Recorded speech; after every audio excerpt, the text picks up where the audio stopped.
Chapter 1. My brother is the chosen one. Alas, it is over. The curtain has fallen. Qin Feng cursed the heavens in despair. Is there truly such cruelty in this world? Just a few days prior, he had been diligently working to ensure his boss could marry a young mistress in the coming year. Little did he know that he would inexplicably be reborn, transforming into an infant grotesquely developing in the womb. After several days of gathering information, he discovered that this was not his original world, but rather a fantastical realm known as the ancient wilderness. Here, demons and spirits coexist, immortals and mortals share their dwellings, and formidable beings possess the ability to move mountains, divert rivers, summon winds and rains, and gaze down upon the heavens and the earth, shaking the very foundations of the realm with a mere utterance. He had initially thought that someone as unremarkable as himself, so ordinary that even a passing dog would not glance his way, would not survive 3 episodes in such a fantastical world. However, he was taken aback by an unexpected twist. His father was, in fact, the head of the Qin family. The Qin family was renowned for its multitude of experts, a lineage of prodigies, and an esteemed reputation that shook the ancient wilderness. It was known as the foremost family of the realm. With such a powerful background, he could traverse the ancient wilderness with ease. There was naught that could not be resolved by merely calling upon his father. Should that fail, he could always invoke his mother. His mother was no ordinary woman. She was the saintess of the Taibai Mountain, one of the 3 great sacred lands. Even if calling upon his parents proved futile, there were still 10 ancestral masters within the family to safeguard him. As long as he refrained from provoking the bizarre main character, he could do as he pleased. A main character? It seemed he had read too many novels. Qin Feng began to doubt his own thoughts. How could such absurdity exist in reality, where the efforts of generations could be overshadowed by a mere stroke of luck for a young upstart? It was utterly laughable. Yet in the next moment, his amusement was swiftly extinguished. Today, his previously unknown mother, as usual, consumed a bowl of meticulously crafted celestial liquid prepared by the Qin family. This liquid possessed wondrous powers. Consuming it would enhance the potential of the unborn child. The more one drank, the greater the potential. In order to ensure that this child from the Qin family entered the world with a head start, they had even resorted to secret methods to delay his birth by a century, of which 97 years had already passed. In 3 more years, he would finally emerge. However, before Qin Feng could begin to absorb the essence, the energy from the celestial liquid was suddenly siphoned away by an unknown force, which continued to ravenously drain the energy from within him. His spirit waned instantly, leaving him more drained than he had ever felt during a 20-day stint alone with a girlfriend. He realized that he was not alone here. There was indeed a terrifying little creature beside him. At this rate, if the draining continued for just a few days, he would meet his end. What kind of monster is this? Qin Feng felt an overwhelming sense of dread, wishing to distance himself from this horrifying entity. Yet in this vast space, he found no avenue for escape and could only watch helplessly as his energy was consumed. Just then, a voice resonated in his mind. Ding. Epic level chosen 1 detected, system activation commencing. This monster is the main character? Qin Feng was left stunned, a wave of inexplicable panic washing over him. It was common knowledge that being related to a main character was a perilous affair. One was either silenced to propel the plot or hindered in the quest for power, often leading to a tragic end. Even if one managed to survive, fate would mercilessly grind them down, leaving them exhausted and unable to showcase their true prowess. As if to affirm Qin Feng's fears, he caught sight of his brother's main character attributes. Epic level main character aura. Aeons in a millennium exclusive aura. Devoid of any rationalito, not question. It is simply the premise. Luck 99.99, insight 99.99, potential 99.99, charm 99.99, family reincarnation rate 50. Note: in the face of life-threatening peril, the aura activates additional bonuses. Additional effects include luck 99.99, insight 99.99, potential 99.99, charm 99.99, family reincarnation rate 99.999. Is there no sense of law or justice? Qin Feng could not help but exclaim in disbelief, his mind echoing a frantic outcry. He was the one who had traversed worlds. How had his brother become the main character? What did that make him? A villain? Ding! Host identified as the destined great villain, the universe super invincible villain system successfully activated. The air suddenly grew silent. The realization struck him like a thunderbolt. Having a twin brother as the main character was already fraught with danger. Now he was to become the destined great villain? Was this not akin to seeking out trouble in the most absurd manner imaginable? Simultaneously, he was compelled to contemplate his future course of action. Avoid greed, eschew lust, take no disciples, establish no sect. He could quietly bide his time, but he must avoid any show of strength. He would not provoke either the talentless or the gifted, and should a damsel in distress arise, he must refrain from intervening. If he encountered the likes of Yulin, Chen Xiao, Chu, Qin Wang, Su, Feng, or Zhou, he ought to steer clear. Above all, he must resolutely avoid any maniacal laughter. Ding. Friendly reminder. Based on the system's analysis of the host character, the host is greedy, lecherous, boastful, and exudes an overwhelming aura of bravado, clearly embodying the essence of manhood, and will never be content to live in obscurity as a modest individual. Qin Feng could no longer contain himself and unleashed a torrent of expletives. What nonsense is this? Does your conscience not ache for uttering such words? I have always been exceptionally kind-hearted. When I see the neighborly young lady bathing, I kindly open the window for her to enjoy some fresh air. When the neighbor Wang is away, I graciously watch over his wife. If I encounter a homeless young woman, I offer her a warm home, and my friends say I have the makings of a chancellor. Yet all I desire is to be a good neighbor, quietly assisting those around me in repairing their plumbing. However, before he could finish recounting even a fraction of his virtues, the system's voice chimed in once more. Ding! The villain's beginner gift pack has been successfully distributed. Ding! Congratulations, host. You have acquired the god-level aura, Emperor's Endowment. Ding! Congratulations, host. You have obtained the god-level technique, the 33 Heavens Creation Method. Ding! Congratulations, host. You have received the mythical level epic item, the full-level red-haired old monster experience voucher. Emperor's Endowment. A mythical aura upon use grants a tenfold enhancement to all attributes. Note. Effects will be adjusted based on original attributes. 33 Heavens Creation Method. A mythical technique born from the cosmic explosion, possessing the power to seize creation to a full-level red-haired old monster experience voucher. A mythical level epic item upon use. Allows one to experience the joys of being a full-level red-haired old monster. Subduing all who dare claim invincibility. Note. Lasts for 24 hours, with a cooldown of 10 years. Qin Feng stared blankly at the properties of the items, suddenly feeling that being a villain might not be so bad after all. If you are my brother, come at me. No, he had been raised on Confucian ideals, growing up as a proper gentleman immersed in the teachings of the intellects. How could he willingly descend into the depths of villainy? Absorb, absorb, absorb. That's all you know how to do. Qin Feng noticed his brother was still draining his energy and retaliated with a swift kick to his face. Confucius once said, "A gentleman does not strike lightly. If he does, it must be with great force." Chapter 2. My son possesses the endowment of an emperor. With that kick, not only did his brother not relent, but he retaliated with a punch. What the hell? This brother is not to be trifled with. Qin Feng's fury surged, and he activated the Emperor's Endowment Aura. Ding!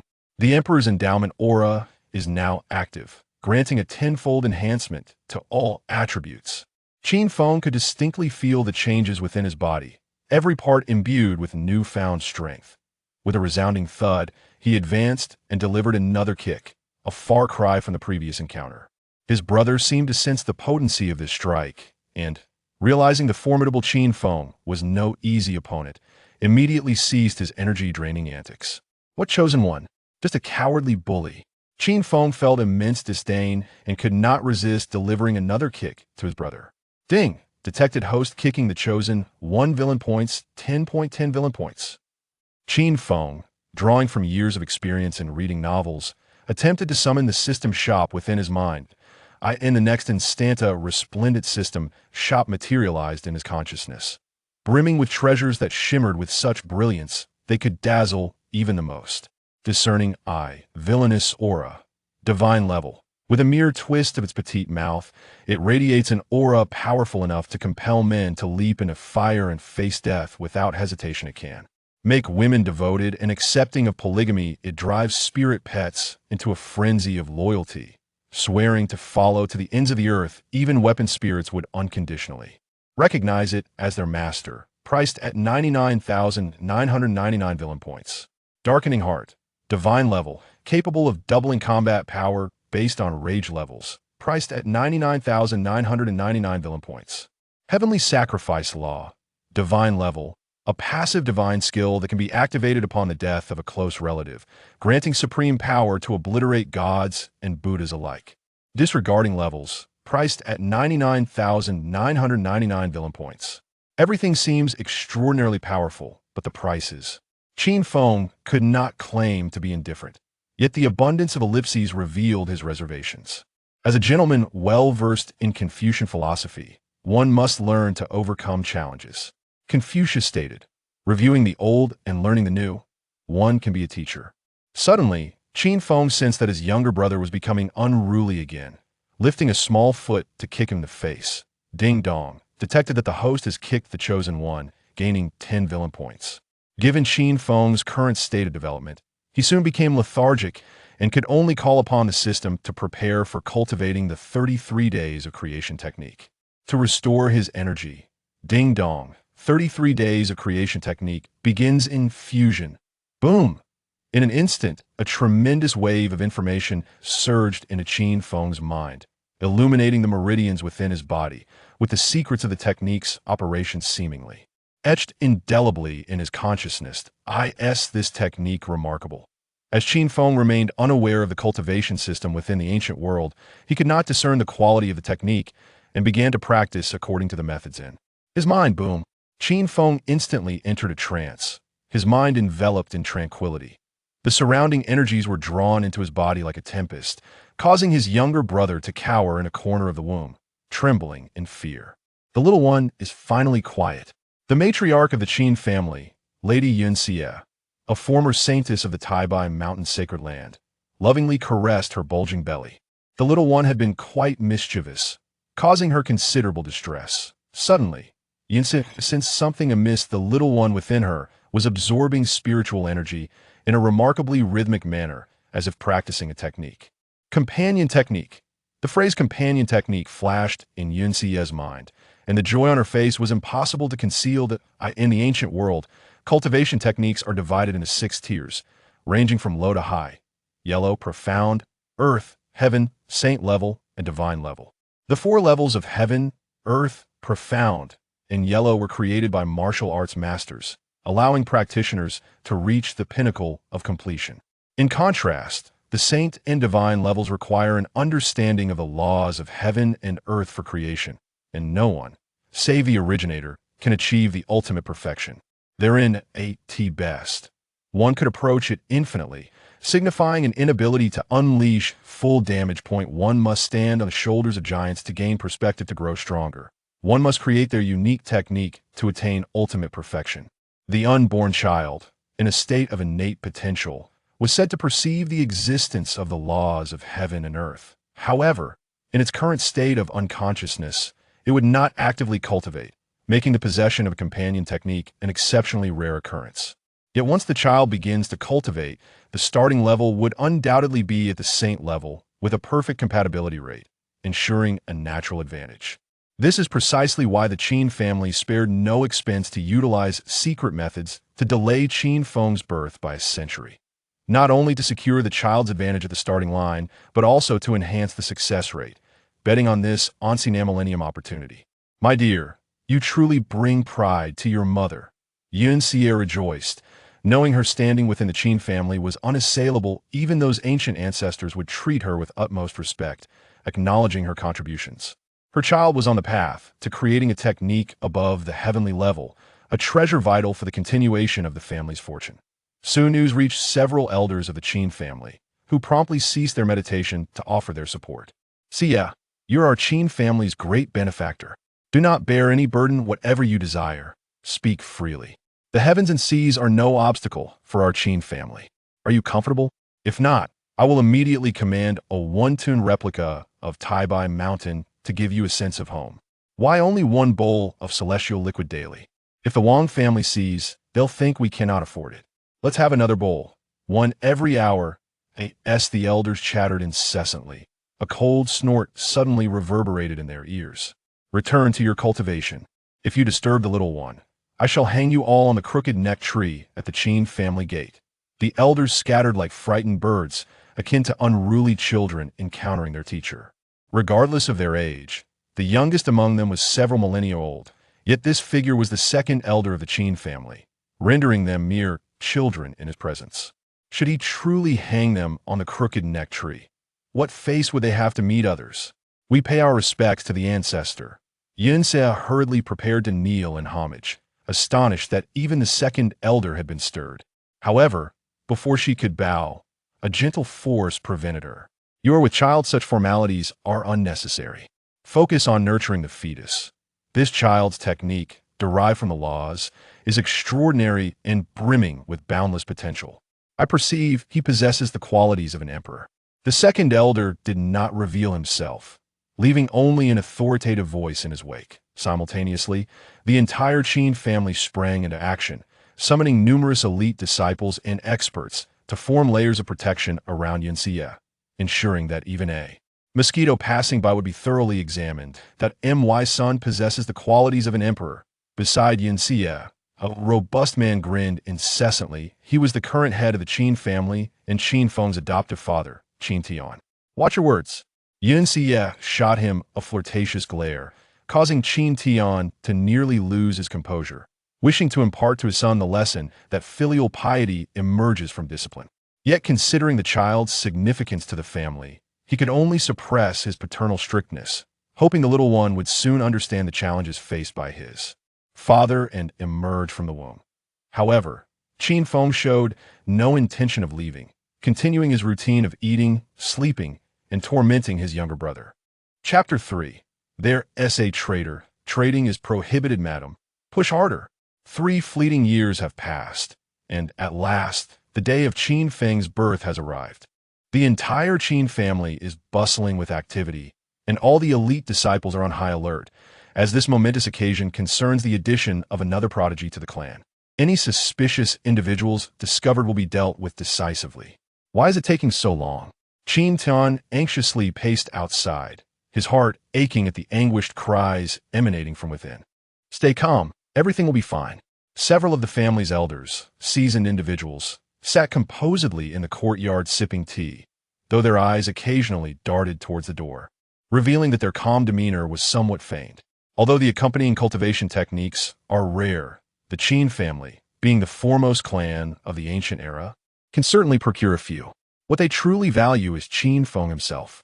The ability to comprehend these techniques while still in the womb and to achieve a state of perfection upon birth signifies that he will grow into an unparalleled existence of his kind. This is akin to a nuclear deterrent. No family would ever consider having such a powerhouse too much. Moreover, in a world where strength is revered, the prosperity of the family hinges on the number of formidable individuals they can nurture. They hold immense hopes for this yet-to-be-born child. At this moment, Qin Feng discovered that his younger brother was plotting to usurp him, incensing him to the point where he kicked him aside. Since awakening the aura of imperial potential and practicing the 33 days of creation technique, he has relentlessly bested his brother every day, successfully establishing his authority as the elder sibling. Now, the little one shivers in the corner at the mere sense of Qin Feng's movement, and the celestial liquid is solely consumed by him, with his brother only daring to partake of the scraps after he is sated. His villain points have also accumulated to over 33,000, eagerly awaiting an opportunity for expenditure. The 3-year term has come to an end. It is time for me to enter the world. Qin Feng glimpsed a radiant future ahead, yearning to hasten his emergence. Yunxia writhed on the bed, her small hands gripping the sheets tightly, nearly driven mad by the little one's relentless torment.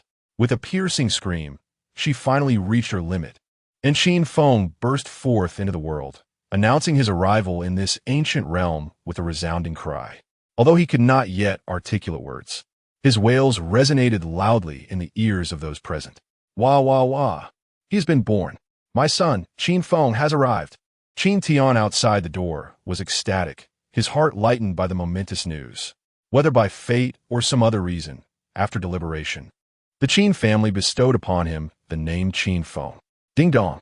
The system detected the birth of a fated villain and initiated the corresponding celestial phenomena. Thunder rumbled. The once clear sky darkened as ominous clouds gathered, and a strange blood-red moon appeared in the heavens. An omen from the heavens. A prodigy has emerged. The celestial signs confirmed that my son Qin Feng indeed possesses imperial potential. Qin Tian laughed joyously, as if proclaiming this delightful tidings to the world. The disciples of the Qin family rushed forward to congratulate their patriarch on the birth of a remarkable son. However, the elders, who should have been jubilant, gazed solemnly at the ominous blood moon.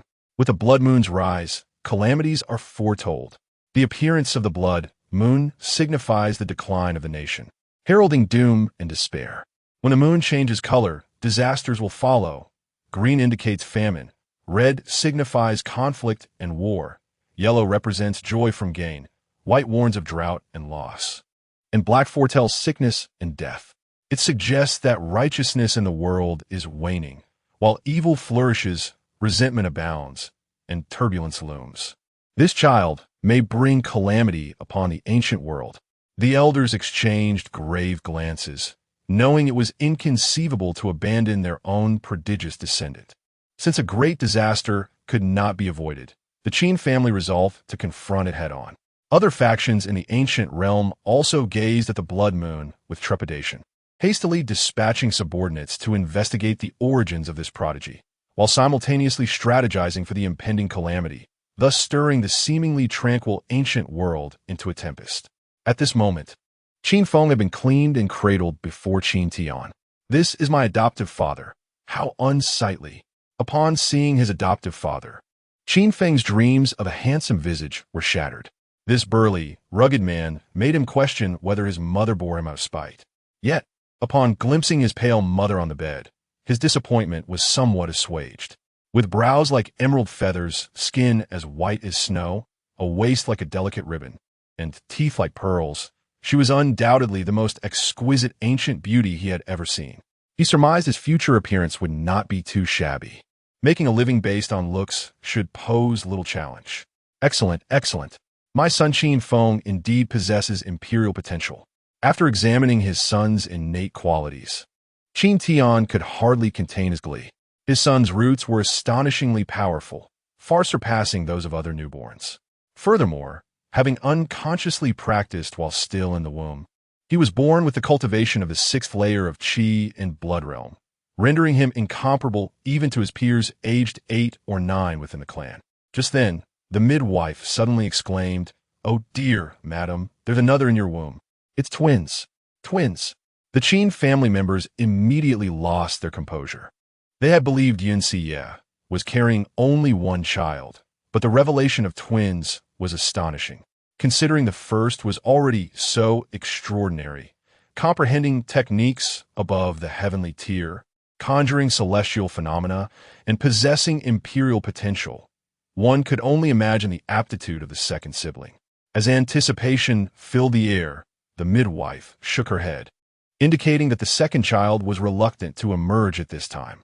It was not a matter of showing independence. Rather, he intended to claim back the nourishment he had lost, firmly establishing his territory in this shared womb. Unwilling to come out, what does that mean? Qin Tian immediately lost his composure, reaching out his sturdy right hand to grasp the midwife by her collar, insisting she must deliver the second child. The midwife found herself in a difficult position, having already assessed the situation. The second child was still too small, clearly malnourished.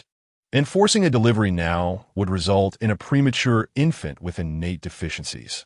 He would require at least 3 more years of nurturing. 3 years. 3 more years.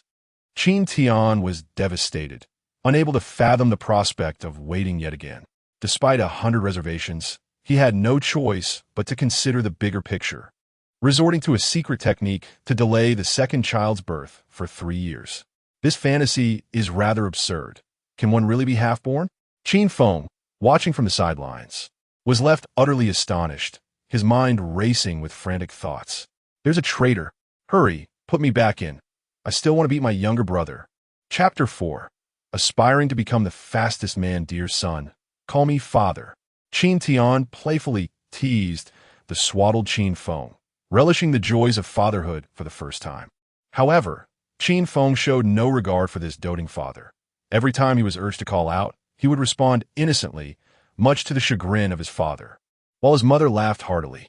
Yet, the father remained undeterred, repeating the call dozens of times each day. Such a childish fool, Qin Feng thought, dismissing the antics of his amusing father, and instead opened the system to access the marketplace. Since his birth, he had noticed a significant slowdown in his cultivation speed. According to the system, the rapid progress he experienced while in the womb was attributed not only to the elixir of immortality, but also to the assistance of his skilled mother. Now that he was born, he had to rely solely on himself. Unfortunately, with just over 30,000 villain points, he found it challenging to acquire anything that would expedite his cultivation. The system suddenly spoke. It is recommended that the host purchase the Insight Halo, which can enhance one's comprehension. By grasping the essence of the first layer of the 33 Heavens creation technique, your cultivation will surely yield remarkable results. Insight Halo increases the host comprehension 100-fold. Exchange price, 30,000 villain points. Effect duration, 1 month. 100-fold comprehension? Even a pig with such an enhancement would be a genius, let alone he, a super prodigy steeped in the elixir for a century. After a moment of contemplation, Qin Feng nodded in agreement to the exchange. Rather than merely seeking rapid cultivation, he was eager to master the 33 Heavens creation technique as soon as possible. According to the records in his mind, fully mastering this technique would grant him an immortal existence. Even if killed, he could resurrect with a drop of blood. It was indeed an essential skill for a villain seeking to commit nefarious deeds and coveting other spouses. Bah! I am a gentleman of Confucian virtue, having studied the Analects. How could I willingly descend into villainy? Ding! Congratulations to the host for spending 30,000 villain points, successfully exchanging for 1 month of Insight Halo. Thunderous echoes filled Qin Feng's mind, leaving him in a state of euphoric disorientation. Concepts that had previously eluded him regarding cultivation became instantly clear. Seasons changed. 3 years swiftly passed. Qin Feng, now 3 years old, had blossomed into an adorable child, charming everyone with his innocent demeanor and the social graces learned from his previous life. He greeted all with a smile, thriving in the Qin household. Whether it was single young ladies or married women, they would often scoop him up for a kiss. As a gentleman of Confucian values, he understood the principle of reciprocity. Thus, he would return the affection with a kiss whenever a lady showered him with affection. Yet, the system often wrongfully accused him of being a lecher, insisting he earned villain points for such interactions. Was he truly that kind of person? Even if he harbored such intentions, he lacked the means. Moreover, he had a fated younger brother, the chosen one, who left him no time for such frivolities. Ever since his younger brother claimed the shared room, he had become increasingly remarkable, akin to a cow soaring through the skies. Not only had he successfully comprehended the laws of heaven and earth, but he was also devising his unique divine technique, with phantom dragons and phoenixes occasionally swirling above him, heralding his progress with their ethereal cries. The commotion surrounding his brother's birth far surpassed that of Qin Feng's own. The entire Qin family rejoiced, astonished that 2 prodigies had emerged from one birth. This even caught the attention of their long-secluded ancestor, who personally named him Qin Hao, a man destined to challenge the heavens even before his birth. Faced with such an unreasonable younger brother, Qin Feng dared not relax for even a moment during these 3 years, utilizing every second to enhance his cultivation. While others might perceive him as a peer among prodigies, he was acutely aware of his own shortcomings. He had not comprehended any accompanying techniques in the womb, but had merely grasped the essence of the external path.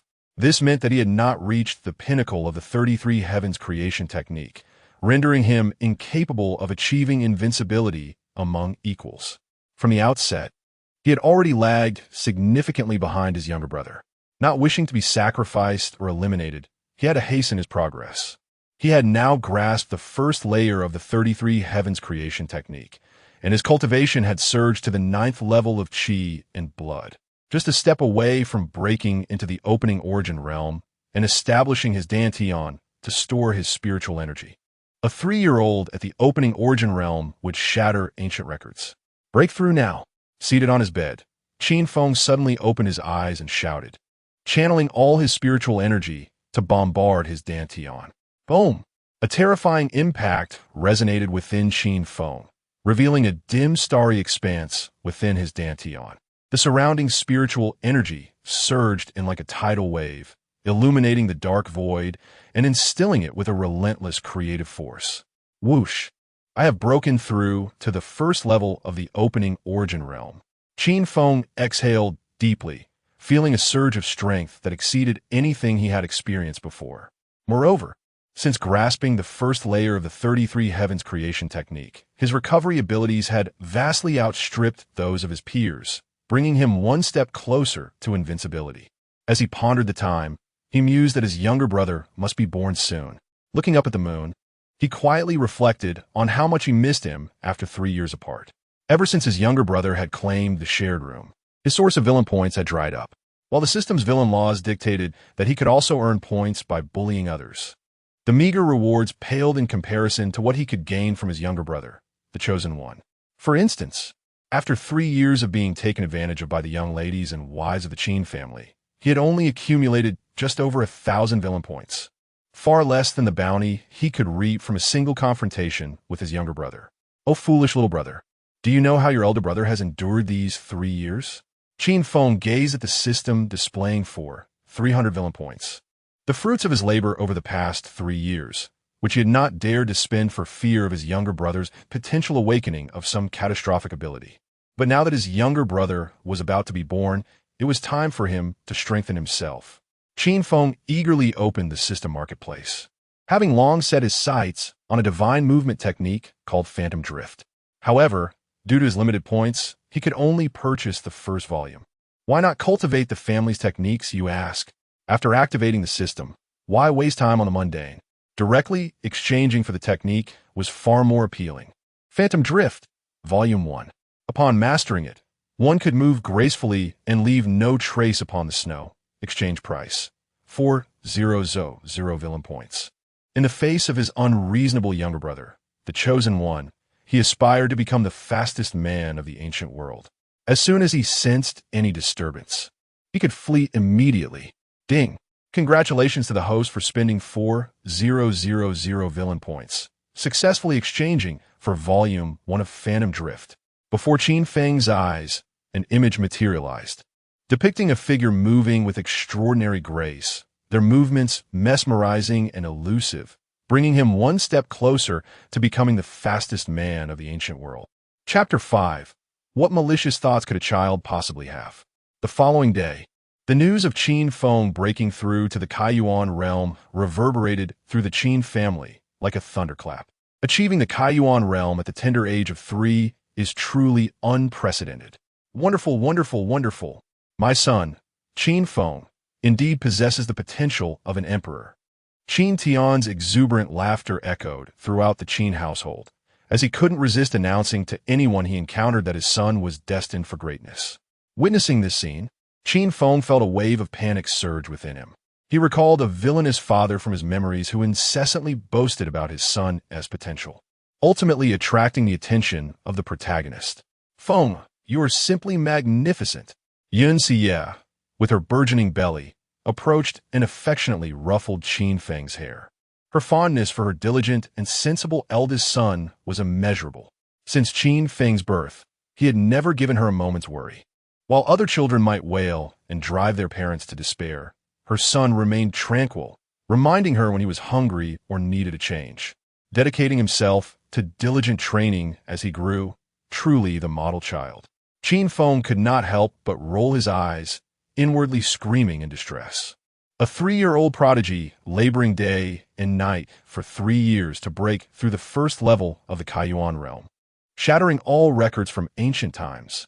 Is this a dream or a duty? Neither. It was merely the consequence of having a stubborn younger brother. He wished to avoid the fate of an early demise. Just as the family basked in harmonious joy, Yunsi suddenly donned a mask of pain, feeling a tumultuous ache in her abdomen. Simultaneously, the outside world erupted in a tempest, with flashes of lightning and thunder, dark clouds swirling ominously, and the resonant sounds of dragons and phoenixes echoing through the void as the ethereal figures of dragons and phoenixes solidified. The lady is about to give birth.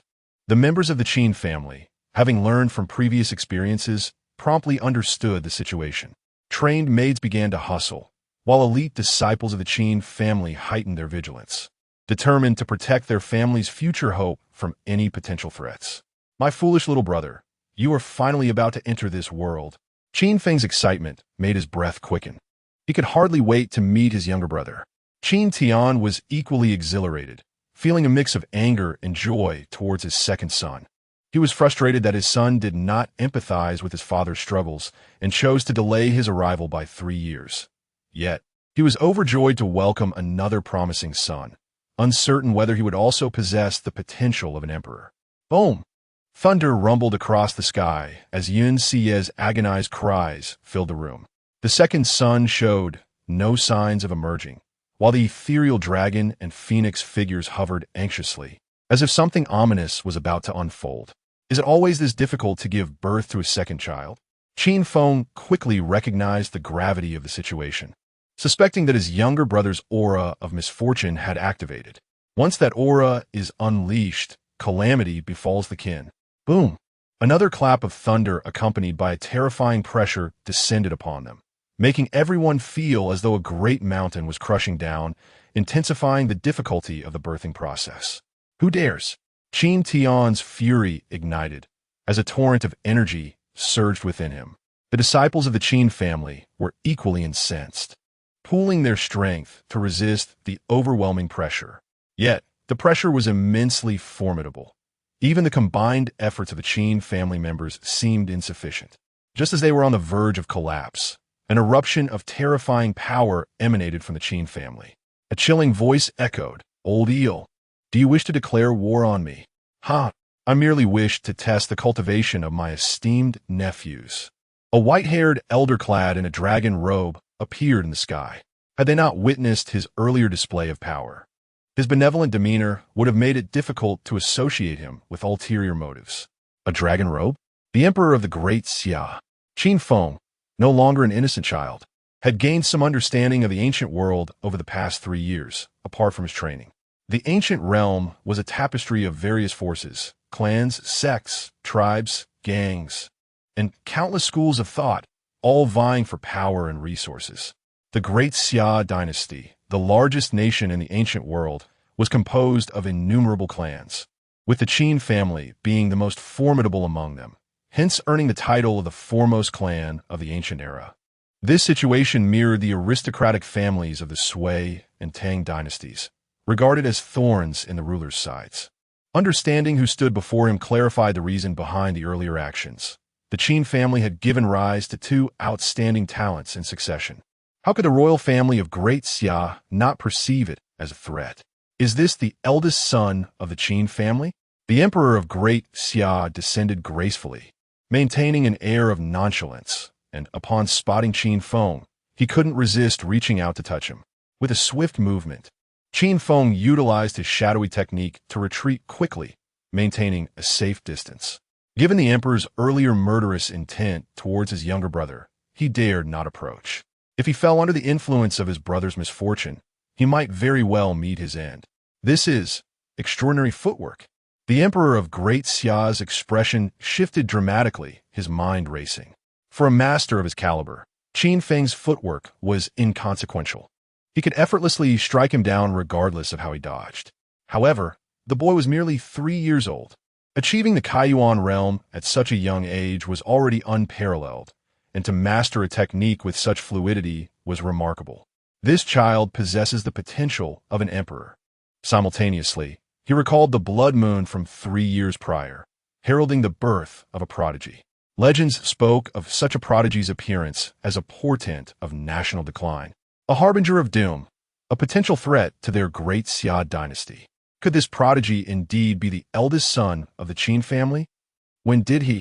Qin Tian was momentarily stunned, Then, filled with overwhelming joy, he had not anticipated that his precious son had mastered such a technique. Though this footwork was not derived from their family, he could immediately discern its profound intricacies, undoubtedly derived from the laws of the universe, a technique of celestial rank. "Forgive me, young one, for being shy." Several elders from the Qin family appeared, feigning nonchalance as they protectively shielded Qin Feng behind them. "Not all, not at all." The Emperor of Great Xia scrutinized Qin Feng intently, lost in thought. In that moment, with the assurance of support, Qin Feng revealed his true nature. "Is this really your majesty? I have long heard tales of your sagacity, martial prowess, integrity, selflessness, resilience, steadfastness, and your capacity to embrace all. Truly, you are unparalleled." Qin Feng's expression mirrored that of an adoring fan, showering compliments before swiftly shifting his tone. "Your Majesty, as a wise and mighty ruler, surely you wouldn't visit empty-handed, would you?" With that, Qin Feng blinked his innocent eyes, feigning a demeanor of a mere child, devoid of any malicious intent. Chapter 6. The Choice of Great Talents. All children must have. The Emperor of the Great Xia felt a twitch at the corner of his eye, realizing that this little rascal was exceedingly cunning. He claimed he was not visiting the Qin family as a guest.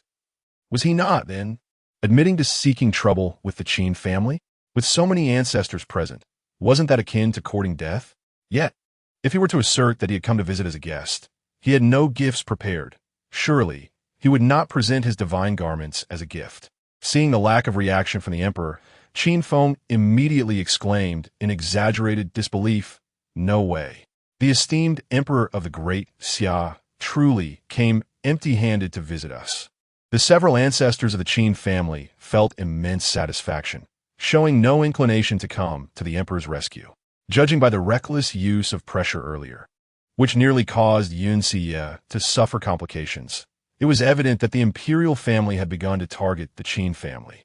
If it were not for the potential consequences of rashly declaring war, they would have rushed forward to confront him, disregarding his identity entirely. Simultaneously, this incident served as a wake-up call. Certain matters must be planned promptly.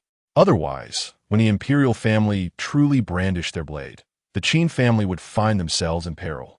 Of course, one must bring gifts when visiting.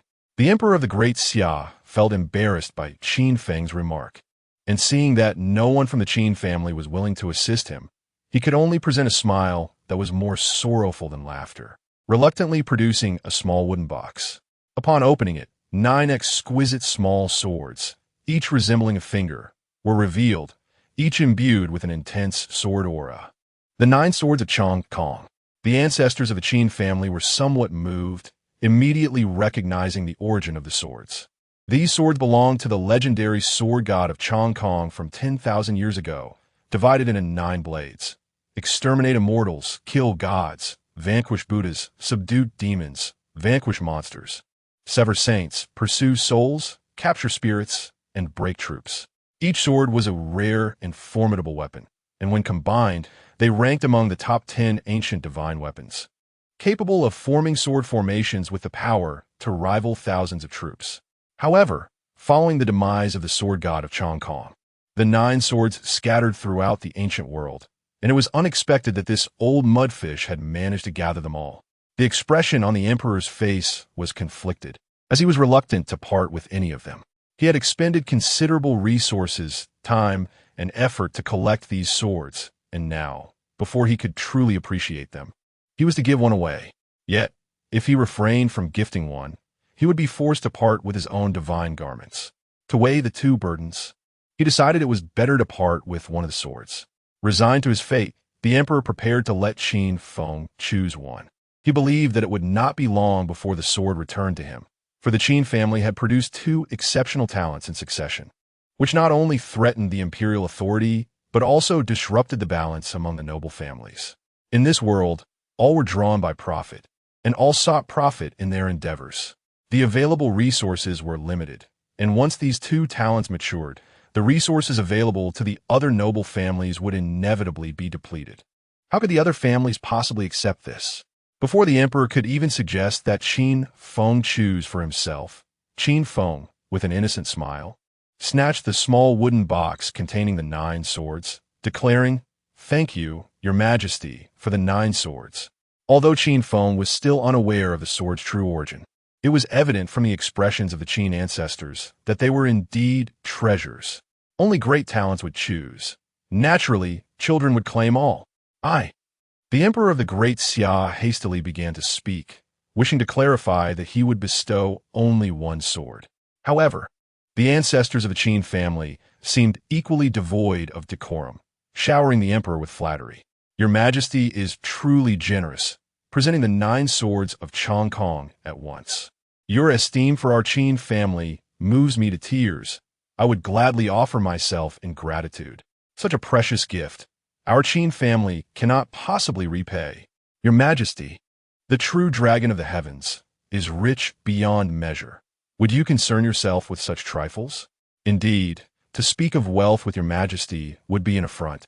For as the saying goes, a feather sent 1,000 miles carries deep sentiment. We intend to show our loyalty to Your Majesty, whoever dares to speak ill of you. The Qin family shall be the first to object. Young rascal, do you have no propriety? Quickly bow and express your gratitude to His Majesty." Qin Feng complied, bowing 3 times, resembling a festive offering.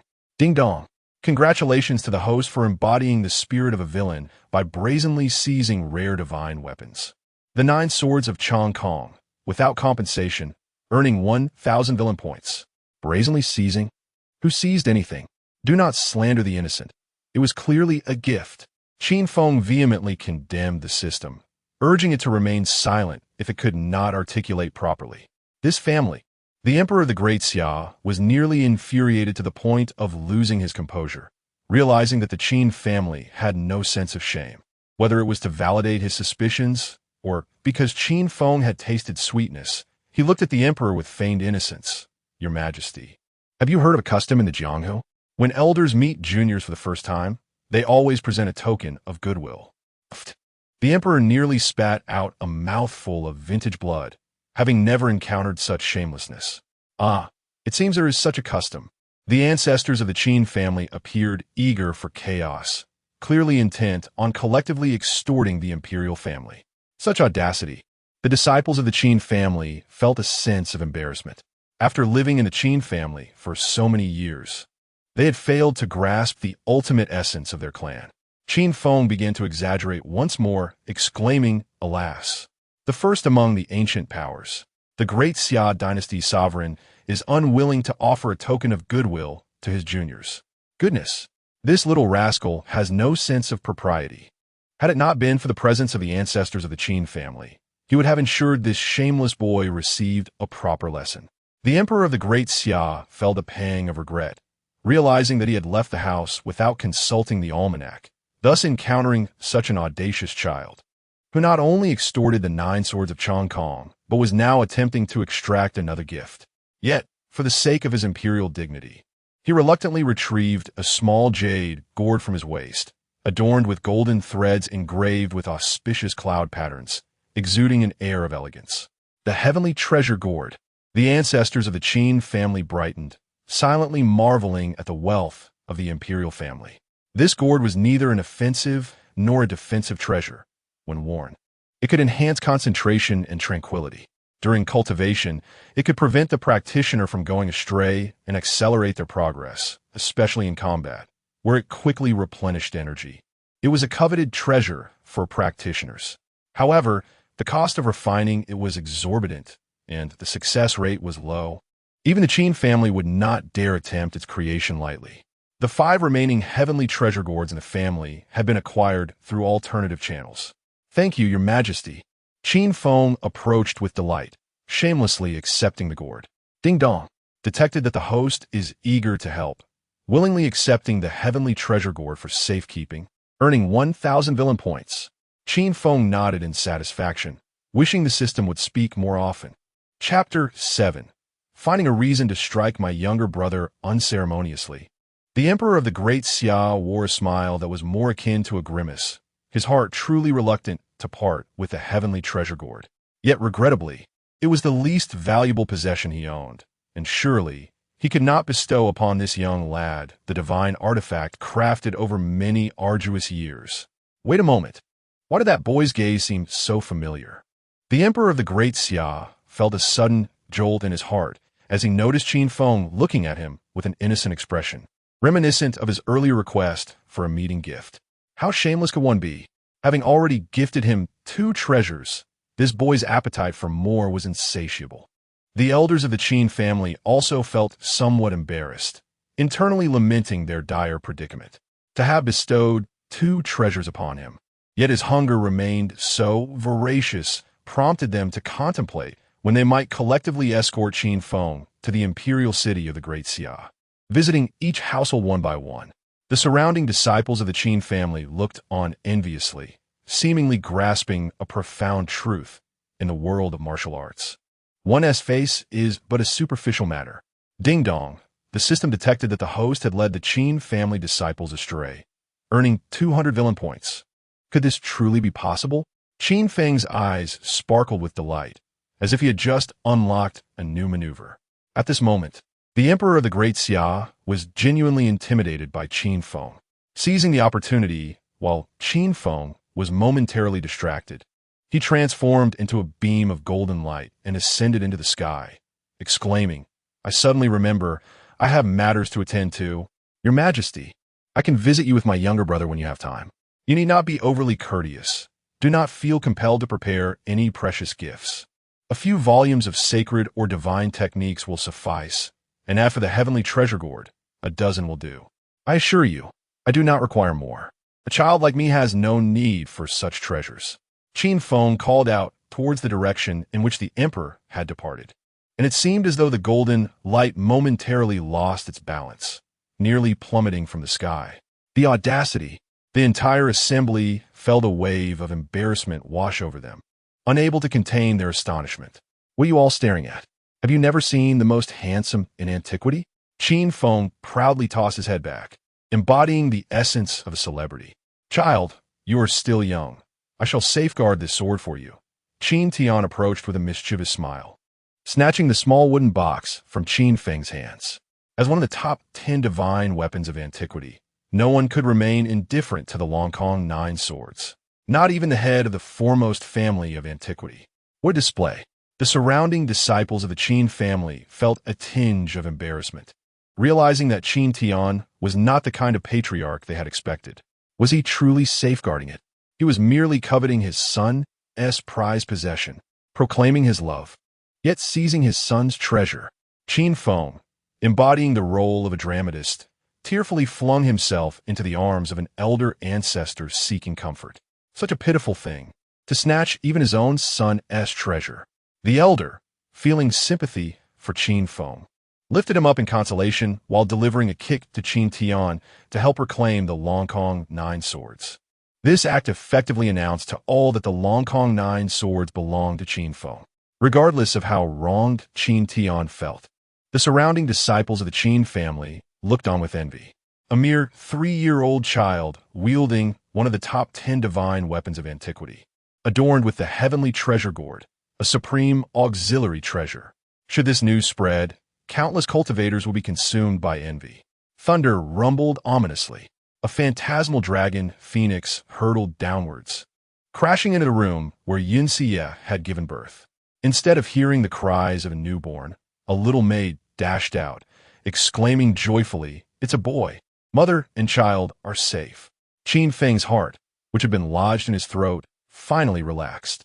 The sudden pressure had nearly terrified him, fearing that his younger brother's aura might suddenly manifest. Soon, the second brother was cleaned up and brought out. Qin Feng leaned closer for a comparison. He looked just like his father, unlike Qin Feng, who had inherited his mother's striking beauty. However, such details were inconsequential. The important thing was that his younger brother was now in his grasp, and unlike when he was in the womb, he could now play with him all day long. Alas, it seemed his younger brother sensed Qin Feng's presence, instinctively becoming restless. If he could speak at that moment, he would likely say, "I cannot see you. Do not come near." This little one. The elders of the Qin family could not help but furrow their brows, sensing an unusual aura emanating from the second brother. Even after living for thousands of years, they could not articulate their feelings. They would need to return to their ancient texts for clarification. As everyone surrounded the second brother to investigate, Qin Feng finally found a reason to strike his sibling. "Why aren't you crying, younger brother? Is something wrong?" Everyone else also realized that they had indeed not heard the child's cries, which was entirely unlike the births of other infants. Just as they prepared to examine the situation, a tiny hand reached out. Smack! A crisp sound echoed in the room. Qin Feng had raised his little hand and delivered a resounding slap to his younger brother's backside. The unmistakable imprint of a hand indicated that this was indeed a brotherly strike, and it was not gentle. Wah wah! The second brother, feeling the sting, cried out resoundingly. "How could you strike your brother?" Qin Tan reprimanded Qin Feng sternly, hurriedly cradling the second brother to soothe him. "I was merely concerned for his well-being." Qin Feng's face was a portrait of grievance, yet his heart was already brimming with joy. Ding dong! The system detected that the host had slapped the chosen one, earning 100 points. Ding dong! The system detected that the host's actions caused the chosen one to cry, resulting in the release of innate ancestral energy, equivalent to 3 years of arduous cultivation, earning 30,000 points. Ding dong! The system detected that the host had disrupted the chosen one's fate, granting a chance for a lottery. Qin Feng stood there, momentarily stunned, not comprehending the concept of innate ancestral energy. The system explained, "A person receives the energy of heaven and earth to be born, and there exists a period of primordial energy nurturing prior to conception, which is known as innate ancestral energy. Refining it is equivalent to 3 years of hard cultivation." Upon understanding, Qin Feng's mind exploded with astonishment. Had he known how formidable this innate ancestral energy was, he would not have made a scene during his own birth. Perhaps this was the distinction between protagonists and antagonists. Yet, how could his younger brother possess such knowledge? Qin Feng curiously observed his weeping brother, suspecting he might be a reincarnation of some mighty being. However, after several days of observation, he found no sign of intelligence. The infant behaved just like any other, eating, sleeping, and crying incessantly, nearly driving his easygoing father to madness and swiftly quelling any thoughts of a third child. Not all infants are like Qin Feng. However, the gaze his mother cast at his father was unmistakably different, conveying a sentiment of, "The reason I married you was to bear you more sons as a means of retribution." That night, the flickering candlelight crackled intermittently. In the neighboring courtyard, Qin Feng, the eldest son, seemed to hear someone reciting poetry about geese. Chapter 8. Ignoring the words of the elder, joy for years on this day. Qin Feng sat cross-legged in his small courtyard, engrossed in his cultivation. Ever since he broke through to the first level of the Kaiyuan realm, his progress had notably slowed, primarily because the 33 Heavens creation technique could not keep pace. It was akin to driving a new, more powerful car, yet the engine was an outdated model that lacked vigor. Thus, he urgently needed to comprehend the second level to advance. Fortunately, my foolish friend Odo had been born, granting me the freedom to pursue my ambitions. Qin Feng accessed the system, revealing 32,400 villain points and a chance to draw a prize. According to the system, only by disrupting the opportunities of the chosen one could one earn a chance to draw, with the prizes being remarkably impressive, including divine physiques, unique supernatural abilities, and formidable martial arts. What might he draw? With eager anticipation, Qin Feng summoned the system.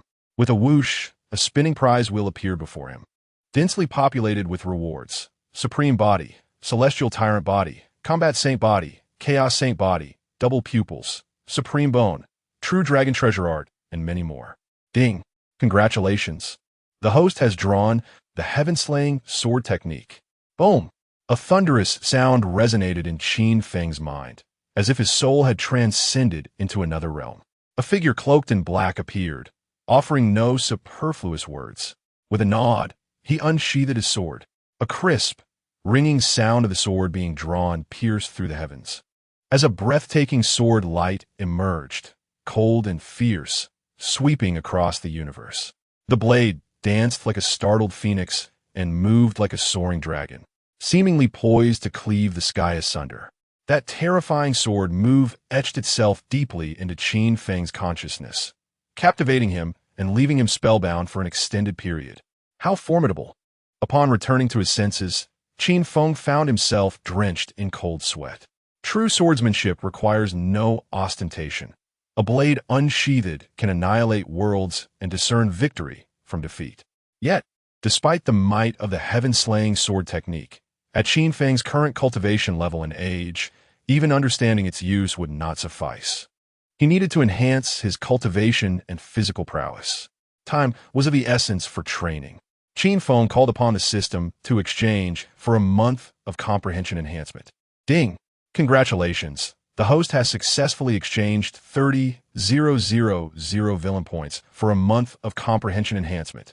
After 3 years, Qin Feng once again experienced that ethereal sensation of his soul transcending as he effortlessly grasped many concepts that had previously eluded him. At that moment, an elder appeared in Qin Feng's courtyard. Upon closer inspection, it was the 10th ancestor of the Qin family, who was, by lineage, Qin Feng's great-grandfather and his father's grandfather.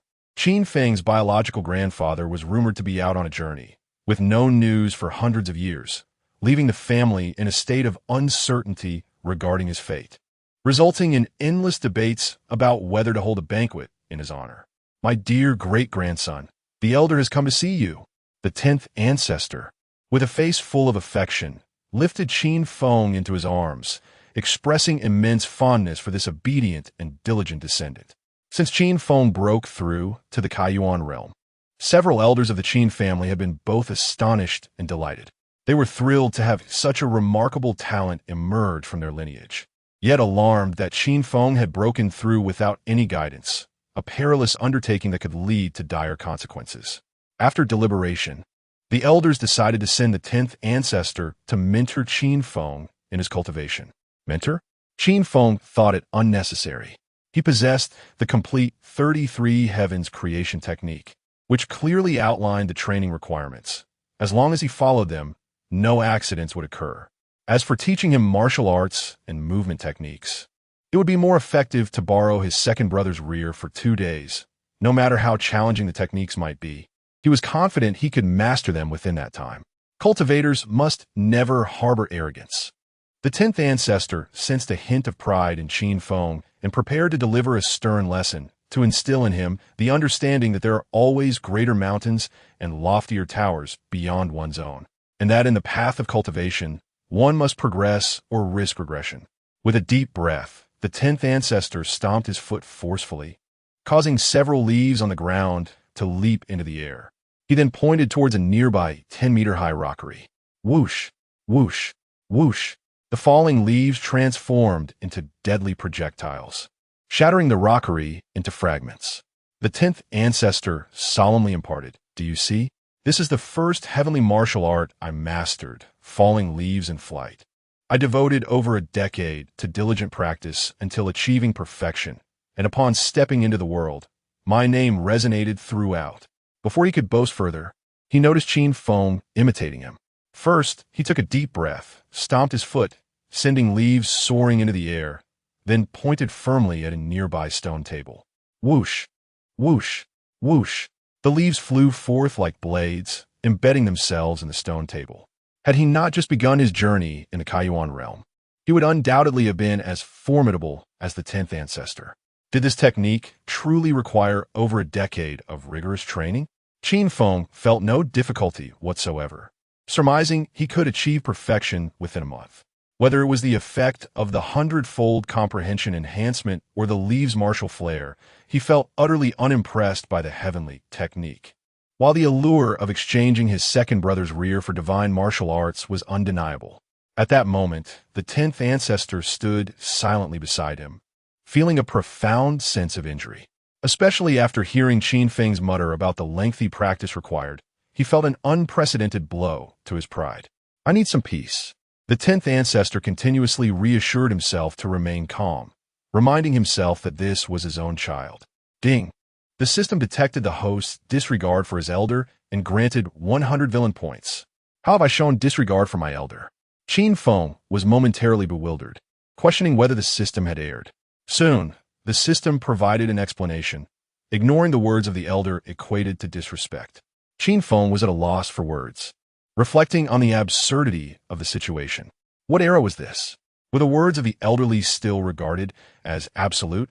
After some contemplation, he conceded that the system was indeed correct. If it deemed him disrespectful, then so be it. One must remember that ignoring the words of the elder can lead to years of joy. At that moment, several other elders of the Qin family passed by, their expressions grave, heading toward the small courtyard where his parents resided without a backward glance. What was happening? Intrigued, Qin Feng followed them. Upon entering, he saw the elders surrounding his second brother, comparing ancient texts with him. Within moments, the elders could no longer conceal their excitement and burst into laughter, gazing skyward. Supreme Bone. Indeed, that mysterious aura is the legendary Supreme Bone. This child is a natural-born supreme. Truly, heaven favors our Qin family. The revelation struck Qin Feng hard. The Chosen One was indeed an irrational concept. Ding! Congratulations, the host has triggered an epic mission of destiny to unearth his brother's Supreme Bone, with the reward being an invincible double pupil. Chapter 9. A Heart in Turmoil with a Chuckle. Qin Feng nearly spat out a mouthful of vintage blood from 1982, increasingly convinced that this was no ordinary system. These were his dearest friends, cherished kin, and brothers. The system enticed him, stating that the Supreme Bone could be shattered and then regrown. Shattered and regrown. At that moment, Qin Feng would be lying if he said he was not tempted, but he quickly shook his head in denial. If he truly extracted his younger brother's Supreme Bone, would his father and mother not flay him alive? The years of hard-earned reputation would be destroyed in an instant. Inflicting harm on an enemy while suffering significant self-damage was not a viable strategy. No, I need to calm down. Shaking his head to dismiss thoughts of the Supreme Bone, Qin Feng returned to his courtyard to practice. He had initially thought that after stripping away his brother's innate ancestral energy, he would enjoy a period of ease. But unexpectedly, his brother had inexplicably grown another piece of Supreme Bone. He had to practice diligently without a moment's respite, lest his own life be put at risk. In the courtyard, Qin Feng sat cross-legged, entering a meditative state. Unlike the comprehension required for the first level of heaven, the second level was evidently far more complex. Yet the results were strikingly apparent. In addition to an accelerated cultivation speed, his recovery rate was markedly improved. Simultaneously, the heavenly treasure gourd hanging around his neck emitted a soft glow. Not only did it assist him in focusing his mind to prevent him from losing his way in the practice, but it also consolidated his cultivation at the first level of the open origin realm and hastened his breakthrough to the second level. With the aid of this gourd, his cultivation speed had at least doubled. What remarkable speed of meditation! The 10th ancestor stood nearby, astonished, increasingly optimistic about Qin Feng. He did not grow arrogant due to the advantage of 100 years of gestation enhancing his potential, nor did he become complacent from comprehending techniques superior to the innate level, instead remaining diligently committed to his practice. This child holds great promise for the future. As spring gave way to autumn, 5 years passed. At the age of 8, after comprehending the second level of heaven, Qin Feng's cultivation soared with remarkable speed, breaking through to the 9th level of the open origin realm in just 5 years, a mere step away from the extraordinary realm. Unlike the open origin realm, which involved the cultivation of the dantian and lightness of body, the extraordinary realm allowed for the externalization of spiritual energy, enabling one to strike from a distance of 1,000 meters. At this moment, Qin Feng sat cross-legged in a medicinal bath specially prepared for him by the Qin family, designed to aid in refining his physique and solidifying his foundation, a privilege of being born into a prestigious family. Qin Feng involuntarily furrowed his brow as he attempted to project his spiritual energy. With a deafening bang, a dull sound resonated within him, and his body shuddered as a terrifying gust of energy erupted, scattering everything in the room. Had he actually broken through? The 10th ancestor stood by, stunned, gazing at Qin Feng in the bath, an 8-year-old in the extraordinary realm, shattering ancient records once again. However, the 10th ancestor quickly regained his composure. Not due to a heart cultivated over millennia, but because Qin Feng's younger brother, Qin Hao, was even more extraordinary. The record for the fastest breakthrough in the open origin realm set by Qin Feng at 3 years old had been shattered by Qin Hao at just 2. Now, at 5 years old, his cultivation had reached the 5th level of the open origin realm. In breaking Qin Feng's record for the fastest breakthrough into the extraordinary realm before turning 8 seemed effortlessly within reach. Neither of these brothers was normal. The 10th ancestor's confidence took a severe hit. Comparing himself to these two brothers made him feel as though he had lived as a mere dog. Roaring, Qin Feng stood up, releasing his spiritual power and shattering the bath.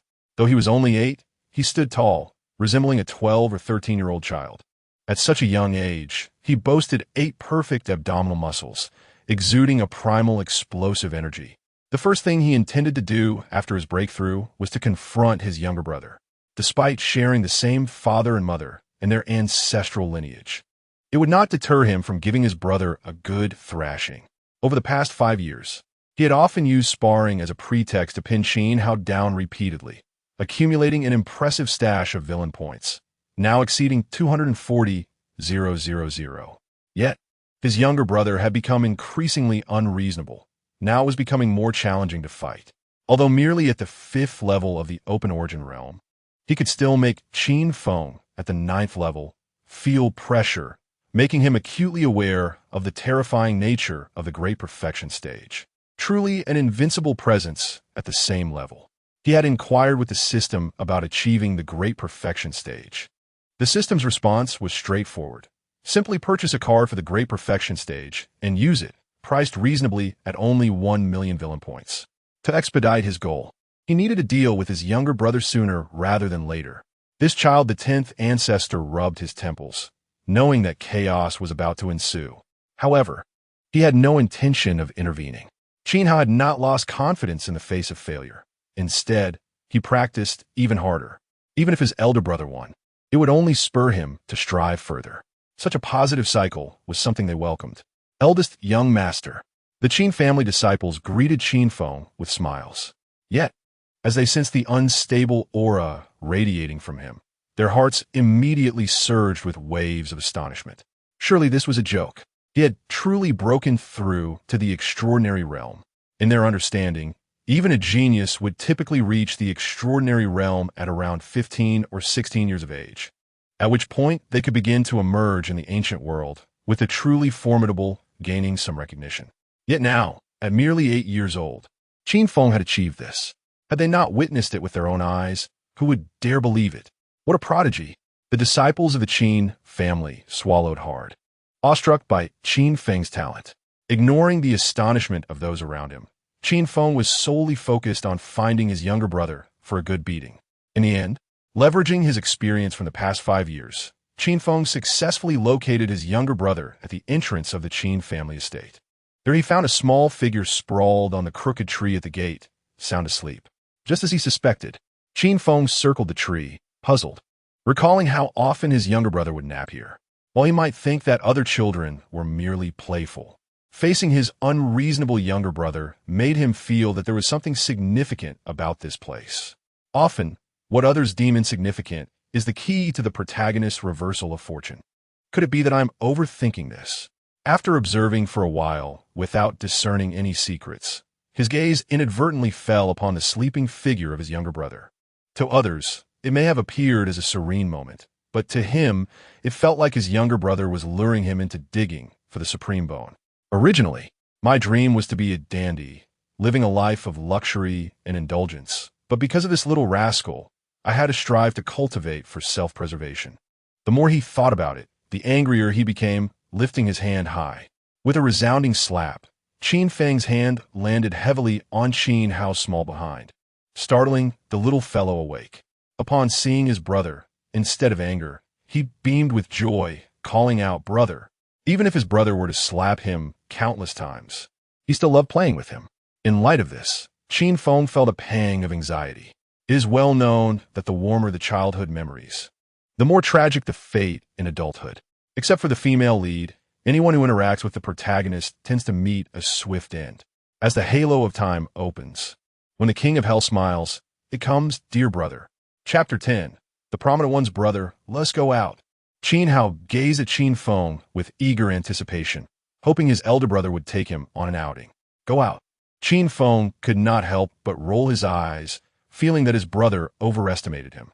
As the future hope of the Qin family, they provided comprehensive protection for the two brothers. At the tender age of 8, he had never stepped outside the confines of the Qin residence.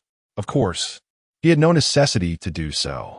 It was not that the family patriarch forbade him from venturing out, but rather that the Qin estate was exceedingly vast. The reason the Qin family could claim the title of the foremost clan of the ancient wilderness was not solely due to the protection of their ancestors, but also because their bloodline boasted millions, all residing within a single city. Coupled with their martial heritage, every member of the Qin family possessed a degree of cultivation, solidifying their status as the preeminent family of the ancient wilderness. Unless circumstances were exceptional, there was simply no need to leave the Qin estate. Indeed, the immense martial prowess of the Qin family rendered them the true rulers of the eastern region of the Great Xia dynasty. While those living here might be unaware of the imperial family, they could not possibly overlook the Qin clan. This was the inherent flaw in the shared dominion between the royal family and the noble clans. Brother, Qin Hao whined pitifully, shaking Qin Feng's arm in a bid to elicit sympathy. Unfortunately, Qin Feng was impervious to such tactics. Had it been a sister, he might have been swayed. Nevertheless, in a bid to ensure his younger brother experienced a fulfilling childhood, he nodded in agreement to his request, instructing him to wait outside the city while he informed their mother. Splendid. Qin Hao, oblivious to the treachery of the world, skipped away in joy. Mother, my younger brother has run away from home. Qin Feng transformed from the gentle older brother into a scheming boy, dashing into the house to report to Yun Xie. Ding dong. The system detected the host framing the chosen one, awarding 200 villain points. The surrounding guards remained expressionless, having long grown accustomed to such antics. Over the past 5 years, Qin Feng had executed one scheme after another against his younger brother, and if their guesses were correct, the young master would soon present his mother with a feather duster. Before long, Yun Xie, resembling a hen with a chick, angrily dragged Qin Hao back. Qin Feng resumed his role as the compassionate older brother, stepping forward to explain, Mother, please do not be angry. It was I who promised to take my younger brother out to play. It was not his intention to run away. Yes, yes. Qin Hao nodded vigorously, his eyes filled with gratitude towards his elder brother. Yet, the more Qin Feng insisted, the less their mother believed him. Convinced that the elder brother was merely shielding the younger from punishment, taking the blame upon himself. She could not fathom how, despite being twins born of the same parents, they could be so dissimilar. The elder was sensible and obedient from a young age, while the younger was perpetually mischievous. The kind of child who would turn the house upside down, if not disciplined, for 3 days. Why can't you learn from your brother?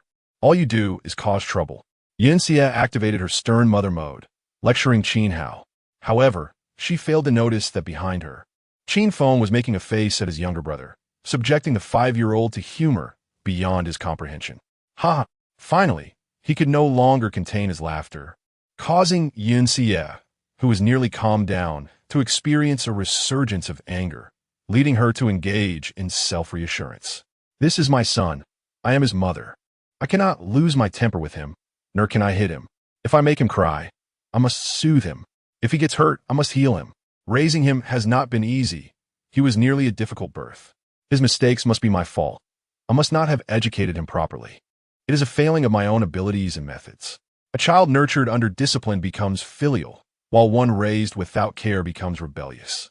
Enduring for a moment leads to vast horizons. Taking a step back only breeds more anger. I can no longer tolerate this.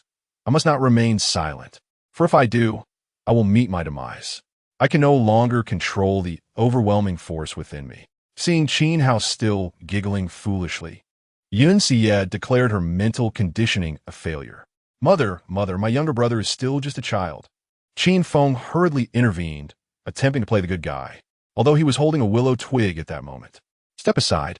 Today, I must give him a proper lesson. Yun Xie, infuriated, snatched the twig from him, feeling it imperative to strike this mischievous child a few times to quell her anger. The willow twig, The guards around them displayed subtle changes in expression, realizing this differed from their guess of a feather duster. Just as Qin Feng awaited the arrival of villain points, a melodious sound filled the air. In the distance, a grand procession could be seen approaching, with 9 massive beasts drawing a luxurious carriage, while the following entourage rode on similar beasts soaring through the sky. If a reinforcement of 10 were to shine, this procession would surely boast of 20. The Lin family from Tianjin City. At a glance, Qin Feng recognized their origin. They were the absolute rulers of the western region of the Great Xia. Unlike the family-based governance of the Qin clan, the Lin family operated more like feudal lords, having recruited numerous talented individuals for their service and commanded a formidable armored army of 100,000. Wait until I deal with you. Yin Xia shot a glare at Qin Hao, ushering the brothers back home. Concurrently, within the city of the Qin family, the sounds of bells and drums heralding a warm welcome rang out, as hundreds of thousands of highly skilled disciples emerged to greet the esteemed guest from Tianjin City, showcasing the formidable foundation of the Qin clan. The brothers Qin Feng and Qin Hao were dressed in formal attire, accompanying their adoptive father, Qin Tian, as he personally went out to welcome the guests. Unlike his usual playful demeanor, Qin Tian exuded an imposing aura today.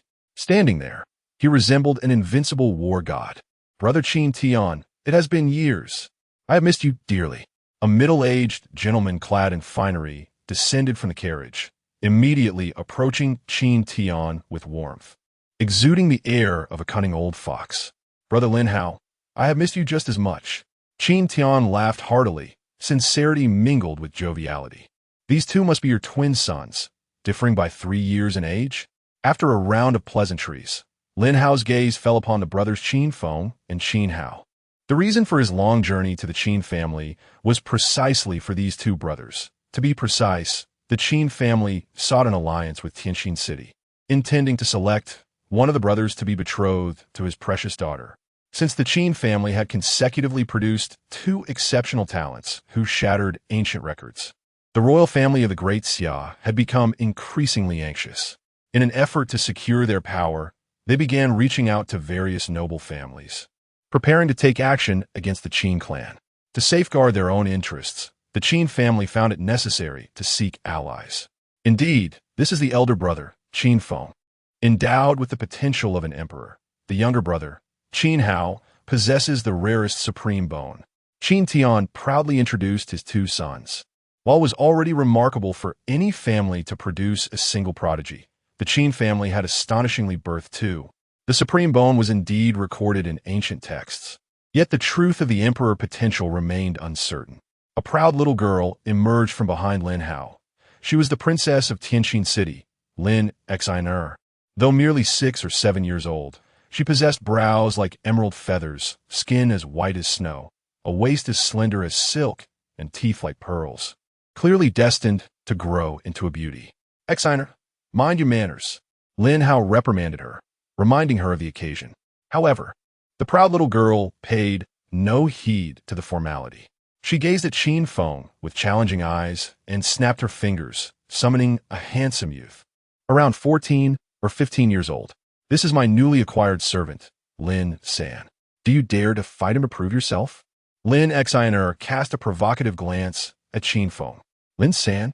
Qin Feng scrutinized the individual, recognizing that he was no ordinary character. Chapter 11.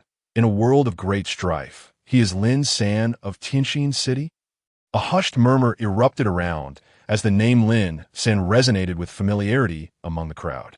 It was said that this individual possessed a terrifying innate talent, with swordsmanship that was nothing short of remarkable. Experts had even proclaimed him the foremost swordsman of the next century. Ding dong. The chosen one has been discovered, of epic level. Qin Feng's eyes lit up with joy. Given that Qin Hao was his younger brother, he had always held back, fearing the repercussions that might arise in his parents' eyes, which had resulted in him accumulating a mere 240,000 villain points over 5 years.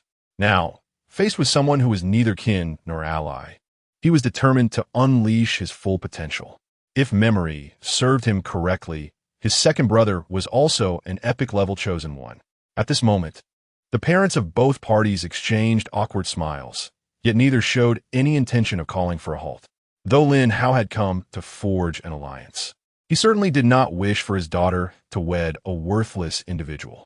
Qin Tian was equally eager for a successful alliance, hoping that his eldest son, Qin Feng, would showcase his prowess.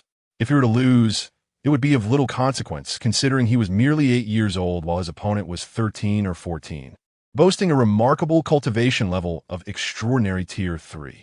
However, if he won, it would be a significant triumph. Very well, let's engage in this contest. Qin Feng grasped his father's intentions, which aligned perfectly with his own desires. A wave of robust energy emanated from him, causing fallen leaves on the ground to levitate gracefully into the air.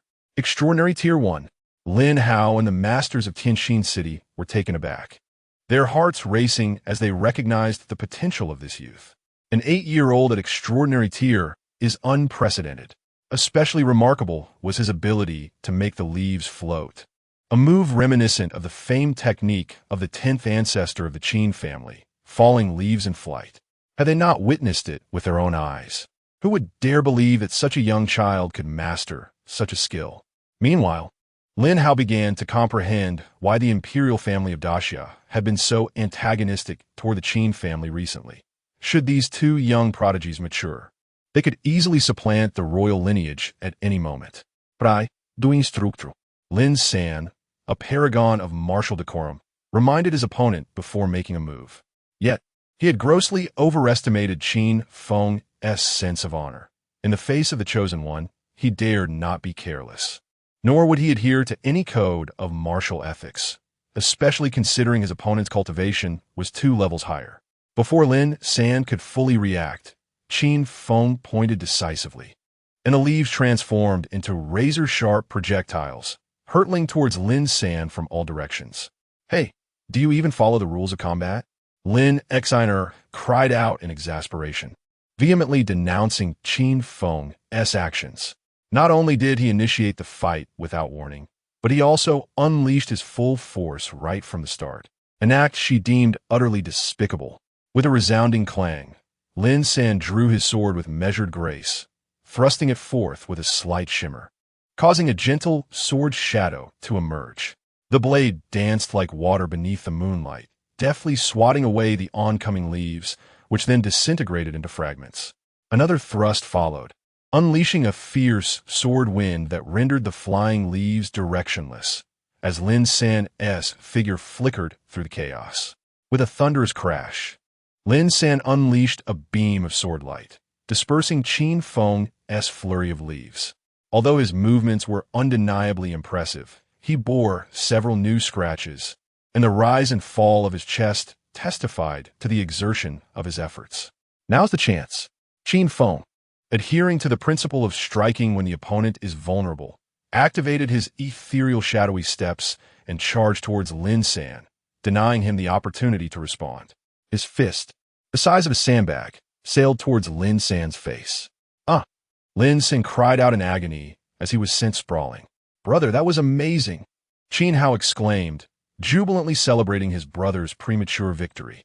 However, his exuberance irked Lin Xiner, who shouted encouragement to Lin San. "Ding dong! Congratulations to the host for striking the Chosen One, earning 200 villain points."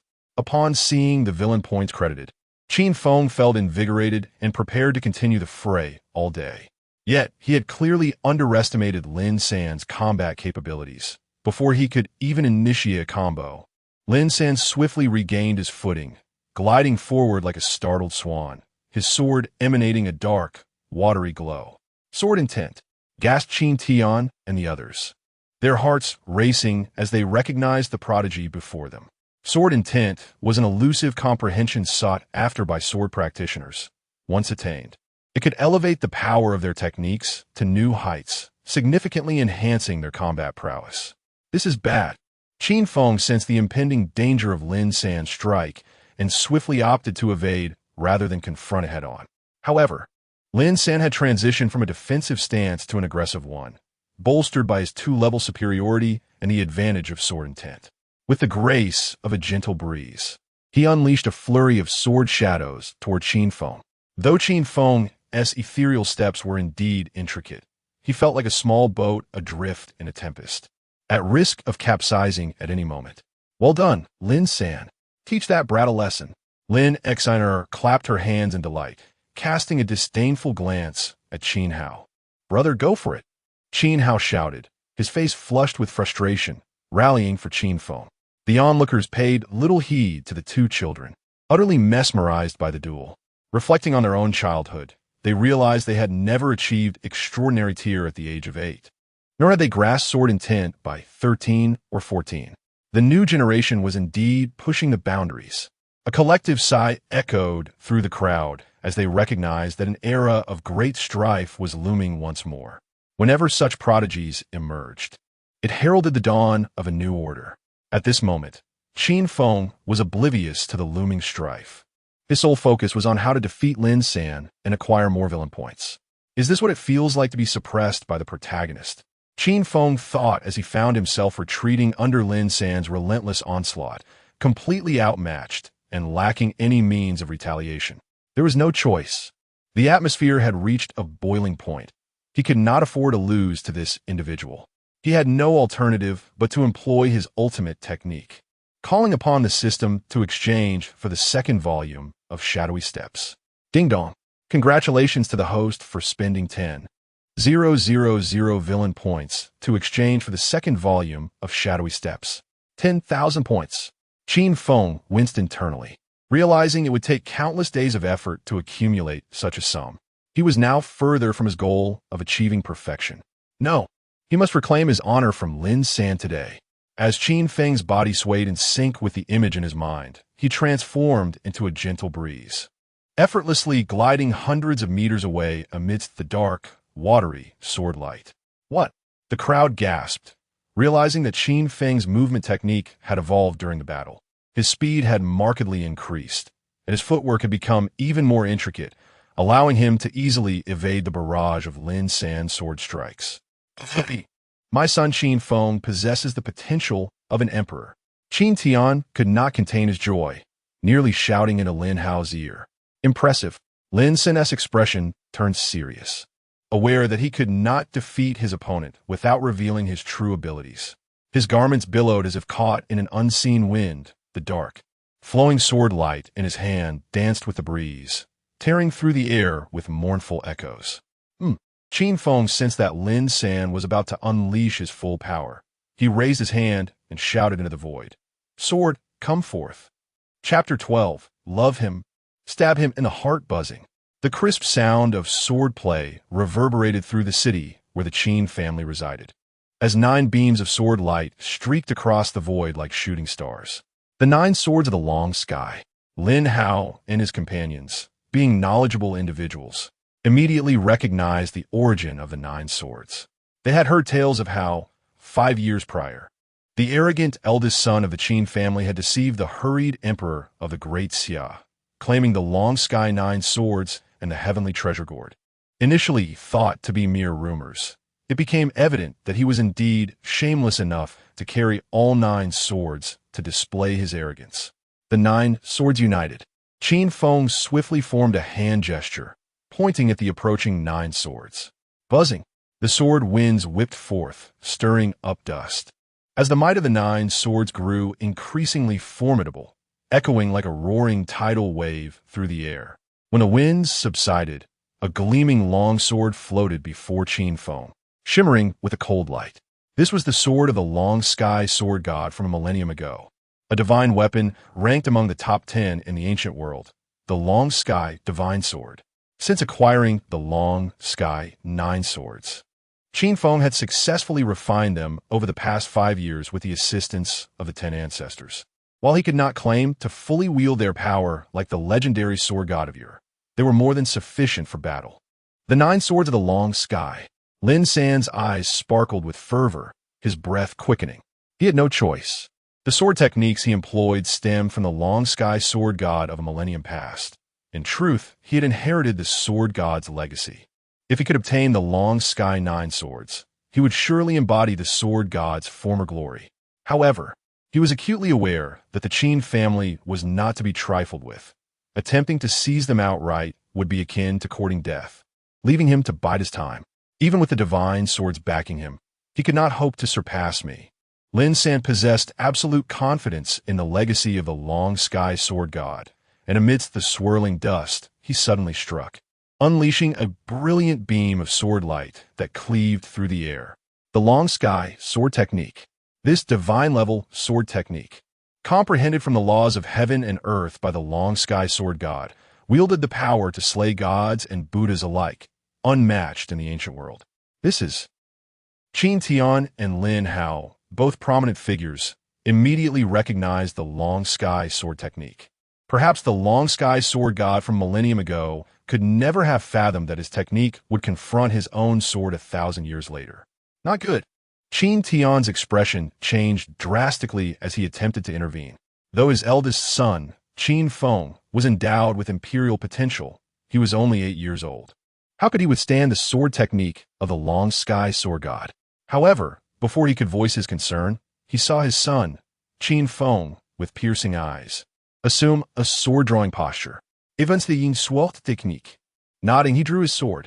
A clear and resonant sound of the sword being unsheathed echoed across the heavens, as a stunning beam of sword light appeared, enveloping the arena in a chilling aura. The sword light danced gracefully, as if poised to cleave the heavens asunder. What sword technique is this? The crowd, well-versed in martial arts, had never witnessed this move from Qin Feng. Could it be an original creation? Stripped of any embellishment, it pursued the pinnacle of an invincible sword, capable of splitting the heavens and determining victory. Boom! The two beams of sword light collided with tremendous force, erupting into a thunderous roar accompanied by a terrifying energy storm.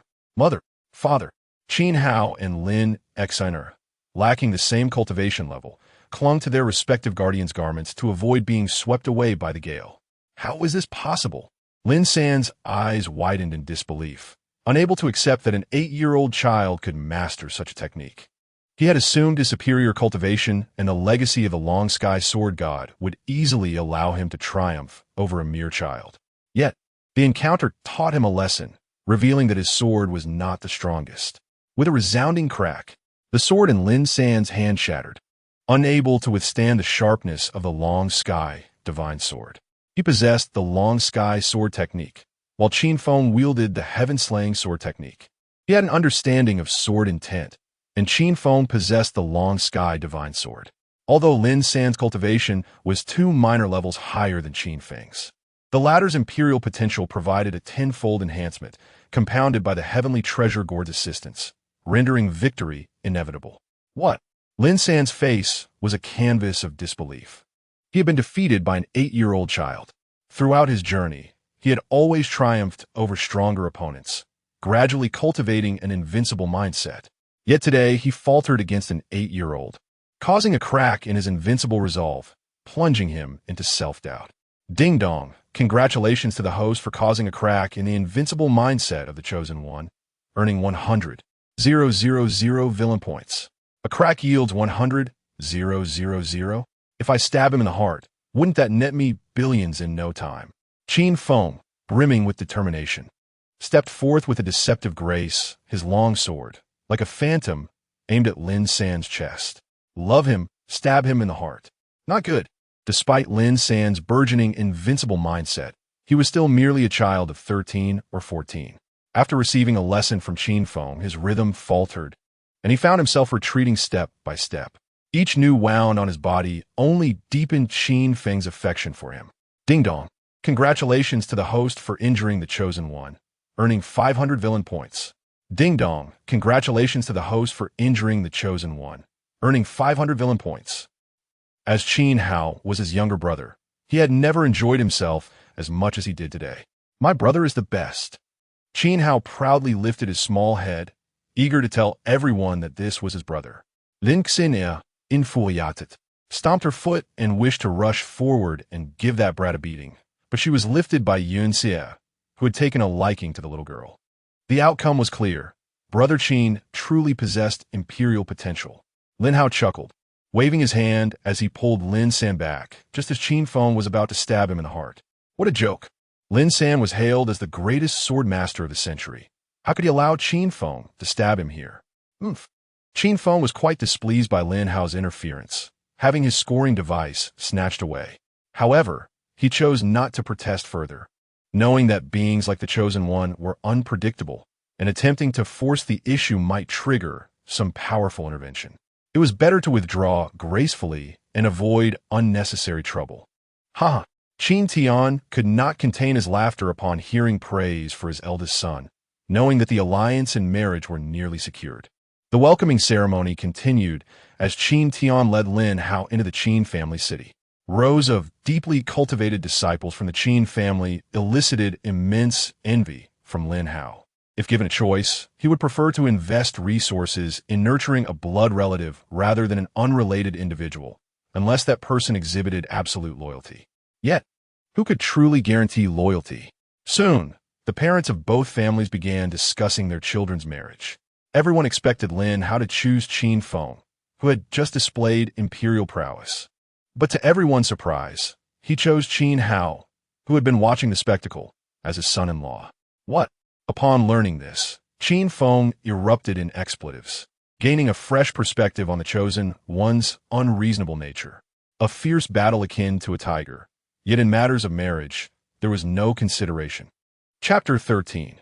The New Role of the Chosen One. However, Qin Tian and Yun Xie exchanged surprised glances. Logically, Qin Feng had just demonstrated his formidable prowess. It was rare for an 8-year-old child to possess such terrifying combat strength.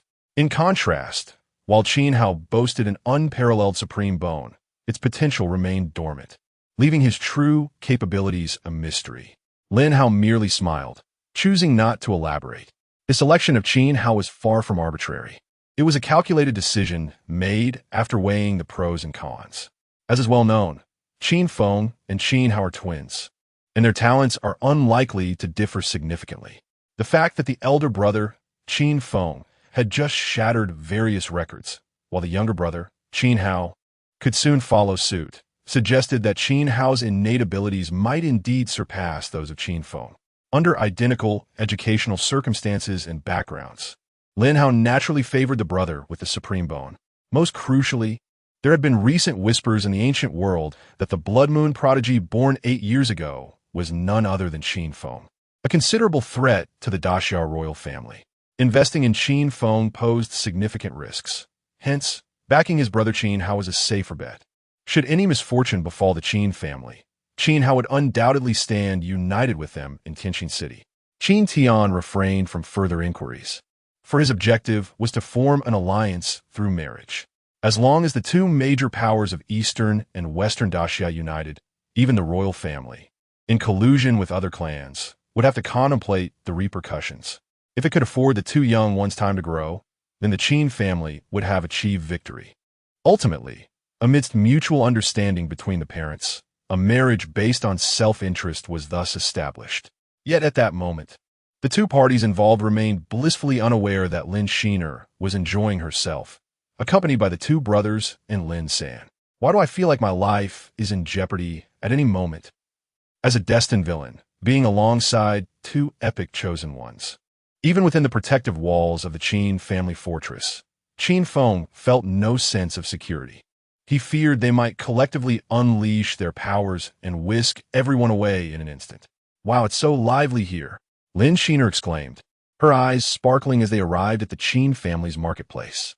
Unlike the mundane vegetable market of common folk, this was a realm for cultivators, bustling with wares such as rare herbs, elixirs, and magical artifacts. Given that the Qin family was the undeniable sovereign of Eastern Daxia, the security of their city was beyond question. Each day, a multitude of external cultivators flocked to trade, and the Qin family relied on these transactions to strengthen their clan members, gradually giving rise to such a free trade market. Oh, both Qin Hao and Lin San's eyes glimmered in unison, drawn to a dilapidated small cauldron. Oh, Qin Feng's spirits lifted, as if he had discovered a new treasure. Rather than fret over being overshadowed by these two chosen ones, he thought it wiser to leverage their unpredictable fortune to uncover hidden treasures. The fact that both were captivated by the small cauldron suggested it was anything but ordinary. I saw it first. I saw it first. Qin Hao and Lin Sin exchanged intense glances, each unwilling to concede the small cauldron. However, as they bickered, Qin Feng transformed into a cunning fisherman and inquired the vendor about the price. Originally priced at 1,000 spirit stones, would 888 spirit stones suffice for the young master? The vendor nervously proposed, keenly observing Qin Feng's expression, as if ready to lower the price at the slightest frown. After all, who would dare offend the Qin family? The local tyrants. 888 spirit stones. Passers-by halted in disbelief, exclaiming that the vendor must have lost his mind.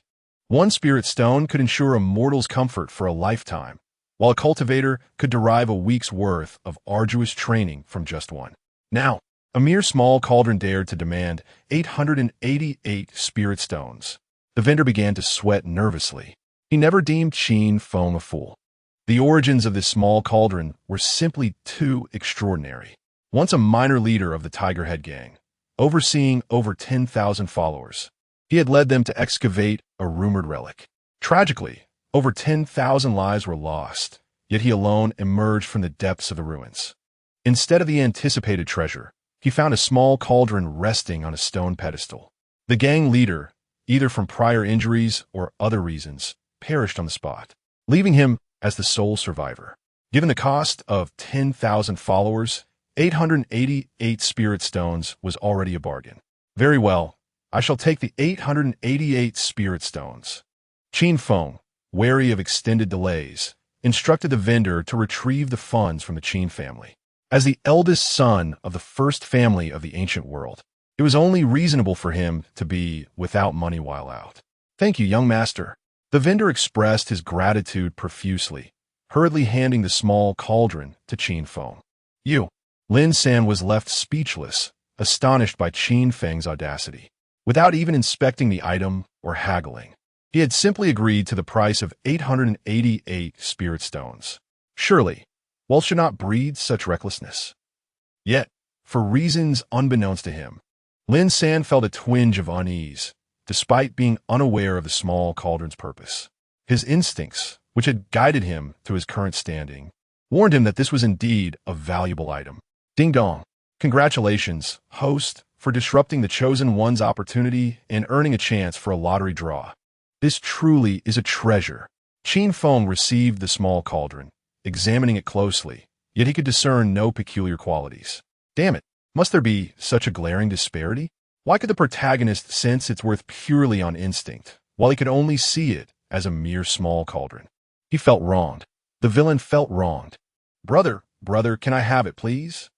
Qin Hao began to tug on Qin Feng's arm, attempting to charm him into relinquishing the cauldron through an adorable display. However, Qin Feng was impervious to such tactics. Only his sister might sway him. Nonetheless, unable to identify any special characteristics of the cauldron, he considered activating it through his younger brother, the Chosen One. All right, Qin Feng declared earnestly. This small cauldron cost me 888 spirit stones. As your elder brother, I'll contribute 2 eighths. If you cover the remaining 8, I shall lend it to you for a few days. Brother, you're so kind. Qin Hao, clearly not yet grasping the situation, joyfully produced a small pouch. It was a storage bag commonly used by cultivators, containing his savings from the past few years. Qin Feng had long coveted it. Soon enough, under Qin Feng's persuasion, Qin Hao produced an 8, amounting to 800 spirit stones. The onlookers around them were utterly speechless. Anyone with a kindergarten diploma would not fall for such a ruse. Chapter 14. The Joy of the Villain Ding. The host has successfully deceived the naive Chosen One, earning 500 villain points. Qin Feng, with a sense of satisfaction, tucked away 800 spirit stones and honored his promise to lend the small cauldron to his younger brother for a few days, with the intention of reclaiming it as soon as it was successfully activated. In response, Qin Hao felt no loss. Rather, he perceived it as a gain. His elder brother spent 88, while he only spent 8, a difference of a whole 8. Truly, what a foolish little one. Qin Feng gazed at his dim-witted younger brother, struggling to comprehend why a villain of such high emotional and intellectual intelligence would ultimately find himself beneath the heel of his own creation. What purpose does this small cauldron serve? Lin Xner, curious as ever, leaned over to inspect the cauldron's peculiarities. However, Qin Hao, as if guarding against a thief, swiftly tucked the cauldron into his embrace, showing not a shred of courtesy to his future sister-in-law, which irked Lin Xner to the point of stamping her foot. As the little princess of Tianqin City, she had never encountered such blatant disrespect. I wouldn't care less. Lin San, let us depart. Lin Xner, embodying the quintessential tsundere, had no concept of asking for favors and continued to stroll through the Qin family market with Lin San in tow. Having tasted the sweetness of victory, Qin Feng shamelessly followed, attentively monitoring Lin San's changing expressions. Why does the young master of the Qin family keep stealing glances at me? Lin San felt a chill run down his spine under Qin Feng's scrutiny, his heart racing with anxiety. As a servant to the little princess, he had heard whispers of certain nobles with peculiar tastes, who favored delicate servants like himself, especially those seemingly exceptional noble scions, whose wild escapades left one astonished. Could Qin Feng be one of those? It seemed as if to validate his suspicions. Any merchandise upon which Qin Feng's gaze lingered for more than 2 seconds was promptly purchased with ostentatious flair. It was akin to a domineering CEO taking his delicate wife shopping, purchasing everything within her sight to flaunt his wealth. How absurd! Qin Feng gazed at the heap of items he had acquired, none of which could rival the cauldron's worth. Ding!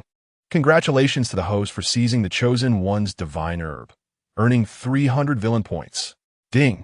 Congratulations to the host for acquiring the Chosen One's elixir, earning 300 villain points. Although these treasures were indeed rare and yielded villain points, Qin Feng evidently yearned for the opportunity to draw from the system's lottery. I refuse to believe that I cannot unearth true treasures in such a vast market. For the next few days, Qin Feng persistently dragged Lin San around the marketplace. Unfazed by the weather, Lin San, terrified, felt goosebumps rise on his skin, increasingly convinced that Qin Feng was coveting his body, losing sleep over it, and clutching his sword in vigilance, fearful of losing his purity. He was determined to be an exceptional servant, not an exquisite victim. Is this truly the eldest son of the Qin family? The people of the Qin family market whispered and pointed, for the name of this young master was well known. Previously, they had only heard of his imperial potential, but had never witnessed his prowess firsthand until the arrival of Tianqin City.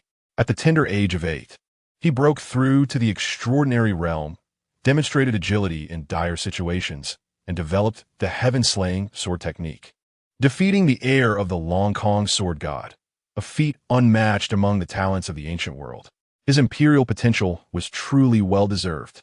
Moreover, discerning individuals noted the items Qin Feng had purchased, recognizing them as rare treasures without a single misjudgment. Remarkable! The crowd was astounded, their admiration for the young master of the Qin family reaching new heights. To accurately identify such numerous treasures required more than mere strength. It demanded profound knowledge and years of genuine practice. For an 8-year-old child to achieve such a feat was nothing short of astonishing. Days later, the Qin and Lin families publicly announced their engagement, marking the formal alliance between the Qin family and Tianqin City. Lin Hao, accompanied by a retinue, prepared to return to Tianqin City. Qin brother, we part ways here. Lin Hao clasped his fists, his expression filled with reluctance. Lin brother, travel safely. Qin Tian's eyes also mirrored his reluctance, accompanying them for several hundred miles before wishing to continue. As they departed, Qin Feng cast a lingering glance at Lin San, his eyes brimming with reluctance, for his dual-core treasure-seeking device was now reduced to a single core, although the dual-core device had only led him to an unknown small cauldron. The other treasures had certainly yielded significant gains.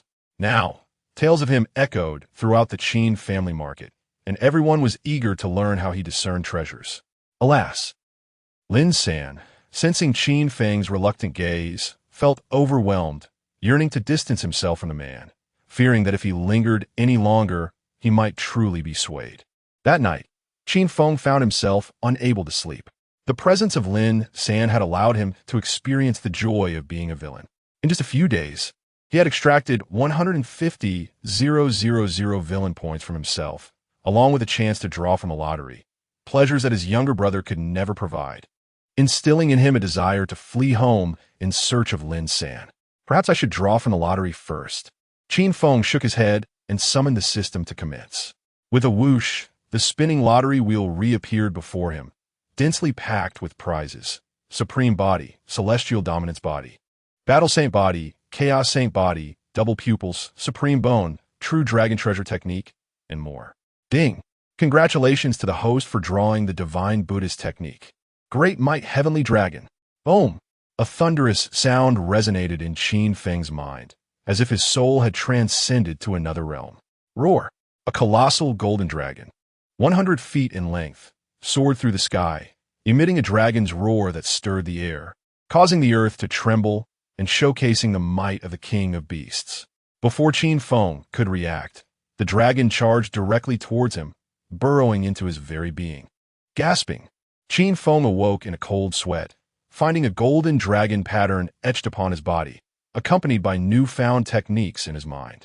By harnessing the dragon pattern, he could unleash the Divine Buddhist Technique, Great Might Heavenly Dragon.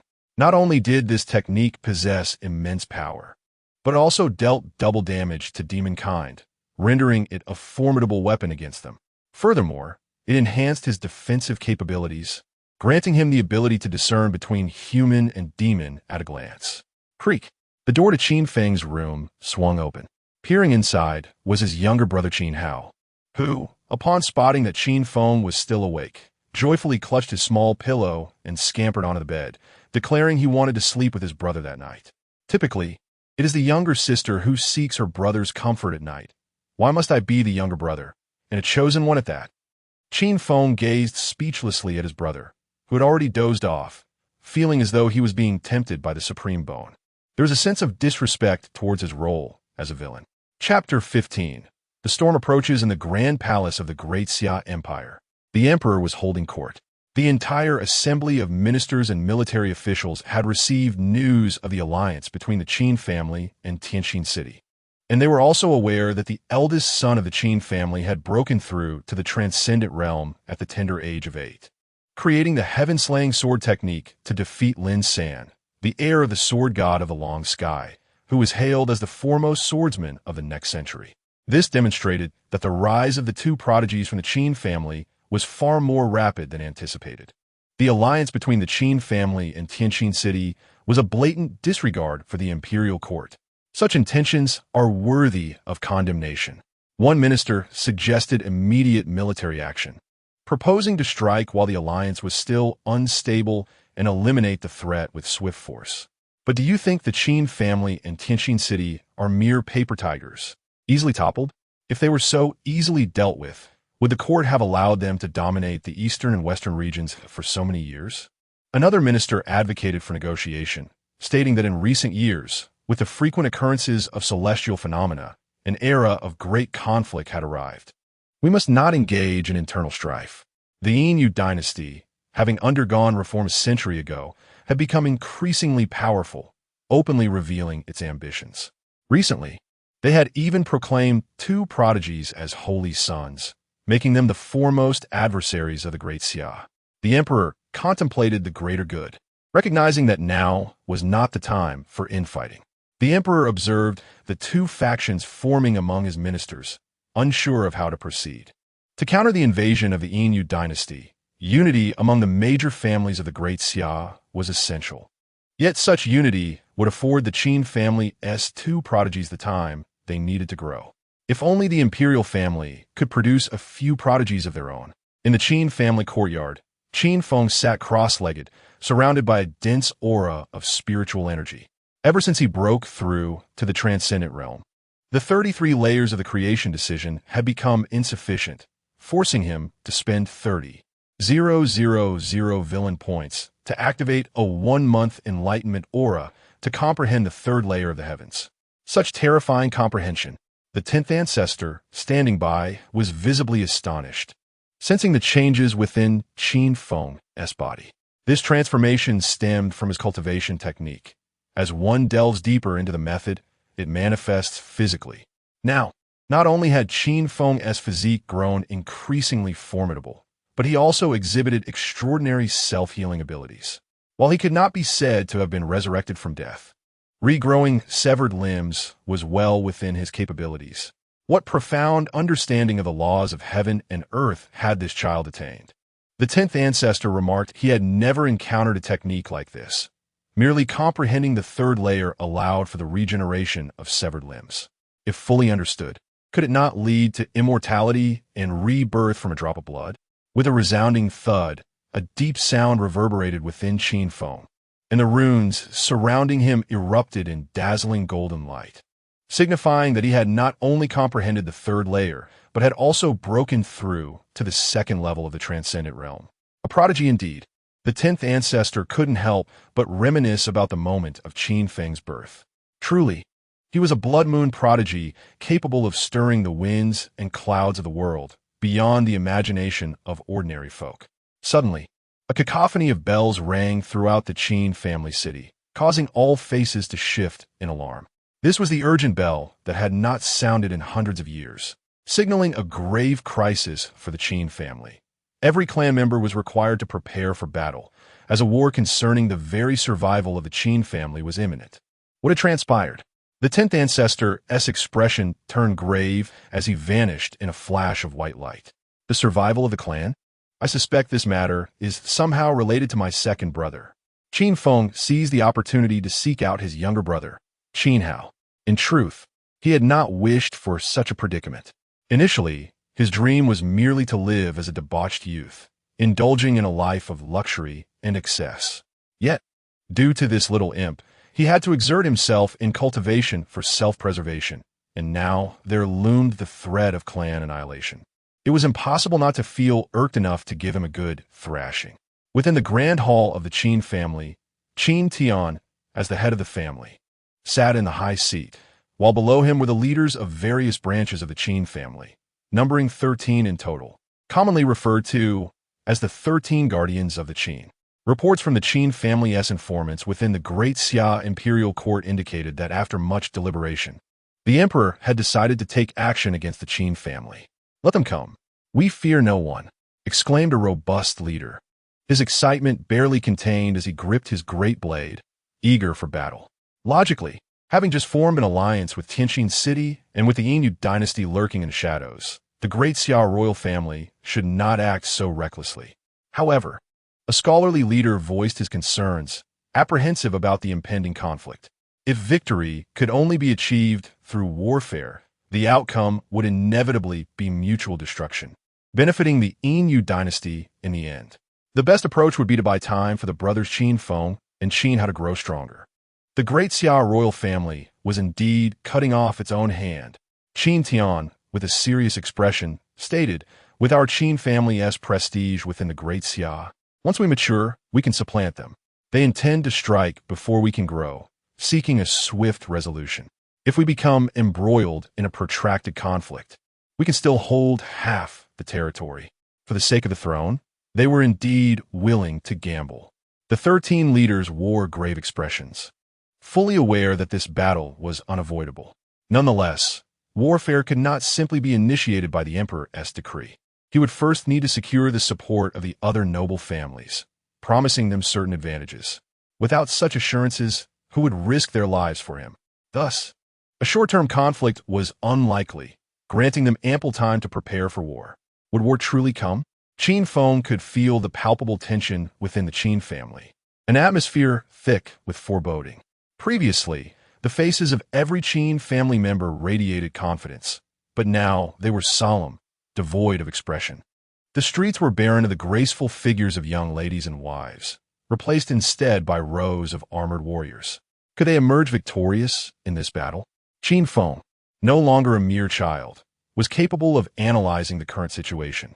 While the alliance with Tianjin City granted them control over half of the Great Xia, the noble families under the leadership of the Great Xia Emperor were not to be underestimated. Even if they managed to secure a Pyrrhic victory, the Yinyu dynasty still lurked as a formidable adversary. Most critically, they had a chosen one among them. It was well known that the chosen one did not require the support of a powerful family to thrive. Even one born into a strong lineage might depart due to various circumstances. Either the family would perish, or there would be a severance of ties. Therefore, the odds of their victory in this battle were virtually non-existent. So the question arose, should he flee while he could? No, he could not abandon them. They were his cherished friends and brothers. Qin Feng shook his head vigorously, contemplating how to turn the tide in their favor. The ultimate solution would be to summon the legendary red-haired elder, but then an idea struck him. He recalled the System's mission to excavate his brother's supreme bone. Perhaps he could openly extract his brother's supreme bone. Chapter 16. Almost moved to tears in the ancestral hall of the Qin family, where the spirits of their valiant ancestors who fought for the clan are enshrined. There are over 100,000 memorial tablets densely arranged. A venerable elder, the first ancestor of the Qin family, sits cross-legged on a mat, flanked by 9 other ancestors and Qin Tian, Qin Feng's adoptive father. Ancestor. The situation is as follows. Qin Tian kneels respectfully, explaining the unfolding events.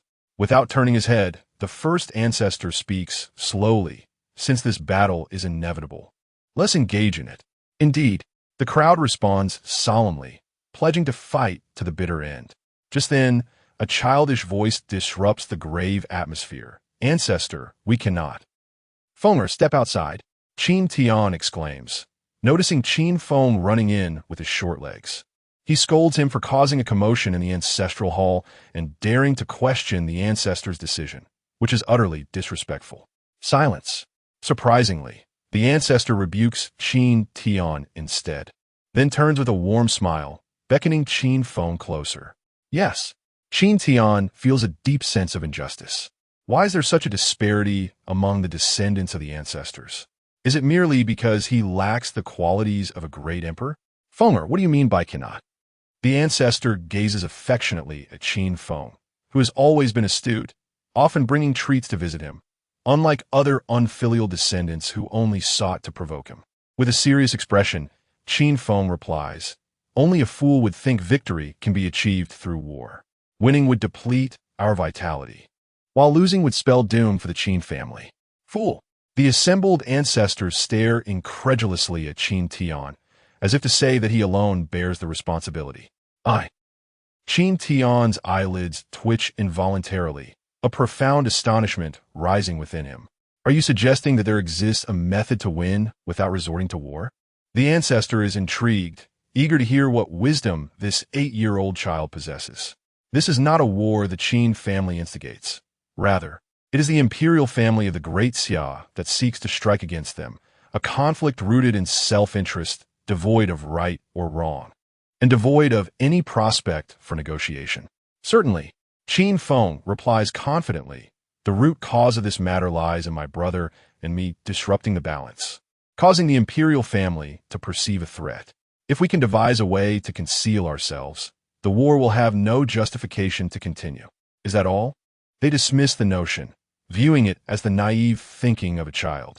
Even if they were to hide the 2 brothers, the imperial family would not relent unless both were dead or incapacitated. Indeed, incapacitated. Qin Feng's small face grows grave as he produces a tattered ancient text. It is a tome he redeemed from the system, detailing rare constitutions, including explicit instructions on the supreme bone. Excavate the bone, break it, and then rebuild. The ancestors gasp in shock at the horrifying method to harness the supreme bone, while others treasure such a rarity. Who would be cruel enough to extract a child's supreme bone, then rely on sheer willpower to transform it into a supreme position? After a long silence, the ancestor finally speaks. This method is indeed feasible. What? The ancestors gasp collectively, astonished that the ancestor has agreed. I oppose it. Qin Tian interjects urgently. Hauer is merely 5 years old. He is still a child. This pain is beyond his capacity to bear. The ancestor replies calmly, to achieve a supreme position, one cannot solely rely on a supreme bone. It also requires immense willpower and a grand vision, for fate has its own design. Fate has its own design. The ancestors exchange glances, questioning whether the ancestor has glimpsed some divine insight. However, Qin Tian understands the rationale, but cannot bring himself to accept such a fate for his son. Ignoring Qin Tian's concerns, the ancestor turns to Qin Feng, asking, "How can conceal himself through the extraction of his bone, but how will you hide and later reveal your imperial potential?" With righteous conviction, Qin Feng declares, "The eldest son of the Qin family, envious of my brother's talents, will extract his supreme bone for his own use. Upon discovery, he will flee the Qin family," prompting the ancestors to expel this unfilial child forever, issuing a kill order throughout the ancient wilderness. As his words hang in the air, the room is engulfed in shock. They can hardly fathom that this child, merely 8 years old, possesses such ruthless foresight, not only for others, but for himself as well. If Qin Hao were to endure physical suffering from the bone extraction, Qin Feng would bear both physical and spiritual torment. Branded a traitor of the Qin family and stripped of its protection, he would face relentless pursuit until the day Qin Hao matures, when his innocence might be restored, provided he survives until then. Qin Feng, however, feels no pressure, for the ultimate red-haired elder is no mere decoration. Absolutely not. As a father, Qin Tian cannot accept this proposal under any circumstances. His eldest son would bear the weight of the family's expectations while struggling for survival, and his youngest would endure unimaginable suffering to grow stronger. No parent wishes such a fate for their child. To undertake heroic deeds and bear the scorn of generations for the family, I am willing, Qin Feng proclaims boldly, nearly moved to tears by his own words. In a mere few phrases, he leaves the assembled ancestors, who have lived for millennia, utterly speechless. He is but 8 years old. He is still a child. Yet, for the sake of the family's peace, he is resolute, even at the cost of eternal condemnation. With such a descendant, how could the Qin family not flourish in the future? Ding dong. Such a hypocritical villain deserves applause for their performance. Congratulations to the host for acquiring a personal space. Qin Feng instantly perceives the personal space, approximately 1,000 square meters, an essential tool for home, travel, and even for nefarious deeds. The ancestor, striving to maintain composure, speaks with a trembling voice. The ancestors recognize you as a good child, but do you understand what you will face by following this path? There is no opportunity for regret. I do not regret it. The sharpness of a sword comes from the grind, and the fragrance of plum blossoms emerges from bitter cold. Without enduring storms, how can one see a rainbow? Qin Feng's gaze is clear, his resolve unwavering. Yet inwardly he thinks, 5 years. Do you know how I spent these 5 years? Stop your chatter. Let me excavate the supreme bone. I must complete my task. I desire the invincible dual pupils. I do not wish to remain at home as a good child. I wish to venture beyond the novice village to seek beautiful ladies and a little wife. Very well. The ancestor exhales laboriously, as if expending all his strength. He knows that Qin Feng's plan is the most prudent, minimizing the losses for the entire Qin family. Even in the worst-case scenario, it would only cost Qin Feng's life. Should he endure until that day, the Qin family would emerge even stronger because of him. Ancestor, I beseech you. Qin Tian kneels, bowing his head in desperation, his eyes filled with humble pleading. He simply cannot bear to watch his own son pursued mercilessly while he must feign indifference. It is too painful, too cruel for a father. Father, do not worry. I will return safely. Qin Feng, moved, helps his adoptive father to his feet and sincerely calls him father for the first time in 8 years. This word carries with it a promise. He will return to personally pull out the oxygen tube. Chapter 17. The Supreme Bone, I have accepted it. As dusk descended, the Qin family was enveloped in an eerie silence. With the urgent tolling of war bells, all nighttime activities were suspended, and everyone busied themselves with enhancing their cultivation. Only the strong could hope to survive the impending conflict. Creak. The door to Qin Hao's room was gently pushed open, and Qin Feng sauntered in. Through the faint moonlight streaming in from the window, he beheld his younger brother, peacefully asleep while cradling a small, damaged cauldron. The innocent visage of his sibling made it difficult for him to act. Brother, I do this for your own good. Qin Feng continually reassured himself, knowing he had no other choice. Only by extracting his brother's supreme bone could he preserve the vital strength of the Qin family. Allowing them to remain hidden in the shadows and enabling his brother to endure hardships and grow swiftly, all while aiding him in fulfilling his mission. Most importantly, their father would no longer be able to boast. My son Qin Feng possesses the potential of an emperor. A fourfold gain. Forgive me, my foolish little brother. Brother Qin how groggily rubbed his eyes and awoke to find Qin Feng standing at the foot of his bed.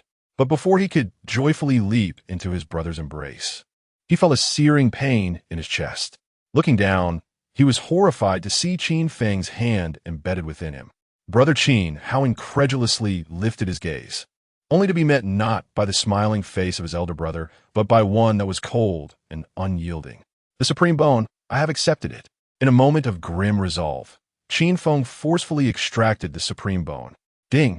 Congratulations to the host for injuring the chosen one, with life hanging by a thread, earning 800,000 villain points.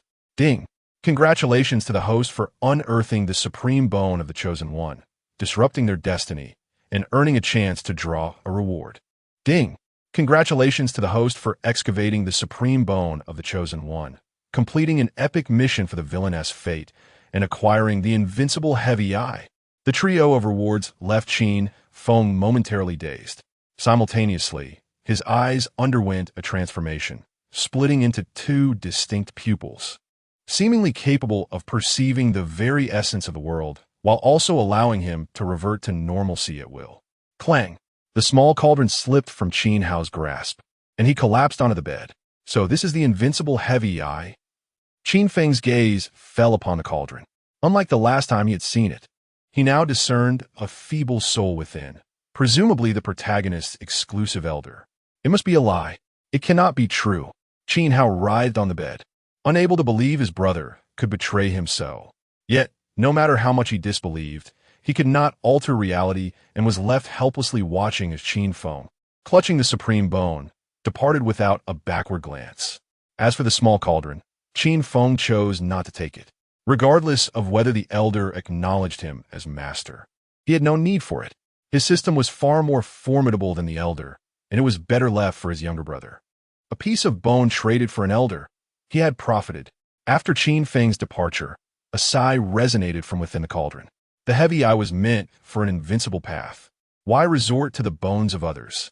Upon uttering this, the cauldron emitted a soft glow, enveloping Qin Hao in a healing embrace. At that moment, in the room of Qin Feng's parents, "No, please," No Yun Xia wept, shaking her head upon hearing of her two sons' fates. She pleaded with Qin Tian not to allow such a thing, for as a mother, she could not bear to witness her son suffer. He is but 8 years old. He is still a child.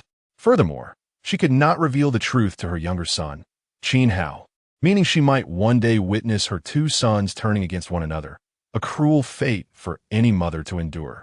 We must have faith in him. Qin Tian struggled to suppress his emotions, holding his wife tightly. He understood all too well the unbearable pain of being a parent. Yet, as the head of the Qin family, he could not stand by and watch his kin meet their demise, nor could he allow the family to suffer mutual destruction. The current retreat of the Qin family was merely a precursor to their future resurgence. Thud, thud, thud. The sound of 3 prostrations echoed from outside the door. It was Qin Feng, bowing before his parents. Fengye. Yun Xie was overwhelmed and attempted to open the door for one last glimpse of her son. But Qin Tian held her back, knowing that allowing her to see Qin Feng would lead to uncontrollable chaos. If others were to witness it, all would be for naught. Father, mother, your son is leaving.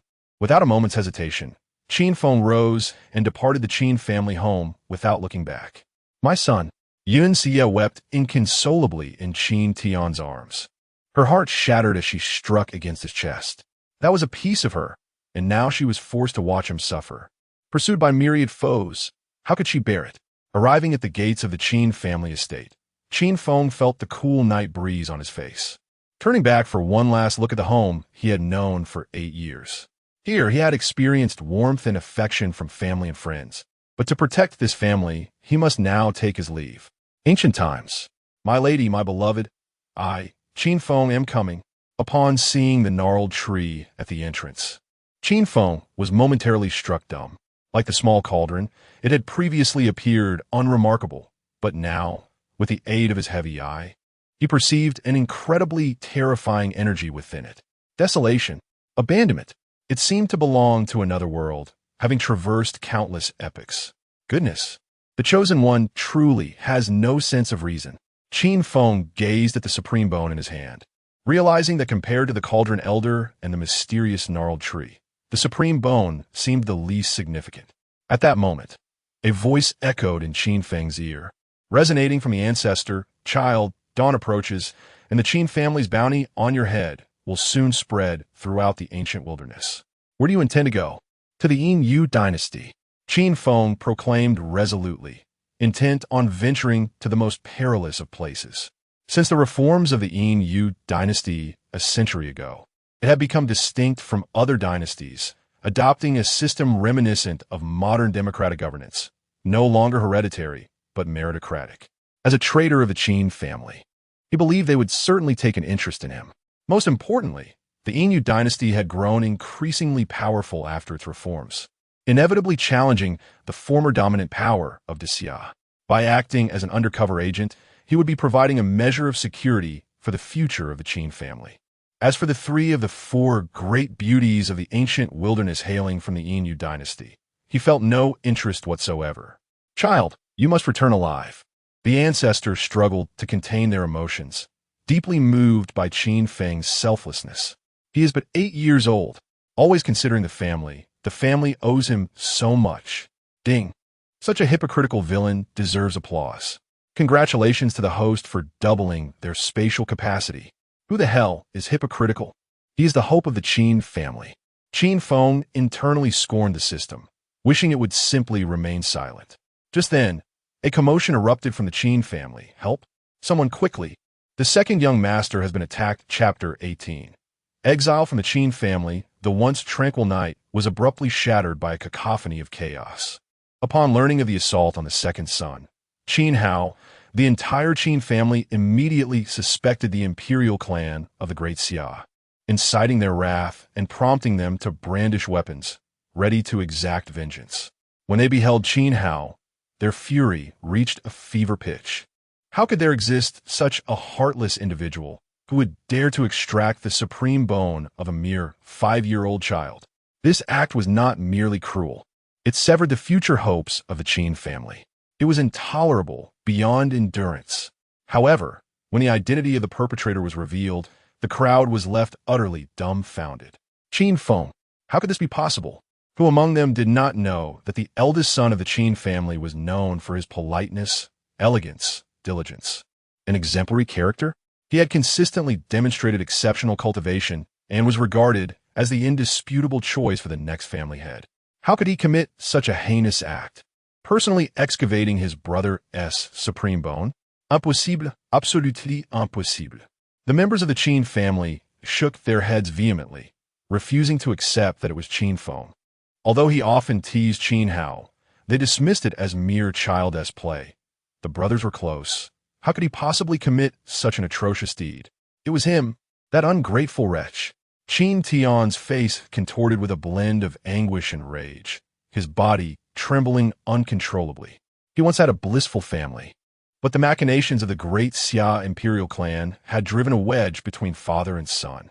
He could only watch helplessly as his 8-year-old son struggled to survive in the world, unable to offer assistance, while his 5-year-old son endured the torment of having his bone excavated, suffering both physical and emotional agony. As a father, how could he not be furious?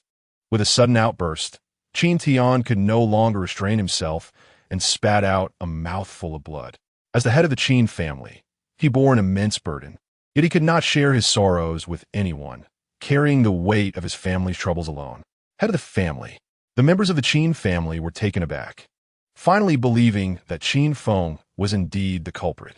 As the patriarch of the esteemed Qin family, Qin Tian's cultivation was unfathomable. Yet even he was brought to the brink of collapse by the overwhelming shock, revealing the depth of his anguish. The ties of blood were profound, yet here they were, tearing each other apart. No parent could endure such a fate. At that moment, the voice of the second ancestor of the Qin family rang out. Qin Feng, consumed by jealousy, has committed the unforgivable crime of extracting his brother's supreme bone for his own gain. Not only has he shown no remorse for his actions, but he has also harmed the guards in his flight from the Qin family. In the name of the second ancestor of the Qin family, I hereby declare that Qin Feng is to be exiled from the family, and a bounty is placed upon his head. His life or death is of no concern. Exiled from the family? Life or death of no concern. The members of the Qin family were taken aback, hoping the second ancestor would show leniency. Now that Qin Hao's supreme bone had been rendered useless, if they were to lose Qin Feng, a talent of great potential, how could the Qin family hope to prevail in the tumultuous world ahead? This childish character deemed him unworthy to remain a disciple of the Qin family.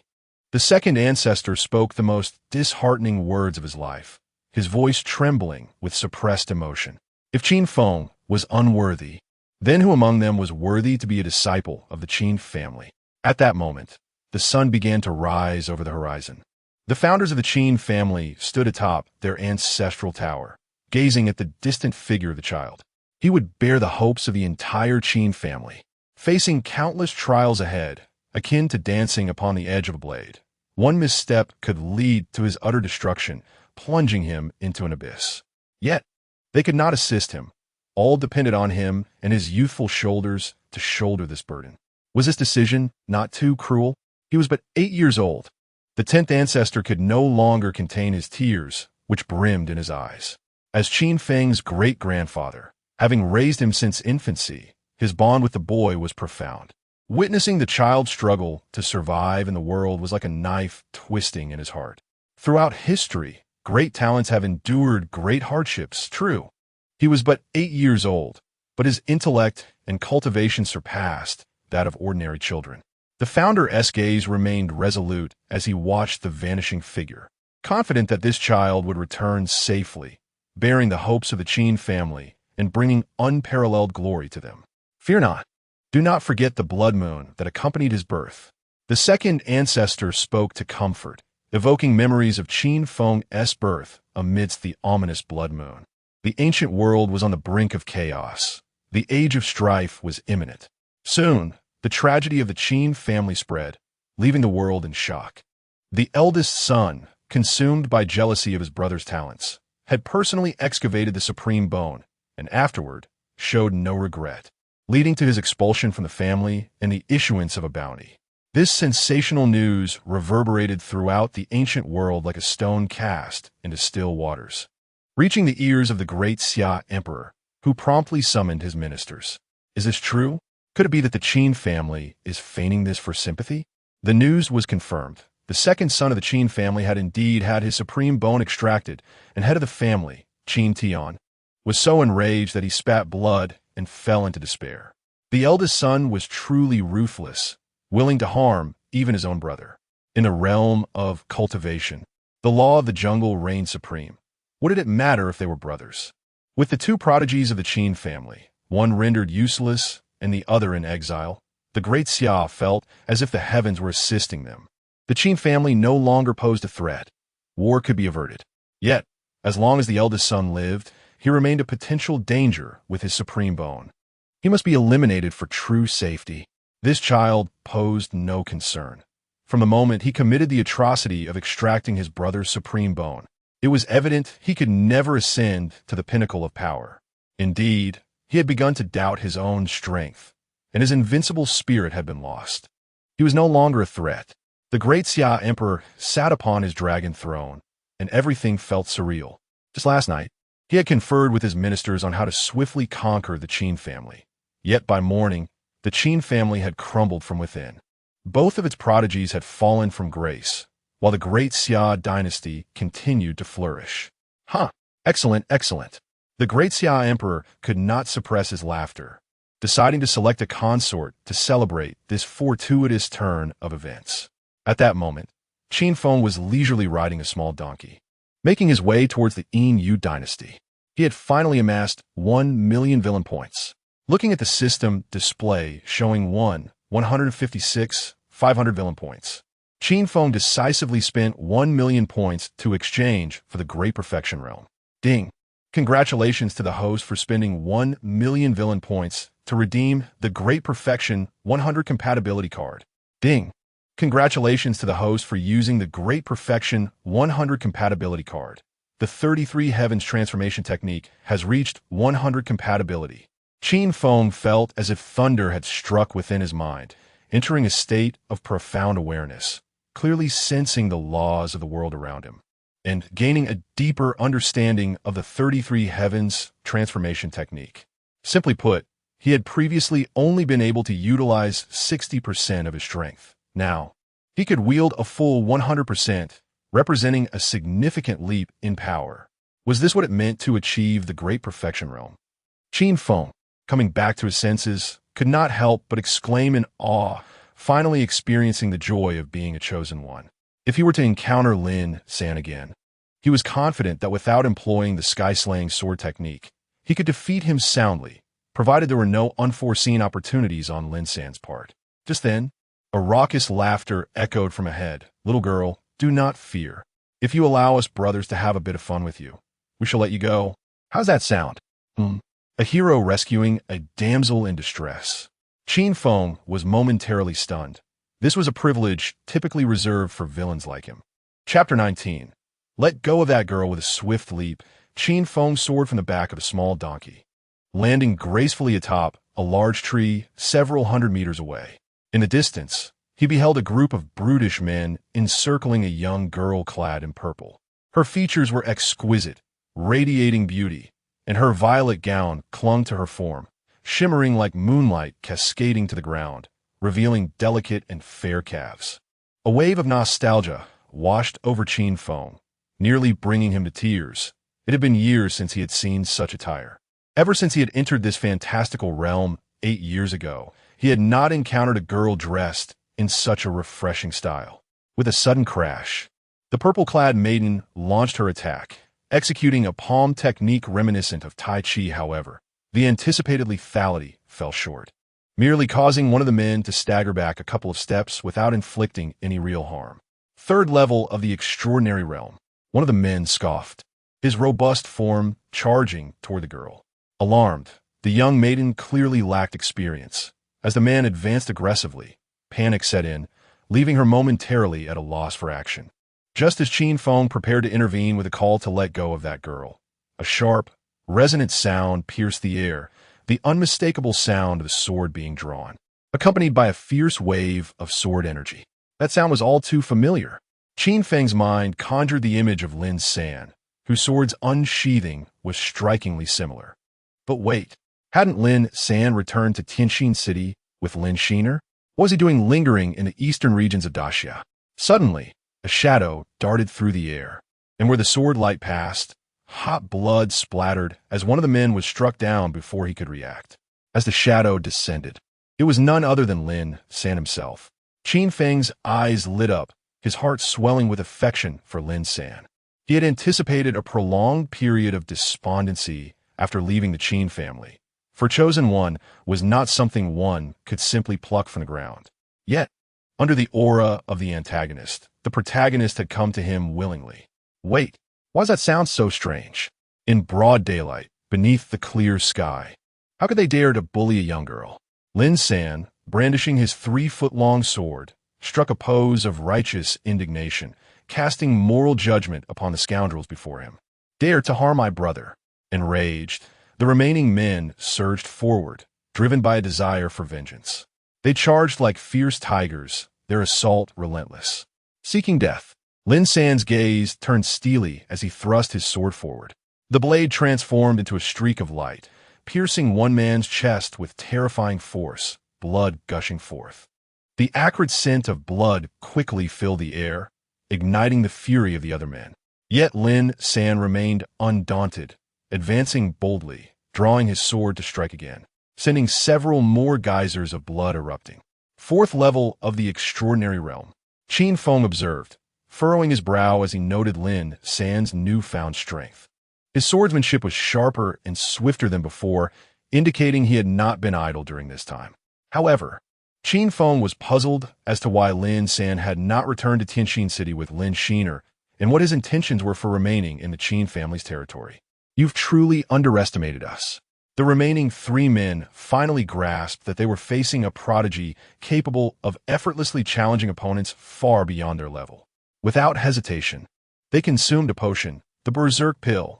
Lin San's expression shifted dramatically as he dashed forward, sword in hand. He was aware of the Berserk Pill's effects. It could double a person's combat power at the cost of 10 years of lifespan. Though these men were only slightly stronger, overcoming them would be a challenge if they consumed the pill. Before he could act, a sword aura sliced through the air, striking Lin San's face with a fierce wind.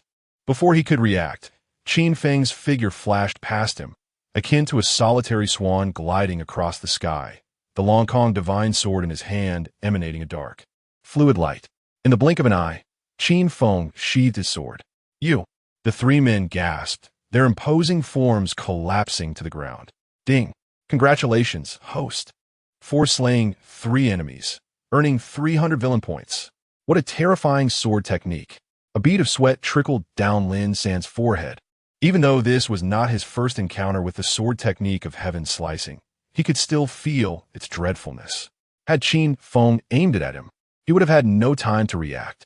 In truth, Qin Feng had contemplated eliminating Lin San for a grand reward, but the risk of unforeseen consequences was exceedingly high. It was far safer to remain by his side, occasionally providing assistance. "Lin brother, what a coincidence." Qin Feng turned with an air of nonchalance, wearing an innocuous smile. "Qin brother, I did not expect to see you again so soon." Lin San, evidently unaware of Qin Feng's recent exploits, greeted him warmly. "Thank you, gentlemen, for your timely rescue. I, Ziyuan, am deeply grateful." The purple-clad maiden hurried over, offering a profound bow, her gaze toward Lin San sparkling with admiration. Qin Feng, however, was completely overlooked. After all, what could a mere child understand? How unfair. Qin Feng was utterly speechless, gaining a fresh perspective on the protagonist's unreasonable charm. "Oh, Miss Ziyuan, you flatter us. It is our duty as cultivators to stand against injustice." Lin San struck a pose of righteous valor, prompting Qin Feng to roll his eyes repeatedly, while Ziyuan gazed at him with starry-eyed admiration. Suddenly, a man, still clinging to life, shot an arrow into the sky, which exploded into a massive tiger symbol, visible for miles around. This was the insignia of the Weihu gang. As a future hope of the Qin family, Qin Feng was well acquainted with the local factions. The Weihu gang was a minor force within the Qin family's territory, boasting a few thousand members, with their leader being at the 3rd level of the spirit martial realm. Each year, they paid tribute to the Qin family, which explained the family's indifference toward them. As the man coughed blood, he laughed maniacally. "Our leader is at the 3rd level of the spirit martial realm. No matter who you are, you will all perish." The 3rd level of the spirit martial realm. Worry filled Ziyuan's eyes as she sought to escape the area quickly. "Fear not, Miss Ziyuan, we shall be fine," Lin San assured her with confidence. Had he not encountered Qin Feng, he might have fled with Ziyuan, but now that he was with the heir of the Qin family, retreat was not an option. They would await the gang's arrival and relish the opportunity to teach them a lesson. "You're quite brave. Keep it up." Qin Feng resolutely refused to allow the chosen one to bask in the glory alone, taking Ziyuan's hand as they hastily made their escape. Chapter 20. My current circumstances are entirely due to my own efforts. Lin San stood awkwardly in place, momentarily at a loss for what to do. To refuse would be to boast. To agree would be akin to courting disaster. Ultimately, after weighing the pros and cons, he concluded that his life was of paramount importance and, mustering his courage, decided to flee alongside Qin Feng. Witnessing this scene, Ziyuan's eyes brimmed with disappointment. Every girl harbors dreams of romance and admires heroes, and she had thought she had encountered her destined prince, only to discover he was merely a boastful youth. "Ding! Congratulations, host, for interrupting the chosen one's pretense, preventing him from gaining the goddess's favor. You have earned 500 villain points." This unexpected turn of events invigorated Qin Feng, as if he had unlocked a new level of prowess. Lin San attempted to salvage his image by asking, "Brother Qin, I do not comprehend why someone of your stature would choose to run away." "Quite simply," Qin Feng replied earnestly, "I'm not the type to bully others because of my wealth. Living off the legacy of my ancestors does not make one a true man. My current situation is entirely the result of my own endeavors. I aim to carve out my own path with my own hands. Brother Qin, Lin San began to harbor a newfound admiration for Qin Feng, a second-generation heir unlike any he had encountered before. Zi Yuan's beautiful eyes sparkled with an unusual light. She had not expected this young lad to possess such lofty aspirations. Meanwhile, within the Qin family, the ancestors convened. Ever since Qin Feng's departure, they had discovered that 30 million spirit stones were missing from the storeroom. These were not ordinary stones, but premium spirit stones, each equivalent to 1,000 regular ones. Even for the Qin family, the undisputed rulers of the eastern region of the Great Xia, it would take 5 years to accumulate such wealth. The 10th ancestor reported, according to the storeroom manager, only Fenger visited the storeroom that day. Then it must have been him. The first ancestor's expression revealed little, as he had long suspected the identity of the thief. The 10th ancestor questioned, but how did he manage to empty the storeroom of 30 million premium spirit stones? That is a mountain of wealth. Even the largest storage bags would require hundreds to carry it all. If he lacked capability, he would never have dared to hatch such an audacious plan. The first ancestor waved his hand with a smile, saying, "Forget it. After all, it is for our own child's use. There is no need to make a fuss." Understood. The 10th ancestor nodded, but hesitated before adding, "There is another matter. After little Tian spat blood, his spirit has been in a constant state of decline, and that child, Shiyu, has been crying incessantly. Alas, the trials of parenthood can be burdensome." The first ancestor sighed and pondered. Given little Tian's current mental state, he is unlikely to fulfill the responsibilities of the family head. We should find someone to replace him for the time being, allowing them to live quietly without interference. Hopefully, they will recover soon. I shall take care of it. The 10th ancestor nodded and departed. Before long, the Qin family announced a new candidate for the family head, leading everyone to speculate that Qin Feng was somehow involved. With the loss of 2 prodigies, and with Qin Tian as both father and head of the family, he could not escape blame. The once bustling residence of the family head had grown eerily quiet, with no visitors daring to pay their respects. "Big Tree, I have come to see you." Qin Hao, pale-faced, approached the crooked tree. With a tenacity born of survival, he persevered, shedding some of his childishness and gaining an air of resolve. He would demonstrate through his actions that he was mistaken, gravely mistaken. True strength lies in an invincible spirit, not in doubt of one's own abilities. "Look, isn't that the useless second young master?" A group of youngsters caught sight of Qin Hao and could not help but mock him.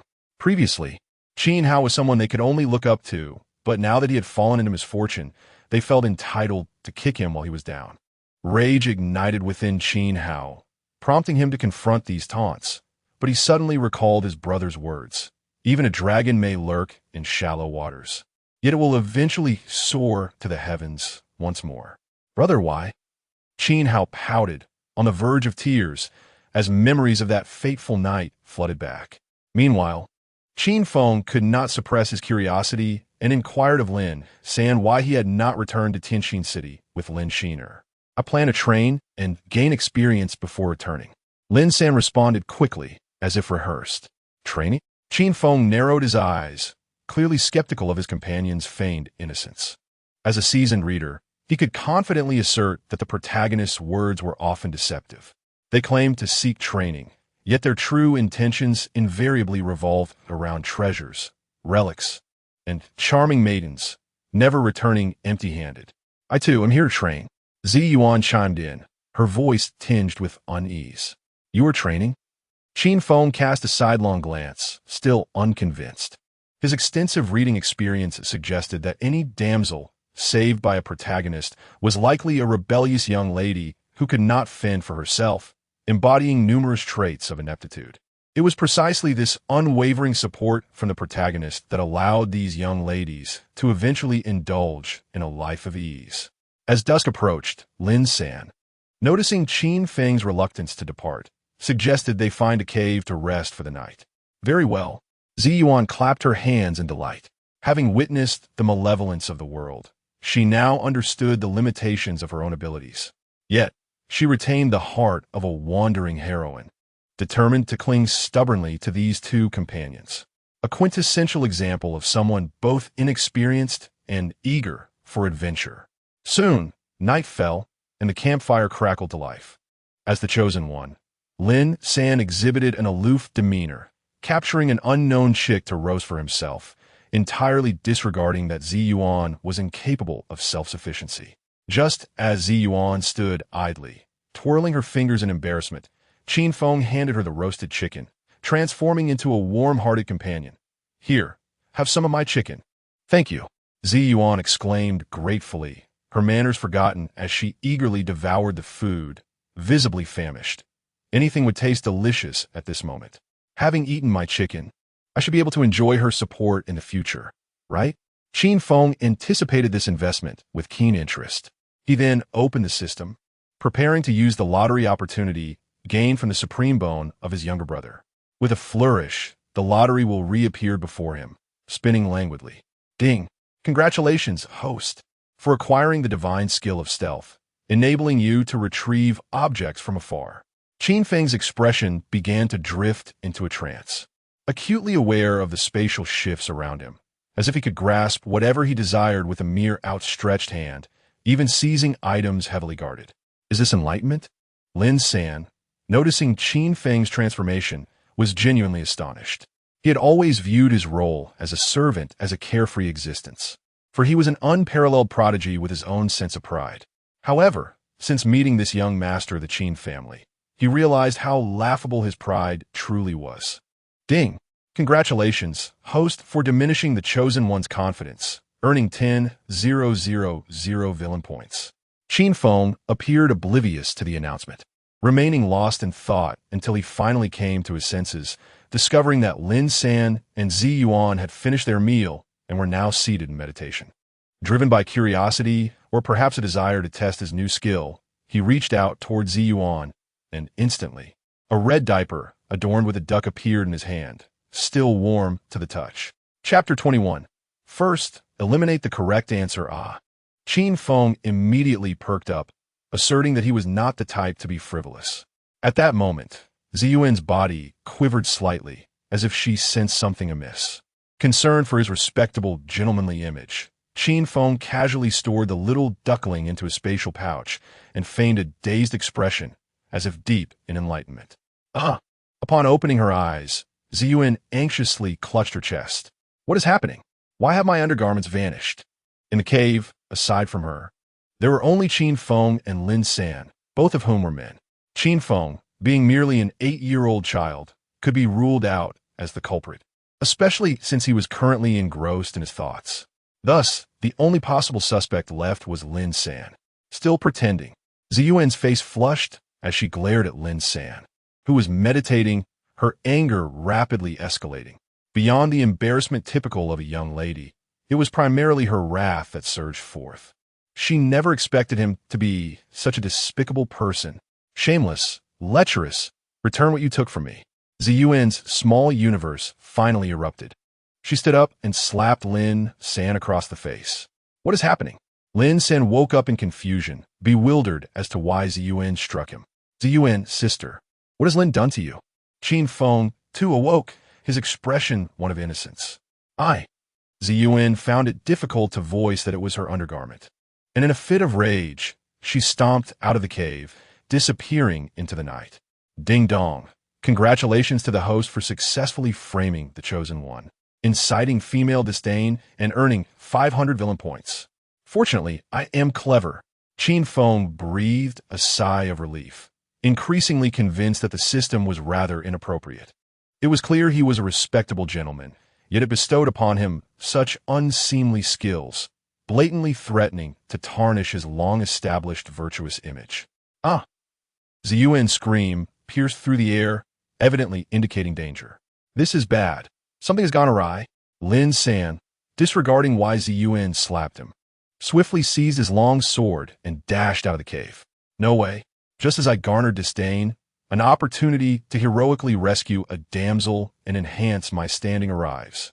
Qin Feng was increasingly exasperated by the chosen one's irrationality. He decided to drop the pretense. With a powerful push, He surged forth from the cave like an arrow released from a bow. Aspiring to become the fastest man of antiquity, his speed was no idle boast. Even if Lin San sprinted 100 meters ahead, he could easily catch up. What is this agility? Lin San was left astounded as he watched Qin Feng soar over his head. Normally, the agility attained through extraordinary training merely enhances speed. Yet Qin Feng's movements were as light as a swallow, leaving no trace in the snow, and he could glide hundreds of meters through the air, deftly leveraging his footwork to soar even further. It could be said that Qin Feng's agility had already begun to exhibit the potential for flight. Roar. A powerful roar reverberated through the night, causing a tumult in the air, and even the ground trembled slightly. A ferocious beast. Qin Feng furrowed his brow as he landed atop a tree. From his elevated position, he beheld Ziyuan being forced to retreat repeatedly. A beast resembling a fierce tiger, snarling menacingly at her. The beast was 2 meters long, with razor-sharp fangs glistening like metal and a coat of fur as tough as steel. The toothed tiger, a large, ferocious beast. Its aura indicated it possessed extraordinary strength at the 9th level. Qin, we must collaborate. Lin San finally arrived, his expression grave as he regarded the toothed tiger. Due to differences in biology and habitat, beasts of the same level are significantly stronger than humans, particularly carnivorous ones that are not only more powerful than cultivators, but also far more ferocious. Given their ranks, Lin San at the 4th level, Qin Feng at the 2nd, and a wasteful young lady at the 3rd, facing a 9th level toothed tiger would undoubtedly be a fierce battle. Do we really need to join forces? Qin Feng had no intention of playing the supportive role for the Chosen One, particularly given Lin San's penchant for heroics. Besides, his Dawei Tianlong was a divine technique effective against beasts, leaving no need for concern. He could simply engage directly. With that, Qin Feng leapt from the tree, landing firmly in front of Ziyuan. Young Master Qin. Ziyuan's voice trembled with excitement, gazing at the not-so-tall figure before her, her previously frantic heart inexplicably calmed. Roar. The toothed tiger emitted a powerful roar upon spotting Qin Feng, a chilling aura enveloping the trees like a relentless tide surging towards him. Sudonli, sans signe danger. Qin Feng embraced Ziyuan's slender waist, and with a mighty stomp of his feet, he landed gracefully atop a large tree behind him. Boom! The enormous form of the toothed tiger leapt into the air, crashing down upon the spot where Qin Feng had stood, resulting in trees as thick as a person's waist splintering into flying splinters. Such terrifying speed, Ziyuan could not help but swallow hard. Had Qin Feng not shielded her in that moment, she would have surely become the beast's midnight snack. Roar! The toothed tiger, having missed its target, became enraged and lunged at Qin Feng once more. Lin San shouted urgently from the side. Qin, stop being reckless. We can only defeat it together. You are truly bothersome. As he observed the colossal beast charging at him, a cold glint emerged in Qin Feng's ebony eyes. If his gaze had previously been sharp as a blade, it now bore the venomous intensity of a serpent. Just as the toothed tiger's claws were about to strike him, Qin Feng drew his long sky sword with lightning speed. Heavenly slash.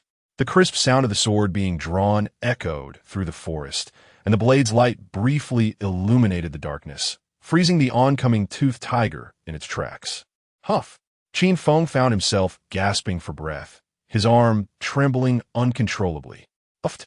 A deep gash tore into the toothed tiger, blood gushing forth profusely. However, due to the vast disparity in their levels, this strike did not slay the beast, but instead ignited its ferocity. Roar!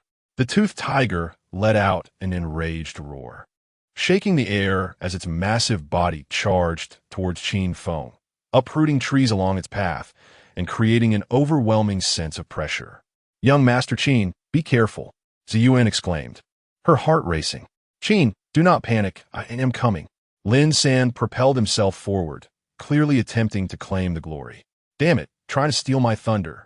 Qin Feng cursed inwardly, no longer concealing his abilities as he unleashed a series of hand seals. Dawei Tianlong, World-Honored Earth Store. Chapter 22. Betraying teammates, a resonant dragon's roar reverberated through the forest, illuminating the night sky with a golden glow. With a resounding thud, Qin Feng, channeling energy into his palm, struck down with a force that echoed throughout the woods. The charging toothed tiger beast fell as if severed from its tether, crashing to the ground and stirring a flurry of fallen leaves, twitching a few times before succumbing to its injuries. Ding! Congratulations, host, for thwarting the Chosen One's pretentiousness, preventing him from gaining favor with the fairer sex, and earning 500 villain points. What sort of technique is this? Lin San's eyes widened in disbelief, akin to seeing a ghost. He had thought Qin Feng's celestial sword technique was terrifying enough, but this great might heavenly dragon technique surpassed it in ferocity, capable of instantly dispatching a toothed tiger beast of the 9th level of transcendence, even though the beast was already gravely injured. The notion of a 2nd level transcendent defeating a 9th level beast was a staggering blow to him, the foremost swordsman of a century. Qin Feng is truly formidable. Ziyuan's gaze was filled with admiration, her regard for Qin Feng soaring. Ding! Congratulations, host, for obstructing the Chosen One's arrogance, preventing him from garnering the goddess's favor, and earning 500 villain points. Phew! Earning these 500 points was no easy feat. Qin Feng exhaled deeply, utterly exhausted, and collapsed to the ground. The damage inflicted by the great might heavenly dragon on demonic creatures was indeed substantial, yet the consumption was equally terrifying, akin to enduring a series of cold wars with an ex-girlfriend, leaving his legs weak and his spirit drained. Clap, clap, clap. A round of applause echoed, prompting the trio to immediately adopt a defensive stance. Emerging from a forest was a scarred man accompanied by a group of lackeys, their attire revealing them to be members of the mighty tiger gang. Young hero, impressive skills. The scarred man coldly surveyed the three. If I am not mistaken, it is you who has slain my disciple from the mighty tiger gang. If you do not provide an explanation today, it seems you shall not be leaving. An explanation? Before Lin San could respond, Qin Feng arrogantly interjected, You think you could demand an explanation from my elder brother Lin San? You must be out of your mind. Let me tell you, this is how we conduct our affairs. Lin San nearly spat blood, wishing to clarify that he was not at all acquainted with Qin Feng.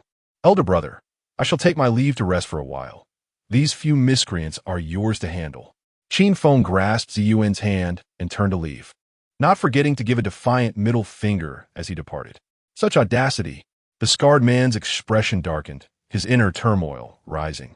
He had anticipated that after witnessing Qin Feng's battle with the toothed tiger beast, the young man would be recognized as an extraordinary prodigy. All he needed was to save face and provide an explanation to his subordinates. However, not only had Qin Feng refused to offer him any respect, but he had also slapped him in front of his men. This is intolerable. Lin San hastily interjected. Actually, this brother of mine is well known to you. He is the eldest son of the Qin family, Qin Feng. Qin Feng! Qin Feng! He is Qin Feng! The members of the mighty tiger gang exclaimed in astonishment. As a minor force in the eastern region of the Great Xia, they had no privilege to behold the visage of the eldest son of the Qin family, but they were well acquainted with his legendary exploits, tales of his imperial potential. The hope of the Qin family, breaking through to transcendence at the age of 8, and creating the celestial sword technique to defeat the inheritor of the sky sword god. Each account spoke volumes of his terrifying potential. Most notorious was his act of unearthing the supreme bone of his brother and escaping from the Qin family. Now, with a bounty on his head, anyone who could slay Qin Feng would receive a reward of 1 million premium spirit stones, while capturing him alive would yield an additional heavenly treasure gourd. Upon hearing this news, the world erupted. Anyone who deemed themselves capable was rushing to this place, not realizing they had stumbled upon this lucrative target. What does this mean? Lin San pondered anxiously, sensing something was amiss. Upon hearing Qin Feng's name, they showed no inclination to kneel and plead for guidance. Instead, their eyes sparkled as if encountering an unparalleled beauty. This man is mine. You pursue Qin Feng.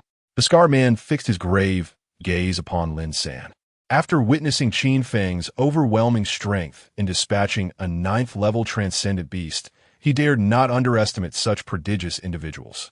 Moreover, he was a man whom the Qin family's prodigious eldest son referred to as elder brother. One could only imagine the extent of his combat prowess. A lion must exert its full strength even when hunting a rabbit. Yes, the disciples of the mighty tiger gang responded swiftly, setting off to pursue Qin Feng and Ziyuan. With a surge of terrifying energy radiating from him, the scarred man caused the surrounding air to tremble, a phantom tiger roaring behind him. Damn, a third level of spirit martial realm. He is the leader of the mighty tiger gang. Lin San cursed, realizing the gravity of the situation. Without affording Lin San any time to react, the scarred man lunged forward, initiating his attack. The tiger descends the mountain, a seemingly common technique. Yet the scarred man wielded it with terrifying mastery, creating an overwhelming sense of pressure. The ground trembled, and fissures spread in his wake. Clang! The clash of metal resonated through the forest, sending shockwaves through the air, the sound echoing continuously. Lin San swiftly drew his sword to defend, but the force of their collision made his right arm tingle, and the sword slipped from his grasp. Indeed, he was no ordinary practitioner. The scarred man was equally astonished. A fourth-level transcendent had managed to withstand his third-level spirit martial realm strike. He immediately intensified his assault, determined to resolve the matter swiftly. This is not good. He is too strong. Am I left with no choice but to use that technique? Lin San's resentment towards Qin Feng peaked, lamenting the treachery of this backstabbing ally. Ding! Congratulations, host, for outsmarting the Chosen One, earning 2,000 villain points. Meanwhile, Qin Feng held Ziyuan's hand, racing through the forest while fervently hoping Lin San could hold his ground and buy them some time. What will happen to Lin Gongzi if we keep running like this? Ziyuan's face was etched with concern, her aversion to betraying teammates evident. Fear not, he will be fine. In stark contrast, Qin Feng was unreserved in his betrayal, feeling no pressure even if more Chosen Ones appeared. Yet, Ziyuan wished to voice her concerns, but suddenly a high-pitched sword cry pierced the air, accompanied by blinding sword light and a fierce gale of sword energy sweeping through the forest. Neither the pursuing disciples of the mighty tiger gang nor Qin Feng and Ziyuan had time to react before being engulfed by the storm of sword energy. Ziyuan coughed up blood, fainting in Qin Feng's embrace. Is this a test for the cadre? Qin Feng gazed at the unconscious Sin in his arms, feeling utterly drained, lying on the ground without the will to move. Soon, the forest was once again shrouded in darkness, the grass beneath the trees beginning to stir with vibrant life. Small creatures frolicked, their faint rustling sounds echoing through the air. By morning, a few white flowers would bloom, swaying in the breeze, occasionally revealing their crimson hearts, a testament to the vibrancy of life. Chapter 23. The Supreme Bone Transplant. The next day, sunlight filtered through the gaps in the branches, illuminating the delicate features of Ziyuan's fair face. With a soft smack of her lips, she rubbed her eyes awake, only to find herself in a rather compromising position. Nestled in Qin Feng's embrace, his hand resting inappropriately. If her memory served her correctly, she was not wearing her little duck pajamas. A piercing scream shattered the tranquil morning, startling a flock of birds from the forest. Why such a loud outcry? Qin Feng, abruptly awakened from his dreams, denied any wrongdoing. What could a mere child possibly understand or intend?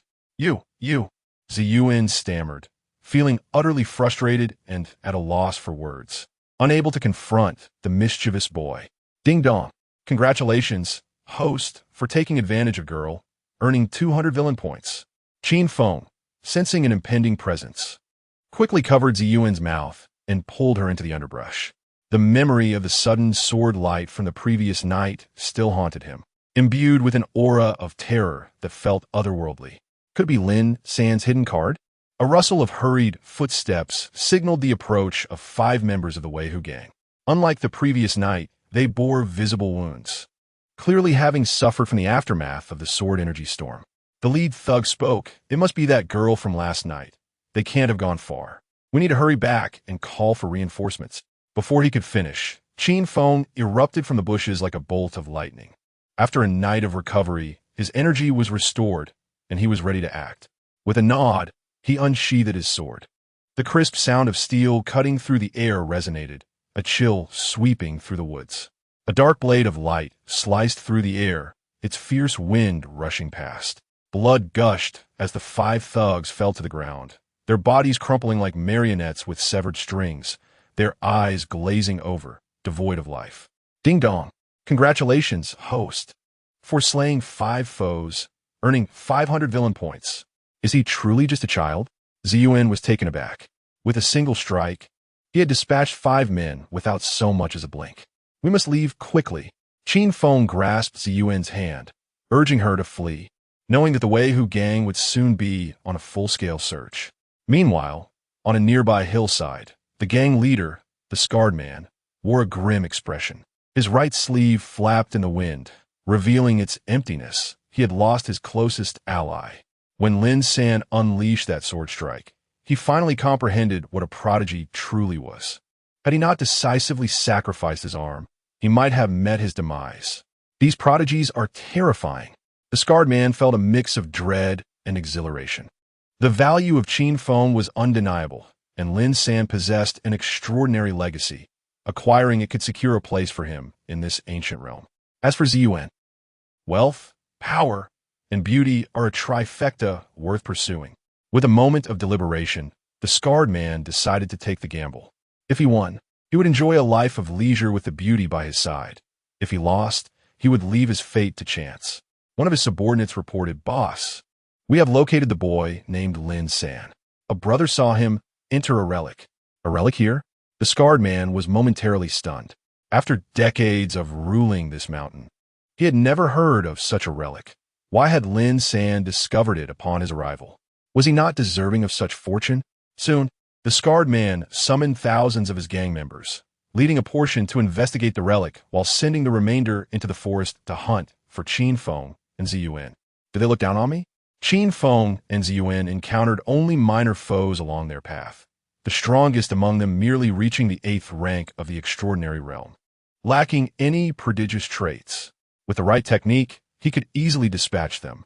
Ziyuan remarked, "It must be due to Lin Gongzi's sword strike last night that they have diverted their main forces to deal with him." Lin San? Qin Feng's brow furrowed, realizing the inconsistency.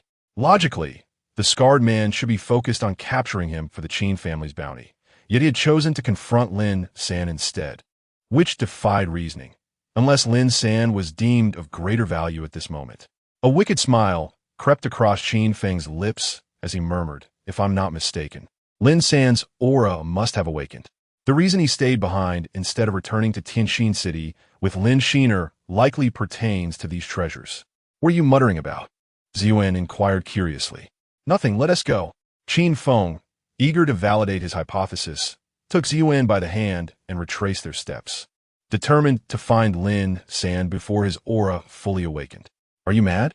They are hunting for us, and you want to go back?" Ziyuan cautioned, but Qin Feng disregarded her protests, wrapping his arms around her waist and employing a technique to glide through the forest.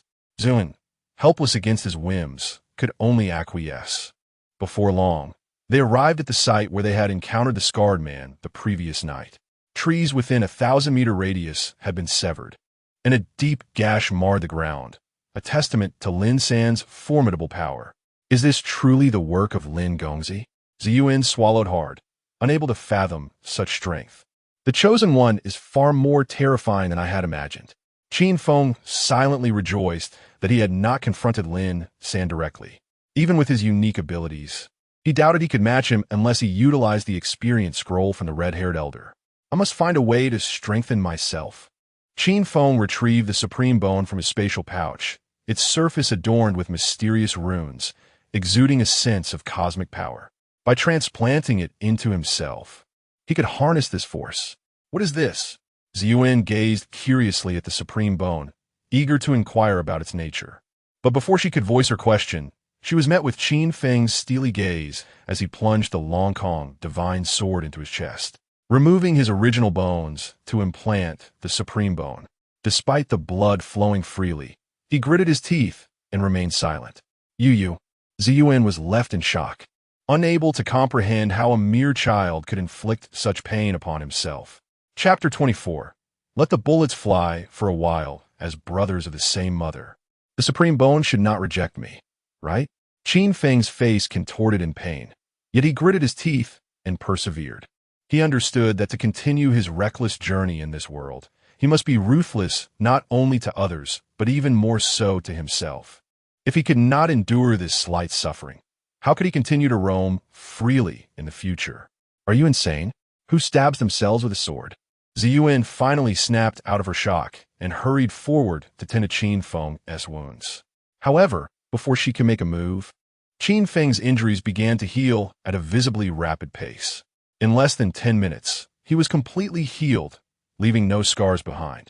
Ever since he comprehended the third layer of the 33 Heavens creation technique, Qin Feng's self-healing ability had become increasingly extraordinary. While he could not claim to achieve the miraculous feat of regrowing limbs, regenerating fingers was certainly within his capabilities. What kind of monster are you? Ziyuan was left dumbfounded, her heart in turmoil.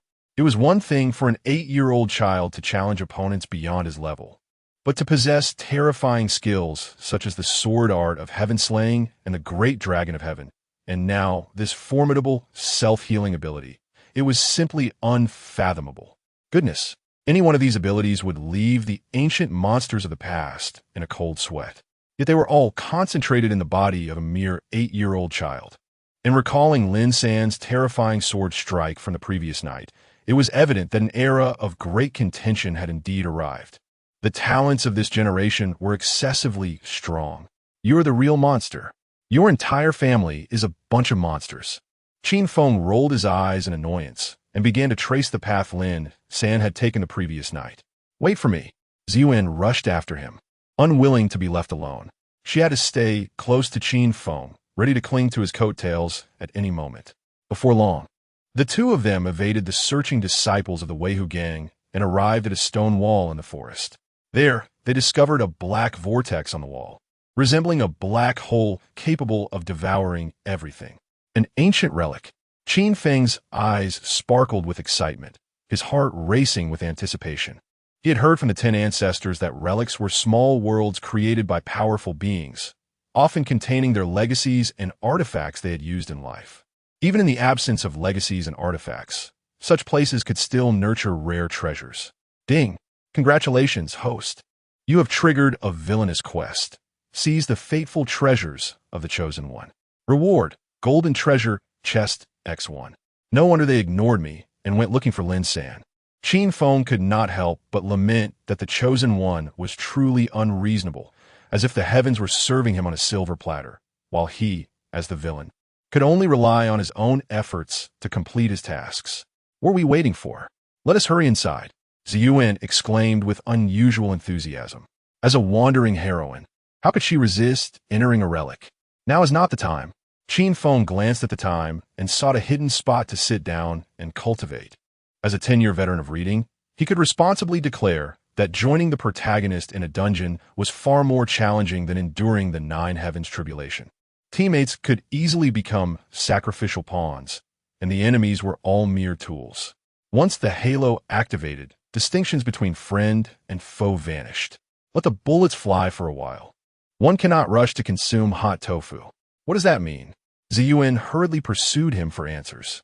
Yet, Qin Feng had no intention of responding, having already entered a meditative state as spiritual energy began to flow gently into his body.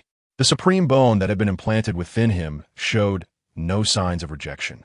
The mysterious runes began to circulate within him, giving rise to a divine ability known as the Celestial Calamity Light.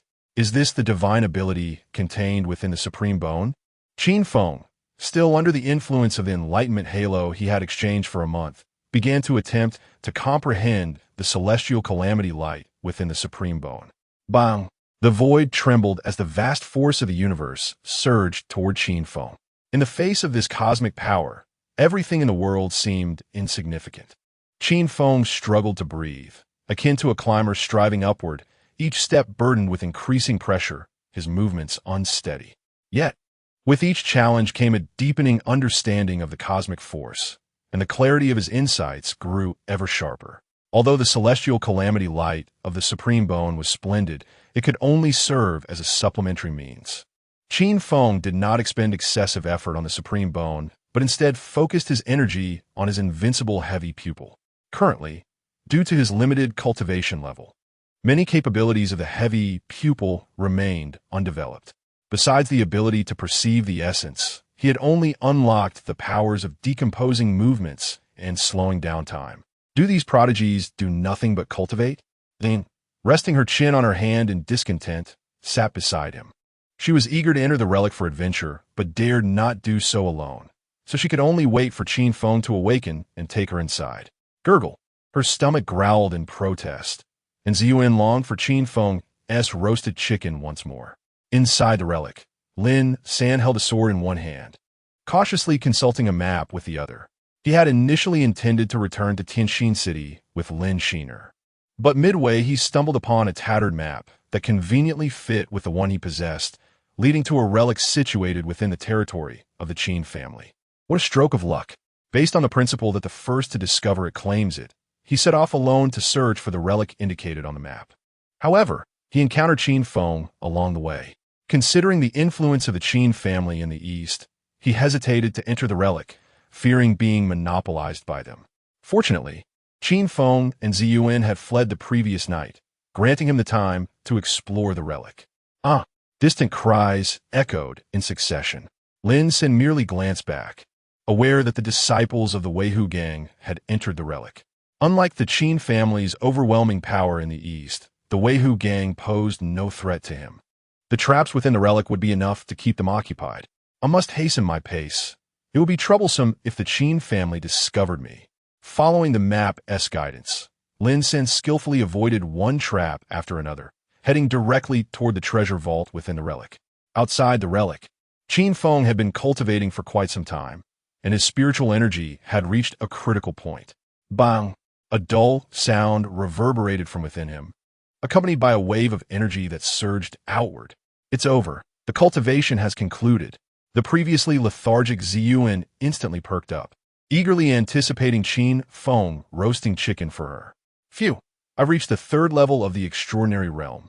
Qin Feng exhaled deeply, clearly sensing the transformation in his body. If his spiritual energy could originally project 5 meters outward, after breaking through to the third level of the extraordinary realm, he could now extend it 10 meters. With power significantly amplified, it was akin to a middle-aged man, once wetting his shoes in the wind at 40, transforming into an 18-year-old lad peeing 10 yards against the wind. Clatter, clatter, a sudden rush of footsteps erupted, and thousands of disciples from the Weihu gang surged forth from all directions. Not good. We've been discovered. Ziyuan's face turned pale with panic as she grabbed Qin Feng and urged him to flee. Even with Qin Feng's imperial potential, he could not withstand such overwhelming numbers. Chapter 25. A place of great misfortune, ladies and gentlemen. We bear no grudges from the past, nor enmity in the present, hence we ought not to. Ziyuan surveyed the multitude of over 1,000 disciples from the Weihu gang surrounding her, realizing that the likelihood of escape was non-existent. She could only muster a smile, indicating that they had not slain any of the Weihu disciples. It was all the doing of Lin San. This was no longer of consequence. Our target is Qin Feng. The eyes of the 1,000 Weihu gang disciples gleamed with fervor as they gazed upon Qin Feng, akin to lecherous souls beholding a rare beauty. Why do they target you? Ziyuan, hiding behind Qin Feng, was perplexed. There was no reason to attack the Weihu disciples, yet they had assembled in the thousands to besiege Qin Feng. Qin Feng pondered for a moment and replied, "It must be because of my striking good looks." Ah!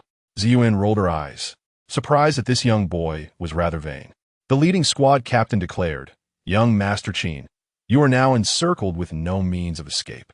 I advise you to surrender promptly to avoid the consequences of our blades. Are you certain that it is you who has encircled me?"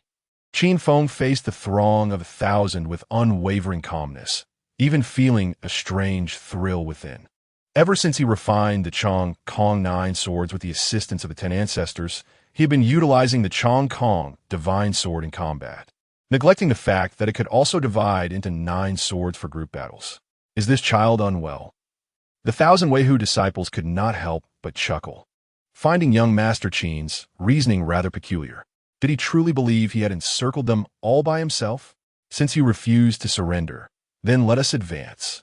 The leading captain issued the command, and the dark mass surged towards Qin Feng. This is disastrous. Ziyuan closed her eyes in despair, her heart heavy with sorrow. Especially since her stomach was growling. She feared she would die without tasting Qin Feng's chicken. Buzz! Suddenly, a cacophony of sharp sword sounds erupted. Qin Feng swiftly formed a hand sign, causing the Chong Kong divine sword before him to split into 9 miniature swords, floating around him in an ethereal dance. With the 9 swords unleashed, Qin Feng formed another hand sign and pointed at the oncoming horde. Whoosh! Whoosh! Whoosh! A continuous barrage of slicing winds filled the air as the 9 swords streaked across like shooting stars, devoid of any flamboyant gestures, relentlessly harvesting heads. What is this? The crowd quickly sensed something amiss, witnessing the continuous fall of their comrades, and their fear began to spread.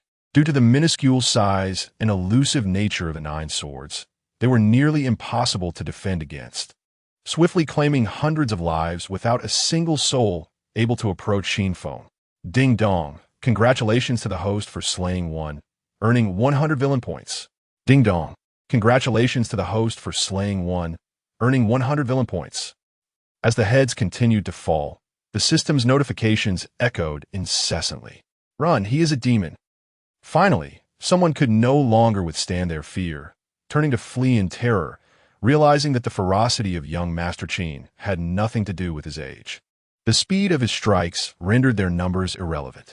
With the first to flee came the second, the third. The emotion of terror began to spread, and no one thought of the Qin family's bounty any longer. They simply sought to escape this great demon. Heavens! Ziyuan gasped, astonished by the scene unfolding before her. Is this truly the legendary prodigy? Even when besieged by thousands, he is not a foe to be trifled with. Huff! Qin Feng exhaled deeply, summoning the 9 mini swords back to him. Though he had dispatched the lackeys as easily as mowing grass, the energy expended in controlling the 9 swords was considerable. Even with the heavenly treasure gourd replenishing his energy quickly, it could not last indefinitely.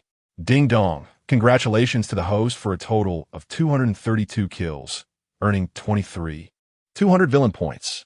Huff! Qin Feng took another breath, calming his emotions. While the gains from slaughter were substantial, the allure of bloodshed could lead one down a dark path, which is why cultivators often exercise restraint to avoid falling into depravity. Of course, some might willingly descend into darkness for power. Yet, he possessed a strong background and ample advantages.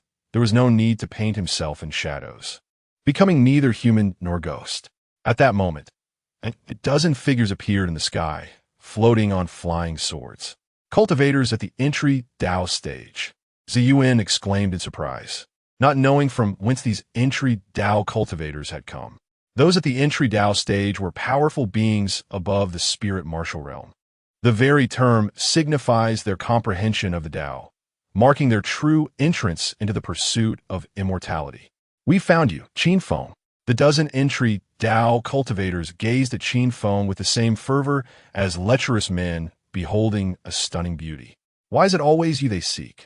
Ziyuan hurriedly hid behind Qin Feng, acutely sensing that the newcomers bore ill intentions. There was no need to ponder. It was undoubtedly Lin Xin using my name to deceive others.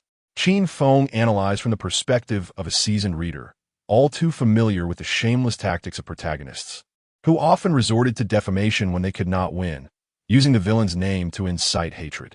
Regardless, he would never admit to being a wanted criminal. I never imagined Lin San to be such a person. Zian, unaware of society's treachery, had unwittingly believed the words of this great villain.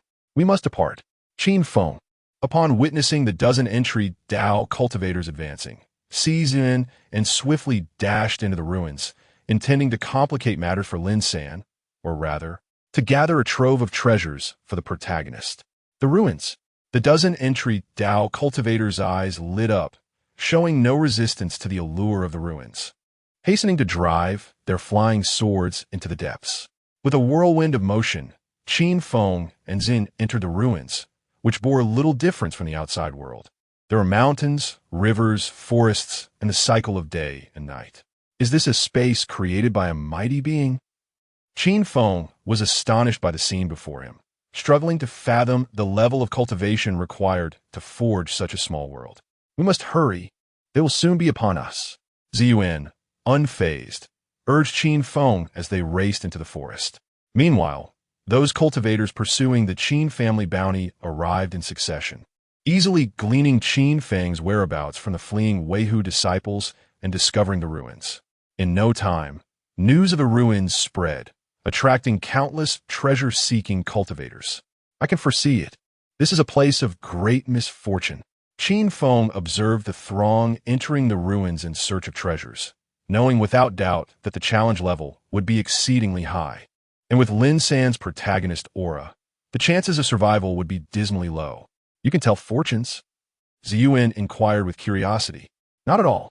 Qin Feng cast a sidelong glance at Ziyuan, declaring, "This is indeed a place of great misfortune." Chapter 26. Do not show mercy. Why are you still pretending? Ziyuan could not help but roll her eyes at Qin Feng, her youthful demeanor already exuding an air of infinite charm. You don't understand. Qin Feng was filled with absolute confidence in himself. Whenever the protagonist entered a dungeon, the more people who participated, the more unexpected dangers would arise. In the end, only a scant few would manage to escape, haunted by their experiences and eager to recount the protagonist's audacious exploits. Clang, clang, clang. A flurry of combat sounds erupted nearby, signaling a fierce contest for treasure. This ancient relic had been sealed for so long that it had sprouted numerous rare materials.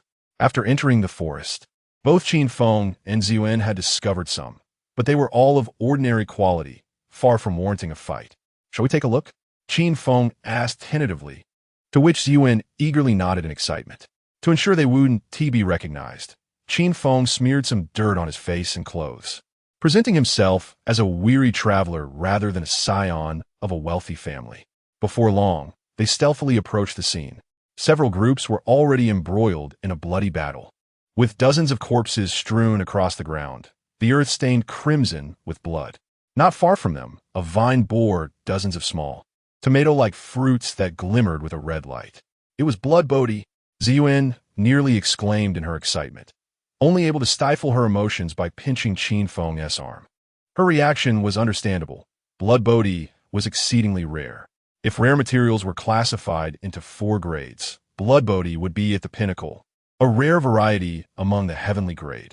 Consuming it not only healed injuries, but also enhanced one's abilities, offering benefits such as solidifying one's foundation and nurturing one's essence.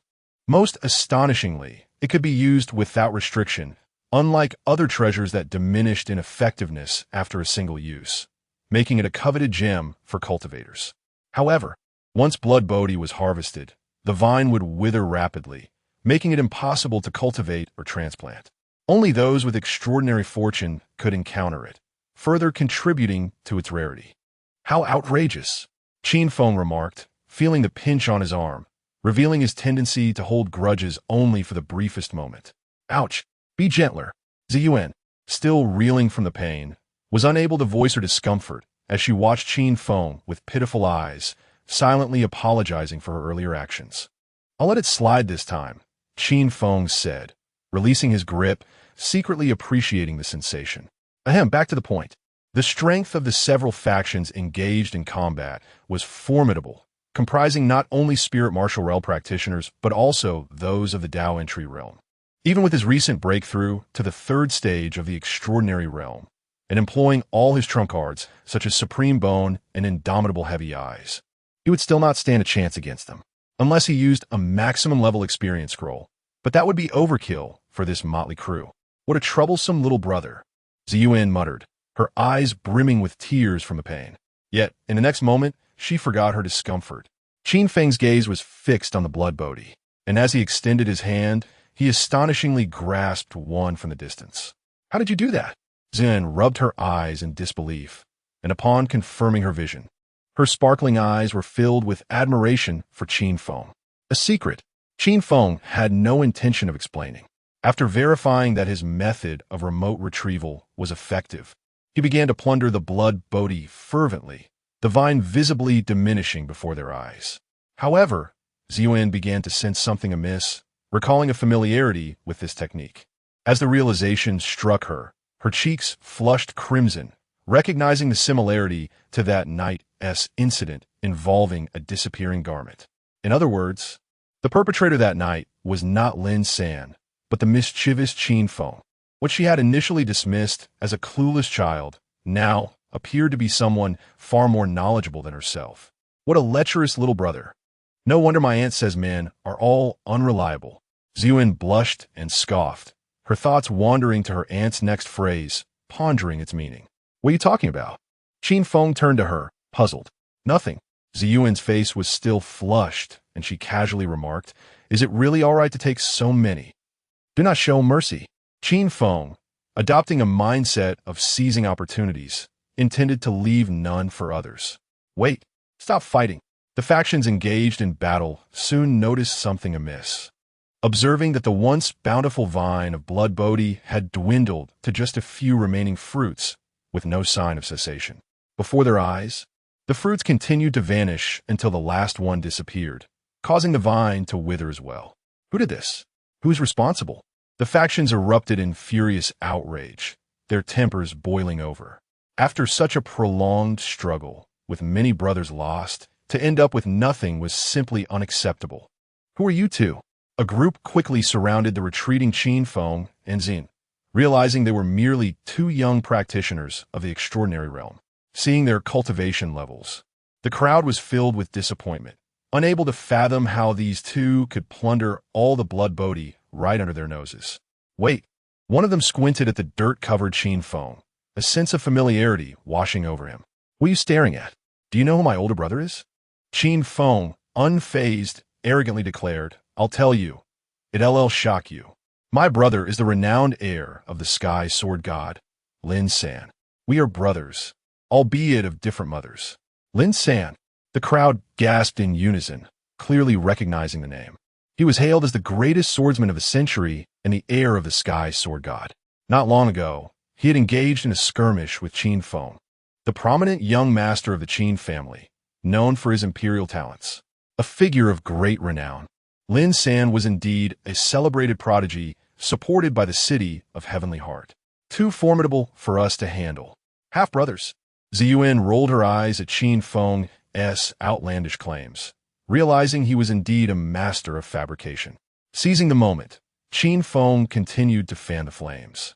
Let me tell you, this relic was opened by my brother 3 days ago, and he deemed the blood Bodhi unworthy. If you offend me, just wait and see what happens. The crowd exchanged glances, instantly dismissing his last statement. They had indeed heard from the disciples of the Tiger Gang that a certain Lin San was responsible for opening the relic, lending credibility to Qin Feng's words.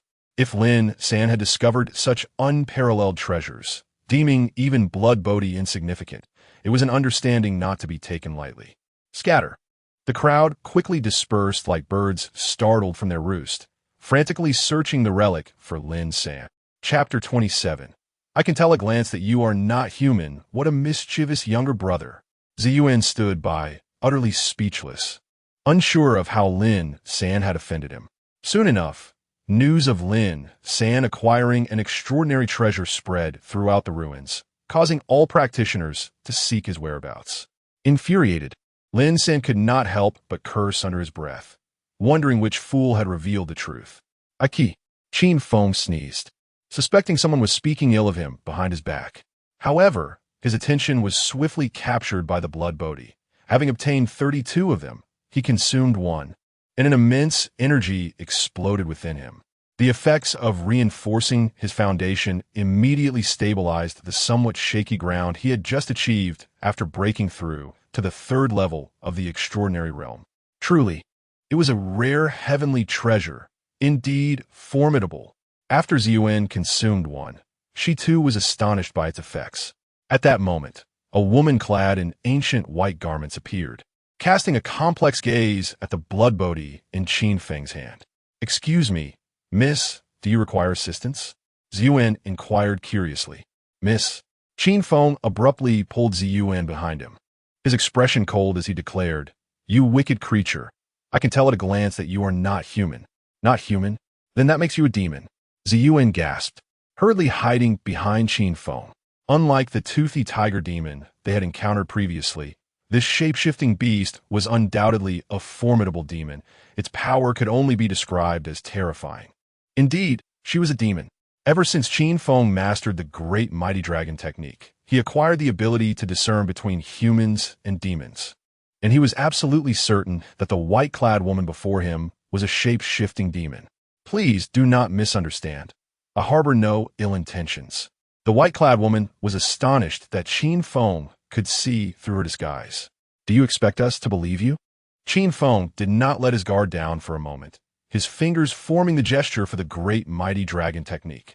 He had heard from the 10 ancestors that, in the ancient times, the conflicts between the human and demon races were fierce, and one could not simply sit down and share a drink with no ulterior motives. After a moment of hesitation, the white-clad woman spoke. In truth, I entered the ruins to seek heavenly materials for my newborn child. However, having just given birth, I am too weak to compete with others for the blood bounty. I do not require many. Merely 10 will suffice. Upon finishing, her eyes beseeched Qin Feng. As a shape-shifting demon, revealing her recent childbirth was an extremely perilous act. It was well known that demons were treasures themselves. If outsiders learned of her weakness, they would undoubtedly seize the opportunity to capture her, either to strip her of her skin or to refine her into magical artifacts or pills. Should she encounter beast tamers, her situation would be even worse, as she would be forced to wear a beast-taming collar, losing her freedom. Thus, she was gambling on the hope that Qin Feng was not that kind of person. Gazing into the pleading eyes of the white-clad woman, Qin Feng momentarily saw a reflection of his mother. For 8 years, Yunxie's care for him had been meticulous. Now, as he chose this path, it was perhaps her heart that would be most wounded. In the spirit of humanitarianism, I can offer you 10, Qin Feng said, but then he continued. However, as a mother, I presume you would not want your child to develop a mindset of entitlement. A mere token gesture suffices. I will accept 1 blood bounty for 100,000 exquisite spirit stones. Puffed. Ziyuan nearly spat out a mouthful of blood, realizing how wicked Qin Feng truly was. He spoke of humanitarianism while his heart was filled with business acumen. I have no spirit stones. The white-clad woman's expression faltered, revealing her genuine financial distress. No money, no problem. We can negotiate resources. Qin Feng smiled, taking out a small notebook, confident that a shape-shifting demon would possess some valuable assets. Perhaps she knew where heavenly materials grew, or the location of powerful ruins, or some secrets best left undisclosed. The white-clad woman still appeared quite troubled, having no knowledge of the resources Qin Feng mentioned. Goodness, I have encountered impoverished beings, but never have I seen a shape-shifting demon so destitute. Qin Feng was utterly astounded, unable to fathom how she had managed to transform into such a powerful demon. Just then, a distant exclamation echoed. We found Lin San and uncovered an incredibly powerful treasure. So quickly, Qin Feng's eyes brightened as he pulled Ziyuan to hurry along. Before departing, he glanced back at the white-clad woman, noticing the confusion and guilt in her eyes concerning her role as a mother. Unable to resist, he tossed her a small package. It was not the awakening of his inner thief, but rather a villainous intuition that told him there was profit to be made. What is this? The white-clad woman opened the package with a look of delight, discovering it was filled with blood bounty, 15 in total, far exceeding the 10 she had requested. The extra 5 would allow her to swiftly regain her vitality. Thank you, she called out toward the direction in which Qin Feng had departed, her heart filled with joy as she quickly turned and left the ruins. You just gave it to her like that? Ziyuan was perplexed. Consider it a benevolent deed. Qin Feng offered no further explanation. Even if the shape-shifting demon was destitute, her formidable power remained. It was better to provide assistance now than to wait for a time when he might need her aid in the future. Not long after, Qin Feng followed the crowd and found Lin San. He was surrounded by a throng of people, with a stone platform bearing a stunning jade box, protected by a barrier not far behind him. It was evident that the treasure inside was the most valuable in the ruins and Lin San's ultimate objective for coming here. It seemed he could not retrieve it. Qin Feng attempted to use his spatial manipulation technique, but his insufficient cultivation prevented him from penetrating the barrier to acquire the jade box. Damn it! Watching the crowd grow increasingly larger, Lin San's frustration was palpable. With the advantage of the map, he had initially planned to easily collect the treasures of the ruins. He only needed to break the barrier to secure the ultimate prize and retire in triumph. Yet, he was unaware of which fool had leaked the information, inciting the entire ruins to search for him. Just as he was about to act against the barrier, he was discovered. It was evident that he could no longer act alone, even if he revealed all his trump cards. He could not contend with so many spirit martial and Dao realm practitioners, and he would have to resort to cunning. Lin San, this treasure has no connection to you. Several Dao realm practitioners, realizing there were no representatives from Tianxin City present, hovered above on their flying swords, urging Lin San to depart. Then do as you wish. Lin San said no more, quietly retreating to the side. Wait a moment. When has the Chosen One become so agreeable? Based on his 10 years of experience as an avid reader, when the Chosen One is robbed without displaying a strong reaction, it often meant someone was about to face dire consequences. Qin Feng furrowed his brow, sensing that this matter was far more complicated than it appeared, and he quietly retreated behind the crowd with Ziyuan. Chapter 28. The Sixth Qin Feng, heir of the Long Sky Divine Sword? The first sword of the century. Dozens of cultivators at the entry stage could not suppress their derisive laughter, deeming the accolades bestowed upon Lin San to be grossly exaggerated. Were it not for the backing of Tianxin City, they were certain they would have stripped him of every last garment. Esteemed colleagues, to obtain the treasure, we must join forces to breach this barrier. Someone proposed, suggesting they collaborate to dismantle the barrier first, after which they could compete for the jade box within. Agreed. Agreed. The other cultivators nodded in unison, fully aware that if they did not hasten to dismantle the barrier, they would soon be overshadowed by stronger opponents. Let us move. One individual took the lead, crafting a hand sign, unleashing a torrent of violent energy from within. Following suit, the others joined in, and soon countless streams of energy cascaded like meteors, causing violent tremors in the void, rippling outward. Boom! Their combined attacks struck the barrier with deafening force. However, contrary to their expectations of a shattering spectacle, the barrier absorbed the energy, displaying a dazzling array of colors. Oh no! The crowd gasped in terror, sensing the energy coalescing and expanding. Without a moment's hesitation, they swiftly assumed defensive stances. Boom! Another earth-shattering roar erupted as the amassed energy within the barrier was released, accompanied by a terrifying energy storm that swept through the entire ruins, leaving devastation in its wake. The onlookers in the front row, those with stronger cultivation, barely managed to survive, while the weaker ones met their demise on the spot. I'm terrified. Ziyuan's heart raced, clutching Qin Feng's hand tightly. Had Qin Feng not pulled her back from the throng, her petite frame would not have withstood such brutal chaos. I knew he had ill intentions. Qin Feng couldn't help but glance at Lin San, who wore a smug grin. Damn it, damn it. The dozens of entry-stage cultivators shouted in frustration, realizing the barrier had a rebound effect. To break it, they would need to exert energy beyond its limits. Clearly, they were incapable of doing so. At that moment, jagged cracks suddenly appeared around the barrier, spreading relentlessly as spiderweb-like fissures emerged in the void. Undoubtedly, this was a trial left by the ruins master. If no one could unlock the barrier through skill, but relied solely on brute force, they would trigger the ruins' self-destruction protocol. His treasures were meant for the gifted, not for the mediocre. Oh no, the ruins are collapsing. Panic-stricken, the crowd rushed to escape. Damn it! The entry-stage powerhouses were infuriated, feeling as though they had been tantalized by a feast they could not partake in. But it was too late to lament. If they wished to survive, they had to flee. What are you waiting for? Let us hurry, Ziyuan urged as she pulled Qin Feng away, but he showed no intention of leaving, his gaze fixed intently on Lin San. Qin Feng. Lin San was taken aback by Qin Feng's presence, and suspicion crept in that the one pulling strings behind him was indeed Qin Feng. Yet, he had no time to confirm this. He needed to open the barrier and seize the jade box immediately. With swift precision, Lin San formed a hand sign and forcefully jabbed at a corner of the barrier.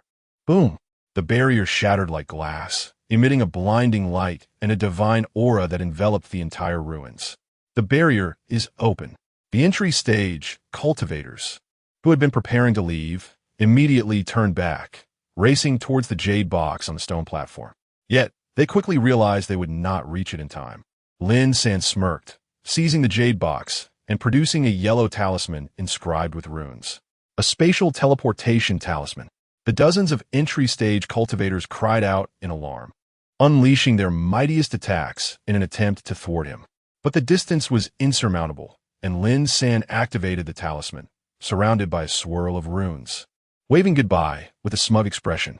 Now, Qin Feng's gaze zeroed in on the jade box, and he reached out with his spatial grasp. He did not seize the box from Lin San's hands, but rather snatched the treasure within, disregarding what it was, and tossed it into his spatial realm. Ding! Congratulations, host, for completing the villain task and obtaining 1 golden treasure chest. Ding! Congratulations, host, for disrupting the Chosen One's opportunity and receiving a lottery chance. Ding!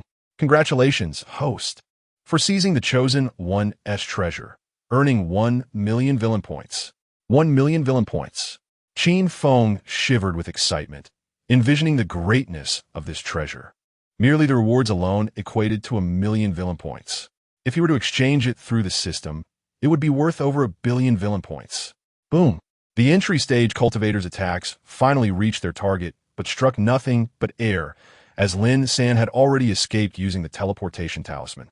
The teleportation talisman can't take him far. After him, the furious entry-stage cultivators shouted, realizing they had been outwitted by a mere child. We must hurry as well. Having secured the treasure, Qin Feng wasted no time, pulling Ziyuan towards the exit as the ground continued to collapse, swallowed by an abyss of darkness, where those who fell would be mercilessly obliterated by spatial forces. Help! The ruins echoed with cries for salvation, as countless souls were consumed before they could flee. He was right. This place was indeed a land of doom. Ziyuan swallowed hard, witnessing the depths of human desperation. Some would sacrifice their companions to survive, while others sought to perish alongside loved ones, and couples would abandon each other in times of crisis. Boom! Just as Qin Feng and Ziyuan were nearing the exit, the ground beneath them caved in, and they lost their balance, plummeting downward. Ah! Ziyuan screamed, burying her face in Qin Feng's chest, too frightened to open her eyes. Damn it! Qin Feng cursed, utilizing the shadowy mirage technique to its fullest, climbing atop the falling debris. Unfortunately, with the surrounding terrain collapsing, there was no escape in sight. Such a scene would be a great loss not to use to charm the ladies. Qin Feng hurled Ziyuan towards the exit with all his might, while he himself smiled as he fell, preparing to activate his ultimate skill to save himself if necessary. Qin Feng. Ziyuan's heart-wrenching cry echoed as she attempted to grasp Qin Feng, but the distance between them widened, stirring an unfamiliar emotion within her for this little rascal. With a whoosh, a white figure suddenly dashed into the ruins, racing after the falling Qin Feng. Chapter 29. Purely circumstantial, it is her. The joy on Ziyuan's face was unmistakable. The newcomer was none other than the shape-shifting demon. You truly are my half-sister, arriving at the perfect moment. Qin Feng was moved to tears, nearly activating the experience scroll from the red-haired old monster, which would mean he would be unable to roam freely for the next decade. With a whoosh, the woman in white soared through the air without the aid of any artifact, swiftly seizing Qin Feng and darting out of the entrance of the ruins, which subsequently collapsed with a thunderous roar, vanishing into oblivion. You scare me to death, you brat. Ziyuan rushed over, tears glistening in her eyes, and embraced Qin Feng tightly. Having faced so much together, she had unhesitatingly given him the opportunity to survive in moments of peril, transforming the nature of their bond profoundly. Ding-dong. The system detected the host deceiving the goddess of love and taking advantage of her, gaining 1,000 villain points. Who took advantage of her? Qin Feng vehemently condemned the system's absurdity. It was clearly Ziyuan who was taking advantage of him, holding him so tightly that he could hardly breathe, his head buried in her embrace. At that moment, Qin Feng felt an inexplicable chill down his spine. He looked up to see only a few hundred survivors remaining. Some were relieved to be alive, while others regarded him with peculiar gazes. Indeed, he was Qin Feng. Someone shouted, instantly drawing everyone's attention. By now, images of Qin Feng had circulated widely. Their true purpose for being here was to capture him, but they had fortuitously stumbled upon the opening of the ruins. Though Qin Feng appeared disheveled, a closer inspection confirmed his identity. Want to catch me? Come on. Qin Feng flaunted, standing confidently in front of the woman in white. Relishing the moment, everyone had witnessed her descend to rescue him. Not only were they incapable of summoning such a formidable ally, but even if they did, they would likely be unable to secure aid from someone of her caliber. Ugh! The survivors couldn't help but curse at Qin Feng's audacity. They had initially thought they could capture him for a reward after surviving the calamity, but now they realized he was protected by a powerful figure, making their attempts as futile as squashing ants. Stop playing around. Let's leave. Zhuan urged Qin Feng, signaling him to cease his antics. Leave? Why? Qin Feng turned back, noticing that his half-sister was sweating profusely, clearly still weak from her recent ordeal. No wonder she had remained silent, simply watching him boast. Some survivors began to sense the shift and felt their resolve wavering. Third brother, I don't wish for this either. It's purely circumstantial. Qin Feng silently apologized to Lin San in his heart, yet continued to boast arrogantly. What are you looking at? Let me tell you, dealing with you doesn't even require my sister's intervention. I have another half-brother, Lin San, who has already taken advantage of the chaos to obtain the treasure. His strength will ascend to new heights. Lin San obtained the treasure. Some quickly weighed the pros and cons and turned to seek Lin San without hesitation. They were uncertain about his sister's combat prowess, but they were sure Lin San lacked a sister capable of fighting alongside him. Upon witnessing someone leave, others hesitated further. No one dared to risk their lives to be the first to confront Qin Feng, especially since he had conveniently pointed them toward a path to riches. They even had a retreat, so how could they recklessly engage Qin Feng? We're leaving. Qin Feng disregarded the others and turned to depart. After a brief deliberation, none dared to obstruct him, watching helplessly as the trio made their exit. Just as everyone prepared to disperse, a figure plummeted from the sky, blocking Qin Feng and his companions. With a loud thud, the figure crashed to the ground, stirring up a cloud of dust. It was him. Qin Feng furrowed his brow. They were old acquaintances. The scarred leader of the Weihu gang, once full of bravado, now bore the marks of his defeats. His right hand was gone. His left eye was blind, and numerous scars adorned his body. It was evident that he had fared poorly at the hands of Lin San and had gained little in the ruins. Young Master Qin, you won't escape today. The scarred man's eyes glinted with malice, clearly prepared to fight to the death. He had expected to find treasures in the ruins, but instead, Lin San had led him into traps, resulting in the demise of many. Having encountered the collapse of the ruins, he had lost all his companions. Now, seeing Lin San filled him with dread, leaving him no choice but to gamble on Qin Feng. With your current condition, do you still think you can capture me? Qin Feng scoffed, dismissing the scarred man entirely. If he were at full strength, he might have considered asking Lin San for assistance, but in his current state, the scarred man was nothing but a cripple, wounded and feeble, rendering Lin San's help unnecessary. You're more than enough to deal with. The scarred man's expression hardened, an aura of terror emanating from him, causing the surrounding air to tremble, and a phantom of a roaring tiger materialized behind him. Impressive. The onlookers held their breath, casting anxious glances at the woman in white, eager to ascertain her condition. However, Qin Feng denied them this opportunity, unleashing a wave of enigmatic energy. What is this? The crowd sensed something was amiss, their gazes shifting toward Qin Feng, the one endowed with imperial potential. Yet, Qin Feng appeared almost dazed, standing still with closed eyes, while the scarred man tightened his fist, launching a brutal strike toward him. Just as the punch was about to land, and the crowd braced for the worst, Qin Feng's eyes flew open, a mysterious golden light erupting from within him. Heavenly calamity light. The radiance sliced through the air like a blade, striking toward the scarred man with the speed of lightning. Bang! A deep thud echoed in the silence as the charging scarred man seemed to freeze in time. before slowly collapsing to the ground like a mountain crumbling, stirring up a cloud of dust. The spectator's eyes widened in disbelief, followed by an eruption of murmurs. What was that light? What kind of martial technique was that? It was astonishing, capable of annihilating a third-layer spirit warrior. Country bumpkin, that's not a martial technique. It's a divine ability. Divine ability? The kind possessed only by those with special physiques? If they were not mistaken, this must be the divine ability contained within the supreme bone. Terrifying. No wonder he could even bring harm to his own brother. Having witnessed Qin Feng's terrifying might, no one dared to obstruct him any longer, watching in awe as the trio departed.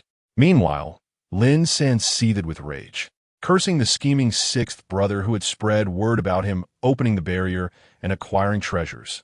Chapter 30. Impossible, absolutely impossible in the Qin family. Any news regarding Qin Feng will be promptly delivered to the 10 ancestors and others. The sudden defeat of the leader of the Tiger Gang left the 10 ancestors in awe, their astonishment palpable as they were struck by the sheer terror of Qin Feng's abilities. They were aware of his remarkable talent, yet they could hardly fathom that he could transcend such immense boundaries, annihilating a formidable opponent of the spirit martial realm with a mere flicker of his prowess. It was unprecedented, indeed befitting a prodigy destined for greatness. However, unlike the jubilant expressions of the other ancestors, the patriarch's visage was marred by concern. Reports indicated that Qin Feng had harnessed the power of the Supreme Bone. Should he become enamored with this external force, it could significantly impact his character. Surely not. One of the 10 ancestors pondered. Having mentored Qin Feng for so many years, I am confident in his innate pride and belief in his own strength. He is unlikely to be easily swayed by the allure of the Supreme Bone. One can only hope, the patriarch replied, still enveloped in worry. After all, Qin Feng was merely an 8-year-old child, and his mindset could shift at any moment. Yet, with no turning back, they could only place their trust in him. At that moment, Qin Feng and Ziyuan, guided by the elder demon's sister, found themselves before a secluded patch of grass. The elder demon gently parted the foliage, revealing a bamboo basket containing 3 newly born, pure white rabbits.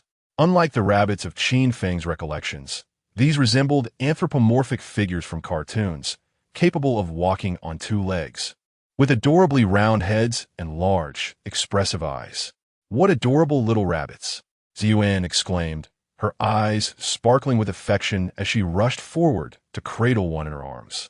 These are my children, the elder demon's sister declared, her face alight with joy as the little ones seemed to shed all fatigue. Children? Qin Feng was taken aback to discover that she was a rabbit demon, pondering whether she could transform into a rabbit-eared maiden. If you like them, why not adopt one?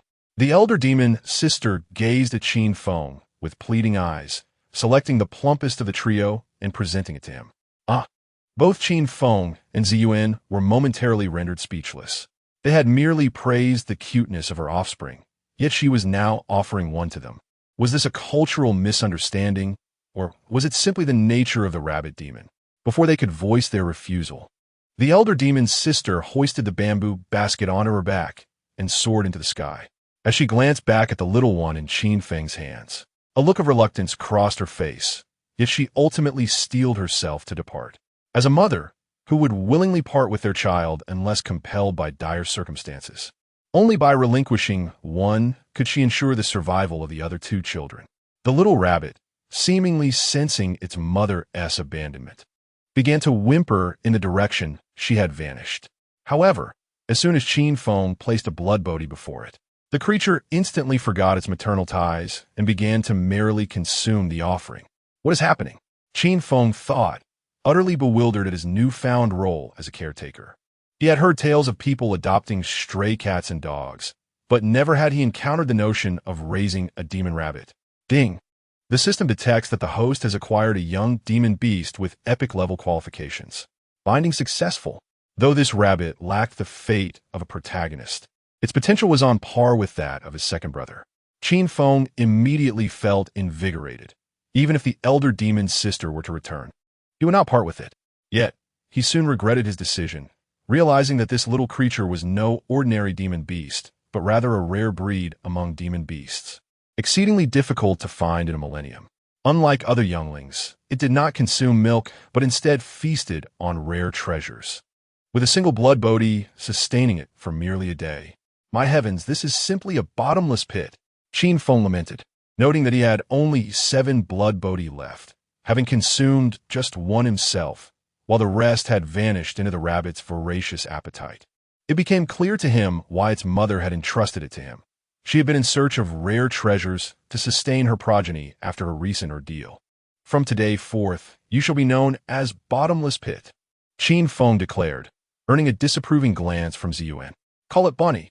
That will not do. It shall be Bottomless Pit. How about treasure? Absolutely not. It's Bottomless Pit. Then let's name it Little White. Very well. Its grand name shall be White Bottomless Pit. Regardless of Ziyuan's protests, Qin Feng was resolute in his choice. Not even the intervention of a divine figure could sway him. Suddenly, Qin Feng's brow furrowed as he sensed an influx of individuals surrounding them. It was evident they were drawn by the bounty on the Qin family, and now that the elder demon's sister had departed, the fearsome facade would no longer suffice. It would not be long before an intense pursuit commenced. I must enhance my strength, Qin Feng urged Ziyuan, hastily evading their pursuers and seeking refuge in a concealed cave, where he activated the system. This time, in addition to acquiring 1,000,000 villain points, he had also obtained a golden treasure chest, a chance for a draw, and a precious item within a jade box. Let us open the golden treasure chest. Qin Feng commanded the system, eager for his reward. Ding! Congratulations, host. You have unlocked the golden treasure chest and acquired sword intent. A sudden chill enveloped him as a vision of a figure flashed before Qin Feng's eyes. Bowing his head, he drew his sword. Buzz! The crisp sound of a sword's resonance echoed in his mind, imbued with an air of solitude and elegance, as a breathtaking sword light materialized, standing apart from the world. It was resplendent yet not ostentatious, ethereal yet undeniably refined, captivating all who beheld it, ensnaring them in its allure. Qin Feng felt as though he were a moth drawn to a flame, yearning to break free from his cocoon and emerge as a butterfly. In that moment, his aura surged dramatically, sharp as a blade drawn from its sheath, slicing through the very air, causing the surrounding underbrush to bow down in submission. Sword intent, Ziyuan gasped, her hands covering her mouth, her heart racing as she thought of Qin Feng's inhuman prowess. If her memory served her well, Lin San was heralded as the foremost swordsman of a century for comprehending sword intent at the age of 12, shattering records thought to be unassailable. Yet now, merely 2 years later, Qin Feng, an 8-year-old child, had eclipsed that achievement. My goodness, the talents of this generation are indeed astonishing. With a sudden jolt, Qin Feng's eyes flew open, dark as ink, now ablaze with a tangible brilliance. With the addition of sword intent, his sky-slicing sword technique had reached new heights. Yet, he remained unsatisfied and called upon the system to exchange for a perfect compatibility card. Though he had mastered the sky-slicing sword technique, its effects had yet to reach full fruition, preventing him from unleashing its most potent damage bonuses. Ding! Congratulations, host. You have expended 1,000,000 villain points to exchange for the perfect compatibility card. Ding!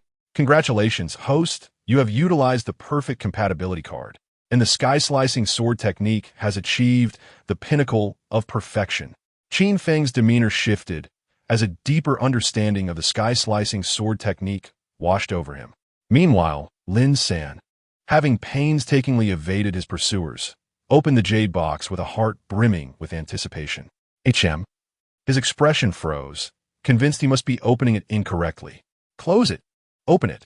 Close it. Open it. After several futile attempts, he confirmed that it was utterly empty. Impossible. Absolutely impossible. Lin San struggled to accept the reality, ruminating on where he had gone awry. Chapter 31. Can you believe such nonsense? Inside the cave, Qin Feng's enhancement was far from over as the calling system initiated a lottery. With a resounding clang, the lottery wheel reappeared, beginning its languid spin. Ding dong. Congratulations, host. You have drawn the Invincible Sword Heart. Invincible Sword Heart, the ultimate form pursued by sword practitioners, one whose heart is devoid of distractions. A natural deity when drawing the sword, bestowing a tenfold damage enhancement to sword techniques. The fabric of Qin Feng's garments began to flutter autonomously, altering his aura instantaneously, exuding an air of aloofness akin to a snow lotus standing against the wind on a sheer cliff, radiating a deeply stirring power. What is happening? Zhen rubbed her eyes, inexplicably feeling as though her presence might influence Qin Feng's sword-drawing speed. Sword intent, sword heart. Qin Feng realized he indeed shared a profound connection with the sword, consecutively unveiling two buffs that stacked sword technique damage. Coupled with the prior exchange of 100% compatibility, it was unfathomable to imagine how terrifying the heaven-resounding sword technique had become. I truly wish to find someone to test my sword. Qin Feng suppressed his rising excitement, waving his hand to retrieve a bamboo scroll from his spatial pouch. This was the treasure obtained from Lin Sanyu's box, devoid of any characters, yet exuding an aura that commanded tranquility and focus. Could this be the sage's bamboo scroll? Ziyuan's small face turned serious as she took the scroll, scrutinizing it several times for confirmation. Indeed, it is the sage's bamboo scroll. Legend has it that the sage's bamboo scroll was passed down from ancient sages, comprising 3 volumes: Heaven, Earth, and Humanity. Those with destiny can glean the supreme path from the scroll, while those without will see not a single character. This artifact is the sage's bamboo scroll. Qin Feng had heard of it from the 10 ancestors and was aware of its immense desirability. Each manifestation in the world would incite a bloodbath, and those capable of comprehending its essence were invariably renowned supreme figures throughout history. Yet despite his prolonged examination, he gleaned nothing. This defies reason. Qin Feng was perplexed. His comprehension halo had not expired for a month, and with his clever mind coupled with 100-fold comprehension, how could he possibly fail to understand anything? Ziyuan replied, "The sage's bamboo scroll requires more than just high comprehension. It necessitates destiny, akin to the Buddhist notion of having a connection with the Buddha." Trash. Qin Feng regarded the sage's bamboo scroll with disdain, deeming anything he could not utilize as worthless. Yaya. Little White seemed to sense something as it wobbled over with its unsteady little legs, then lay atop the sage's bamboo scroll, wearing a satisfied expression. Using the sage's bamboo scroll as a mat, the little creature is quite inventive. Qin Feng made no effort to stop it, allowing Little White to enjoy its makeshift resting place. Ziyuan watched in exasperation. The sage's bamboo scroll, for which others risked their lives, was being used as a mere mat for a rabbit. Ding! Ding! Outside the cave, sounds of a skirmish erupted, with faint calls for Lin San echoing through the air. What a coincidence! Qin Feng's spirits lifted instantly, missing Lin San immensely. Ever since parting ways with him, he had been unable to concentrate on food or drink, his mind consumed with thoughts of Lin San. Let's go see. Qin Feng placed Little White and the sage's bamboo scroll into a bamboo basket on his back, taking Ziyuan's hand as they ventured out to discern the situation. Soon, they arrived at the scene. Beneath the moonlight, Lin San was besieged by a group of extraordinary cultivators, compelled to surrender the jade box he had obtained from the ruins. I have said many times, the jade box is empty. Lin San, battle-worn and bruised from numerous skirmishes, still stood strong, his powerful protagonist aura keeping him on his feet as he retaliated against his assailants. Do you think we would believe such nonsense? One of the attackers scoffed, intensifying their assaults. This young Master Lin truly speaks absurdities. Ziyuan shook her head at the sight, incredulous that he would risk his life for treasure. Qin Feng remarked earnestly, "I find Lin San's words quite sincere. The jade box is indeed empty. You believe such nonsense?" Ziyuan rolled her eyes, realizing just how naive Qin Feng was. With a resounding crash, the situation took a turn. 2 figures charged into the fray, one delivering a straight punch, the other executing a sweeping kick, sending Lin San flying and crashing through several trees before coming to a halt. It was the Shiman brothers, Dalong and Erlang. The surrounding extraordinary cultivators were disheartened, having finally encountered Lin San. They were on the verge of victory when 2 unexpected contenders appeared. Both were at the third level of the spirit martial realm, and they could only watch helplessly as their prize slipped away. Damn! Qin Feng couldn't help but curse as he saw Lin San land beside him. It's Qin Feng. The Shiman brothers' eyes brightened, exclaiming that they had struck gold today. Having teamed up to send Lin San flying, they inadvertently uncovered Qin Feng, who had been watching from the sidelines. I must clarify that I am not familiar with him, merely passing by. Do you believe me? Qin Feng asked weakly. What do you think? The Shiman brothers, akin to lecherous men spotting a stunning beauty, charged forward, encircling the two. Lin brother, let us join forces. Qin Feng proposed earnestly. I fear I might be sold out. Lin San rose, wiping the blood from his lips, convinced that the schemer behind his troubles was Qin Feng. Qin Feng protested vehemently. Wronged. Lin brother, I have always regarded you as a brother of different parents. What benefit would I gain from betraying you? This. Lin San felt inexplicably convinced by Qin Feng's reasoning. After all, no one rewarded him for being bullied. With a whoosh, the Shiman brothers propelled themselves forward, their figures darting to confront the duo. Having heard of the exploits of these two prodigies, they dared not underestimate them and immediately unleashed their respective killing moves. Damn! Where is the honor in martial arts? Qin Feng couldn't suppress his exclamation, his form soaring like a wild goose over several yards. If a battle is to ensue, then let it be. Lin San's eyes glinted with madness as the long sword in his hand shimmered with blinding light. Instantly, a fierce sword energy surged forth like a torrent, sweeping through the forest of swords, reducing the fallen leaves drifting in the air to mere dust. As dozens of waves of sword energy cascaded toward the Shiman family's Erlang. Is this the sword from that night? Qin Feng's heart involuntarily raced, vividly sensing the terror of this strike. Swish, swish, swish. The sharp sword energy spread like a tempest, seemingly tearing the very air asunder, annihilating all in its path. Its momentum undeniably grand. Not good. Erlang's face paled, and a dreadful energy surged from all directions. Boom! The two forces collided heavily, the sword energy storm ravaging through the forest. Puff! Erlang spewed blood, instantly losing his combat capability. Is this the legacy of the long sky sword god? The first sword of the century?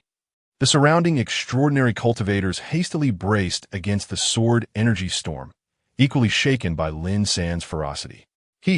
Lin San, panting heavily, cast a triumphant glance at Qin Feng, as if to say that his previous defeat at the Qin family was due to his understanding of social niceties and sparing Qin Feng's dignity. In response, Qin Feng hid behind Lin San, provocatively addressing Dalong of the Shiman family. Come on, you little brat. If you dare, face my third brother. My third brother claims he can take on 10 at once. Chapter 32. United against the enemy, Lin San nearly spat out a mouthful of blood from 1982, utterly astonished by Qin Feng's utter lack of decorum. They had agreed to join forces against the enemy, yet he merely stood there, all talk and no action. Did he truly believe that his ultimate move had no cooldown? Even when the cooldown had expired, each use would cost him 10 years of his life. In essence, he was flaunting his life for show, only willing to employ it in moments of dire necessity. Damn it, the Westgate family's Delang, however, paid no heed to Lin San's musings. Upon witnessing his brother's injury and Qin Feng's provocation, his fury surged to its zenith, and a torrent of spiritual energy erupted from within him, causing the air to ripple ominously. With a swift motion, Delang's fingers, sharp as talons, sliced through the air, unleashing a shrill, cutting sound. Each strike targeted Lin San's vital points, mercilessly fierce as the veins in his arms throbbed with uncontainable pressure. Under the weight of this aura, the air within several meters became suffocatingly dense. Damn! Lin San couldn't help but curse, raising his sword swiftly to defend himself. Clang! Clang! Clang! The clash of sword and claw resonated like the sound of metal striking metal, sparks flying in all directions. However, having just exhausted his ultimate move and facing an opponent of a significantly higher realm, he could only withstand the onslaught for a mere 3 seconds.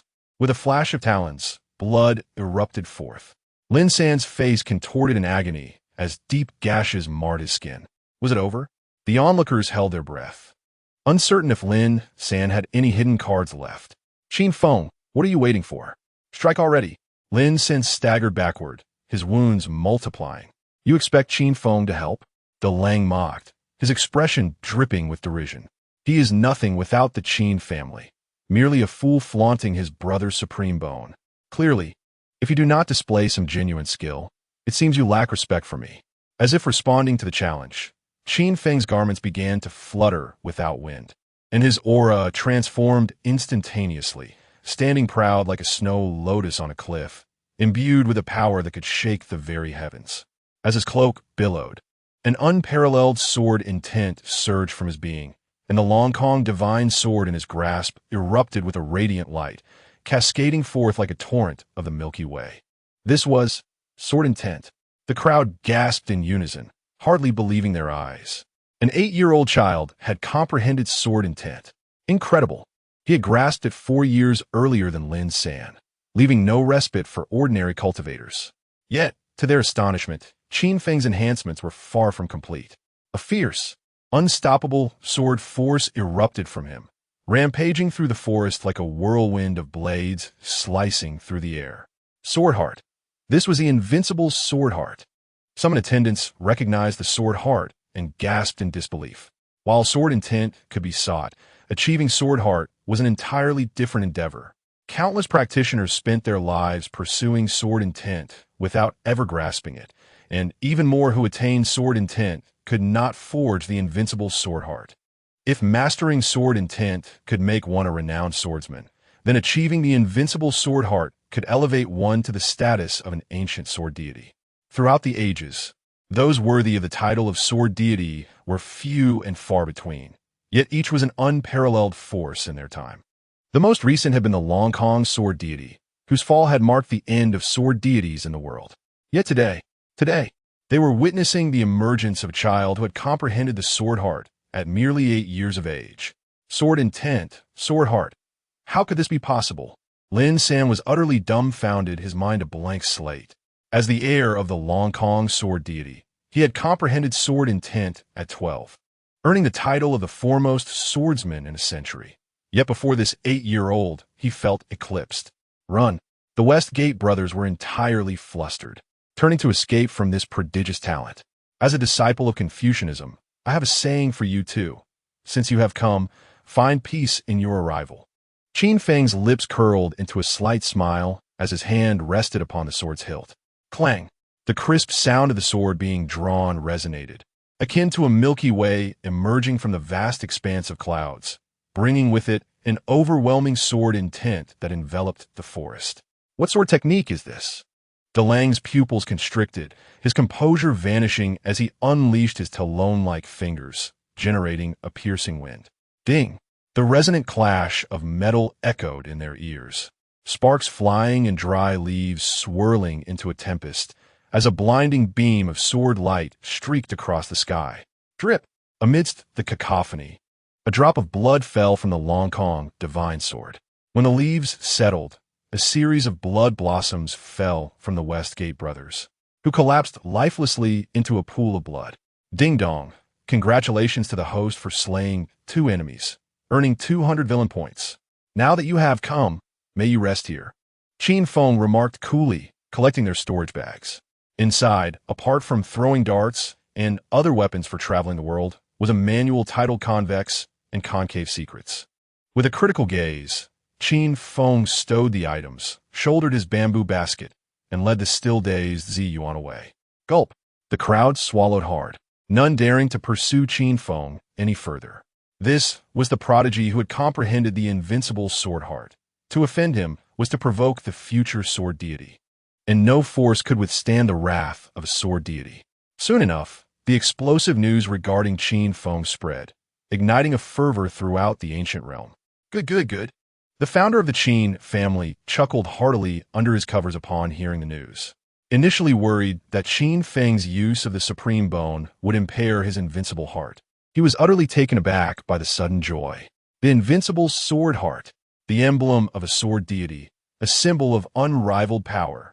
Now, they only waited Qin Hao. The elders of the Qin family felt no concern for Qin Feng.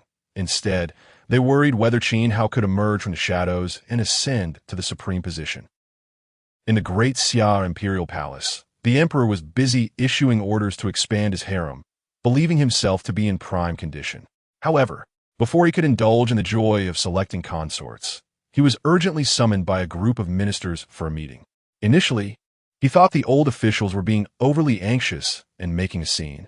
But upon hearing that Qin Feng had slain a third-level spirit martial cultivator with a single sword strike and comprehended both the sword heart and sword intent, he was utterly unsettled. Qin Feng, after all, was a member of the Qin family. His return to the Qin family was not out of the question. Comprehending the invincible sword heart could overshadow any grave mistake. The supreme bone, the invincible sword heart, and the potential of an emperor converged within one person. The old officials could hardly fathom the implications. Currently, the Qin family's assassination order against Qin Feng had not been rescinded, allowing them to kill him with a righteous cause. Your Majesty, to hesitate is to invite chaos. The emperor's expression shifted continuously, ultimately issuing a decree to spare no effort in eliminating Qin Feng. Chapter 33. A convergence of influential figures by the side of a gentle stream. Lin San gazed with a complex expression at Qin Feng, who was frolicking and playing with Ziyuan. He never imagined that an 8-year-old child could surpass him in the way of the sword, mastering the terrifying art of the Sword of Heaven, which combined both sword intent and sword heart. It is worth noting that his own grand technique was derived from the sword god of the long sky, while Qin Feng had created his own method at such a tender age. How could this not plunge him into self-doubt? Ding dong. Congratulations to the host for striking a blow to the Chosen One's confidence, instilling self-doubt, and earning 100,000 villain points. 100,000 points.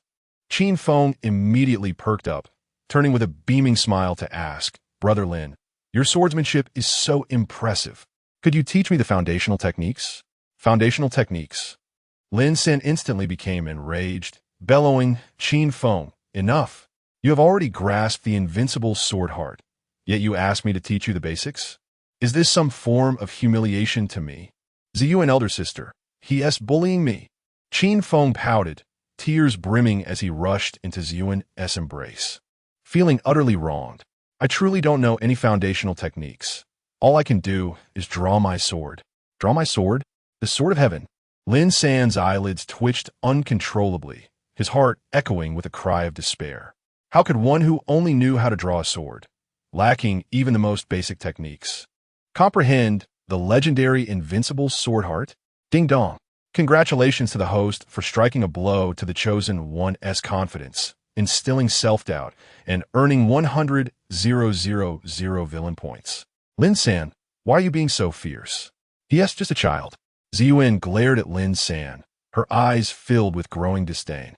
It was one thing to lack gentlemanly conduct, but to fail to acknowledge the treasures obtained, to endanger lives. And now to bully her beloved future husband whom she intended to nurture herself, was simply intolerable. She had no fear of the Heavenly Heart City. She had never placed it in high regard. I did not mean it that way. Lin San felt he had spoken too harshly, his mood dampened. I simply found it hard to believe that he comprehended the invincible sword heart, yet knows not even the foundational sword techniques. Qin Feng approached to comfort him, saying, Brother Lin, you needn't wear such a face. You are the foremost swordsman of the century. I believe you can certainly grasp the invincible sword heart. Look, I simply had a revelation last night. I wondered why you had that expression last night. Turns out you were just trying to cover up a fart. Ziyuan's face was filled with disdain, and she began to playfully tussle with Qin Feng again. Lin San was utterly disregarded in their affectionate play, feeling as though salt were being poured into his wounds. How could they so casually belittle his struggles with such flippancy? Ding dong. Congratulations to the host for striking a blow to the Chosen One's confidence, instilling self-doubt, and earning 100,000 villain points. By the way, Brother Lin, Qin Feng turned back once more. I comprehended the sword intent first, and then the invincible sword heart. It's really quite simple. Ding dong. Congratulations to the host for striking a blow to the Chosen One's confidence, instilling self-doubt and earning 100,000 villain points. Lin Sen picked up his sword and silently turned away. He needed to distance himself from this troublesome child. If he stayed any longer, he feared his heart could not withstand it. "Brother Lin, where are you going?" Qin Feng hurriedly ran ashore, putting on his shoes to chase after him. How could he let someone who had just earned 400,000 villain points slip away? He must cling to him like a stubborn adhesive.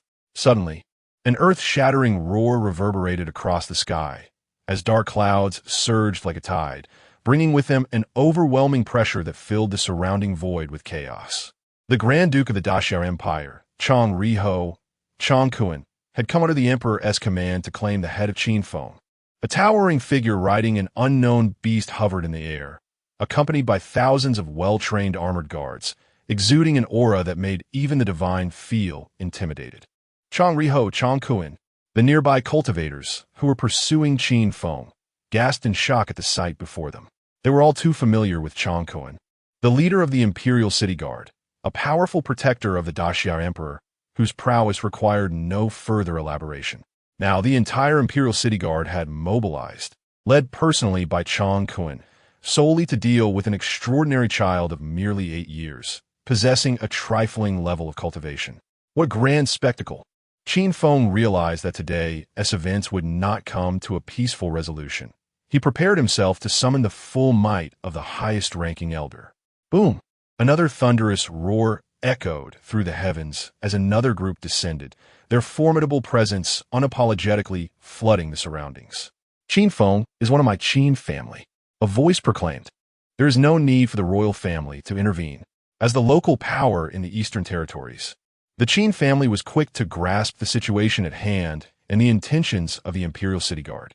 Thus, the 10 patriarchs arrived in person, accompanied by 13 elite protectors. If plans could not proceed as intended, they would ensure Qin Feng's safety. Chong Kun remained unfazed, stating, "The Emperor does not wish to act personally, yet Qin Feng has committed grave offenses against Qin. Fearing that your Qin family may hesitate, I have come to take action myself." "Who says my Qin family cannot act?" The elder patriarch's gaze sharpened. "Today, I shall bring him back and enforce the family laws." "Enforce the family laws?" Chong Kun sneered openly. If your Qin family truly had such resolve, Qin Feng would not have survived to this day. You are either nurturing a viper or harboring secrets best left unspoken. Say what you will. The elder patriarch ceased his prattle, reaching out to seize Qin Feng. "You shall not." Chong Kun's eyes grew fierce as he produced a battle spear, urging his beast to plunge forward. Boom! The two sides collided with tremendous force, unleashing a tempest of energy that shook the very ground beneath them, causing gaping fissures to spread. "Run!" The nearby crowd fled in terror.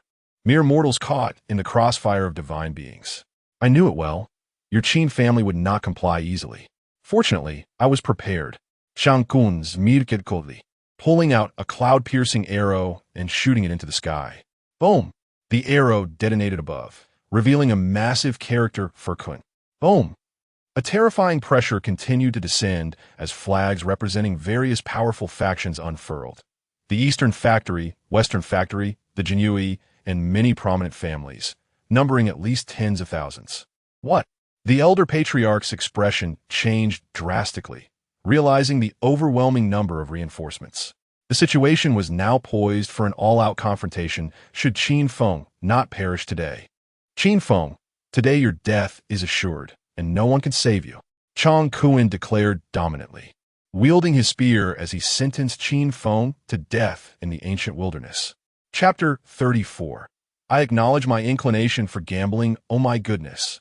The crowd around trembled in fear, expressing that they had never witnessed such a grand spectacle.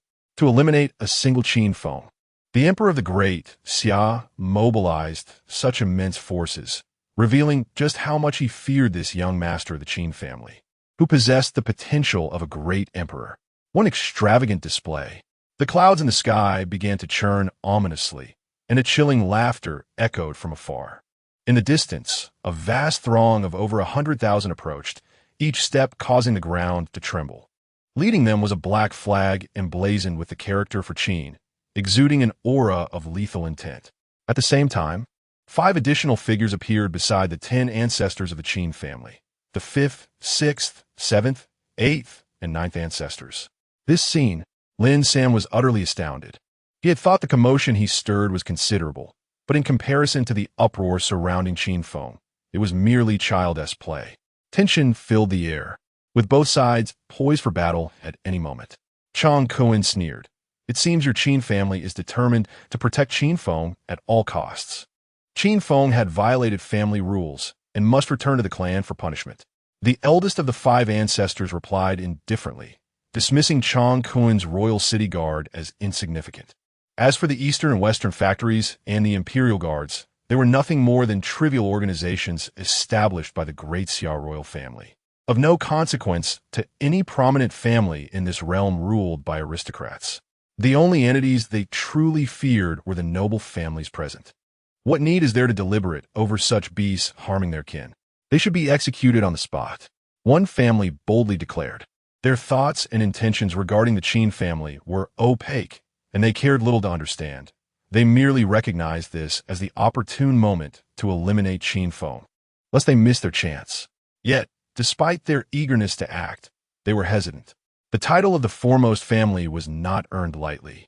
They preferred to incite the royal family to take the lead while they waved their banners in support. Harming one's kin, Zi Yuan's brows furrowed slightly, finding it hard to believe. In her time spent with Qin Feng, she had heard whispers of him seeking his brother's supreme bone, but she preferred to trust her own eyes.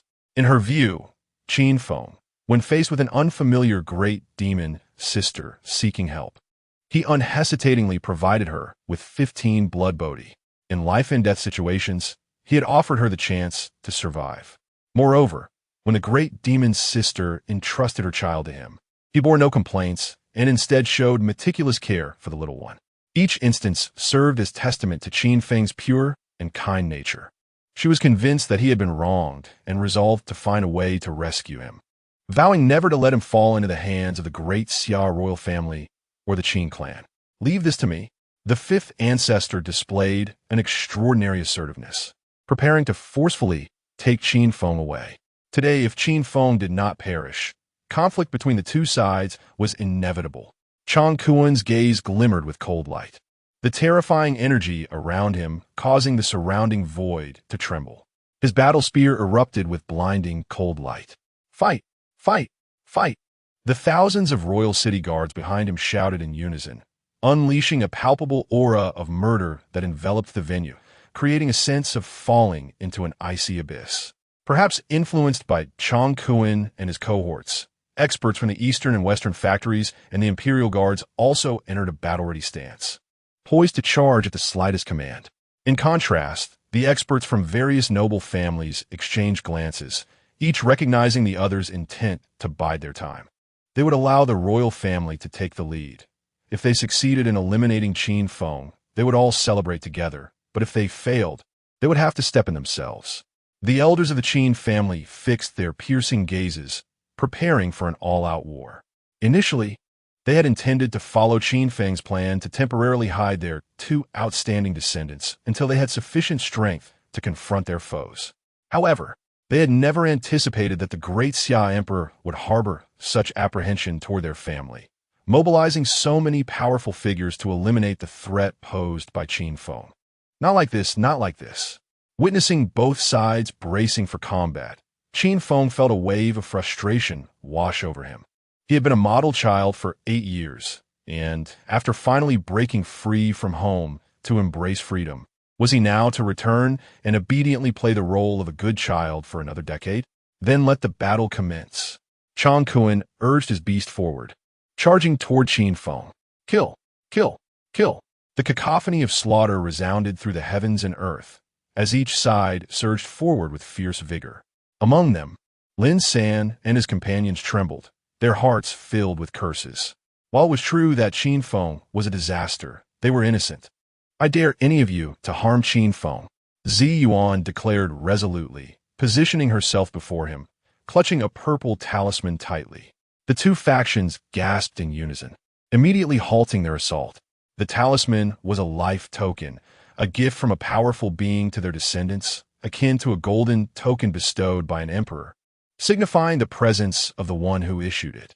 The distinction lay in the fact that while the golden token relied solely on royal authority, the shattering of a life token could summon the powerful being directly to the scene. I acknowledge my inclination for gambling, but I never expected to win. Qin Feng silently rejoiced, feeling that his fortunes had turned, securing a future of comfort. Just a life token. Chang Kuan remained stubborn, dismissing Zi Yuan's threat.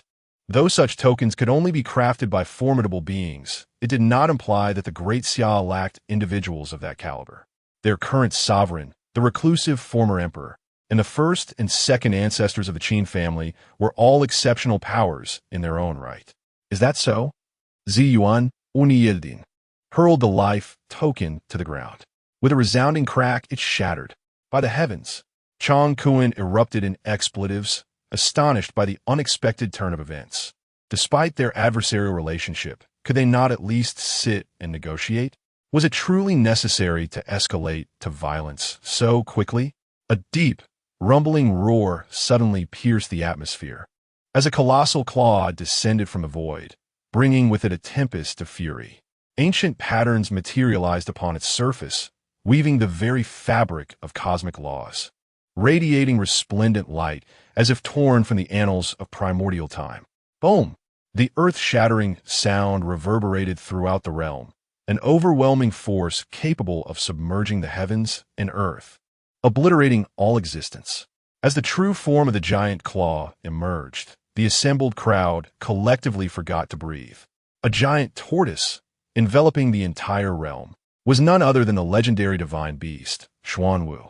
Upon its head stood a breathtaking celestial maiden, clothed in crimson, her gaze enchanting, lips slightly parted, exuding an allure that captivated all. Every smile and frown emanated an irresistible charm.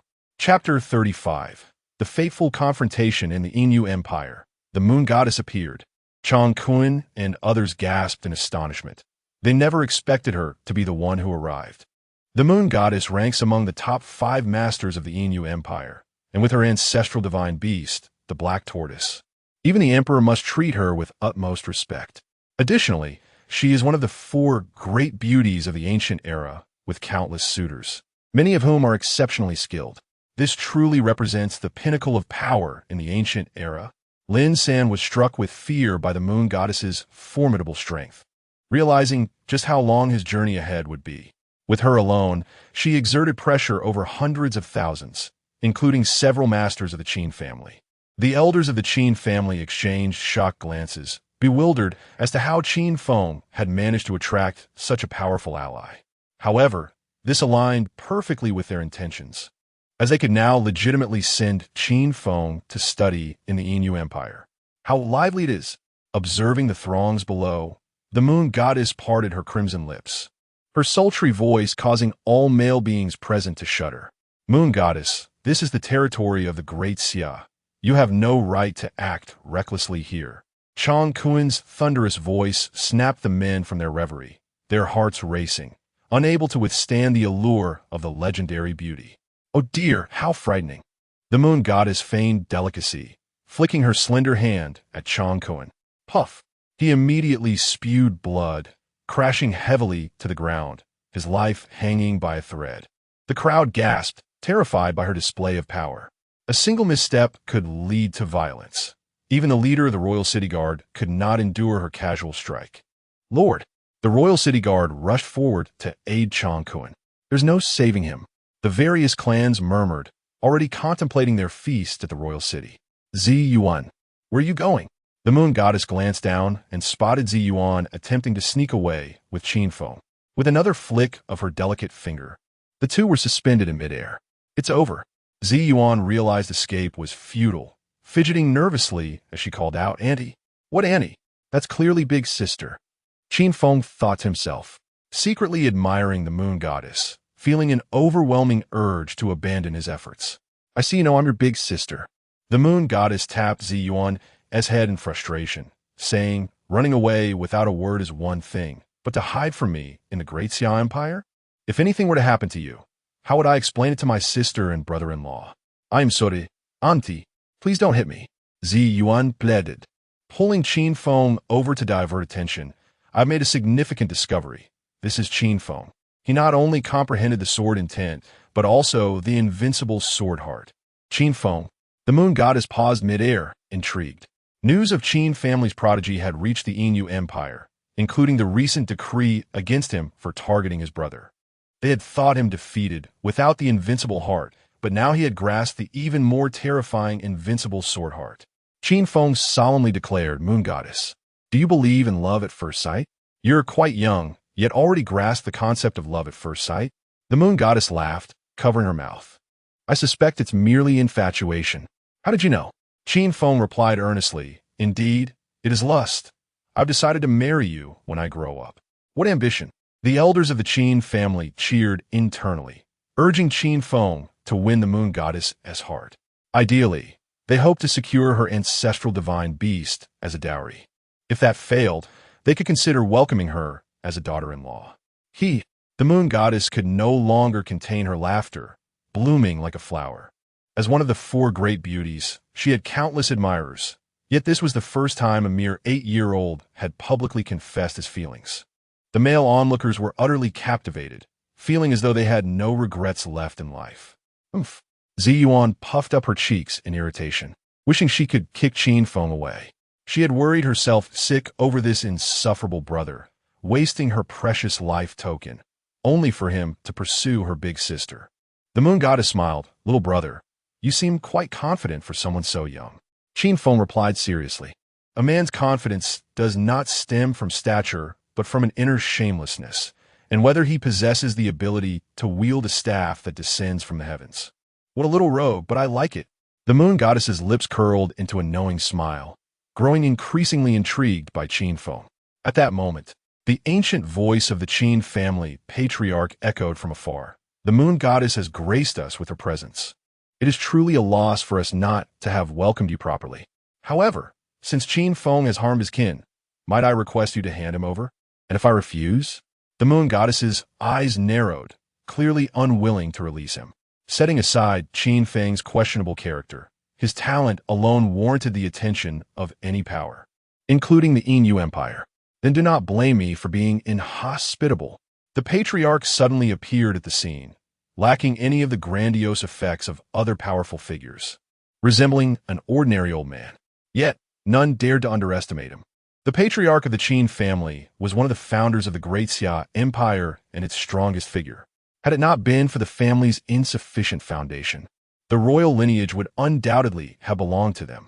Just as she was eager to witness the prowess of the Great Xia's foremost champion, the Moon Goddess's gaze sharpened, and her garments began to flutter without wind. Roar! The deep roar of the black tortoise erupted, a terrifying pressure sweeping across the land, leaving the hundreds of thousands below pale and breathless. At that moment, a childish voice rang out, Wait, ancestor! The crowd turned in curiosity to see a pale little figure, accompanied by Qin Tian, who was the other main character in this tragic tale. Qin Hao. Ancestor, I want to fight this battle myself. Though young, Qin Hao's eyes shone with determination, believing he could overcome his brother even without the supreme bone. Are you certain? The patriarch's voice was calm, though his heart swelled with joy. Not only had he successfully sent Qin Feng abroad for studies, but he also ignited Qin Hao's fighting spirit, potentially averting a war and laying a solid foundation for future power struggles. I am certain. Qin Hao nodded vigorously. I will show my brother what true strength is. Ding dong. Congratulations to the host for triggering the fateful confrontation. Based on the psychological shadow left on the younger brother, the task's level will be determined, with the highest reward being a legendary epic prize. System, I find you quite audacious. Qin Feng initially intended to refuse, but was enticed by the overwhelming rewards. The strongest power. Qin Feng immediately immersed himself in the role, revealing a manic smile reminiscent of the Uchiha clan, declaring, The strongest power is the one I possess. At the pinnacle of immortality, I, Qin Feng, am the embodiment of heaven. His maniacal laughter reverberated through the cosmos, and Qin Feng ceased to feign modesty, revealing his true strength. The sword intent shocked the crowd, The heavenly calamity transformed their expressions, and the invincible sword heart incited gasps. But when they beheld the glint in Qin Feng's eyes, they were utterly driven to madness. Chapter 36. Foolish Ududu. Do you feel despair? The ancient dual pupils. The eyes of the entire audience widened like copper bells, their hearts in turmoil. Goodness, is there no respite for us? Born with the potential of an emperor, breaking through to the extraordinary realm at 8, comprehending the essence of the sword, condensing the heart of the sword, possessing the potential to overshadow contemporary geniuses. Yet this is merely a fraction of his true power. The supreme bone coupled with the ancient dual pupils, just contemplating it is terrifying. Heaven, what sort of prodigy is this? Even the moon goddess was rendered speechless, internally vowing that no matter the cost, this little brat must be taken back to the Yin Moon dynasty. The ancestors of the Qin family were left dumbfounded, seriously doubting whether they were still asleep. 8 years. Qin Feng had been in the Qin family for a full 8 years. They were utterly unaware that he possessed a special physique, a rare ancient dual pupil. Upon this realization, the ancestors of the Qin family simultaneously glanced at Qin Tian, who also wore a shocked expression and immediately plotted for him to receive a fitting punishment. Goodness, while it is excusable for the ancestors to be ignorant, how could his own father be oblivious? This was simply dereliction of duty. Impossible, absolument impossible. Below, Lin San shook his head in disbelief, unable to accept that Qin Feng had yet another hidden card. Ding ding. Congratulations to the host for shattering the confidence of the Chosen One, instilling self-doubt, and earning 100,000 villain points. Quite intriguing. Qin Feng cast a glance at Lin San below, unexpectedly reaping an unforeseen reward. How could this be? Below, Qin Hao trembled, feeling the psychological shadow cast by his brother. It was as if a giant pressed down on him, rendering him breathless, vulnerable in his brother's grasp, appearing so insignificant. Ding ding. Congratulations to the host for displaying strength, intensifying his brother's psychological shadow, triggering the task completion to 90, just 10 away from full completion. Only 10 left. The mythic epic level prize is on par with the experience scroll from the red-haired old monster. Qin Feng could not afford to give up so easily. Channeling the spiritual energy within him, golden runes surged forth around him. Only by practicing a divine-level technique to its utmost perfection can one condense such golden runes. Divine-level perfected techniques. The audience's eyes widened once more, feeling themselves on the brink of madness. They had long heard that the eldest son of the Qin family began comprehending accompanying techniques in the womb, but never did they expect it would be the most powerful divine-level technique. They fought tooth and nail for a heavenly-level technique, while he grasped a divine-level accompanying technique in utero. It turned out that what they could never hope to achieve in a lifetime was merely his starting point. How could the gap between people be so vast? Qin Hao's heart jolted again, his body trembling even more violently. Although he too comprehended an accompanying technique in the womb, his current level was only saint level, requiring further development to advance to divine level. In stark contrast, his brother emerged with an innate divine-level technique. The chasm between them was insurmountable. Ding ding. Congratulations to the host for reaching 95 task completion. What the heck? They've left me no cards to play. Qin Feng couldn't help but curse internally, fully unleashing a golden sword imprint. Only through practicing a divine-level perfected sword technique can one condense such a golden sword imprint, symbolizing that his heaven-slaying sword technique is also divine level. A profound silence enveloped the crowd. They were at a loss for words. Goodness, is this truly an 8-year-old child? While others desperately sought a divine-level technique. He created 2 divine-level techniques of his own, complemented by various buffs. Not only could he suppress contemporaries, but he could also easily dominate throughout the ages. My foolish Adudu, do you sense despair? A wicked smile curled at the corners of Qin Feng's mouth, nearly escaping a sinister laugh. Ding ding. Congratulations to the host for instilling an indelible psychological shadow in his brother's heart, achieving 100 task completion and earning a mythic epic treasure chest, which requires victory in a fateful duel to claim the reward. How can this be? Qin Hao stared at Qin Feng in terror, instinctively retreating a few steps. So powerful, so formidable that it extinguished any flicker of resistance and left no glimmer of hope for victory. With a sharp clap, Qin Tian placed his hand on Qin Hao's shoulder, saying nothing but conveying an expression of "I believe in you. I can do it, I can. I will definitely defeat you." Qin Hao, feeling the overwhelming paternal love, blushed and declared to the world. Even though his voice was faint, it resonated with unwavering determination. Yet the entire audience shook their heads, holding little hope for Qin Hao. Not only had his supreme bone been extracted, but even if it hadn't, the prospect of defeating a monster like Qin Feng seemed exceedingly bleak. However, the ancestors of the Qin family were very pleased, finally igniting this child's fighting spirit. Proving their collective involvement in this charade was not in vain. Especially Qin Feng's performance, which was astonishingly splendid. Anyone unaware would truly believe he was an irredeemable villain. Qin Feng. Zi Yuan gazed at Qin Feng in disbelief, sensing a distinct strangeness about him. The Qin Feng she knew was gifted yet innocent and kind. But the current Qin Feng seemed willing to resort to any means for power, even turning against his own brother. What kind of person is he? This sparked a fierce curiosity within her, compelling her to delve deeper into Qin Feng's true nature. Thunder rumbled. Another wave of terrifying pressure descended, splitting the void as two old men clad in dragon robes emerged, namely, the current emperor and the supreme emperor of the Great Xia dynasty. These two ancient beings have also arrived. The moon goddess raised her brow, realizing trouble loomed. If it were merely the ancestors of the Qin family, she could easily take Qin Feng away, but with the two emperors of the royal family involved, even with the divine beast Xuanwu, she would have to kneel and sing her lament. "Qin, old man, is this junior of yours betraying the Great Xia?" The supreme emperor leveled a grave accusation, causing the atmosphere to tense immediately. The ancestor of the Qin family replied coolly, "Qin Feng has harmed his kin. He is no longer one of us. What he wishes to do has nothing to do with the Qin family." "Good. That is precisely what I wanted to hear." The supreme emperor wasted no time. Launching a punch like lightning, the sound akin to mountains and seas roaring, one fist after another, piercing the void and raining down, seemingly intent on shattering the fabric of reality. Boom! The earth-shattering roar echoed, the surrounding void appearing as if it were collapsing, waves of spatial ripples surging forth. "I shall join as well." The emperor of the Great Xia entered the fray, determined to capture Qin Feng. "You two ancient beings, just wait for me."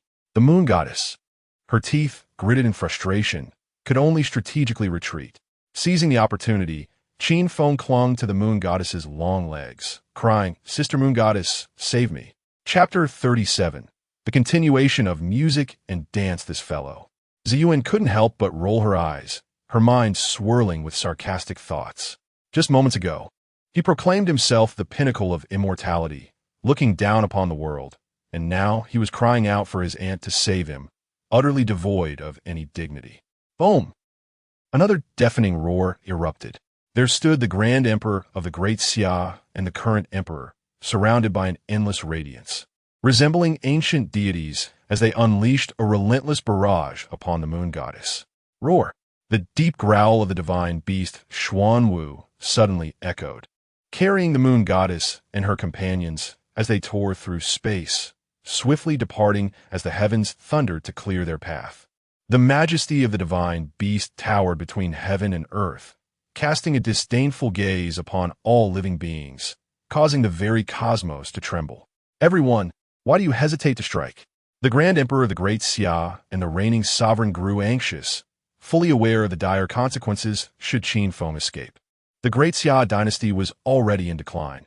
Allowing Qin Feng to return to the Qin family would pose a threat to their throne, while the Yin dynasty would gain an advantage with him, endangering the safety of the Great Xia. Thus, they could not allow Qin Feng to see the light of another day. Yet, the prominent families lingered, each calculating their own interests. Qin Feng was a ruthless character capable of harming even his own brother for power. If they could eliminate him today, it would be a boon. However, should he escape, it would spell disaster for them in the future. Moreover, the change of dynasties had little to do with their families. A new ruler merely meant they would continue their revelries. With this thought, the notable families finally joined the fray, their actions swift as tigers. Yet their attacks dealt a mere 0.5 damage, having fully mastered the art of feigned effort. They fulfilled the royal command while also offering Qin Feng a favor. Those cunning old foxes. The elders of the Qin family saw through the charade but chose silence, clearly having engaged in similar antics in their past. What do these old geezers mean? The moon goddess glanced at the elders of the Qin family, noting their reluctance to engage. However, this alleviated some of her pressure. While facing 3 formidable elders might be daunting, confronting just 2 would be manageable. Damn it! Though the 2 emperors fought with all their might to obstruct her, they remained at a disadvantage against the moon goddess, primarily due to Xuanwu's immense defensive capabilities. After enduring a relentless onslaught, he stood unscathed. And with a group of feckless allies, it would be an anomaly if they could successfully hinder her. Ultimately, they could only watch helplessly as Xuanwu tore through the void, vanishing elegantly from sight. Let's depart. The expression of the great Xia Emperor darkened significantly as he led the royal city guard, Dongchong and Shichong away.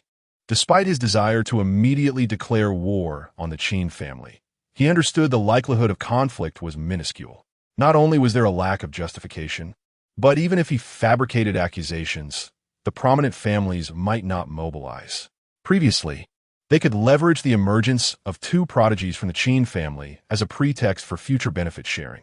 Now, with the second son rendered incapacitated and the eldest developing abroad, the prospect of shared interests was non-existent. It would be more peculiar if they were to pledge their loyalty. Let us depart as well. The ancestor cast a reluctant glance towards the direction Qin Feng had vanished, acknowledging that his path in the Inyu dynasty would be one he must traverse alone. Even if they wished to assist, they would be powerless. Brother, I will surely surpass you. Qin Hao's small face was unusually serious, ready to devote himself to relentless cultivation. Qin brother, I refuse to be outdone by you. Lin San's eyes sparkled with unprecedented determination. He vowed to surpass this extraordinary man upon their next encounter. Inyu Dynasty.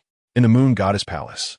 The Moon Goddess returned to stride Xuanwu, accompanied by Qin Feng and Ziyuan. We welcome the Moon Goddess, the Divine Maiden.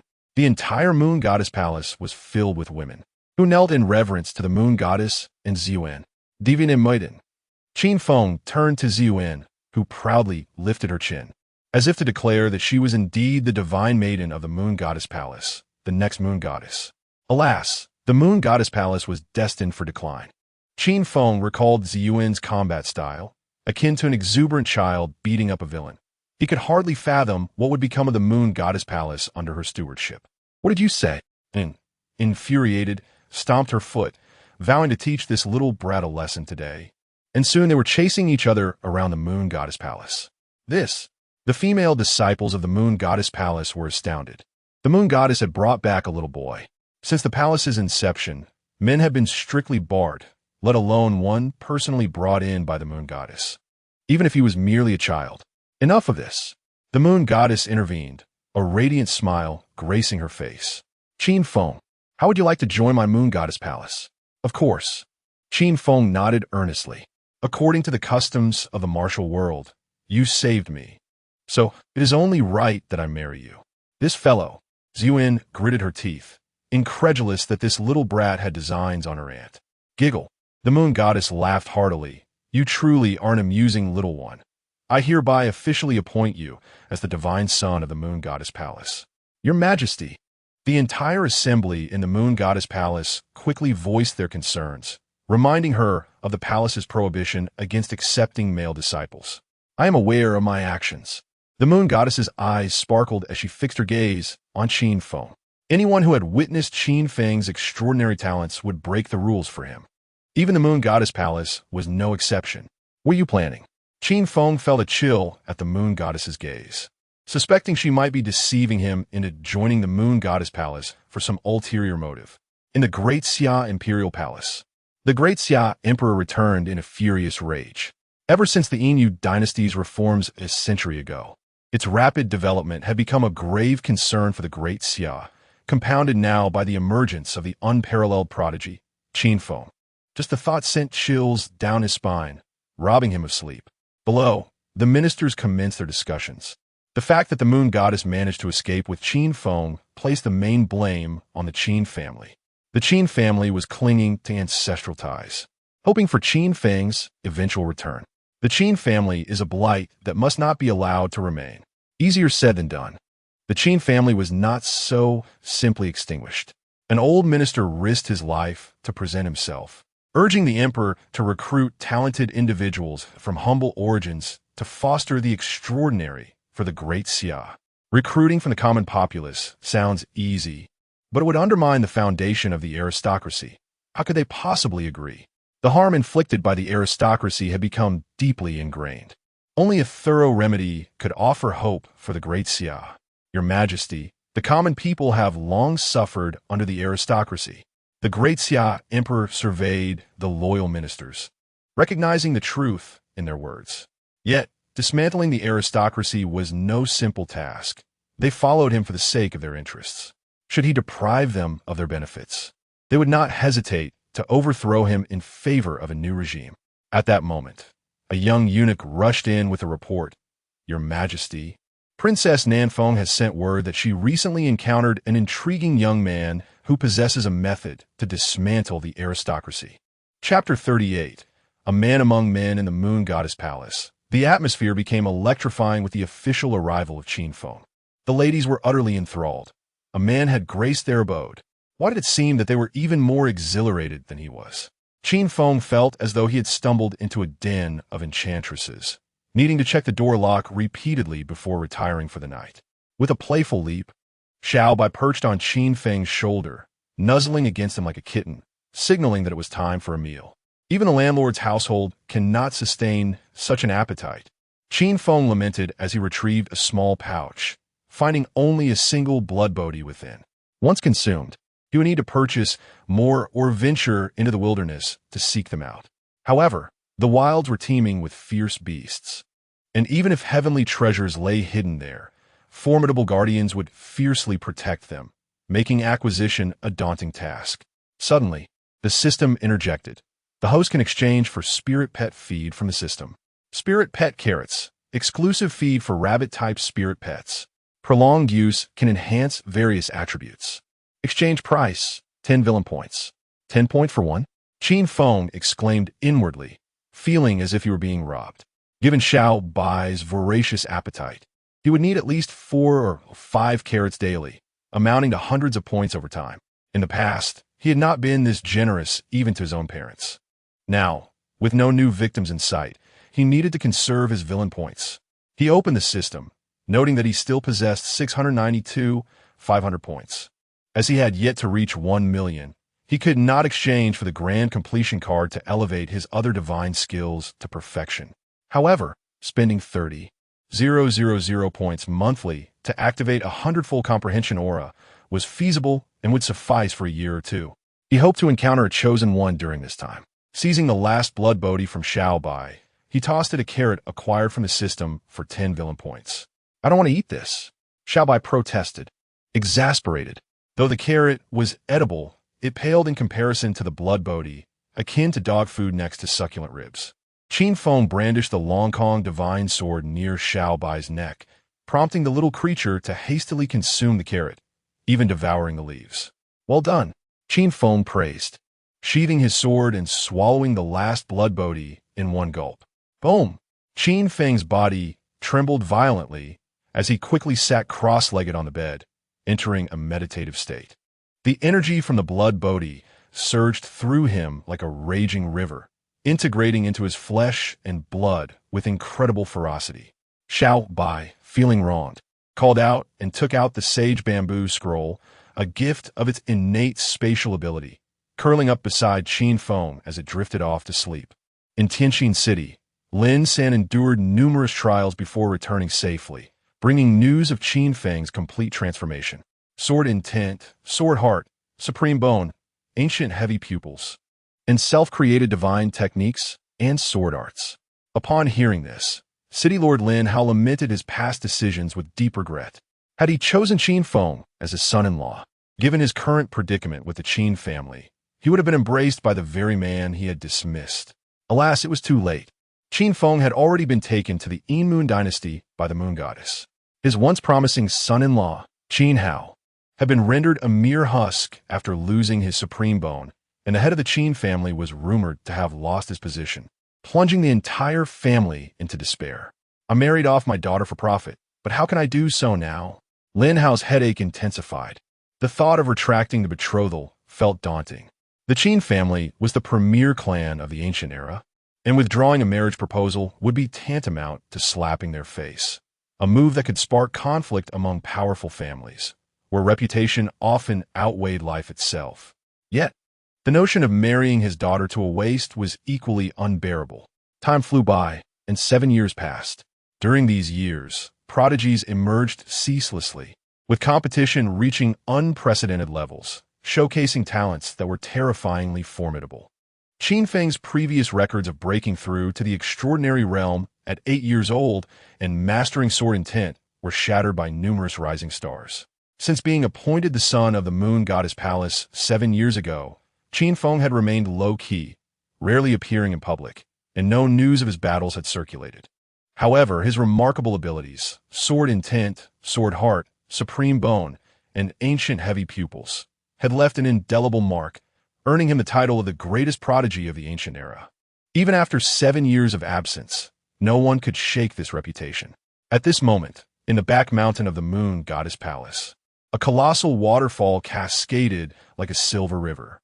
A young man, handsome with sharp eyebrows and a striking physique adorned with a golden dragon tattoo, sat cross-legged beneath the waterfall, allowing the torrents to cascade upon him, the sound echoing like thunder.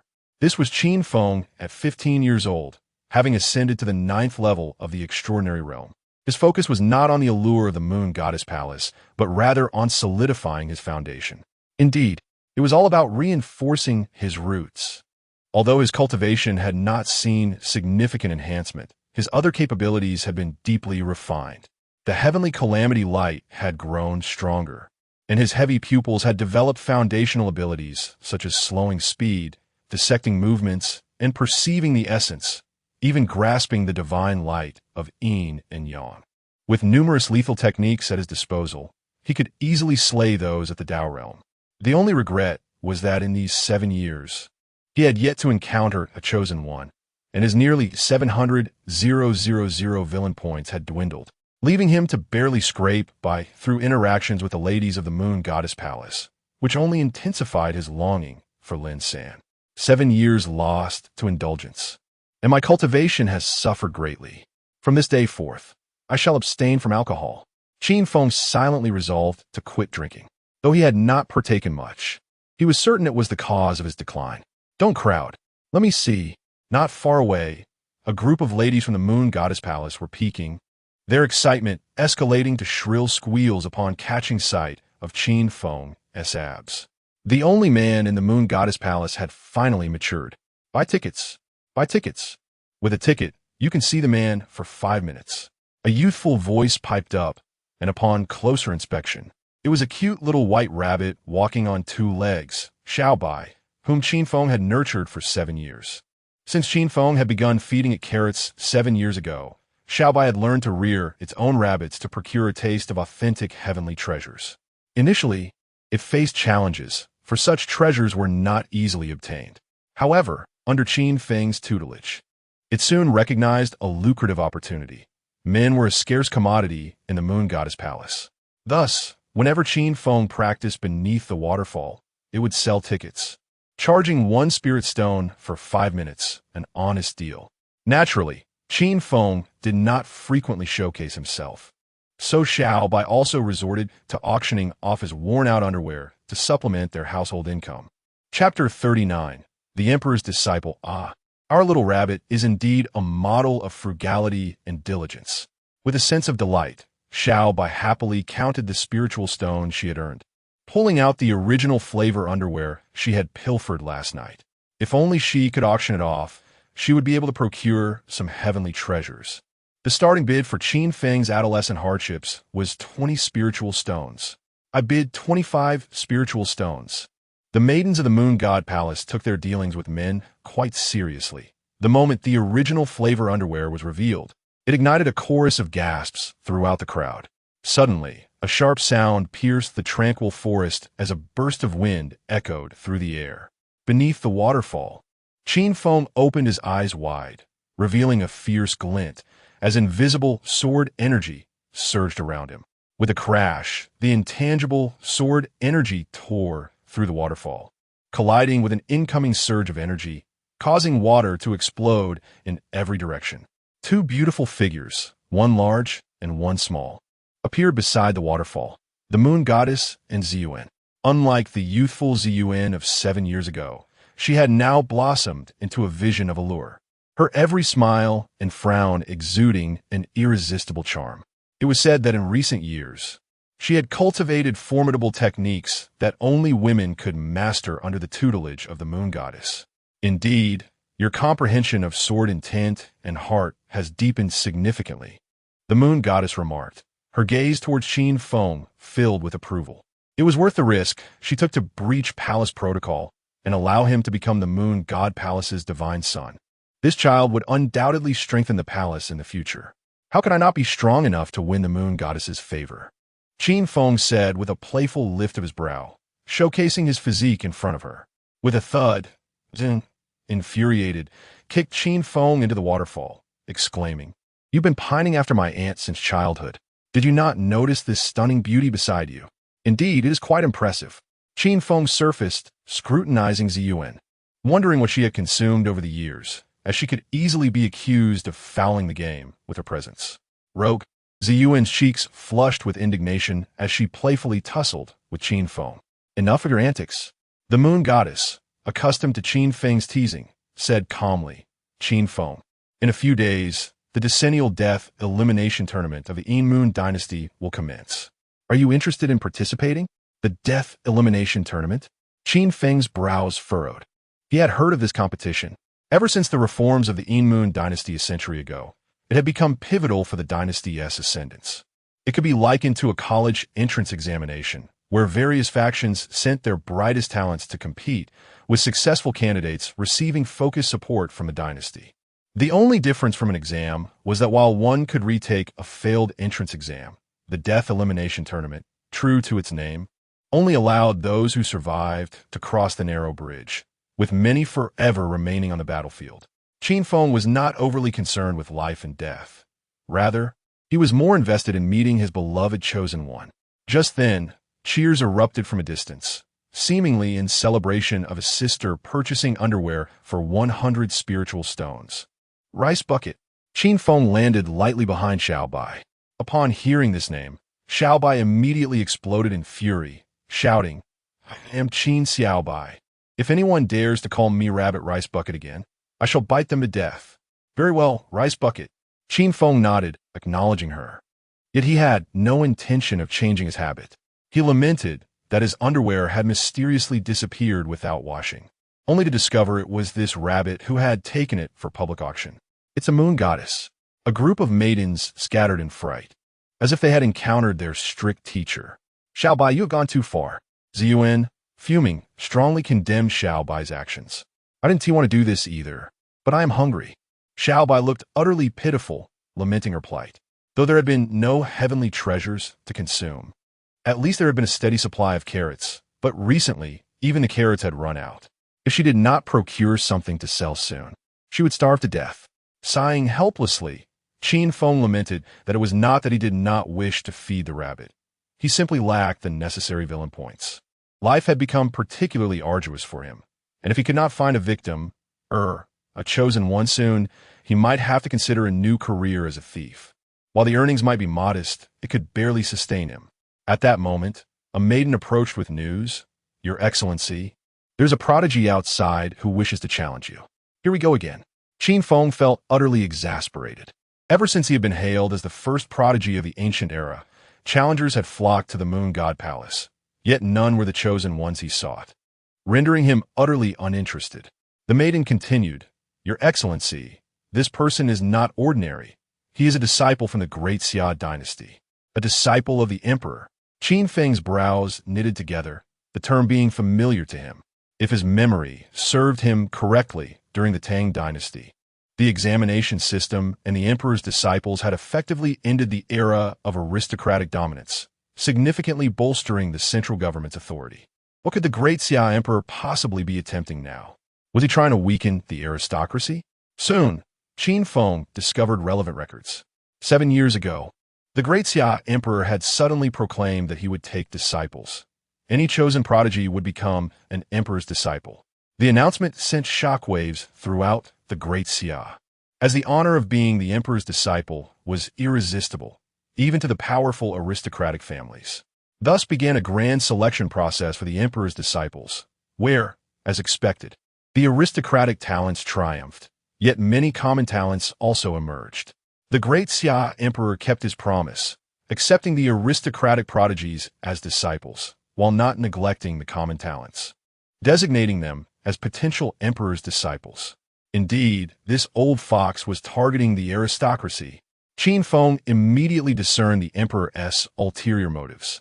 The title of emperor's disciple appeared immensely prestigious, yet, in truth, it was merely a tool for the great Xia emperor. Common prodigies, lacking support, would ultimately have to rely on the emperor, becoming swords in his arsenal against the aristocracy. With the aristocratic prodigies now bearing the title of disciple, defiance would be deemed treasonous, granting the great Xia emperor a moral victory. Simultaneously, he was curious about who was assisting the great Xia emperor in this endeavor. With a decade of experience as an avid reader, he suspected this individual could very well be the chosen one he had sought in vain for the past 7 years. A thunderous noise erupted from the main hall, accompanied by the shouts of the emperor's disciple. Qin Feng, if you dare to be a traitor, come out. I know you're inside. Stop hiding. Chapter 40. The sudden rift outside the moon goddess palace. A group of elegantly dressed maidens emerged, their faces ablaze with fury, surrounding a burly man. This man was Zhu Tu, a disciple of the celestial sun who had come to challenge Qin Feng. Seeing that Qin Feng had yet to appear to accept a challenge, he audaciously took it upon himself to smash the doors of the moon goddess palace and hurled insults at their divine son. Did he truly believe he was still in the great Xia dynasty, with the emperor backing him? This was the Yin Yu dynasty, and it was not his place to act with such impunity. The maidens of the moon goddess palace wore icy expressions, their swords drawn and pointed at Zhu Tu. What? Is Qin Feng too afraid to accept your challenge, and you wish to bully us with your numbers? Zhu Tu remained brazen, utterly dismissing his opponents. He was a member of the great Xia envoy, sent by imperial decree to observe the decade-long life and death elimination tournament of the Yin Yu dynasty. To slay him, a disciple of the celestial sun, would be tantamount to declaring war on the great Xia dynasty. Such arrogance from the great Xia envoy. I shall teach him a lesson. Zi Yuan could hardly contain her anger and rolled up her sleeves, ready to engage in battle. Wait. Qin Feng raised his hand to stop her, pondering aloud. What if he is merely a pawn in someone else's game? A pawn? Zi Yuan was not foolish. Her brows furrowed in concern. Are you suggesting someone is setting a trap for you? It's not a trap for me, but for the noble families of great Xia. Qin Feng stroked his chin. The more he considered it, the more plausible it seemed. The emperor of great Xia had recently devised the Celestial Sun program, ostensibly to elevate the noble families, but ultimately aimed at supporting the commoners to rise and usurp the nobility's dominance. The question of how to deal with these noble offspring had become a headache for the emperor, hence sending them as an envoy to observe the tournament in the Yin Yu dynasty. Should any mishap occur, the blame would be placed squarely on the Yin Yu dynasty, potentially igniting a conflict that would allow the great Xia royal family to reap the benefits. A trap for the noble families of great Xia. Zi Yuan's mind was filled with questions, struggling to comprehend Qin Feng's intentions. Let's find out. Qin Feng lightly stepped from the moon goddess palace, determined to draw out the puppet master behind this scheme, perhaps even the fabled chosen one. Qin Feng, it's Qin Feng. A crowd had gathered outside the moon goddess palace, erupting into cheers the moment they spotted him. Ever since Qin Feng had revealed his complete form 7 years prior, everyone yearned to witness the prowess of the legendary figure from ancient times. Unfortunately, after becoming the divine son of the moon goddess palace, he had never accepted a challenge. But today, he had arrived, striding forth with an air of confidence. Salutations, Divinson. The maidens bowed respectfully, their gazes filled with admiration. Qin Feng had shed the naivety of his youth, inheriting his mother's striking looks, a true paragon of beauty. Coupled with his extraordinary talent and being the sole male in the Moon Goddess Palace, he had become the object of infatuation for all the female disciples. Qin Feng, you have finally emerged. Zhu Tu, brimming with excitement, nearly squealed in delight, unleashing a surge of energy that transformed him into a fearsome black wild boar. Brandishing a hefty butcher's knife, with a resounding thud, the knife struck the ground, causing the floor to shatter instantly. Qin Feng looked on with disdain. I expected a formidable opponent, but you are merely a trifling fourth tier of spirit martial arts. And what of it? Zhu Tu retorted defiantly. I am a disciple of the Celestial Sun. Even a fourth tier is superior to a ninth tier of spirit martial arts. The onlookers nodded in agreement, acknowledging Zhu Tu's argument. However, he was woefully outmatched when compared to Qin Feng, who had reached the third tier of transcendence 7 years prior. With his prodigious gifts, one could only speculate what heights he had achieved now. Have you attained the Tao? Or perhaps surpassed it to the celestial realm? Zhu Tu inquired nervously, already bracing himself to surrender should Qin Feng reveal a breakthrough. Ninth tier of transcendence, Qin Feng declared proudly, making sure to flaunt his prowess. The crowd fell into stunned silence, all gazes locked onto Qin Feng, disbelief reverberating in their minds. What? The ancient era's greatest prodigy, the one who suppresses eternity. How can he be merely at the ninth tier of transcendence? It takes over a year to progress a single rank. What has he been doing all these years? Surely he hasn't been lost in the gardens of the Moon Goddess Palace. Zhu Tu was left dumbfounded, unable to fathom Qin Feng's audacity in looking down upon him, a mere fourth tier. Qin Feng then asked, how would you like to proceed? One-on-one or group brawl? Of course, a one-on-one. Zhu Tu was somewhat bewildered. Understood. Qin Feng gestured to the maidens, signaling them to engage Zhu Tu in single combat. The spectators erupted in astonishment, their expectations of witnessing the grand display of the ancient era's greatest prodigy shattered. With swift movements, the maidens disregarded notions of fairness, executing their divine sun's orders with precision as their swords shimmered with dark, water-like ripples, thrusting towards Zhu Tu. Qin Feng, you are shameless. You promised a one-on-one, and now it's a free-for-all. Zhu Tu fumed. Indeed, you are fighting us all alone. Qin Feng feigned innocence, flashing a grin that showcased his teeth. The crowd was left speechless, realizing that Qin Feng bore no semblance of the dignified image they had envisioned for the ancient era's greatest prodigy. With a resounding crash, Zhu Tu was swiftly overwhelmed, finding himself on the ground in mere moments. I refuse to accept this. Zhu Tu seethed, anger radiating from him. Your acceptance is of no concern to me. Qin Feng rolled his eyes, deeming Zhu Tu utterly irrational. He then produced a massive golden abacus, larger than his companion by, and began calculating the damages Zhu Tu owed for the destruction of the Moon Goddess Palace, an astronomical sum of 1 million high-grade spirit stones. Zhu Tu, incredulous, exclaimed, 1 million? And high-grade spirit stones? These combined barely amount to a single spirit stone. Qin Feng replied earnestly, indeed, I wish to compel you to compensate me with a staggering 99,999 high-grade spirit stones. Once more, silence enveloped the crowd, caught off guard by such a candid response, leaving them at a loss for words. This is robbery. I have no money. Zhu Tu vehemently protested, still resisting. Money is not an issue. Qin Feng chuckled mischievously. We can settle this in a more corporeal manner. Chapter 41. The allure of the slightly plump. The expressions of those surrounding turned peculiar, uncertain if they were contemplating the same notion of meat compensation. In no time, Qin Feng had stripped Zhu Tu of his garments, binding him to a cart for public display. With a sign hanging from him detailing his identity as a disciple of the Heavenly Sun and the future heir of the illustrious Zhu family. Qin Feng, you humiliate me so. The Zhu family will not let this slide, nor will His Majesty. Zhu Tu had never endured such degradation, struggling fiercely to confront Qin Feng.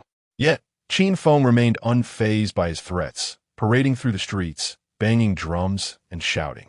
Don't miss out. Come witness the authentic, robust men of the Great Xia. Only 98 spirit stones for a chance to take one home for. Breeding, the crowd, having never witnessed such a spectacle, rushed out to gawk at the robust men from the Great Xia. Oh my, a disciple of the Heavenly Sun, a true prodigy, a scion of noble family. How remarkable! I have a friend who desperately desires a healthy child, yet has struggled with conception. 98 is quite reasonable, a worthy investment. Imagine if it's a boy. He could inherit the family fortune. Endorsed by the Moon God Palace, you can trust it. As time passed, the throng grew ever larger. In this realm where immortals and mortals coexisted, many were unable to cultivate. Thus, affluent families seeking to enhance their lineage would beseech talented cultivators to bestow a celestial connection upon their daughters. However, such pursuits were limited to daughters of considerable beauty. Now, with Qin Feng openly pricing his offerings, many wealthy men without lovely daughters found themselves intrigued. Your Excellency, may I present my daughter? A wealthy man trembled as he bowed to Qin Feng, dragging forth his daughter, who weighed over 200 pounds but was deemed as beautiful as a flower. A collective gasp echoed through the crowd. Any person of conscience would find this excessive. This is indeed too much. Qin Feng, unable to bear the sight, swiftly remarked. But that would require additional compensation. No problem. The wealthy man eagerly nodded, affirming he would pay whatever was necessary. After a lifetime of toil, what was wealth worth if one could not maintain dignity in the presence of cultivators, who could demand their riches with a mere gesture? This revelation taught him that only those with power could safeguard their fortunes. Let me go. Let me go. Zhu Tu struggled desperately, declaring he would rather perish than yield. Observing Zhu Tu's resistance, Qin Feng advised, do not wear such a countenance. This is but the slightly plump maiden I have handpicked for you. You must know, slightly plump is indeed the finest. Slightly plump. The crowd's eyes twitched in disbelief, wanting to ask if he had no sense of shame. To complete this transaction, he dared to label a 200-pound woman as merely slightly plump. Qin Feng, you shall not succeed. Zhu Tu summoned all his spiritual energy, making it impossible for mere mortals to approach. The wealthy man's expression turned to one of dismay, recognizing that celestial connections could not be forced. Fear not. I am a businessman of utmost integrity. Qin Feng reassured him with a smile, producing a small jade vial labeled Mother Pig Gone Wild. This concoction, derived from the techniques he had studied, could accelerate the cultivation of the said methods. The crowd's countenance shifted dramatically, retreating several steps in alarm. By the heavens, is that the legendary top-grade aphrodisiac, Mother Pig Gone Wild? It is said that even the most ordinary of creatures can appear as a beauty in a man's eyes after just a touch. Their gazes towards Qin Feng transformed entirely. He was no longer merely the ancient world's foremost prodigy, but rather its most notorious lecher, carrying such items with him. Qin Feng feigned innocence. What expressions are these? I often traverse the realms. Carrying some means of self-defense is quite reasonable, is it not? Reasonable indeed. The crowd rolled their eyes, utterly disbelieving his claims. Recognizing that Qin Feng was not to be trifled with, powerful, talented, and with an undeniable background, yet utterly shameless. Thank you, Your Excellency. The once demure maiden was now exhilarated, leaving with the aphrodisiac in tow and Zhu Tu in her wake. Qin Feng, Brother Feng, I beg of you, spare me. I will compensate you with 1,000,000 top-tier spirit stones. I was wrong. Zhu Tu, stripped of his previous arrogance, cried out in desperation for Qin Feng's forgiveness. Yet, Qin Feng paid him no mind, awaiting the emergence of the hidden figure behind this scheme. Should he eliminate Zhu Tu, he would fall directly into the traps set by others, not only ridding them of this noble scion, but also drawing the animosity of the Zhu family upon himself. Conversely, should he choose to humiliate Zhu Tu further, the hidden figures would be compelled to intervene, as they were part of the same delegation to the Yin Moon dynasty. Is there truly no chosen one? Qin Feng surveyed the area, receiving no system prompts. Please, don't come any closer. Zhu Tu's wretched cries echoed from the small courtyard, prompting the crowd to observe a moment of silent tribute for him. The once proud disciple of the Great Xia. a scion of nobility, reduced to being humiliated by a mere mortal, a psychological scar that would likely never heal. Ding! Congratulations, host, for degrading another's dignity, earning 1,000 villain points. Qin Feng perked up instantly, invigorated as if a new skill had been unlocked. Suddenly, the clear sound of a gong resonated as a grand procession approached, marked by opulent carriages and a retinue of servants and guards, all indicative of a formidable background. Leading the way was a group of furious men and women clad in garments identical to those worn by Zhu Tu, reserved only for the disciples of the Heavenly Sun. Princess Nanfeng has arrived.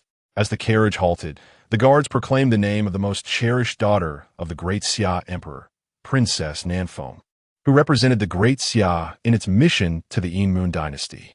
Princess Nanfeng. Qin Feng's gaze fixed upon the lavish carriage.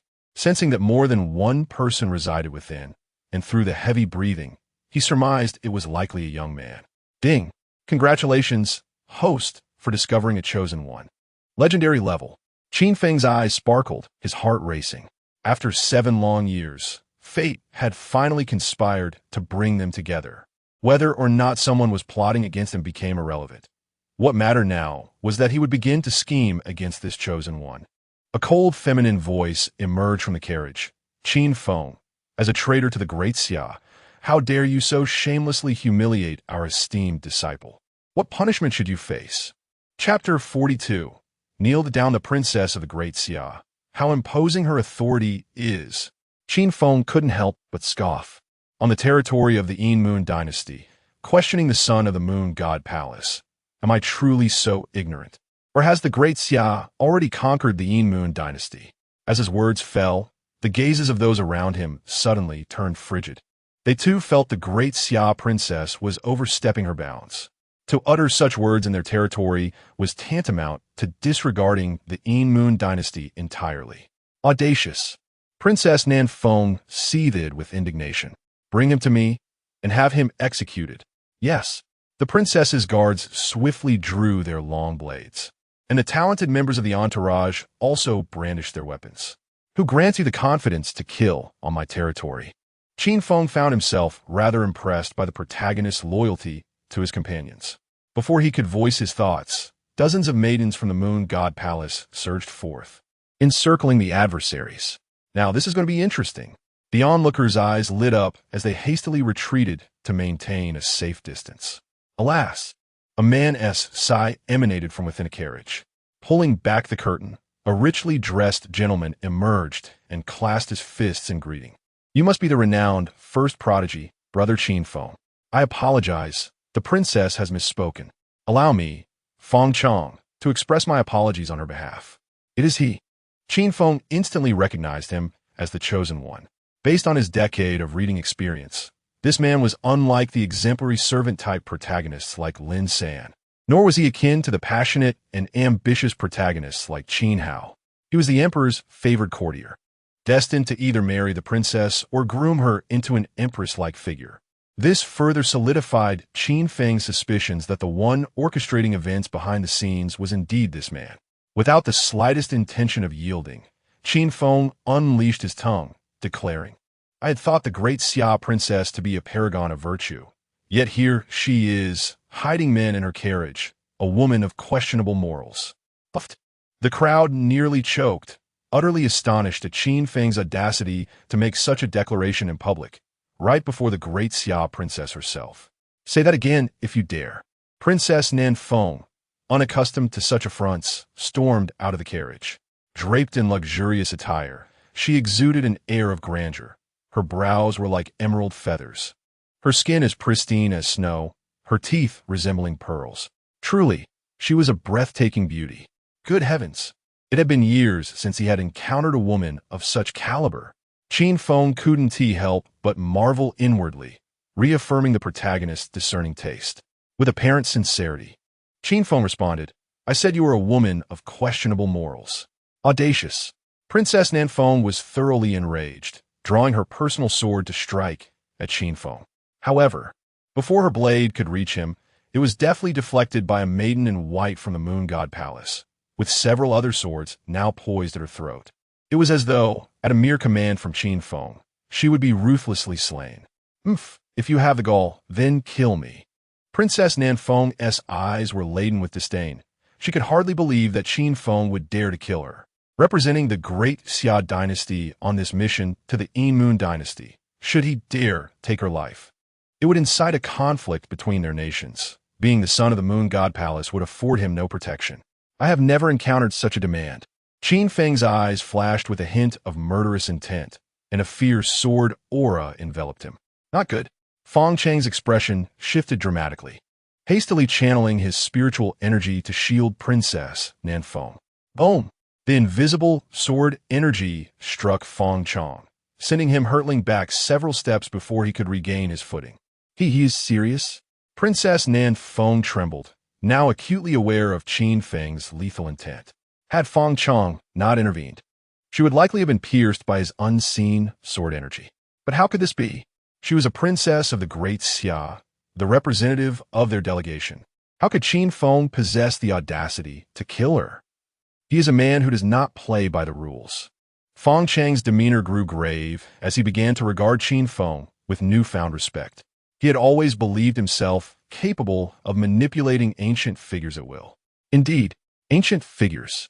He hailed from a planet called Red Star, living in a modern civilization, and by a stroke of fate, had traversed into this archaic world. Despite its fantastical nature, he had quickly risen to become Princess Nanfeng's chief advisor, even proposing strategies, such as the Chosen One, to vanquish the noble clans. He had assumed everything would unfold as he envisioned. Yet who could have predicted he would encounter Qin Feng, a man who defied all expectations? Provoking Zhu Tu to challenge them was supposed to be a ruse to eliminate him. Yet Qin Feng instead used Zhu Tu's actions to profit, compelling them to step in and remedy the situation. To apologize on behalf of Princess Nanfeng, any reasonable individual would choose to defuse the situation. But he had outright launched into a tirade, disregarding the potential diplomatic crisis, daring to threaten the life of a princess from the great Xia on the street. Should one call him arrogant to the point of folly, or perceive that he has seen through all? Indeed, there exists one unafraid of death. Qin Feng's gaze sharpened, his right hand slowly resting on the hilt of his sword, evidently displeased with Feng Chang's obstruction. What? Feng Chang's body stiffened, an inexplicable dread creeping into his heart. At that moment, he felt as if he were the Monkey King in the grip of the Buddha, unable to escape the clutches of his five-fingered mountain. Enough! A venerable voice reverberated in the ears of the assembly. An elder swiftly approached, his eyes casting an unmistakable command toward Qin Feng. It was clear he was the hidden expert within the delegation. Old fool, who do you think you are? Qin Feng showed no signs of deference, his eyes blazing as he commanded, "Kneel." Audacious. The elder's fury reached a boiling point, unleashing a terrifying surge of energy. Boom! A thunderous sound echoed, scattering the energy the elder had amassed, accompanied by an overwhelming pressure descending from the heavens, forcing the elder to spit blood and kneel before Qin Feng. It seemed he could no longer protect Princess Nanfeng, relegated to nursing his wounds in solitude. The Moon God! It is the Moon God! The onlookers fell to their knees, fervently worshipping in the direction of the Moon God Palace. The elder, indignant, roared, "Moon God! Is this how your Moon dynasty treats guests?" The Moon God's frigid voice resonated through the void. "And you, smashing the gates of my Moon God Palace. This is the hospitality of your great Xia dynasty?" "Aye." The elder fell silent, at a loss for words. Feng Chang quickly interjected, "My Lord Moon God, Zhu Tu's actions were his own and do not represent our delegation. I am willing to apologize on his behalf and bear all reparations. If apologies held any merit, what need would there be for the magistrate?" Qin Feng continued to stoke the flames. "What do you wish to do?" Princess Nanfeng, suppressing her fury, recognized the gravity of the situation. "Kneel." Qin Feng's gaze bore into Princess Nanfeng, his voice soft yet laced with an undeniable authority. Chapter 43. Kneel or die. How dare you command this princess to kneel? Princess Nanfeng seethed with rage, astonished by Qin Feng's audacity. As a dignified princess of the great Xia, she found it utterly unthinkable to bow to the Qin family, especially to a traitor like Qin Feng. Even though he now held the esteemed title of the son of the moon god palace, he was unworthy of her submission. Kneel or die. Qin Feng's clear, icy gaze conveyed the chilling seriousness of his intent as he slowly placed his hand on the hilt of his Long Kong divine sword, making it evident that he was not jesting. If she dared utter another word, he would not hesitate to unleash the celestial cleaving sword technique. With the invincible sword heart augmenting his prowess, he had already cast aside any notions of mercy, save for those who were beautiful and willing to shower him with wealth. The atmosphere fell into a profound silence, as everyone present felt the oppressive aura emanating from the ancient prodigy. This was a stark contrast to the previous dismissive demeanor of Qin Feng. He now embodied the tyrant who proclaimed, "Those who follow me will prosper, while those who oppose me shall perish." Meanwhile, the spectators eagerly anticipated the complete manifestation of Qin Feng's power. With his current extraordinary 9th-level cultivation, the disparity between him and his contemporaries was staggering. It seemed that only by revealing his full potential could he secure victory. Princess Nan Feng swallowed hard, acutely aware of the terrifying pressure exerted by Qin Feng. However, her pride as a princess of the great Xia and the dignity of her empire forbade her from kneeling before him. Yet the ultimatum was clear: kneel or die. The moon god's apparent silence suggested complicity in Qin Feng's actions. Fang Chong stepped forward, his voice resolute. "Even if we were at fault, demanding Princess Nan Feng to kneel and apologize is utterly excessive. She represents the dignity of the great Xia. How can you humiliate us so brazenly without fear of igniting a war?" Suddenly, a chilling wind swept through the air. With a fierce grip, Qin Feng drew his sword halfway from its sheath. The Long Kong divine sword, dormant for 7 years, erupted forth like an unleashed dragon, its icy radiance causing a shiver to run through the crowd. Panic surged through Fang Chong as he realized the severity of the situation. Qin Feng was unyielding to their diplomatic protests. Failure to comply with his demands would result in immediate violence. Confronted with the formidable presence of Qin Feng, who had mastered the invincible sword heart, Fang Chong dared not underestimate him. He summoned his strongest defensive technique, conjuring a golden bell around him, a relic of an ancient Buddhist skill. He believed that if mastered, it would culminate in an indestructible golden body, capable of withstanding even the might of a 9th-level extraordinary attack. Buddhism? I am Confucian. Qin Feng smirked as he unleashed the sword's brilliance upon the golden bell. With a thunderous impact, Fang Chang's protective barrier shattered, sending him crashing to the ground as if struck by a cataclysmic force. The half-drawn sword returned to its sheath, and an eerie silence enveloped the street, the only sound being the rustle of garments in the wind. What had just transpired? Before anyone could process the events, Qin Feng had decisively concluded the confrontation. Impossible. Fang Chang's eyes widened in disbelief, unable to fathom how Qin Feng had shattered his prideful golden bell with merely half a sword's draw. "Fang Chong, are you all right?" Princess Nan Feng rushed to his side, relieved to find him unscathed. These two must have a secret connection. Qin Feng's eyes narrowed, realizing how to handle Fang Chong. "Ding dong. Congratulations, host. You have severely injured the Chosen One, earning 5,000 villain points. Ding dong. Congratulations, host. You have unraveled the Chosen One's scheme, earning 5,000 villain points. Ding dong. Congratulations, host. You have thwarted the Chosen One's pretenses, earning 5,000 villain points. A substantial influx of villain points filled Qin Feng with overwhelming joy. It had been 7 years since he had witnessed such a bounty. Remain low-key. Remain low-key. He must not tarnish his image as a godly figure.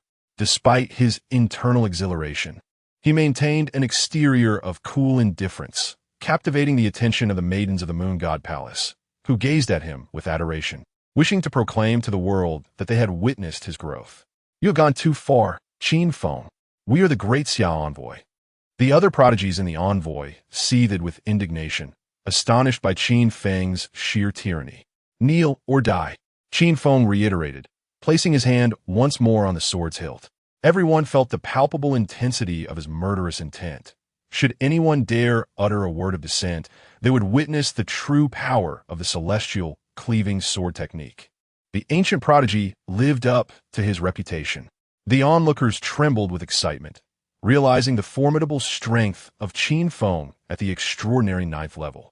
They could hardly contain their fervent cries. The great Xia envoy must stand with dignity. They could not fathom that Qin Feng would truly draw his sword. The princess is of invaluable worth. How could she kneel before you? I shall kneel in her stead. Feng Chong proclaimed heroically, kneeling before Qin Feng, his eyes reflecting the modern spirit of defiance against heaven and earth. There was no choice. He recognized that Qin Feng would not relent today.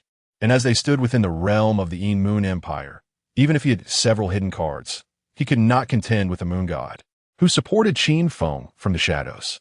Feng Chong. Princess Nan Feng was touched, her hatred for Qin Feng increasing exponentially. Ding dong. Congratulations, host. You have compelled the Chosen One to kneel, earning 100,000 villain points. To be adaptable and strategic, rather than merely a hot-blooded Chosen One, was the true mark of cunning. Qin Feng narrowed his eyes, growing increasingly wary of Feng Chong. He was not afraid of the Chosen One's passionate bravado. His true concern lay in the possibility of a cunning strike from behind, like a knife in the dark. Just as Qin Feng contemplated further chaos, a voice imbued with ancient authority resonated. The farce must come to an end. Princess Nan Feng, manage your envoy members, should anyone breach decorum again. Do not blame me for being unmerciful. Me. The mere utterance of these two words left the crowd astounded. It was the Six Paths Emperor of the Yin Moon Empire, the one who had elevated the empire to greatness in just a century. Bow before the emperor. The assembly knelt in fervent reverence, their eyes alight with zeal. Qin Feng had long heard of this figure, but had never encountered him. Yet, strong as he was, obstructing his business ventures was an unforgivable offense. Resolving to document this grievance, he retrieved a small notebook, inscribing the date and noting the emperor's interference in his business, demanding compensation of 1 million top-tier spirit stones. We shall take our leave. Princess Nan Feng shot a furious glance at Qin Feng before boarding the carriage and departing for the foreign envoy's inn. Meanwhile, several disciples of the great Xia hastily rushed into the courtyard to rescue their companion, Zhu Tu, who emerged disheveled and dazed, bearing the countenance of someone who had suffered a profound setback. Oh my, how cruel! The onlookers shook their heads in sympathy, unable to fathom the ordeal he had endured. Chapter 44. Annulment of Engagement. Curse Qin Feng. This princess will ensure you meet a most gruesome fate. Upon returning to the foreign envoy's guest house, Princess Nan Feng was furious, smashing anything she could lay her hands on. Throughout her life, she had never endured such humiliation or indignity. How could I have underestimated Qin Feng? I never anticipated he could be so audacious. Beside her, Feng Chong was also seething with rage, yet he made a concerted effort to keep his emotions in check. He was reflecting on the reasons for their failure. He had presumed that since Qin Feng dared to dig out the supreme bone of his own brother, he would not hesitate to eliminate Zhu Tu, who had come to provoke him. If only a few aristocratic prodigies could perish in the process, it would provide the perfect opportunity to promote some talented commoners upon returning, thus using them as pawns to sow discord and incite hatred against Qin Feng among the aristocracy. However, what he had not expected was that Qin Feng would be arrogant when he should not be, and reckless when he should be cautious, even daring to kill a princess of the great Xia envoy in broad daylight. This was entirely unforeseen. What now? After calming herself, Princess Nan Feng inquired about their next course of action. Since Qin Feng had revealed his full form 7 years ago, her father had been unable to sleep, fearing that Qin Feng would grow powerful enough to aid the Inu dynasty in destroying the great Xia dynasty.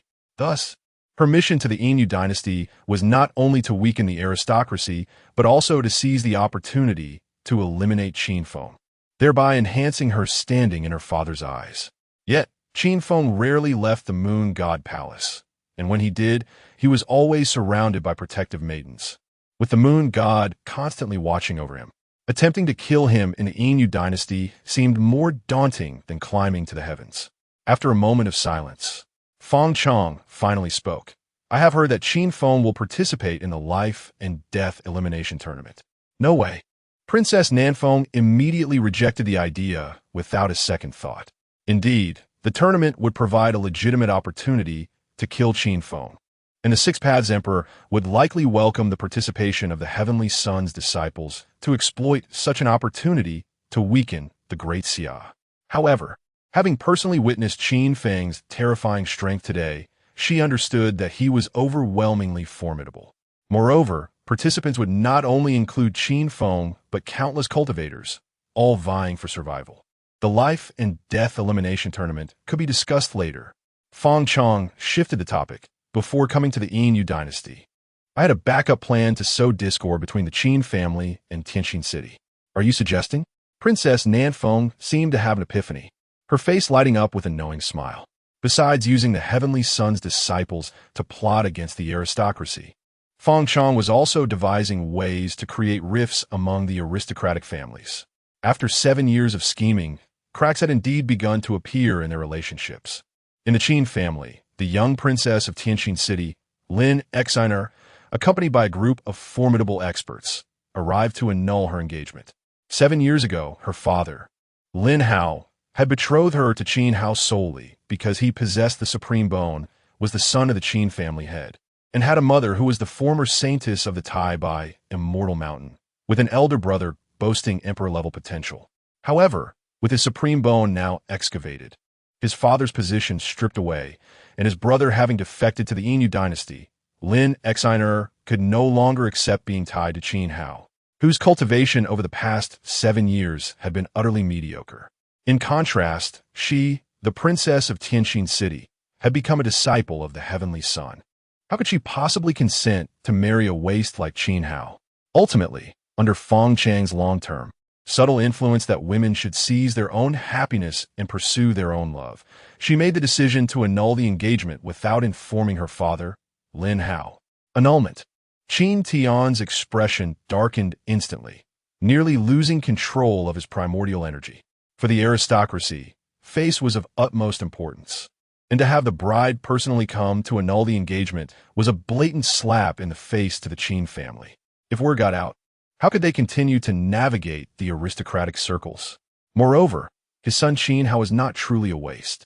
He had merely made sacrifices and endured in silence for the sake of the Qin family's strength. Indeed, annulment. Lin Exiner showed no sign of fear. Previously, Tianjin City may have been wary of the Qin family's might, but now she was a disciple of the Heavenly Sun, backed by royal power. And with the support of these two formidable forces, she had no need to fear the Qin family. Impudent. Qin Tian slammed the table and stood, a torrent of overwhelming energy surging forth. Not good. The royal experts' faces changed drastically, quickly shielding Lin Exiner behind them. However, Qin Tian's strength was too overwhelming. Even united, they struggled to withstand it. What now? Lin Exiner displayed a hint of panic, clearly unprepared for this situation. Just then, a youthful yet resolute voice resounded. Father, may I take charge of my own marriage? All eyes turned to the entrance of the hall, where a young boy with striking features and a tall, muscular frame, exhibiting the early signs of a fearsome beast, stood. His gaze held an unyielding determination beyond that of ordinary mortals. He was Qin Hao, now 12 years old. It was evident that he had matured significantly over the past 7 years, especially in his demeanor, remaining unfazed in the face of the annulment. Hao, why are you here? Qin Tian reined in his pressure, revealing a pained expression. Both of his sons were fated to hardship. The elder son bore the burden of his family's disgrace alone in a foreign land, while the younger son endured physical pain, suffering through grueling training beyond the comprehension of others, only to be humiliated by the bride's visit to annul their engagement. As a father, he felt utterly helpless. Qin Hao's gaze fixed on Lin Exiner, his voice steady. I remember my brother once told me, 30 years east of the river, 30 years west of the river. Do not bully the young and poor. I am currently deemed a waste, but that does not signify I will not rise again. Is that so? Lin Xenia, startled by the earlier scene, feigned calmness. Very well. Let us meet in the imperial capital 3 years hence. If you lose, you shall publicly annul our engagement. Why complicate matters? Qin Hao strode to the table, decisively writing out a letter of annulment. You dare to annul our engagement. Linksin erstarret, incredulous. Her eyes wide with disbelief. Given Qin Hao's current lack of support, how could he afford to annul the engagement with her, the princess of Tianqin City? Did he not realize that his only value to the Qin family lay in their engagement? 3 years later, we shall meet in the imperial capital. Qin Hao's eyes sparkled with determination, unafraid of any challenge. However, Qin Tian was overwhelmed with emotion, tears streaming down his face, recognizing that his younger son had found his indomitable spirit. The time for rebirth and reclaiming the supreme position was at hand. He could not help but think of his elder son, Qin Feng, wondering if he was being bullied alone in the outside world. In the Moon God Palace, the music played on, and the dancers twirled. Qin Feng felt no pressure akin to that of impending exams. He was teaching the maidens traditional dances. At that moment, a maiden approached with a piece of information regarding his brother's annulment. What? An annulment? Qin Feng nearly spat out blood, exclaiming that this plotline was all too familiar. However, hadn't he already extracted his brother as supreme bone? How could there still be talk of an annulment? Was this some sort of stacking of misfortunes? When had he ever uttered that saying about 30 years east and west of the river? What he had actually said was that 30 years east of the river, 30 years west of the river, the deceased should be honored above all else. Chapter 45. A proper gentleman does not resort to poison. Only aphrodisiacs. The goddess was infuriated. Upon discovering Qin Feng observing the young ladies as they danced, Ziyuan's face turned as round as a steam bun. Meanwhile, Xiaobai, the little rabbit, happily joined the dancers after receiving 2 carrots from Qin Feng, clutching the carrots, wagging its short tail, and flapping its ears. Truly, a reflection of the master.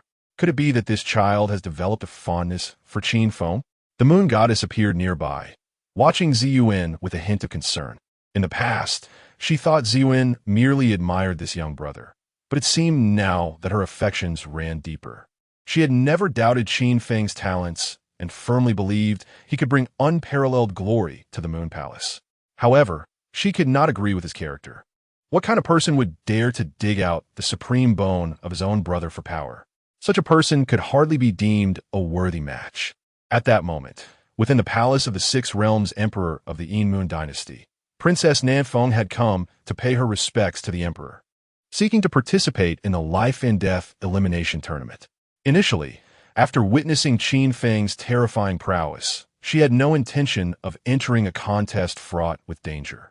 Yet, upon reconsideration, she thought that if she participated under the banner of restoring the dignity of the great Xia, the young scions of noble families would undoubtedly join her. If a few were to perish, it would fulfill her objective. If she triumphed, it would cleanse the humiliation she faced and bolster her standing in her father's eyes and among the court officials, paving the way for her future ascension to the throne. Win or lose, she stood to gain, so why not? The Great Xia's envoy was to participate in the life-and-death elimination tournament. The Six Realms Emperor was hardly surprised by this news. The Great Xia dynasty had sent disciples of the imperial family as envoys to showcase their strength, and participating in the tournament was the most direct way to demonstrate their might. Without a moment's hesitation, the emperor nodded in agreement to their participation. As the leader of the Yin Moon dynasty, he had absolute confidence in his own prodigies and welcomed the opportunity to vanquish a few scions from the Great Xia openly. Thank you, Your Majesty. Both parties smiled broadly, their collaboration proceeding with great delight. Meanwhile, the young scions of the Great Xia were completely oblivious to the fact that they had been set up, eagerly preparing to suppress Qin Feng. Soon, the registration for the Yin Moon Dynasty's life-and-death elimination tournament commenced. Due to the extraordinarily high mortality rate, participation was voluntary, with no coercion involved. Yet, even those who registered were not guaranteed a spot in the tournament. They first had to compete in a preliminary selection to prove their capability. The Yin Moon Dynasty sought true prodigies, not reckless cannon fodder. Because of the large number of participants each year, the Yin Moon Dynasty had divided the competition into tens of thousands of battle zones, from which 10 representatives would be selected to participate. Ultimately, from a pool of over 100,000, 1,000 would be cultivated with care through a unique nurturing method. Those especially outstanding prodigies could even be honored as the holy son of the Moon dynasty, akin to the princes of the Great Xia, with potential to inherit the emperor's position and wield actual power. The holy son? How does that sound less noble than my title of divine son? Qin Feng murmured, only to be pulled by Ziyuan to register. Even now, as the esteemed divine son of the Moon Palace, he held no privilege and needed to qualify through the selection rounds. Ziyuan proudly lifted her chin and said, of course, in the Moon dynasty, the Moon goddess is akin to a guardian deity, and the divine maiden is the future heir to the Moon goddess. The holy son is merely a prince. How could he possibly be compared to the divine son and divine maiden of our Moon Palace? Huh? Qin Feng was utterly perplexed. If his title as divine son was so esteemed, why would he participate in a deadly tournament to contend for the title of holy son? Wasn't that a step down in status?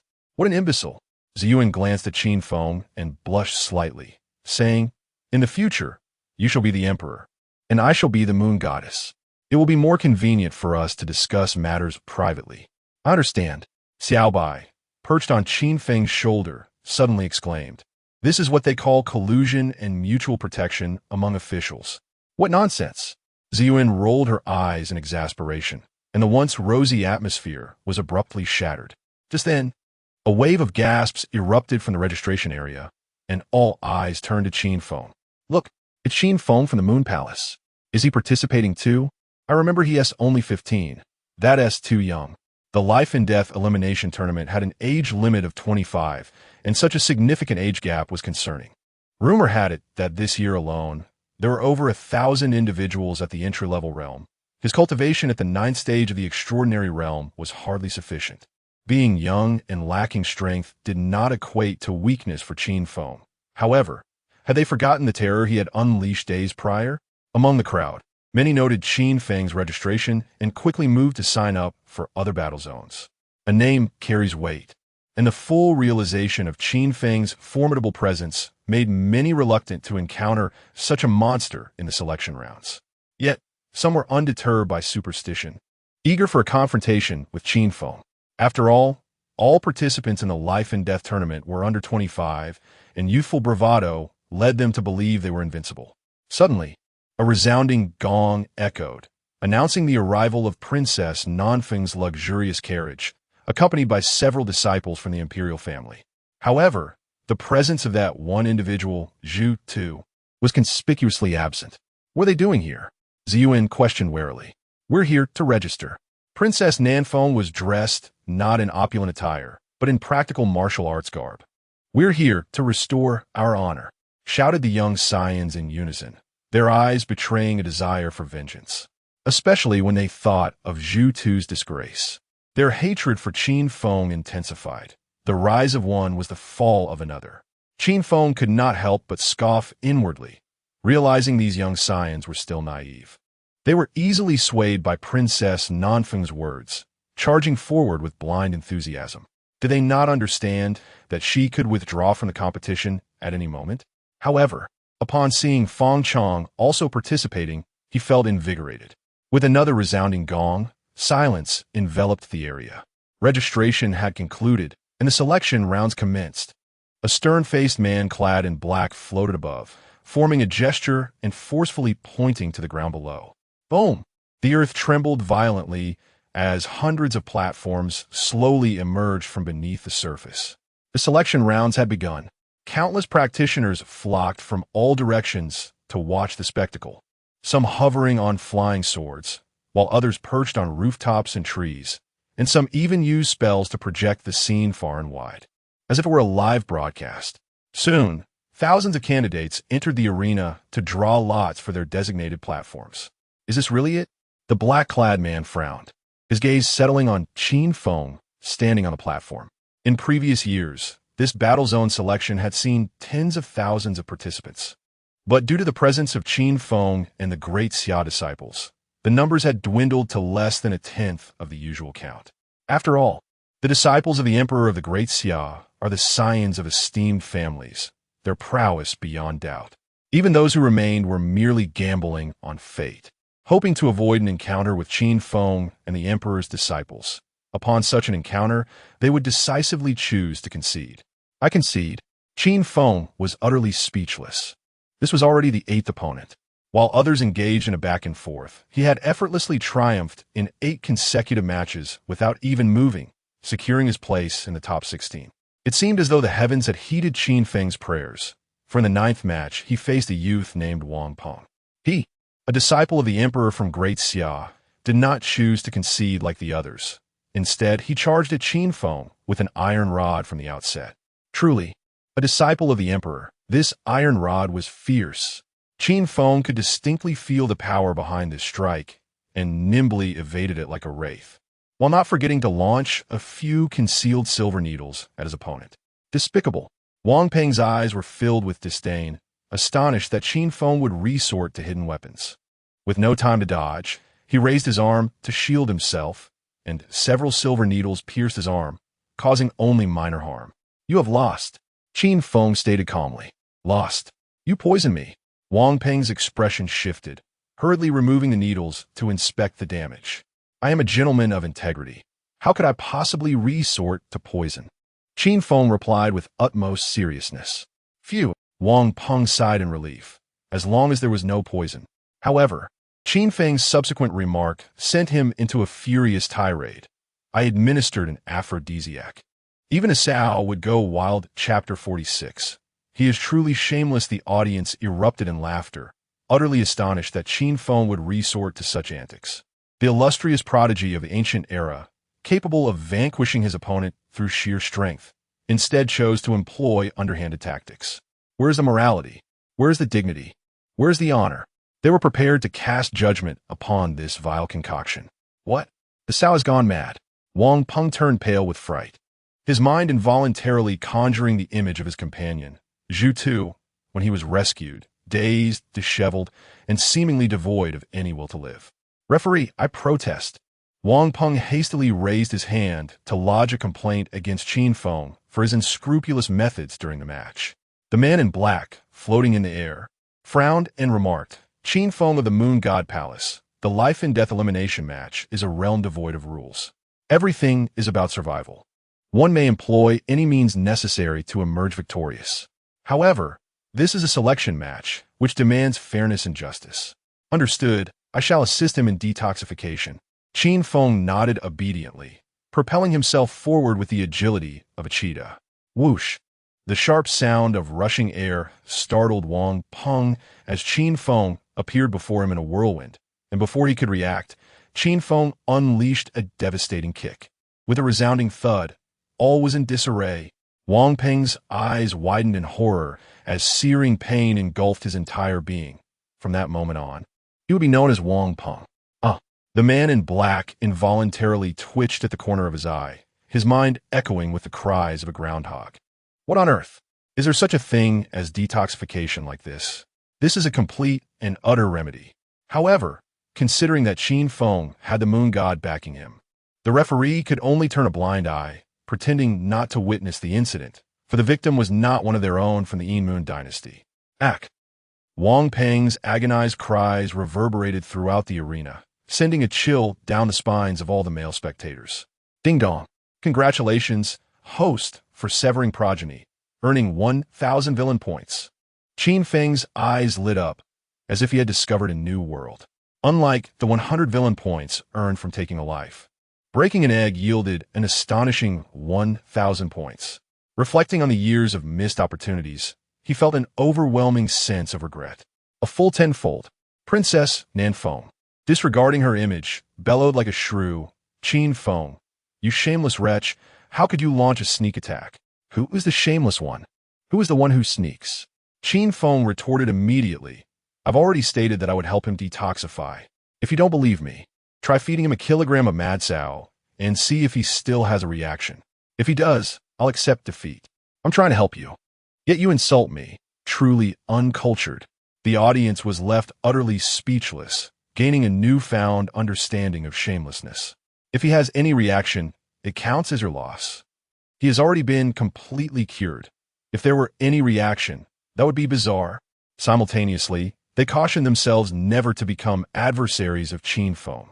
Others might be merely wealthy and unkind, but he is genuinely shameless.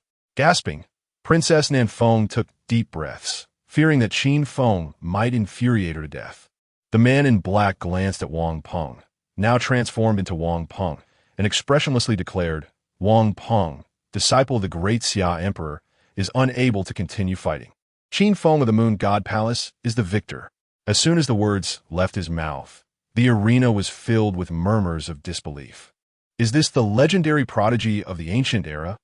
After waiting so long, they had expected a fierce battle, but instead, they witnessed something entirely different. Utilizing aphrodisiacs in combat, it felt as though their understanding of the world had been completely transformed. The subsequent antidote segment was simply a stroke of genius, utterly unexpected.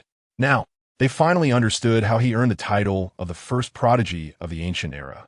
As tales of Qin Feng's outrageous deeds spread, doubts began to surface regarding whether he truly deserved the title of the ancient era's greatest prodigy. Where were the sword intense, the invincible sword heart, the heavenly tribulation light, the ancient dual pupils, and the self-created divine arts? All they witnessed was how he shattered the limits of human shamelessness. Soon, the 16th round concluded, leading into the top 8.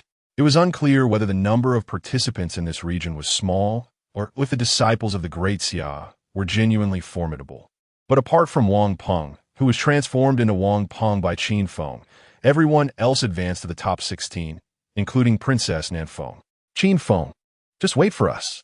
The disciples of the Emperor of Xia looked at Qin Feng with a murderous glare, wishing they could devour him whole. In response, Qin Feng merely glanced at them, his gaze slowly descending until it rested on their more vulnerable parts, a wicked smile curving his lips. Woo-woo. The disciples of the Emperor of Xia shivered, feeling an inexplicable chill. They were compelled to consider conceding and distancing themselves from this devil. At that moment, the man in black hovered in midair, his expression unchanging as he announced, First match, Qin Feng of the Moon God Palace versus Princess Nanfeng of the Great Xia Dynasty. It was he. It was she. Both were taken aback and instinctively turned to face one another. Princess Nanfeng's gaze toward Qin Feng was laced with evident anxiety, despite her desire to eliminate him. She dared not engage in combat, contemplating conceding at any moment. Qin Feng regarded Princess Nanfeng with a mocking glint in his eyes, certain that competing against this princess would yield a bountiful harvest of villain points. Be cautious. Feng Chong expressed concern, warning Princess Nanfeng not to overestimate her capabilities. I know. Princess Nanfeng nodded obediently. After witnessing Qin Feng's arrogance and terror, she understood that she was no match for him, especially considering his utter lack of shame. Go, Princess Nanfeng. The audience below the stage cheered for her, and even though they knew she was the princess of the Great Xia, none rallied for Qin Feng, making him fully aware of the concept that looks equate to justice. The match commenced. The man in black, seeing both sides ready, initiated the duel. Whoosh! Princess Nanfeng darted toward Qin Feng like a leopard, her dagger gleaming menacingly as she aimed for his chest with fierce intent. She knew she was no match for him, and had to commit fully from the outset. What incredible speed! Qin Feng's expression shifted suddenly as he saw Princess Nanfeng close the distance in an instant. Even though he aspired to be the fastest man of the ancient era, he was taken aback by her velocity. It far surpassed his own. Should I use the dual pupil technique? The thought barely crossed his mind before he dismissed it. His dual pupil ability had yet to be revealed, serving as one of his trump cards. He had a long road ahead and could not unveil it unless absolutely necessary. I'll endure. With a swift decision, Qin Feng raised his arm to shield his chest. Thud! The dagger pierced through, blood spattering. What? The entire audience gasped in shock at the sight before them. Princess Nanfeng had struck first, injuring the renowned prodigy of the ancient era, marking the first time Qin Feng had ever been wounded. The legendary prodigy of the ancient era is merely that. After landing her blow, Princess Nanfeng smirked contemptuously, withdrawing her dagger and swiftly retreating to maintain her distance, preparing to launch another rapid assault on Qin Feng. Is that so? The wound on Qin Feng's arm healed at a visibly accelerated rate, and he produced a pink little belly pocket embroidered with a duck. casually wiping the blood from his arm before Princess Nan Feng's eyes. Divine-level stealth technique, spatial extraction. That isn't. Panic surged through Princess Nan Feng as she instinctively clutched her collar, bewildered as to when Qin Feng had taken it. With a devilish grin, Qin Feng taunted. Does anyone wish to see what the Princess of Nan Feng wears beneath her garments? Chapter 47. The spirit of the rogue, the crowd, erupted in condemnation. But their gazes were filled with anticipation. They were intensely curious about how Qin Feng had managed to relieve Princess Nan Feng of her undergarment. The expression on her face made it clear that it indeed belonged to her. Truly, this rogue. Ziyuan's delicate face flushed at the memory of her first encounter with Qin Feng 7 years ago, when her own red undergarment had vanished in a similar manner. Yet, the thought of Qin Feng employing this trick on another woman ignited a spark of unbridled anger within her, prompting her to grab Xiao Bai and squeeze him repeatedly. Oh dear, I am innocent. Xiao Bai's round face contorted under her relentless grip as he struggled to jot down a note declaring that on a certain date he had suffered in place of Qin Feng and required compensation of 10 carats. Qin Feng, you scoundrel! Feng Chong shouted from the sidelines, vehemently denouncing anyone who would tarnish his noble princess in such a manner. The man in black, however, merely cast a nonchalant glance and remarked, though the methods are unscrupulous. They are not against the rules. How can this not be against the rules? The students of the Daxia Emperor protested vehemently, deeply suspicious that the black-clad man was simply indulging in the spectacle. Ding! Congratulations to the host for sullying the goddess in the heart of the Chosen One, earning 10,000 villain points. Noticing Feng Chang's anxious demeanor below the stage, Qin Feng realized he had struck a nerve. Princess concede. Feng Chang, unable to bear the sight of the noble princess being bullied, understood that Princess Nan Feng stood no chance against Qin Feng. Conceding now was her best option. I understand. Princess Nan Feng's face burned with indignation as she desperately wished to end the contest. However, before she could speak, Qin Feng's shameless voice rang out. Which do you think will happen first? You conceding or me stripping you? What do you intend to do? A hint of panic crossed Princess Nan Feng's face, feeling as if Qin Feng's grin bore the essence of a devil. The ease with which he had snatched away her undergarment suggested he could undress her in mere seconds. Thus, if she uttered the words of concession, she would stand before the world utterly exposed, a fate unacceptable for someone of her royal stature, particularly as a princess of the Daxia dynasty. The moment the words left her lips, the audience erupted. Unbelievable! Qin Feng is utterly shameless. I refuse to believe he would dare undress her. Indeed, Princess Nan Feng, have faith in yourself. Qin Feng would never dare. The crowd rallied in support, proclaiming her royal status. I would bet my surname in reverse if Qin Feng dares to strip. One man declared. By the way, my friend wanted to ask, where did Qin Feng learn such skills? The male spectators were fervently cheering, urging Princess Nan Feng not to yield to such malevolence. Qin Feng, you dare. Feng Chong was thoroughly incensed, roaring as he prepared to confront Qin Feng. However, the man in black above fixed his gaze, and an overwhelming pressure descended, rendering Feng Chong immobile, forbidding him from causing any disruption during the contest. Ding! Congratulations to the host for sullying the goddess in the heart of the Chosen One, earning 100,000 villain points. More points to earn. Qin Feng glanced at Feng Chong, ignoring his menacing glare as he approached Princess Nan Feng. What do you want? Princess Nan Feng feigned calmness as she watched Qin Feng advance, wishing she could sink her teeth into this rogue. Despite being the illustrious princess of Daxia, she felt utterly powerless against his threats, a feeling that was immensely frustrating. What do you think? A wicked smile danced on Qin Feng's lips as he leaned in and kissed her in plain view of everyone. Oh no! Princess Nan Feng's eyes widened in shock, her mind blank. My first kiss taken by this cad. Wait, what is this rogue doing? He asked, sticking out his tongue. He asked, kissing that woman. Below the stage, Ziyuan exploded with rage, seizing Xiao Bai once more for a vigorous squeeze. Oh dear, I am innocent. Xiao Bai's round face was once again distorted, as he managed to note that on a certain date, Qin Feng had shamelessly plucked wildflowers, subjecting him to unmentionable agonies and requiring compensation of 15 carats. The audience voiced their outrage. In broad daylight under the heavens, he dared to the moral decay of today's youth. According to the code of the martial world, whoever kisses first claims the prize. The spectacle not only enraged Ziyuan, but also ignited Feng Chang's spirit.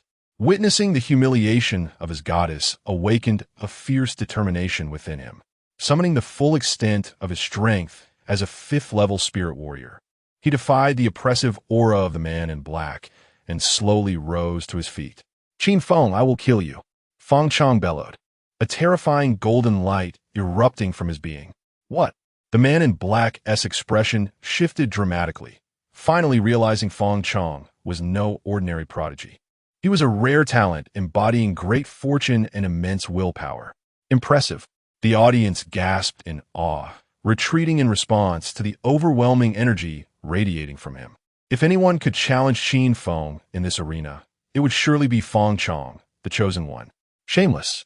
Princess Nanfeng, her face aflame with embarrassment, pushed Qin Feng away, wishing she could annihilate him on the spot. Ding! Congratulations to the host for sullying the goddess in the heart of the chosen one, sowing seeds of discord, earning 100,000 villain points. Seeds of discord? How dare you, scoundrel! He knows that these chosen ones harbor certain sentiments. Qin Feng's expression was one of disdain, convinced that the true model of a good man could only be him, capable of adoring a lowly from Dongwu while possessing the prowess of a great hero. Roar! Feng Chang unleashed an ear-splitting roar, the golden light above his head coalescing into a majestic figure, resonating with the sounds of sacred chants throughout the realm. "Is that all you've got? Do you truly believe I fear you?" Qin Feng observed Feng Chang, who was on the verge of losing control, as he brandished his Long Kong divine sword from his spatial storage. His eyes shifted, transforming into an ancient dual pupil configuration.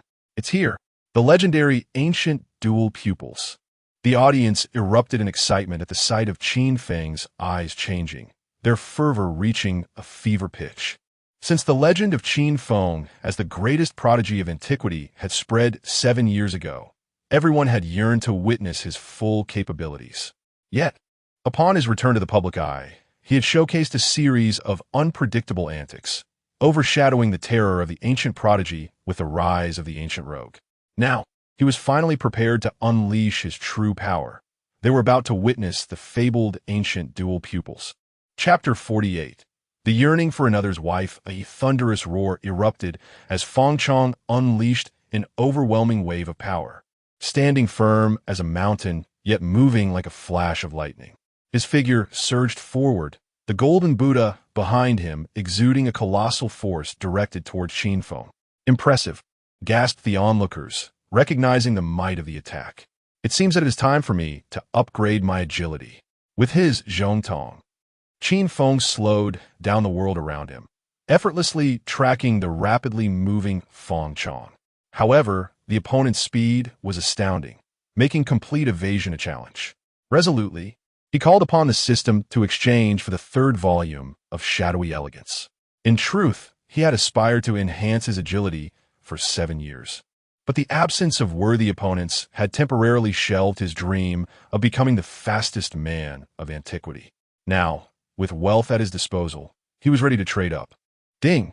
Congratulations, host, for spending 100,000 villain points to successfully exchange for the third volume of Shadowy Elegance. Before Qin Feng's eyes materialized a figure, exhibiting a transcendent agility reminiscent of an immortal. In an instant, Feng Chang's speed was breathtaking, appearing directly in front of Qin Feng. The fierce wind stirred by his motion made Qin Feng's garments flutter violently, yet his expression remained calm, lips pressed together, his form flickering like a mirage, leaving behind a series of afterimages as he retreated several meters, his white robes swaying elegantly like an ethereal being. Such a bewitching agility. The crowd gasped again, recognizing the remarkable nature of Qin Feng's movements. Yet, at that moment, Feng Chang, blinded by rage, activated an overwhelming barrage of attacks. Determined that no matter how fast Qin Feng was, he could not escape the area of firepower. Boom! The golden Buddha behind Feng Chang erupted with terrifying energy, unleashing a relentless barrage upon the area where Qin Feng stood. Countless waves of energy enveloped him, creating a dense web that made it seem as though he were a fish trapped in a net, unable to evade. Qin Feng, the heart of Zi Yuan tightened, a bead of sweat forming in her palm. Truly, as a chosen one, he would need to demonstrate his strength to contend with him. Like a tempest, Qin Feng surged upward from the flames, his ghostly movements astonishing all, successfully evading the onslaught of firepower. Now, let us see where you can hide. Observing Qin Feng leap into the air, Feng Chong seized the opportunity to follow suit. Who told you I would flee? Qin Feng's gaze crackled with intensity, exuding an overwhelming aura. A fierce gust whipped his long hair around him. A formidable presence emanated from him as his pale right hand gently rested upon the hilt of his sword. Invincible Rebirth Technique. Could this be the fabled unity of man and sword? The eyes of all present were drawn to Qin Feng, perceiving him as a legendary sword in that moment. Clang! The long sky divine sword leaped from its sheath like a dragon, its sharp ringing echoing through the heavens. A dazzling, blinding sword light surged forth, accompanied by an overwhelming torrent of sword energy, imbued with a chilling intent that swept through the air as if to part the clouds of 1,000 miles. It was simply unstoppable beyond any means of resistance. What a magnificent sword! The hearts of the crowd raced, beating wildly as if they might leap from their throats, their eyes wide with awe at the spectacle of the heaven-slaying sword technique. Boom! The sword sliced through the air like a dragon, its energy streaking forth. The golden Buddha appeared to be crushed by an invisible force, disintegrating into nothingness amid the sword light, a deafening rush of wind sending shivers through the onlookers. Puff! Feng Chong spat out a mouthful of blood, a deep sword mark etched across his chest. Ding! Congratulations, host, for severely wounding the Chosen One, earning 20,000 villain points. Ding! Congratulations, host, for instilling a psychological scar in the Chosen One, earning 100,000 villain points. Not bad, Qin Feng exclaimed. You are the first to survive my heaven-slaying sword technique. As his words fell, the arena erupted in fervor. This was the legendary sword technique he had created, the heaven-slaying sword technique. It had long been rumored to be terrifying, but none anticipated its true extent. People had said Qin Feng was too young to participate in life-and-death elimination matches. What nonsense! Indeed, Feng Chong, possessing the prowess of the 5th tier of spiritual martial arts and the talent of a celestial prodigy, had still been defeated by Qin Feng, who was at the extraordinary 9th tier. This child was truly formidable. Had they been of equal rank, Feng Chong, as a disciple of the Heavenly Sun, would surely have perished. Agreed. The crowd gazed at Feng Chong with sympathy. It was not that he lacked strength or capability, but rather that fate had dealt him a cruel hand, forcing him to coexist in the same era as the monstrous Qin Feng. Feng Chong, are you all right? Princess Nin Feng rushed forward, producing healing ointments to tend to his wounds. However, Feng Chong's demeanor had noticeably shifted. His gaze towards Princess Nin Feng was no longer filled with the same adoration, now tinged with an unfamiliar distance, as if he were deliberately avoiding something. He knew it was not Princess Nin Feng's fault, yet he could not shake the discomfort in his heart. Since arriving in this world, he had regarded her as his personal treasure, investing the most feelings in her. She was the moonlight in his heart. Yet now, without even having touched that moonlight, he had been overshadowed by Qin Feng, leaving him with a lingering sense of dissatisfaction. It's fine, really. Princess Nin Feng forced a smile, assuring him that all was well, though her eyes betrayed a hint of disappointment, realizing that Feng Chong still harbored concerns about the earlier incident. Ding! Congratulations, host, for disrupting the Chosen One's ideal of the moonlight in his heart, earning 100,000 villain points. Ding! Congratulations, host, for triggering a task. Inherit the Chancellor's will. Covet another's wife. Qin Feng resolutely rejected the notion, asserting that he was not that kind of person. The system continued. Task requirement: successfully separate the two. Reward: 1 divine treasure chest. Let me give a try. Qin Feng stepped forward and inquired, Princess Nin Feng, did you just stick out your tongue? As soon as the words left his lips, silence enveloped the crowd. All eyes converged on the two, the flames of gossip igniting fervently. You shameless creature. Princess Nanfeng's face flushed with anger, wishing she could devour Qin Feng whole. How would he not know whether I have teeth or not? Qin Feng feigned innocence. After such a long kiss, I suspect you might have counted all my teeth. What the heck? How utterly shameless. They had never encountered anyone so brazen. The crowd turned their gaze towards Feng Chong, anticipating his reaction to this unfolding drama. However, Feng Chong did not respond as they had imagined. Instead, he cast a deep glance at Qin Feng before turning away and departing the scene alone. A barking dog does not bite. Qin Feng observed Feng Chang's retreating figure, aware that the opponent still possessed hidden cards. Ding! Congratulations, host, for sowing discord between the two parties. Task completed 5. Chapter 49. On a dark and windy night. Teasing a married woman a mere 5? Qin Feng was evidently dissatisfied with the progress of his task. It was clear that Feng Chong was not as calm as he appeared. At this moment, the expressionless man in black hovering in the air spoke softly. Princess Nanfeng of the Daxia dynasty faces off against Qin Feng of the Moon God Palace. And Qin Feng emerges victorious. The competition continues. However, after witnessing the battle between Qin Feng and Feng Chong, the spectators found the other matches utterly uninspiring. The two were simply not on the same level. The competition continues. The disciples of the Daxia Emperor exchanged glances, wavering in their decision to continue. Their motivation for participating was straightforward: to defeat Qin Feng and redeem the honor of their noble families. Yet, who could have anticipated the terrifying prowess of Qin Feng, a transcendent being of the 9th tier? In truth, Qin Feng's formidable strength was not entirely unexpected. After all, they were also esteemed disciples of noble families. It was merely his boundless shamelessness that instilled fear in their hearts, dreading to end up as companions of Zhu Tu and Wang Peng. Thus, after much deliberation, the disciples of the Daxia Emperor collectively conceded defeat. Regaining their companion's face was secondary. What mattered most was preserving their own dignity. TCH. A chorus of disdainful murmurs erupted from the crowd, ridiculing these disciples. Let's go. Princess Nanfeng nearly lost her composure, her hatred for Qin Feng reaching new heights. She had initially intended to leverage the life and death elimination round to bolster her influence while dealing with a few noble scions.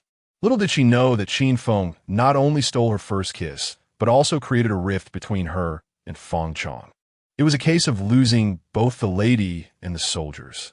My lady, are we leaving just like this? Qin Feng flashed a mischievous grin, licking his lips. In front of Princess Nanfeng, he even produced a pink cloth to wipe his mouth. How utterly shameless. The surrounding spectators could hardly bear to witness such audacity, yearning to deliver a resounding slap to Qin Feng's face. Qin Feng, Princess Nanfeng, suppressing her fury, vowed that Qin Feng would pay dearly for his actions. Ding dong. Congratulations. Host, you have successfully instigated discord between the parties. Task completion stands at 10. Qin Feng was momentarily taken aback, not expecting such animosity to arise unilaterally. Unlike the demure girls of his past life, the women here also adhered to traditional virtues, albeit without the ability to fight. Zi Yuan Hufaed in Anoyanche. Clutching her pet rabbit and returning to the Moon God Palace. Was the goddess feeling jealous? The onlookers exchanged knowing glances, clearly sensing Zi Yuan's displeasure. According to rumors, it was precisely because of Zi Yuan that Qin Feng chose to join the Moon God Palace. They had grown up together as childhood friends. So it was not surprising that the goddess felt a pang of emotion. In contrast to Qin Feng's terrifying talent, the public seemed more enthralled by his gossip. With a childhood friend like the goddess Zi Yuan, and having publicly kissed Princess Nanfeng of Daxia, they speculated about who else might become embroiled in scandalous rumors. They firmly believed that Qin Feng was not a man capable of enduring solitude. At that moment, the man in black in the sky felt an overwhelming headache. Due to Qin Feng, Feng Chong had stormed off, Zi Yuan had also departed in anger, and the disciples of Daxia were frightened into collective withdrawal, rendering the selection round a farce.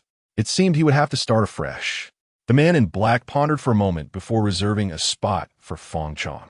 He had a feeling that the clash between Qin Feng and Feng Chong was far from over. The resentment of a wronged husband would surely seek closure, and the life and death elimination round appeared to be a fitting arena for resolution. As for Ziyuan, there was no need for her to participate. Any unforeseen circumstances would be difficult to explain to the moon god. On a dark and windy night, while teasing a married woman, Qin Feng resembled a parched old bull, having endured 7 years of drought, suddenly encountering a chosen one, yearning to indulge. This must be the foreign envoy's relay station. Following the guidance of professionals, Qin Feng arrived at the residence of the Daxia envoy, effortlessly leaping over the several-meter-high wall, his figure gliding through the relay station with an ethereal grace. Why are we not sleeping at this hour? Little White, perched on his shoulder, stifled a yawn and pulled out a small notebook, jotting down. On this day, Qin Feng disturbed my sleep. He owes me 3 carats. Of course, the purpose was to make money. Qin Feng curiously surveyed his surroundings, noting the serene ambience of Princess Nanfeng's courtyard. Making money, Little White perked up, declaring that this was a business it was well versed in. Without waiting for Qin Feng to respond, it vanished into the night with a swish. Hey, where are you going?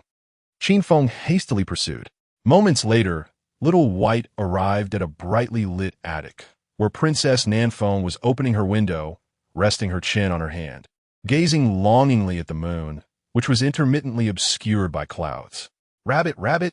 Startled by the sudden appearance, Princess Nanfeng's eyes lit up as she beheld the fluffy little creature. Little White blinked its big eyes innocently and asked, Miss, do you lack love? Do you need a man? Lack love? Need a man? Princess Nanfeng was momentarily taken aback by such blunt words, her mind involuntarily conjuring the image of Feng Chong. Could it be that this little creature was sent by Feng Chong? The more she thought about it, the more convinced she became. Feng Chong was indeed a mysterious individual who often produced things she had never encountered. It seemed entirely plausible for him to send a talking rabbit to convey affection. Blushing, Princess Nanfeng timidly nodded. Yes, I lack love. I need a man. Where there is demand, there's a market. My rabbit specializes in this trade. Little White produced a golden abacus, deftly working the beads as it said, To be honest, my rabbit has been waiting for this business deal for 7 years. You may appear to be a refined gentleman, but you are indeed a big pig hoof, pretending to be a pure and virtuous man. Princess Nanfeng could not help but nod in agreement. Although she barely understood what the rabbit was saying, she had indeed known Feng Chong for 7 years. Had he not insisted on playing coy, her first kiss would not have fallen to that scoundrel Qin Feng. Little White continued, Now that you can't even afford to feed a rabbit, you've finally come to your senses. You two are a perfect match. As for the quality of service, rest assured, when he says he is poor, he means it literally. As for the rest, I won't elaborate. As the intermediary rabbit, I shall charge you 10,000 premium spirit stones. Princess Nanfeng was left utterly bewildered, watching Little White babble on endlessly, tapping the abacus with its tiny paws. It then extended its hand toward her, demanding 10,000 premium spirit stones. What does this mean? Is it too expensive? Little White helplessly waved its little hand and produced a beautifully crafted jade vial. As Qin Feng's pet rabbit, it was only reasonable for it to possess a vial of mother pig gone wild, right? This would surely enhance the experience, allowing her to pay without hesitation. Little White pushed the exquisite vial toward Princess Nanfeng, urging her to hand over the 10,000 premium spirit stones, so it could arrange for Qin Feng to come and earn a living for the rabbit. Oh. Princess Nanfeng remained dazed, somewhat confused, and unwittingly handed over the 10,000 premium spirit stones. However, upon completing the transaction and curiously opening the jade vial to take a whiff, she felt an inexplicable warmth enveloping her entire being. Chapter 50. The darkening intensifies what is happening. Princess Nanfeng felt a flush creep across her cheeks, her heart racing with an inexplicable excitement. With a swift motion, Qin Feng pursued the white rabbit and arrived at the attic. Qin Feng, Princess Nan Feng's expression shifted dramatically as she hastily drew her sword, aiming it at him. Yet, she was perplexed. Previously, she had harbored a fierce desire to eliminate him. But now, an odd yearning seemed to take its place. No, what am I thinking? Startled by this thought, Princess Nan Feng shook her head vigorously, attempting to regain her composure. At last I've caught you. Qin Feng leaped into the room, seizing the rabbit's ears. He had nearly been frightened to death. This rabbit had been his companion for 7 long years, and losing it would be an unimaginable loss. Just in time, my rabbit has successfully negotiated a deal. Now, it's your turn to make an appearance. Xiao Bai eagerly produced a spirit stone to showcase to Qin Feng, thrilled at having made such a significant transaction. Make an appearance? Qin Feng looked bewildered, failing to grasp the meaning behind those words. Your master is Qin Feng? Princess Nan Feng seemed to come to a realization, dropping a small vial from her grasp and instinctively distancing herself from him. What else would it be? Xiao Bai replied innocently. You. Princess Nan Feng's heart raced in trepidation as she hastily channeled her spiritual energy to suppress her overwhelming emotions. She never anticipated that this rabbit was raised by Qin Feng and had been deceived so effortlessly. A mere 10,000 premium spirit stones are trivial, but if I lose control, it would be better to perish. However, her cultivation was evidently insufficient to withstand the tidal wave of emotions, and she faltered, transforming into a different person in mere seconds. Qin Feng. Princess Nan Feng's gaze brimmed with affection, akin to a princess of a realm enamored with her beloved brother. Hey, calm down. Qin Feng half-heartedly attempted to deter her advances, asserting that he was not the type to indulge in such frivolities. At that moment, Feng Chang, holding a bouquet of red roses, arrived beneath Princess Nan Feng's balcony.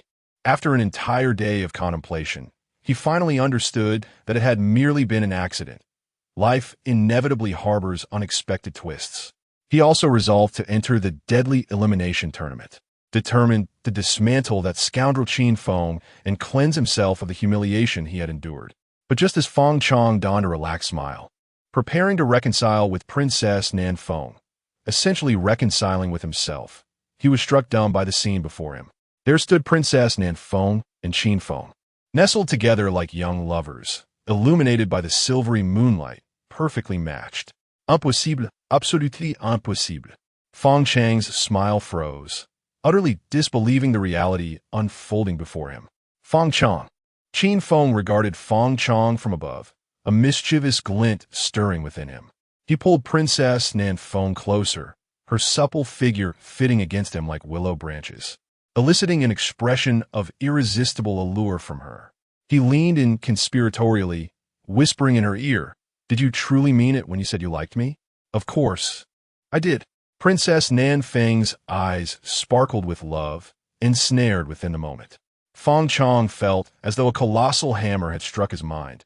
His balance faltered, and he stumbled back several steps. How could this be? They had barely crossed paths twice. How could it compare to 7 years of emotional investment? Ding! Congratulations, host. You have completed 50 of the Chancellor's ambition quest. Ding! Congratulations, host, for taking action against the Chosen One's white moonlight, earning 200,000 villain points. What the hell? A direct 50 increase and 200,000 villain points. Qin Feng's eyes sparkled with delight as he continued to whisper in her ear, between Feng Chang and me.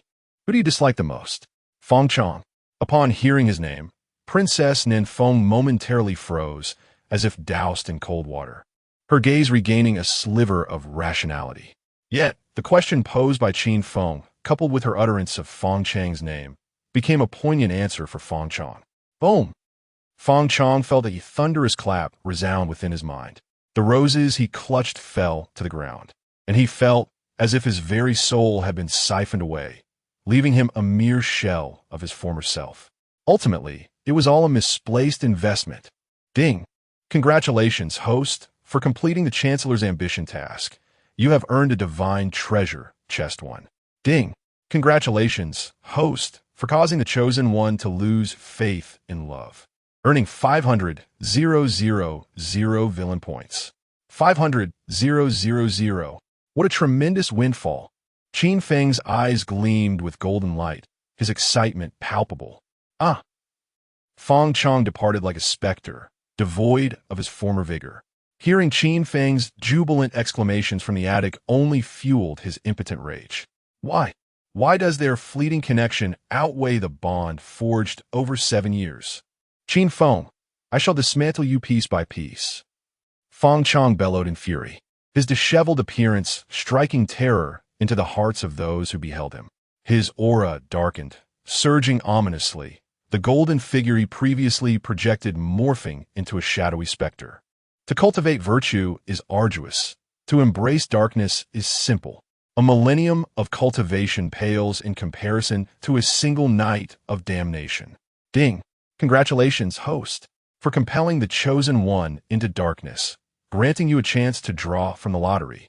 Is this how one becomes dark? Qin Feng was left utterly bewildered, a resounding what the hell echoing in his mind. In the past, protagonists would succumb to darkness only after enduring relentless tribulations. Yet now, a mere romance spurred this transformation, with the intent to annihilate the world itself. Who exactly is the true villain here? Nonetheless, the malevolent Feng Chong was indeed terrifying, even from a distance. One could sense an overwhelming aura of dread. Tenfold darkening, indeed. Qin Feng could not help but exclaim, for as a seasoned reader, he was well aware of the horrors that accompany such transformations. The next time he encountered Feng Chong, he would need to be on high alert. Qin Feng, you despicable scoundrel. Upon hearing Feng Chang's name, Princess Nanfeng finally broke free from the drug effects, forcefully pushing Qin Feng away, desperately striving to maintain her clarity. What does it have to do with me? Qin Feng protested, feeling unjustly accused as he clutched the rabbit's ears, a look of grievance upon his face. You were the one who wanted to trade with the rabbit, and I was the victim here. What does this mean? Is the deal off? Xiaobai lamented in despair, firmly declaring that there would be no refunds. Get away from me. Princess Nanfeng seethed, gritting her teeth, wishing only to distance herself from Qin Feng. As if I would care for you. Qin Feng recalled an impressive elder from the great Xia envoy. Now that the task was complete, he should hasten to exchange his old firearm for a cannon, and upon upgrading, return to instruct Princess Nanfeng on proper conduct. I, the rabbit, will not refund the money, but I am a rabbit that understands rules. Righteousness is paramount in trade, and I can assist you in detoxification. Xiaobai pained, placed a carrot on the table before vanishing into the night alongside Qin Feng. A carrot could detoxify. Princess Nanfeng hesitated, conflicted as she grasped the carrot and tentatively took a bite, contemplating its effects. Chapter 51. From birdshot to cannon in the Moon Goddess Palace. Ziyuan sat at the entrance, visibly agitated. Earlier that day, she had been infuriated by Qin Feng's public display with Princess Nanfeng, and now he had the audacity to sneak out again at night with Xiaobai. It was evident he was seeking out that insufferable princess. Ziyuan could not comprehend why. Despite possessing beauty, figure, status, and identity, she was overshadowed by that wildflower of a princess. This divine maiden would not forgive him this time. As Ziyuan fumed at the door, she awaited Qin Feng to approach her for conversation. Suddenly, he returned and exclaimed, "What are you doing here?" At that moment, Qin Feng noticed how much Ziyuan had matured. 7 years ago, she had been a budding blossom. Now, she was a magnificent bloom, her figure soft and voluptuous, her waist slender like a willow, her skin fair, and her long legs perfectly proportioned. While people pursued poetry and distant dreams, they often overlooked the beauty right before them. Feeling Qin Feng's mischievous gaze, Ziyuan's cheeks flushed, her anger dissipating somewhat. However, recalling the seriousness of his late-night escapades, she retorted, "Where have you been wandering off to at this hour?" Qin Feng, aware of her regal tone, dared not confess that he had been out, playfully toying with someone else's wife. "I want to fetch you a late-night snack." He produced a meat sandwich, devoid of salt. "Really?" Ziyuan's eyes brimmed with skepticism as she took a bite. "No salt." Just as she expressed her bewilderment, Qin Feng retrieved a bouquet of purple roses from his system, his eyes glimmering with profound affection. Love requires no extra seasoning. Ziyuan's face turned crimson akin to a locomotive in motion, her heart racing at his flirtation. How infuriating! She shyly dashed away, taking the roses with her. As for the tasteless sandwich, it was surprisingly delightful. Xiao Bai, observing Ziyuan's retreating figure, contemplated the prospect of selling Qin Feng for a fortune. Should I intervene? The moon goddess, hovering above, witnessed the unfolding scene and grappled with whether to intervene in Ziyuan's burgeoning relationship with Qin Feng. As Ziyuan's aunt and elder, she desired her happiness. Yet Qin Feng remained an enigma. His past actions, including the ruthless digging of his brother's supreme bone, revealed a darker side.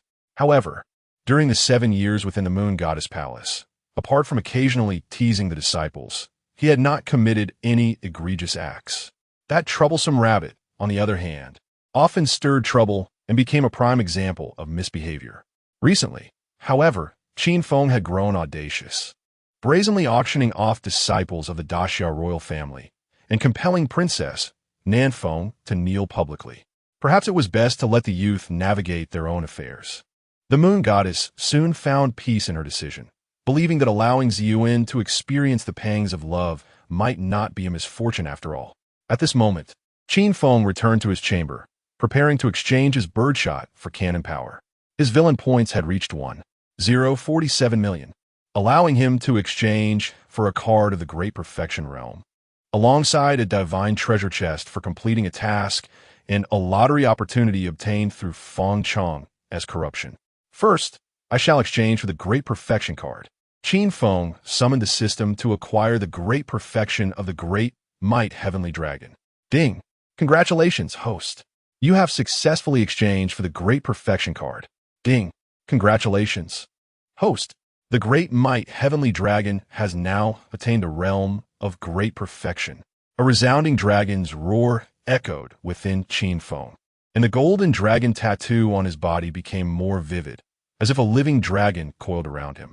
That dragon, Xiao Bai perked up, a flicker of inexplicable fear in its eyes. It recognized the golden dragon tattoo, but had never seen Qin Feng utilize its power in the 7 years of following him, thus unaware of its significance. Yet, every time it encountered the golden dragon, an instinctive dread washed over it, intensifying in that fleeting moment. I should just go to sleep. Xiao Bai laid out a sage's bamboo, slipped beside Qin Feng, yawning and curling up to sleep. It was unaware of the slip's true nature. It merely regarded it as a cool mat, often dreaming of becoming a student rabbit, listening to an elderly figure recite obscure texts. Next up was the divine treasure chest. Qin Feng called upon the system to open the divine treasure chest. Ding! Congratulations, host. You have successfully opened the divine treasure chest and obtained a sword intent upgrade card. A sword intent upgrade card? Qin Feng was momentarily perplexed. The system explained, sword intent is graded, and differing levels of comprehension yield varying damage. Ah, I see. Level 2 sword intent inflicts greater damage than level 1. Qin Feng nodded, understanding and opting to use it immediately. Ding! Congratulations, host. Your sword intent has been upgraded to level 2. Consume the heavens. Sweep the world with your sword. Suddenly, Qin Feng's mind erupted with profound clarity, revealing 8 golden characters. Before him appeared a figure executing the familiar sky-splitting sword technique, now imbued with the power to sweep across realms, instilling awe and trepidation in all who beheld it. Xiao Bai, just falling asleep, was jolted awake, witnessing Qin Feng radiating an unparalleled sword aura. Sword intent. Xiao Bai was instantly intrigued, climbing onto Qin Feng's lap, attempting to emulate his swordsmanship, aspiring to become an extraordinary sword rabbit. Time passed unnoticed. Qin Feng gradually absorbed the sword energy around him, awakening fully. With his sword intent upgraded to level 2, his sky-splitting sword technique had grown stronger. If he were to face Feng Chong from earlier, he was confident he could slice through his defenses and claim his life. Unfortunately, Feng Chong had succumbed to darkness. Reflecting on the corrupted Feng Chong, Qin Feng pondered whether his level 2 sword intent could prevail. Yet, direct confrontation was not his style.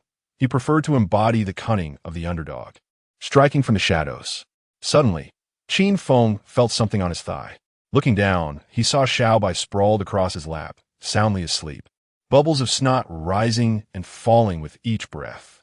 Indifferent to the little creature, Qin Feng called upon the system to initiate the lottery. With a flourish, a spinning wheel materialized before him, slowly turning. Ding! Congratulations, host. You have drawn. Chapter 52. Gathering the 7 Chosen Ones. Ding dong. Congratulations to the host for drawing the divine physique, the Celestial Overlord body. Celestial Overlord body, a supreme combat physique, bestowing unparalleled strength upon its bearer.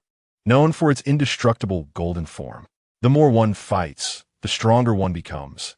At its pinnacle, it grants the astonishing power to slay saints and immortals. What a remarkable special physique. Qin Feng's eyes sparkled with excitement as he playfully patted Little White's rear. During his 7 years at the Moon God Palace, he had maintained a low profile, not only to fortify his own foundation, but also because the entire ancient world was aware of what his complete form entailed. While he could effortlessly crush others, facing the Chosen Ones, creatures beyond reason, without a hidden card would be perilously reckless. Now, with the Celestial Overlord body, he had an added layer of security. Slurp. Little White smacked its lips, showing no intention of waking up. After feeling the playful pat, it effortlessly shifted positions to continue its slumber. Boom! A thunderous sound echoed in Qin Feng's mind, as if his consciousness had transcended back to an ancient battlefield. The cacophony of slaughter resounded, and blood, scorching and vibrant, splattered everywhere. The earth trembled as shadowy figures charged across the battlefield, their gathered might causing the heavens to shift in hue. Across from him stood a towering figure, wielding a battle spear, treading upon a ground soaked with blood and strewn with corpses, charging fiercely into an innumerable enemy force. It seemed an utterly one-sided battle. Yet, that lone warrior, tireless and invigorated by bloodshed, descended into madness with each kill. Good heavens! Qin Feng couldn't suppress an exclamation, and his awareness returned to the present. The Celestial Overlord body truly lived up to its name as a combat physique, seemingly born for battle. No matter how many foes stood against him, he alone would suffice. Is this the Celestial Overlord body? Utterly terrifying. Qin Feng couldn't help but clench his fists, feeling a surge of power coursing through him. His body grew even more formidable. Should Princess Nanfeng attempt to stab him with a dagger again, she might not even pierce his skin. Coupled with his cultivation of the 33 Heavens creation technique, with its formidable healing abilities, one would need to gather 7 Chosen Ones to inflict a fatal wound upon him. One short, and they would be incapable of harming him. Clang! At that moment, a bell tolled. If memory served correctly, the decade-long life and death elimination tournament was set to commence. From over 1 million young cultivators, 100,000 would be selected to participate, making these contenders a veritable elite among the best of the best. Yet, in the eyes of the Moon dynasty, this was still insufficient. They aimed to select 1,000 individuals from this pool of talents for training through a process akin to nurturing goo. These 1,000 would be molded into true prodigies, the backbone of the Moon dynasty's future. The path to ascend within the Moon dynasty lay clearly before them. Those with the ability could rise to the pinnacle. Has it begun? Qin Feng found himself deeply intrigued by the life and death elimination tournament, having heard that the mortality rate could reach as high as 50. This meant that out of 100,000 participants, only 50,000 would emerge alive. Yet, even if you were not chosen by the Moon dynasty in the end, those 50,000 would still be sought after by various powers. At that moment, upon the tolling of the tournament bell, projections appeared in the major cities of the Moon dynasty, casting the live scene across urban landscapes as if broadcasting in real time. Before the tournament commenced, a comprehensive combat power ranking was unveiled, evaluated by numerous martial arts masters, placing Qin Feng beyond the 30,000 mark. No way. Qin Feng is ranked over 30,000. Gasps of disbelief erupted among the crowd, unable to fathom their eyes. Even if Qin Feng had not achieved any notable accomplishments over the past 7 years, and his cultivation level and age were not advantageous, the first prodigy of the ancient world surely could not be relegated to such a low rank. In response to the skepticism, a projection emerged in the cities, featuring a young lady alongside an elderly man with white hair, known as Master Ma Daigua, a renowned martial arts master of the Moon dynasty. The young lady spoke sweetly, in light of the doubts raised. We have invited the esteemed martial arts master Ma Daigua to provide insight into why Qin Feng is ranked so low. Greetings, everyone. I am the founder of the Hunyuan Force, Ma Daigua. After a brief self-introduction, Master Ma began his analysis. The conclusion regarding Qin Feng's rank, derived from our extensive evaluations, can be summarized with the phrase diverse yet unrefined. Diverse yet unrefined. The young lady looked on in confusion. Indeed, Master Ma continued, it is well known that any single ability of Qin Feng's could drive countless strong practitioners into a frenzy. However, the sheer multitude of abilities concentrated within one individual has led to his scattered focus, as evidenced by his 7-year struggle to break through to the 9th level of the extraordinary realm. Ah, I see. The audience nodded in realization, feeling enlightened. Master Ma, channeling the spirit of a sage, elaborated. Moreover, the battle between Qin Feng and Fengchong revealed that his sword intent has yet to reach the 2nd level. A peerless prodigy who comprehended sword intent and the invincible sword heart at the tender age of 8 has failed to grasp the 2nd level of sword intent in 7 years, clearly due to a lack of focus. The audience nodded in agreement, finding his reasoning compelling. Master Ma added, in this life and death elimination tournament, Qin Feng holds neither age nor cultivation advantages. Given his diverse yet unrefined skills, and with over 1,000 participants achieving the path of entry, alongside a plethora of practitioners at the 7th and 8th levels of spiritual martial arts, it is reasonable to place Qin Feng beyond the 30,000 mark. The young lady couldn't help but inquire, do you believe that Qin Feng could burst forth like a dark horse and ultimately claim victory in this tournament? Absolutely not. Master Ma declared with the confidence of an expert. Qin Feng currently ranks at the bottom in terms of cultivation and age, combined with his unrefined skills. With limited combat strength, how could he possibly stand out among so many formidable opponents? The audience nodded in unison, recognizing his expertise. Master Ma, with a serious demeanor, advised, I urge everyone to remember that the path of martial arts lies in refinement, not in quantity. For instance, my own creations, the Hunyuan Force and the 5-linked whip, are sufficient to dominate the world. We are enlightened. The audience nodded vigorously, feeling they had gained profound wisdom. At this moment, within the battle zone where Qin Feng stood, 8 out of the 10 selected participants had arrived, with Qin Feng and Little White arriving fashionably late. Qin Feng, Princess Nanfeng glared at him through gritted teeth, wishing she could devour him whole. And that wretched rabbit was no better. She had been told that carrots could counteract poison, yet they had proven utterly ineffective, and she had to summon 2 maidservants to survive. Chapter 53. We are all adults about last night. Qin Feng, it's Qin Feng. The crowd erupted in astonished exclamations. Following the commentary from the Ma Dai Nation, everyone had doubted Qin Feng's participation in the life and death elimination match, believing he would likely abstain. Yet he surprised them all by showing up. What is happening? Qin Feng, perplexed, touched his face, unable to comprehend the curious gazes directed at him. Had he become more handsome again? Is this rabbit your spirit pet? A man in black approached Qin Feng, scrutinizing the small white rabbit perched on his shoulder. According to the rules of the elimination match, there were no constraints on participation, and spirit pets could indeed join the fray, provided their levels did not exceed certain limits to avoid being deemed as cheating. Indeed, Qin Feng nodded. A rabbit? The onlookers exchanged incredulous glances, utterly baffled by this ancient prodigy. It was one thing to achieve victory through underhanded tactics, but bringing a rabbit to a life-and-death elimination match? Was he resigned to failure? Extraordinary level 9, eligible to compete. The man in black discerned the rabbit's cultivation level at a glance, recognizing it was on par with Qin Feng's. Unlike the others, he did not underestimate this seemingly adorable creature, for he sensed it was an anomalous beast with immense potential and terrifying abilities.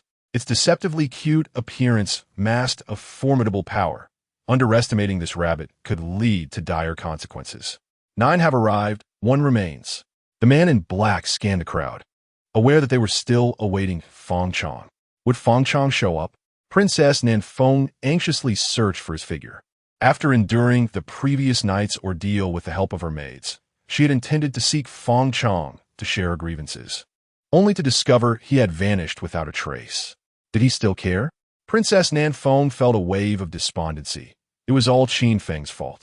Boom! A figure descended from the sky, landing heavily before the crowd. Feng Chong? The audience gasped in disbelief. Feng Chong appeared disheveled, his makeup smudged, exuding an overwhelmingly sinister aura, a stark contrast to his former sunny demeanor. He has succumbed to darkness. Princess Nan Feng's eyes widened in disbelief, her mind swirling as she struggled to remain upright. She could hardly fathom that a mere kiss from Qin Feng had driven Feng Chong to madness. His temperament seemed rather fragile. A millennium of cultivation, undone in a single night. The crowd sighed, lamenting Feng Chang's fate. While entering the dark path could grant one immense power in a short time, it also risked total loss of self, leading to a life of relentless violence, becoming a true scourge of the ancient world. Has he truly fallen into darkness? The man in black furrowed his brow, a foreboding feeling washing over him. According to the rules of the elimination match, a contestant who had succumbed to darkness could still participate. Yet, given Feng Chang's esteemed background as a disciple of the Emperor of the Great Xia, was it wise to allow him to unleash his wrath? However, he pondered, Feng Chang's terrifying talent could be a boon if he were to perish in the match, eliminating a formidable rival for the future of the Yin dynasty. Why does this feel like a cheap ancient drama? Qin Feng scrutinized Feng Chong, increasingly feeling the farce of the situation. Qin Feng, I will tear you to shreds. Feng Chang's gaze was calm, yet brimming with murderous intent. In response, Qin Feng turned to Princess Nan Feng, speaking solemnly, we are all adults. Let us consider last night as if it never happened. You. Princess Nan Feng's fury was palpable, yet her eyes betrayed a flicker of something else. The crowd erupted, demanding Qin Feng elaborate. They yearned to know what transpired between him and Princess Nan Feng, particularly what warranted his insistence that they were all adults. Qin Feng Chong was nearly driven to madness by Qin Feng's provocations, his malevolent aura intensifying. Do you think I fear you? Qin Feng retorted defiantly, unconcerned whether Feng Chong had succumbed to darkness or divinity. There was nothing 100 bottles of Mother Pig Goes Crazy could not resolve. He had prepared over 1,000 pounds for this elimination match. With everyone present, the life-and-death elimination match commenced. Sensing the tension between the two, the man in black hastily announced the start of the match, swiftly forming a hand seal and forcefully pointing into the void. Boom! A black vortex suddenly tore open in the air, drawing the 10 contestants into its powerful grasp. When Qin Feng regained his bearings, he and the little white rabbit found themselves in a dimension reminiscent of ancient ruins, enveloped by a vast, misty forest, punctuated by the distant roars of ferocious beasts. According to the rules of the elimination match, hunting different levels of beasts would yield varying points. The higher the beast level, the more points one could earn. Should a contestant be slain, their accumulated points would transfer to the victor. The contest would last for 3 days. Those ranking in the top 1,000 would emerge victorious. So this is the battlefield of life and death. The little white rabbit perched on Qin Feng's shoulder surveyed the surroundings, noting the absence of Feng Chong and the other 9 participants, indicating they had been randomly teleported into the battleground. Simultaneously, it sensed numerous formidable beasts lurking nearby. With their extraordinary level 9 cultivation, they were scarcely qualified to be mere cannon fodder in this perilous arena. The battlefield of life and death certainly lived up to its fearsome reputation. Qin Feng glanced down, spotting human and beast bones scattered about, the air thick with an eerie chill. Boom! A nearby explosion echoed, accompanied by the sounds of fierce combat. Combatants had already engaged. Frowning, Qin Feng turned to retreat in the opposite direction. With a multitude of contenders entering the battlefield, alongside a horde of beasts eyeing them hungrily, engaging in battle now would yield minimal rewards and plunge him into chaos. It would be best to avoid conflict early on, conserving strength for a later onslaught. As the tens of thousands of contenders streamed into the life-and-death battlefield, scenes of various skirmishes were projected, thrilling the spectators. The leaderboard was a fierce battleground, with competitors vying for supremacy. Yet, the so-called ancient prodigy, Qin Feng, remained conspicuously inactive, his score stagnant at 0 even after a full day had passed.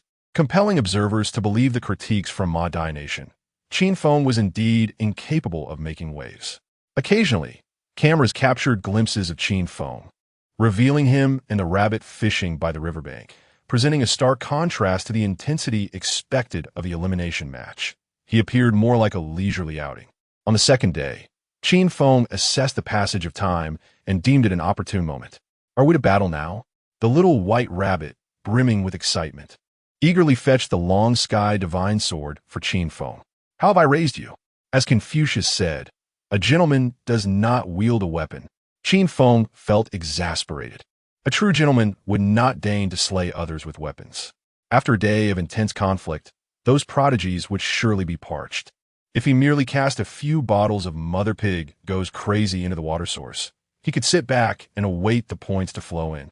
Chapter 54.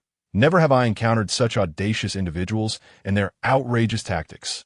Little Bai's eyes sparkled as she realized the journey ahead was still long. With a splash, Qin Feng retrieved a jar from his spatial storage and tossed it into the river, containing at least several dozen pounds of Mother Pig gone wild. At that moment, the live stream focused on Qin Feng, sending the audience into a frenzy. Goodness, he actually carries so much.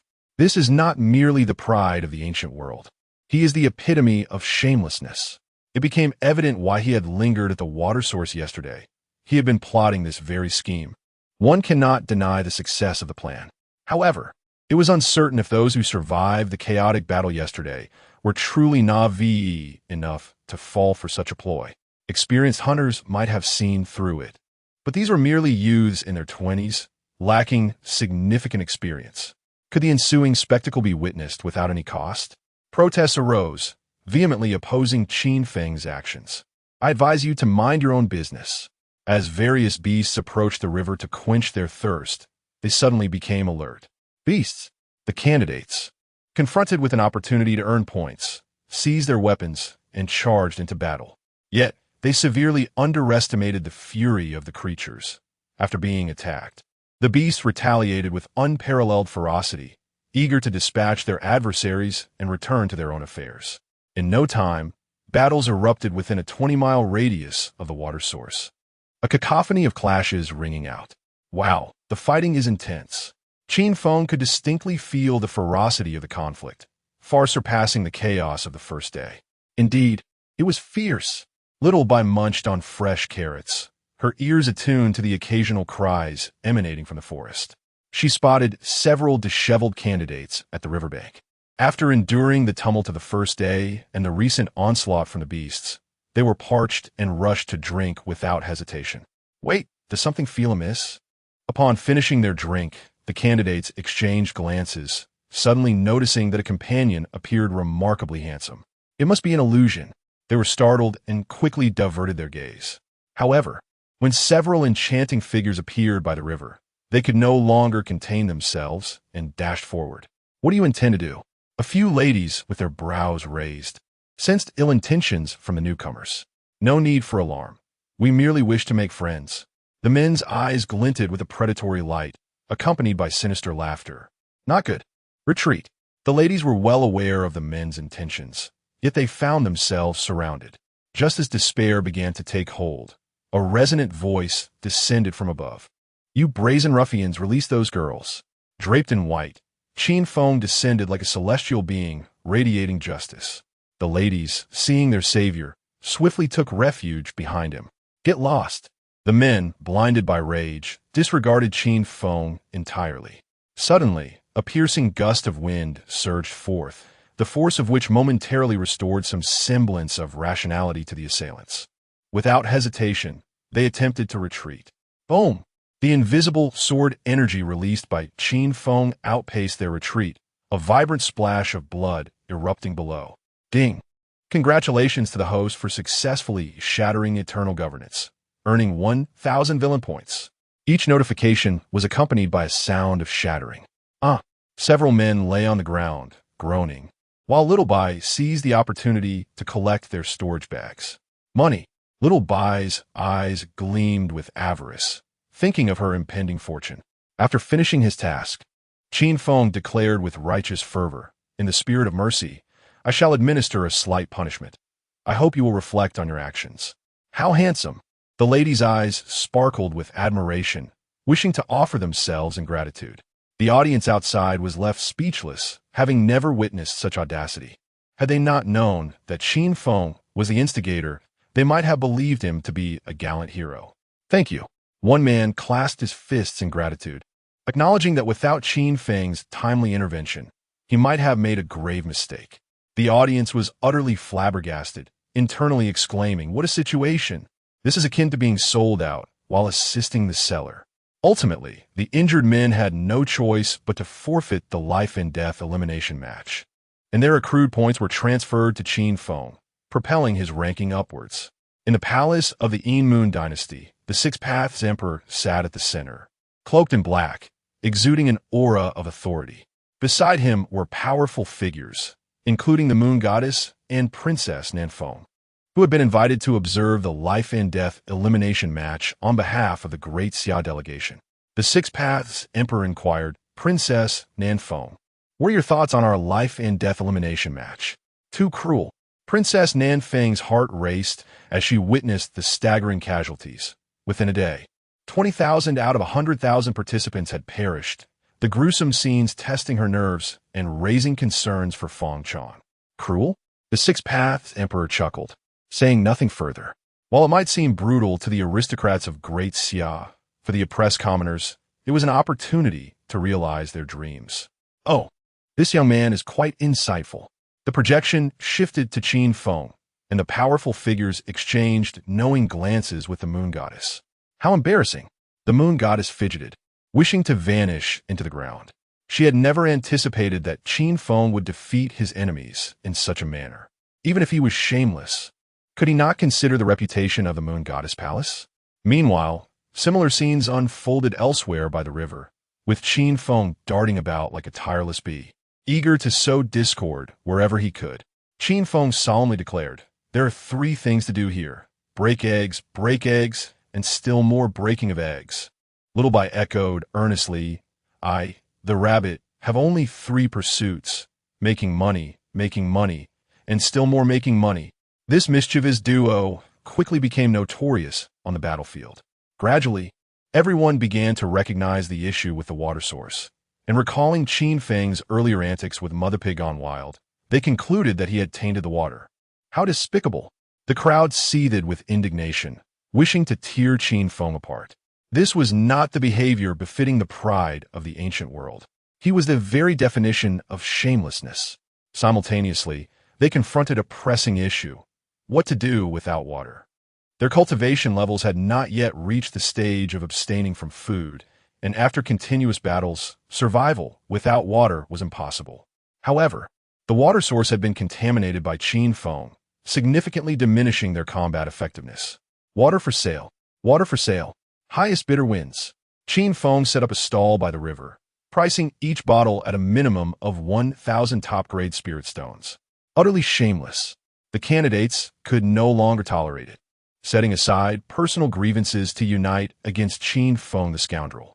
Goodness, being handsome truly makes one a target. Qin Feng hurriedly packed up his stall and fled, tossing a bottle of Mother Pig Gone Wild behind him. "Fear not, we shall meet again." At that moment, Feng Chang, now enveloped in darkness, arrived at the riverbank. Chapter 55. A thought becomes Buddha. A thought becomes demon. Quick, take cover. As the crowd witnessed the powder released by Qin Feng, they instinctively recoiled, fearing the ruin of their reputations. Qin Feng, the darkened Feng Chang, arrived by the riverside, his gaze turning fierce upon spotting Qin Feng. He remained unaware of the disgraceful deeds Qin Feng had committed at the riverbank. His singular focus was on the fact that his descent into darkness and participation in the life-and-death elimination contest was solely for the purpose of tearing Qin Feng to shreds. Without a moment's hesitation, the corrupted Feng Chang charged forward, displaying remarkable courage that elicited admiration from the onlookers, who silently praised him. How could he have pursued so fiercely? Qin Feng had no intention of engaging Feng Chang in battle just yet. Instead, he utilized his ethereal agility to weave through the forest, intent on conserving his strength for a more frenzied harvest tomorrow, while currently inciting enmity. Qin Feng, don't run. Feng Chang's face contorted with rage, refusing to relent in his pursuit of Qin Feng. Don't run? Remaining stationary is akin to being a turtle. Qin Feng scoffed, his lips curling in disdain. With a body as light as drifting snow, he lightly pushed off from a branch, launching himself over 1,000 meters away, clad in white like an immortal soaring through the skies. What extraordinary agility! The spectators outside erupted in gasps, recognizing that this ancient prodigy possessed undeniable talent. Though he ranked lowest in age and cultivation within the contest, his potential was beyond dispute, especially in his perfected state, which had once sent shockwaves throughout the ancient realm upon its revelation. Were it not for the moon goddess's formidable power, suppressing the various factions single-handedly, the forces of the Yin Moon dynasty might have clashed over the desire to claim Qin Feng. At the same time, the attention of the crowd shifted to Feng Chang, who had aggressively pursued Qin Feng. Would he not absorb some of the effects of the powder? What is happening? What is that substance? Feng Chang quickly sensed something amiss within his body. He was no stranger to Qin Feng's devious methods, having encountered them during their first meeting. Had he not succumbed to darkness, he could have forcibly suppressed it with his Buddhist practices, but now that he had fallen, his nature had transformed, making it increasingly difficult to control his inner demons. Having experienced the effects of the powder firsthand, a sudden realization dawned upon him. He suspected that Qin Feng had indeed placed that substance upon the princess. The more he pondered, the more this notion seemed plausible, providing him with a sense of solace as he began to chant the heart-purifying mantra, summoning a great Buddha behind him. However, this Buddha was unlike any other. One half was a majestic golden figure, the other half a dark and sinister demon. A thought becomes Buddha, a thought becomes demon. The six paths sovereign and others gasped, acutely aware that this individual could not be allowed to thrive. If Feng Chang merely succumbed to darkness, it would be manageable. But now he grasped the true essence of both Buddha and demon. Should he achieve enlightenment, it would be akin to Qin Feng attaining an invincible sword heart, granting him the power to dominate his contemporaries. Unlike Qin Feng's eclectic and superficial approach, Feng Chang's singular focus on Buddhist teachings would undoubtedly enable him to mature more rapidly, posing a latent threat to the Yin Moon dynasty. Dongji, Princess Nanfeng sensed the peril and hastily sought out the elder accompanying her for protection. Fear not, my injuries have nearly healed.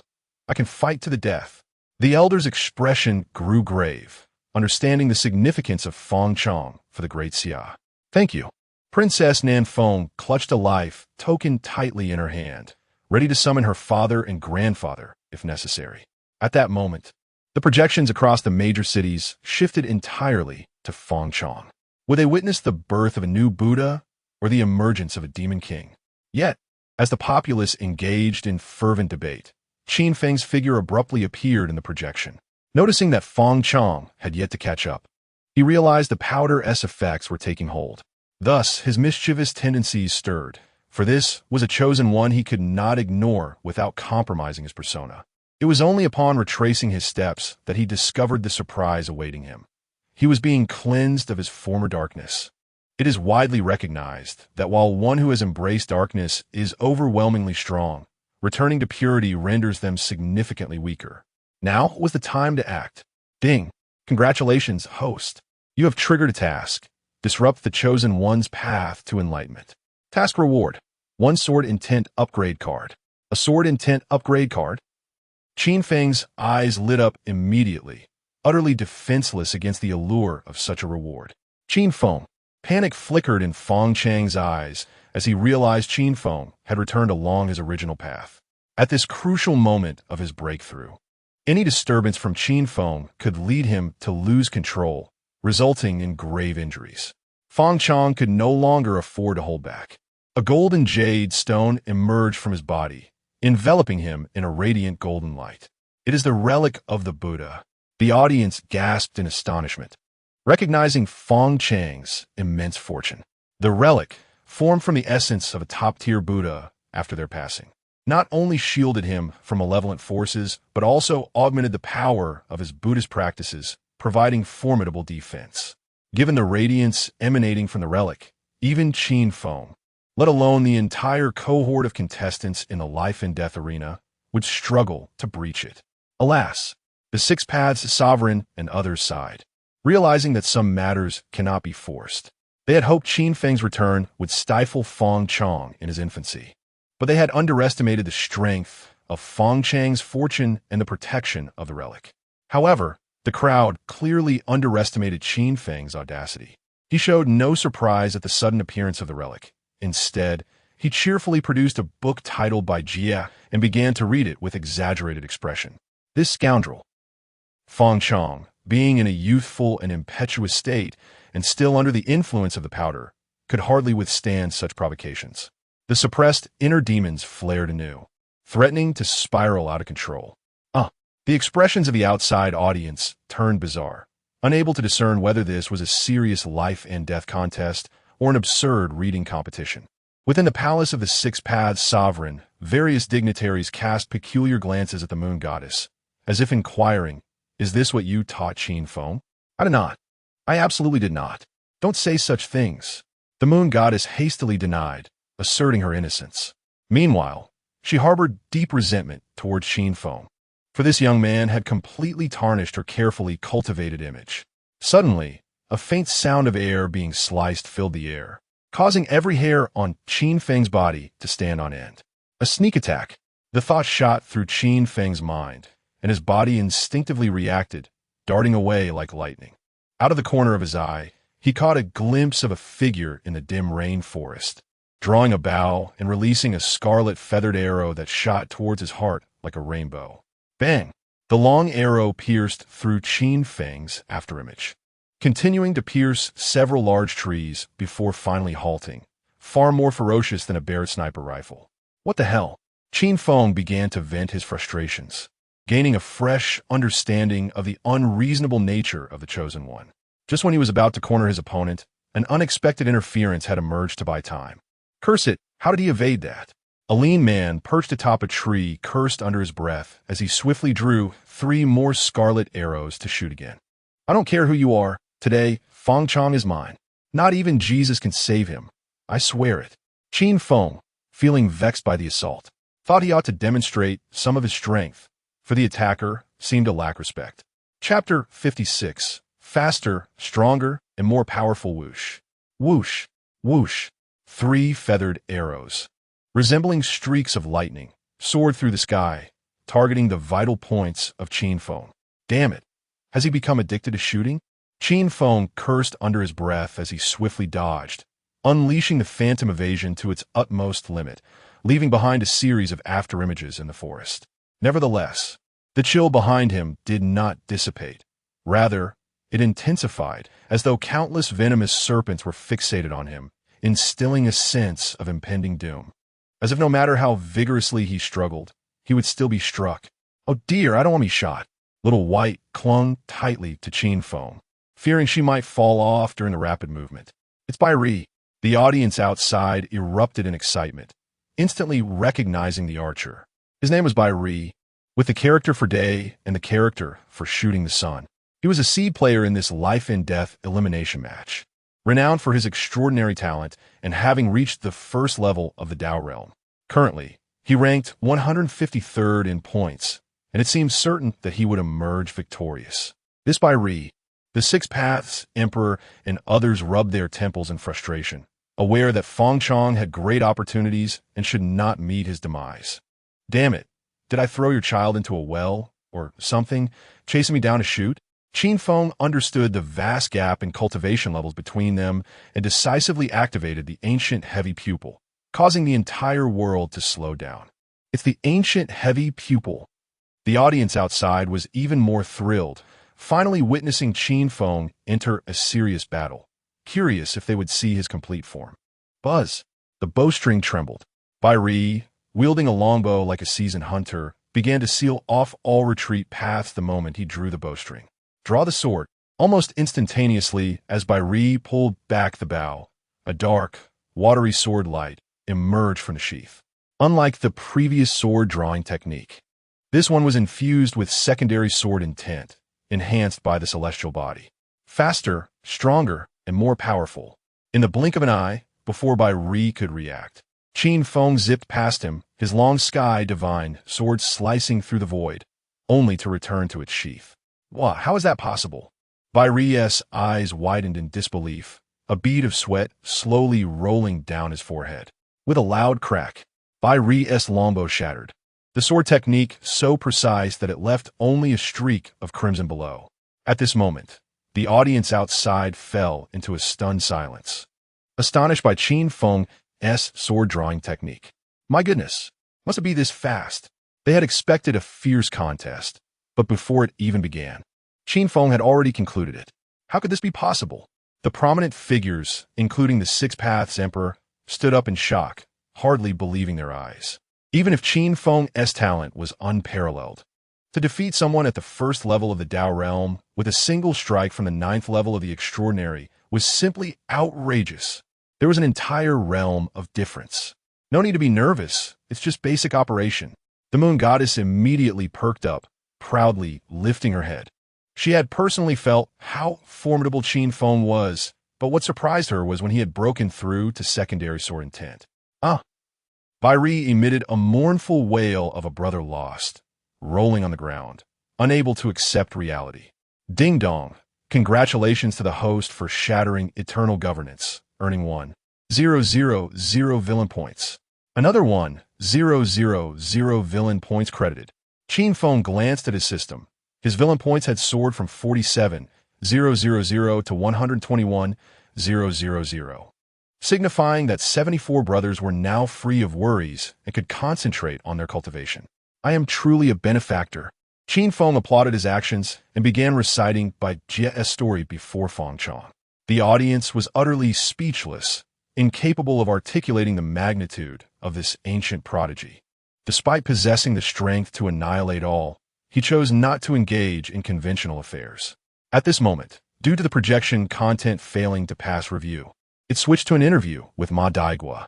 The young lady could not help but ask, Master Ma, you previously stated that Qin Feng is eclectic and unfocused, and would not shine in this life and death elimination match. Yet now, with his extraordinary 9th level, he has defeated a first-level Taoist with a single sword. What do you make of this? Ma Daigua appeared somewhat embarrassed and puzzled, responding, from that sword just now, it is evident that Qin Feng's sword intent has indeed surpassed the secondary level. However, even if he broke through to secondary sword intent, it should not justify defeating Bai Ri at the first level of the Dao realm with a single strike. The young lady inquired tentatively, are you suggesting that Qin Feng's sword carried other powers? Could it be some special physique? Impossible, absolutely impossible. Ma Daigua asserted firmly. It is well known that Qin Feng possesses the ancient heavy pupil. How could he also have a special physique? I suspect he has consumed some temporary enhancement elixir. So that's it. The audience suddenly understood, feeling as if they had gained 10 years of wisdom. Ma Daigua continued. Qin Feng's sword intent reaching the secondary level indicates that he has focused his main efforts on swordsmanship over the past 7 years. Thus, his supreme bone and ancient heavy pupil would not be overly powerful. From his single sword defeating Bai Ri, who ranked 153rd, it appears his limit is around the top 100. Beyond that, he holds no advantage. The audience nodded in agreement, believing the expert's words to be true. As the scene shifted, the content that failed to pass review concluded, and the situation on-site changed once more. Feng Chong, after hearing Qin Feng read his short essay, could no longer suppress the demonic essence within him. The golden forms of Buddha and demon behind him were suddenly riddled with cracks, on the verge of complete collapse. Damn you, Qin Feng! Princess Nan Feng was as anxious as an ant on a hot pan, repeatedly pleading with the Six Paths Emperor, who had flatly refused. It was clear that Feng Chong had instilled a sense of threat in the Six Paths Emperor, who would not allow Feng Chong to leave the battlefield alive unless he was completely incapacitated. With a loud bang, the golden forms of Buddha and demon shattered entirely. dispersing into specks of starlight in the void. Feng Chong spat out a mouthful of old blood, his aura plummeting to freezing depths. Ding dong. Congratulations to the host for completing the task, earning a sword intent upgrade card. Ding dong. Congratulations to the host for severely wounding the chosen one, earning 500,000 villain points. Is that it? Qin Feng felt somewhat disappointed, having expected another chance at a lottery. However, he quickly shifted his gaze to the relic of the Buddha. Having treasures at home is not your fault, but tempting me with them is indeed your mistake. As Feng Chang's comprehension of the Tao failed, the Buddha light condensed from the relic dissipated. With a swift motion, the relic fell into his hands. Ding dong! Congratulations to the host for plundering the chosen one's opportunity, earning a lottery chance. Now I feel at ease. Qin Feng finally revealed a satisfied smile, transforming into a white shadow and vanishing from the spot. It was not that he did not wish to take the opportunity to eliminate Feng Chang. Rather, the chosen one was too unreasonable. He feared that not only would he fail to kill him, but he might also lose the Buddha relic. It was better to retreat while he could. Qin Feng, return the Buddha relic to me. Feng Chang, panicking, scrambled to pursue, knowing that it was the foundation of his standing in the ancient era. Yet, having failed to comprehend and being severely injured, he could only watch helplessly as Qin Feng took away his Buddha relic. At the same time, he could not fathom why he was always so thoroughly restrained by Qin Feng, continually defeated by his underhanded tactics, deprived of even a chance for a full-scale battle. Oh no! Feng Chang's expression changed drastically as he realized the effects of the medication within him were beginning to act up again. He glanced at the moaning Bai Ri beside him, whose features were strikingly handsome. Chapter 57. Do not come near in the vast expanse of Linhai. Qin Feng seized the relic of the Buddha and fled. However, he underestimated the unreasonable nature of the chosen ones. Just a few steps out, he was intercepted by a youth clad in black. This individual wielded a long black sword, his gaze exuding an extraordinary resolve, his mind as tranquil as a still lake, and his emaciated frame resembled a sword brimming with lethal sharpness. He was the 53rd on the leaderboard, the young master of Mingjian Manor, known as Yijian. The audience outside erupted in excitement, astonished that Qin Feng would encounter Yijian. Mingjian Manor was a prominent force within the Yinyu dynasty, famed for its legacy of producing a single sword every millennium and its reputation as a sanctuary for sword practitioners. Particularly, this generation's young master, Yijian, was lauded as a prodigy, having broken through to the first realm of Tao at the tender age of 18, comprehending the third level of sword intent, and possessing the legendary heavenly sword physique. The prospect of a clash between him and Qin Feng, the future sword deity, promised a spectacular confrontation. I need your assistance in honing my sword. Yijian spoke without superfluous words, disregarding whether Qin Feng was willing to engage.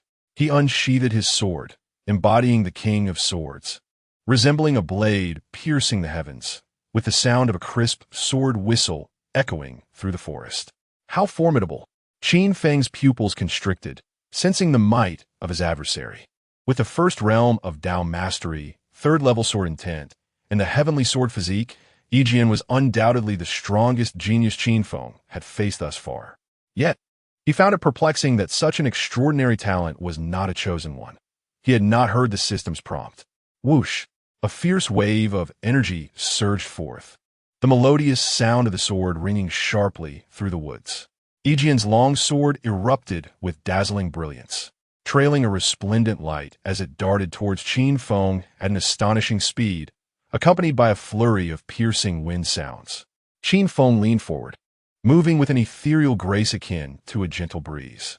Such an elusive technique was as if a light wind danced, yet also resembled a tempest sweeping through. A flicker of surprise crossed Yijian's eyes as he stomped his feet, his aura surging dramatically. He swept his sword across, akin to a roaring dragon, instantly obliterating the remnants of illusions.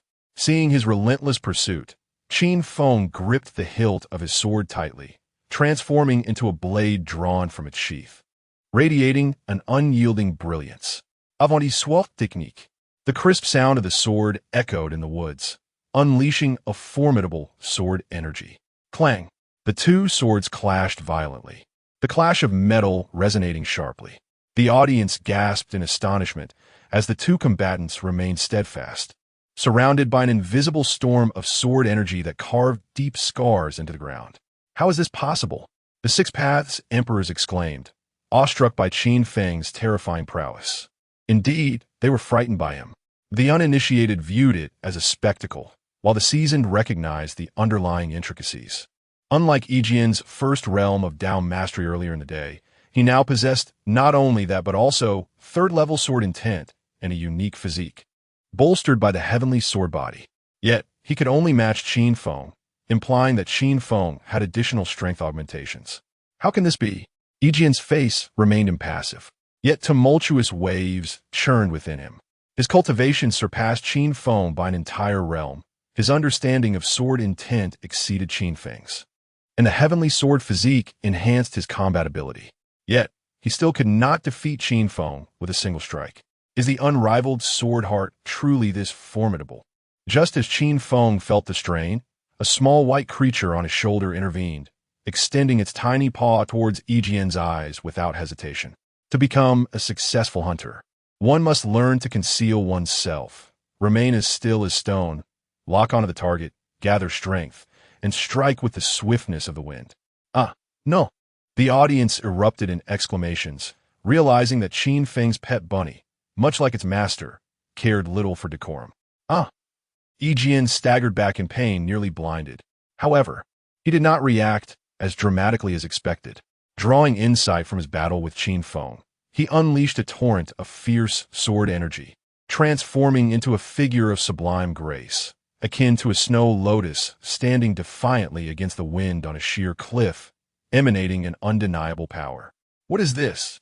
Qin Feng was struck with astonishment, recognizing this scene all too well. When he attained the unrivaled sword heart, it felt precisely like this, indicating that Yijian had begun to grasp the essence of the unrivaled sword heart during their clash. Are you joking? System, come forth. With such an extraordinary talent, how can you claim he is not a chosen one? The system replied, he indeed lacks the destiny of a chosen one, yet possesses the fate of a destined antagonist. Arriba? Appear. Qin Feng stood frozen, a profound shock coursing through him. Throughout his journey, he had encountered 3 protagonists, all of epic caliber, yet he had never faced a true antagonist.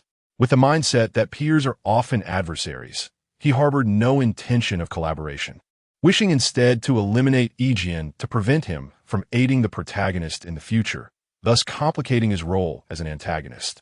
This is the unrivaled sword heart. Yijian had brushed against its essence, his gaze towards Qin Feng radiating with fervor. He intended to use Qin Feng as his whetstone to fully comprehend the legendary unrivaled sword heart. Whoosh! Yijian, shrouded in a haze of indistinct figures, wildly swung his long sword, unleashing a torrent of razor-sharp sword energy that engulfed Qin Feng. This is bad. Qin Feng decisively activated his heavy pupils and engaged in battle. Clang, clang, clang. The sounds of metal clashing reverberated through the woods, with invisible sword energy splattering everywhere. Yet, apart from the heavenly sword technique, Qin Feng possessed no other sword arts, relying solely on the slow-motion perception granted by his heavy pupils to counter Yijian's relentless assault, slowly being forced into retreat. Qin Feng is on the verge of defeat. The audience outside sighed, recognizing that he was nearing his limit. His heavenly sword technique was indeed breathtaking, yet once faced with a formidable opponent without vanquishing him, it signified a depletion of his strength, unless he resorted to the supreme bone and heavy pupils for combat. Realizing this, the audience's eyes were glued to the screen, anticipating the might of the supreme bone and ancient heavy pupils. However, it seemed Qin Feng had no intention of employing them, swiftly retreating to create distance while gradually sheathing the long sky divine sword. Are you going to use the supreme bone and heavy pupils? Yijian immediately grew vigilant, not daring to underestimate the situation. You are not worthy, Qin Feng replied coolly. Not worthy. The Six Paths Emperors fixated on Qin Feng, eager to see what other means he possessed. Just as the crowd brimmed with anticipation. They witnessed Qin Feng pulling forth several vials of mother pig gone mad, the sorrowful cry of Bai echoing faintly in the distance. Do not come near. Chapter 58. Supreme Bone versus Heavenly Sword. Body damn it. Qin Feng. Princess Nan Feng exclaimed, her fury reaching its zenith as she brandished her life token. Prepare to call upon her father. An elder tasked with safeguarding the envoy hastily intervened. Your Highness, you mustn't. This is a life and death elimination match of the Inuit dynasty. And Feng Chong willingly participated. If we seek the Emperor's aid at the slightest inconvenience, how will the ancient powers perceive our Daxia dynasty? They will deem us incapable of handling our affairs. But, Princess Nan Feng was on the verge of despair, unable to witness her beloved suffer. The elder, perplexed, murmured, why hasn't Feng Chong conceded? Has he lost his reason, or does he genuinely relish this? Overwhelmed, Nan Feng covered her mouth and fled in tears. In the grand palace of the Six Paths Emperor, the prominent figures turned their gaze to the moon goddess, as if to say, this calamity is wrought by your Qin Feng. Don't look at me. I don't know him. The moon goddess, stripped of her previous arrogance, donned a countenance of unfamiliarity with Qin Feng. On the battlefield of life and death, the swordsman, Yijian, quickly lost his composure and retreated several paces. News of Qin Feng's outrageous antics during the life and death battle had spread, with 70 candidates falling victim to his traps, employing a crude yet effective method. Crushed and forever treated, it was evident that the true terror lay not in Qin Feng wielding a sword, but in his mocking smile. The audience outside was left speechless. Just as they had begun to forget Qin Feng's shamelessness after 2 battles, he had once again lost all semblance of decorum. A tempest of invisible force enveloped Qin Feng, spiraling the mother pigs from numerous jade vials into a frenzy, while leaves danced in the wind. The flurry of leaves was a renowned technique he had acquired from the 10 ancestors, which he had refined over 7 years, culminating in a passionate palm technique. While its power might not be the greatest, its lewdness was universally acknowledged. With a single strike, he unleashed a torrent of fervor. Yijian's expression shifted to one of grave concern. He regretted seeking out Qin Feng. He could distinctly sense the vast range of this attack, prompting him to evade not only the chaotic powder from the mother pigs, but also the leaves that transformed into slicing blades. One misstep would grant Qin Feng the opportunity to seize his joy as a man. Go! Qin Feng's palm waved gently, and a powerful gust erupted. Whoosh! Whoosh! Whoosh! The leaves morphed into terrifying weapons, slicing through the air like chainsaws, surrounded by a dense mist that enveloped the area for hundreds of meters. Yijian held his breath, showing no sign of retreat. The black long sword in his hand traced a perfect arc, conjuring a fierce storm of sword energy, dismantling the oncoming leaves and parting the swirling powder. Now was the moment. As Yijian cleaved through the air with his sword energy, a pathway emerged, connecting him to Qin Feng. Qin Feng swiftly assumed the stance of the celestial sword technique, internally invoking the sword intent upgrade card acquired from task completion. Ding! Congratulations, host, for using the sword intent upgrade card. Level 2 sword intent ascends to level 3, embracing a profound understanding. Qin Feng perceived a fleeting vision akin to a breathtaking swan, a sword light of unparalleled beauty that swept across the clouds. There should be limits to childishness. Yijian was incensed by Qin Feng's actions, interpreting them as a personal affront. For a swordsman to repeatedly employ the same technique, especially one he had successfully countered, was the gravest insult, regardless of the cover provided by the passionate palm. Clang! The resonant sound of the unsheathing blade reverberated through the air, captivating the attention of all present. No, this is not the previous celestial sword technique. Qin Feng, clad in white like snow, appeared like a flash of lightning, his fair hand grasping the divine sword's hilt, rising gracefully, the sword light dazzling amidst the trees. Unsheathing, striking, and retracting the sword, all movements flowed seamlessly. Level 3 sword intent. Yijian's eyes widened in disbelief, as he felt the chilling wind akin to a mountain spring brush past him, compelling him to act with utmost caution, summoning waves of formidable, invisible sword energy. Clang! The sound of metal clashing resonated through the woods as the two figures zipped past each other at blinding speed. In that moment, time seemed to freeze. Qin Feng's sword had returned to its sheath, while Yijian stood motionless, only faintly hearing the sound of someone weeping nearby. Who emerged victorious? The audience outside held their breath, their eyes glued to the luminous screen, awaiting the outcome.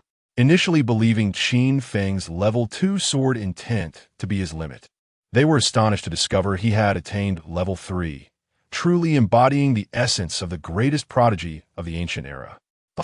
Qin Feng could not suppress a cough of blood, multiple wounds appearing on his body. The invisible sword energy Yijian had unleashed was no ordinary sword energy.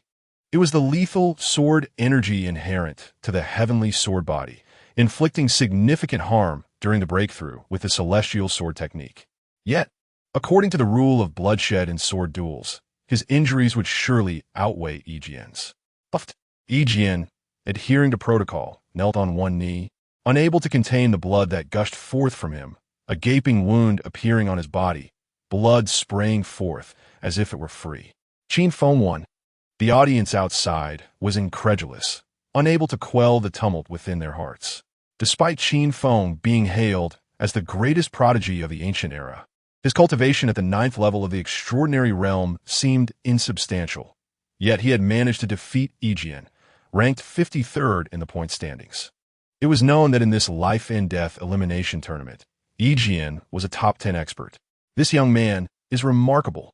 The Six Paths, Emperor, and other prominent figures were left utterly speechless, astonished by Qin Feng's prowess, as a foundational figure had ascended to become the most radiant presence, effortlessly defeating renowned experts. Remain low-key, just basic operations. The moon goddess regained her haughty demeanor, exuding a facade of familiarity with Qin Feng. Yet in her heart, she contemplated administering a proper reprimand, having nurtured him from infancy, only to find him concealing his true strength before her. Who was he attempting to guard against? The prominent figures were left in silence, realizing that the moon goddess appeared to possess little integrity. It was likely that Qin Feng's outrageous deeds were closely tied to her influence. This child is no ordinary individual. The Six Paths Emperor scrutinized Qin Feng, noting the visible speed at which his wounds healed, and questioning why the injuries sustained from clashing with the heavenly sword energy were not more severe. I have not yet been defeated. Yijian, despite his grievous injuries, rose once more, the invisible sword energy swirling around him, coalescing into a colossal transparent sword towering 20 meters high, a manifestation of his heavenly sword body. With a slash, he commanded the divine forces to retreat. This is not over yet. Qin Feng, not one to relent, emitted a golden glow from his chest, revealing swirling runes. Supreme Bone. It is indeed the Supreme Bone. The audience erupted in excitement, anticipating even greater spectacle to follow. Supreme Bone versus Heavenly Sword Body. Wait, just as everyone awaited the duel, Qin Feng suddenly called for a halt, citing the need to confront something on the right. To the right, everyone appeared utterly bewildered, struggling to comprehend the significance of both the waves and the concept of feng shui. Naive, one sword, uninterested in quarreling with Qin Feng over such trivialities, willingly relinquished the feng shui position on his right. Heavenly sword, celestial cataclysm. The ground shook with a thunderous roar. The two forces clashed, unleashing an energy that uprooted trees, enveloping the surrounding area for hundreds of meters in a terrifying tempest of energy. Is this the prowess of the younger generation? Spectators outside could not suppress their gasps, astonished by the current youth. They had long heard tales of the exceptional strength of this generation, yet they never anticipated such a formidable display. Even before the match commenced, the Supreme Bone was already pitted against the heavenly sword body, showcasing such fearsome destructive power. How will you withstand this? Qin Feng let out a furious roar as he began to bolster his celestial dominance. How could this be possible? One sword felt as though he were on the brink of madness, utterly unable to fathom what kind of monster Qin Feng was. His supreme bone was inherited from his brother, and his heavenly sword body was innate, with a cultivation level significantly surpassing his own, yet he found himself being overwhelmed. It was becoming increasingly difficult to hold his ground. Where had things gone awry? Chapter 59. Who do you think you are? In a thunderous crash, Ejian was abruptly hurled away by the divine light of calamity before he could comprehend the situation. As the energy storm subsided, tranquility returned, albeit amidst the chaos of destruction. Ejian, battered and breathless, struggled to rise, clearly past the point of being able to continue the fight. In stark contrast, Qin Feng appeared invigorated, exuding an aura of escalating courage. Had he consumed some kind of false elixir? Both the spectators outside and Ejian himself gazed at Qin Feng as if he were a ghost. They could hardly fathom how, after such an intense battle, Qin Feng seemed entirely unscathed, radiating an energy that suggested he could easily continue the night as festivities. Was this the legendary Sangtian body?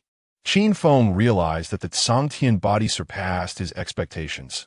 Not only did it render him impervious to fatigue during combat, but also enhanced his physical prowess as the battle wore on, ultimately evolving into an indestructible form. It appeared that there was no need for my rabbit to intervene.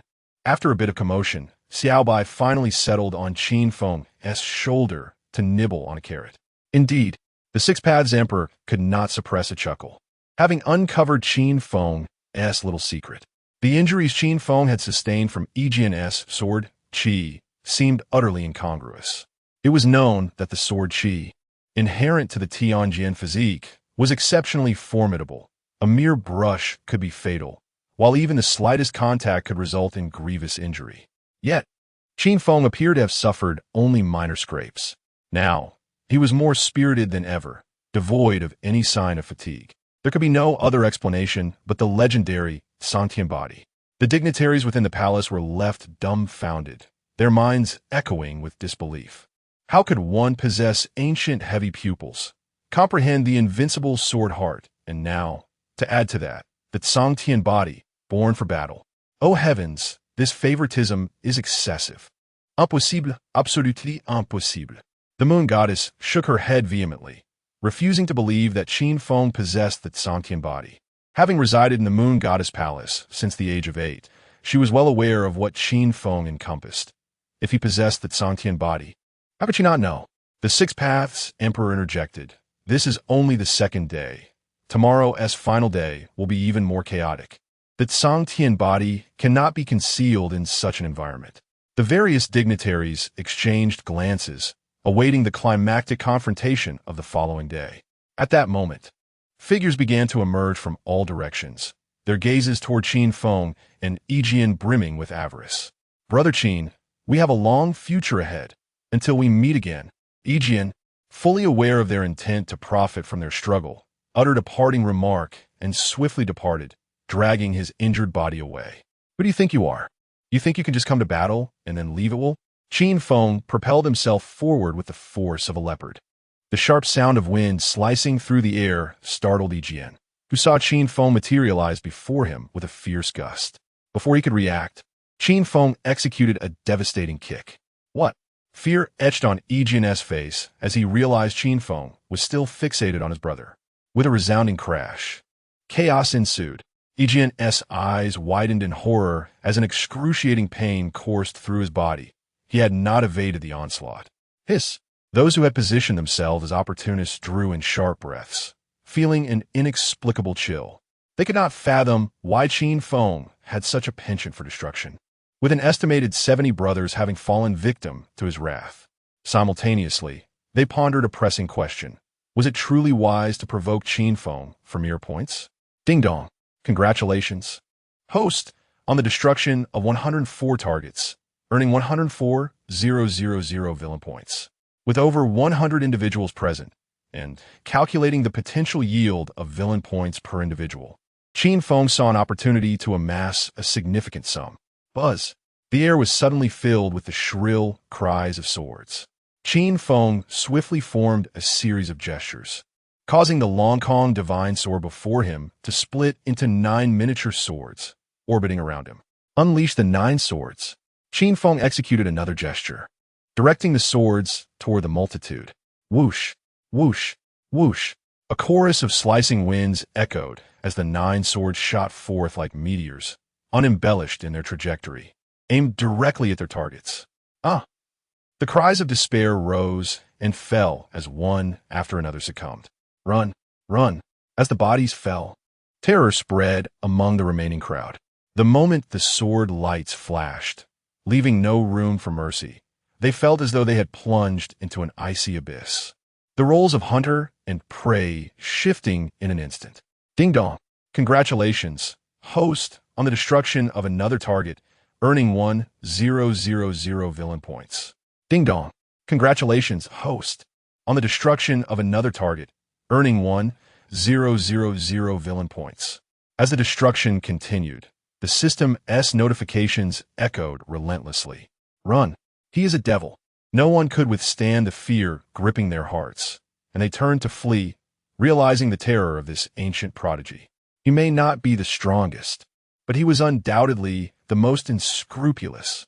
At that moment, due to the unsuitability of the visuals for younger audiences, the scene shifted to an interview in Mad Country.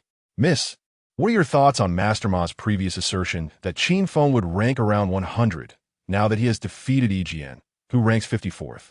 And is poised to crush over 100 candidates? Master Ma appeared somewhat uncomfortable as he replied. From what we witnessed when Qin Feng unleashed his 3rd-level sword intent, it is clear he is not as erratic as I had presumed. He has dedicated the past 7 years solely to mastering the sword path, demonstrating the moon goddess's adept guidance. The young lady, puzzled, inquired further, but Qin Feng also seems proficient with the supreme bone, suggesting he may not be solely focused on swordsmanship. Is it possible that he possesses a rare talent to master multiple divine abilities simultaneously? Absolument impossible. Master Ma's tone turned grave. One must understand that human potential is finite. Qin Feng, at merely 15 years of age, has achieved unprecedented mastery in swordsmanship. He may have sacrificed his own cultivation to refine the supreme bone, but he cannot simultaneously master multiple divine arts. I see. The audience nodded in enlightenment, feeling as though they had gained wisdom beyond years of study. Master Ma sighed. It is a pity that Qin Feng has misplaced his priorities. The heavy pupil is a path of invincibility. Why would he need to borrow the bones of others, neglecting his own powerful eyes in favor of another's supreme bone? It is a grave miscalculation. Indeed, the audience agreed, finding merit in the expert's insights. At this moment, the scene returned to the aftermath, where all lay on the ground, lamenting. Ding dong. Congratulations, host, on the destruction of 104 targets, accumulating a total of 104,000 villain points. Over 100,000 points credited. Qin Feng glanced at the system, noting he had amassed 726,000 villain points, with 1 lottery chance remaining. It was time to bolster his strength. After several fierce battles, Qin Feng realized his cultivation was lacking. With the final day of the survival tournament approaching, a fierce conflict was inevitable. To survive, he needed to enhance his abilities. Additionally, he had the Buddha's relic from Fengchong to study thoroughly. With a decisive farewell, Qin Feng faded into the distance, leaving the camera to focus on Fengchong. He dashed through the forest, his attire in disarray, tears cascading from the corners of his eyes. There was no turning back. He could never return. Even with the knowledge that Princess Nanfeng had been poisoned that night, they could never reclaim the past. Chapter 60, Eternal Friendship, Alas. The spectators outside shook their heads and sighed, expressing deep sympathy for the unfortunate circumstances of the other party. Despite possessing terrifying strength, they chose not to engage in righteous endeavors. It was not the sight of Qin Feng wielding a sword that instilled fear, but rather the unsettling smile he bore. Flee. Run quickly. If you do not escape now, it may soon be too late. Simultaneously, their curiosity was piqued regarding the next malicious act Qin Feng would commit. Why was this happening? Even though Princess Nanfeng had mentally prepared herself, the confirmation of the news was still unbearable. How could the elegant and scholarly gentleman Fengchong, who could effortlessly command the heavens with a mere jest, be so utterly debased? No, it seemed he was the one who had sullied others. The elder protecting the envoy sighed deeply. Ever since Feng Chang became an aide to Princess Nanfeng 7 years ago, he had indeed breathed new life into the declining daxia, allowing the royal family to envision the possibility of reclaiming power from the aristocracy. During this time, Feng Chang remained unfazed in the face of adversity, as if everything were under his control, which only deepened the royal family's trust in him. His talents often enchanted the princesses with timeless verses, leaving them utterly captivated. However, during this recent expedition to the Inu dynasty, he found himself entirely on the defensive, repeatedly thwarted by Qin Feng. If 1 or 2 setbacks could be deemed coincidences, 3 or 4 were undeniably deliberate. From a moment Feng Chang orchestrated Zhu's provocation against Qin Feng, it seemed Qin Feng had already discerned his intentions, gradually forcing Feng Chang into a corner. Even his darkened demeanor was tightly restrained by Qin Feng, ultimately resulting in his own downfall. Alas, what a pity! You plot against me, and I against you. Retribution is not immediate, but it is surely forthcoming, and Qin Feng is that reckoning. Princess Nanfeng, despite her reluctance to confront the truth, could not evade the reality of Feng Chang's inadequacy. She harbored feelings for him, yet her ambition loomed larger. She aspired to ascend the throne as a woman, determined to showcase to the world the birth of Daxia's first female emperor. Yet now, Feng Chang was evidently no match for Qin Feng. Was it truly wise to place all her hopes upon him? At that moment, the despondent Feng Chang rose once more. Despite the dual blows to his body and soul, he refused to succumb to fate. He yearned for vengeance. He wished to trample Qin Feng underfoot, to make him aware of the terror that a time traveler could unleash. With a chilling expression, Feng Chang limped away, the traces of tears at the corners of his eyes revealing a past too painful to revisit, a past known to all. Qin Feng. Princess Nanfeng's gaze turned icy, her small fists clenching tightly. She vowed to rend the villainous Qin Feng into pieces for not only his brazen insults, but also for the plight he had inflicted upon her beloved. Ding! Congratulations to the host for tormenting the Chosen One, both physically and mentally, earning 300,000 villain points. Ding! Congratulations to the host for inflicting permanent psychological trauma on the Chosen One, earning a chance for a lottery draw. Torment. An inappropriate image suddenly flashed in Qin Feng's mind, startling him into a shudder that dispelled the vision. However, he would not refuse the additional opportunity for a lottery draw. With this, he would have 2 chances. Qin Feng sought out a secluded cave, designated for participants to rest. Entering, he knew he would no longer be broadcast live. He eagerly summoned the system to initiate the lottery draw. Whoosh!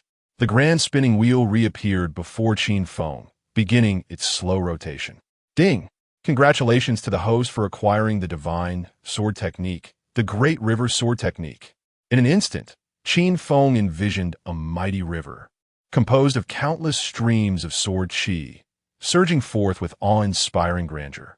What an extraordinary Great River Sword Technique!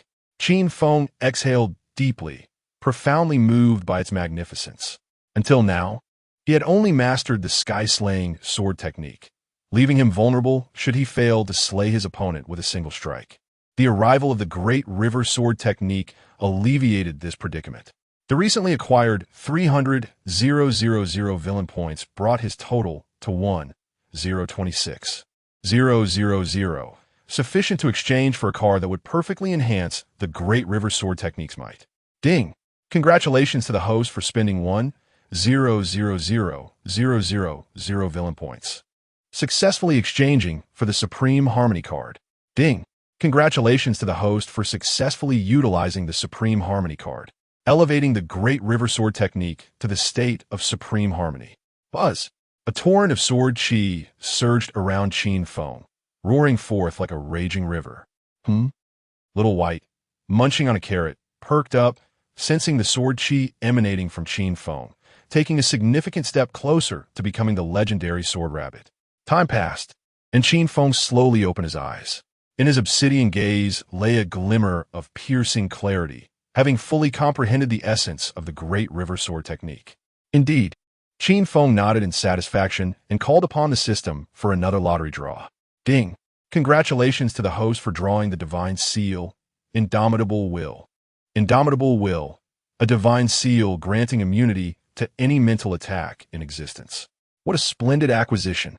The brief description spurred Qin Feng to hastily integrate it.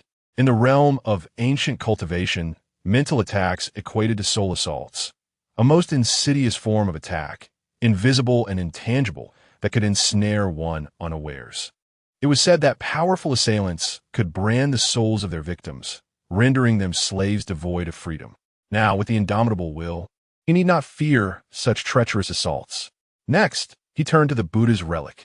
Qin Feng produced the relic, its golden light illuminating the dim cave, causing the dragon tattoos on his body to stir restlessly, as if responding to a rare treasure.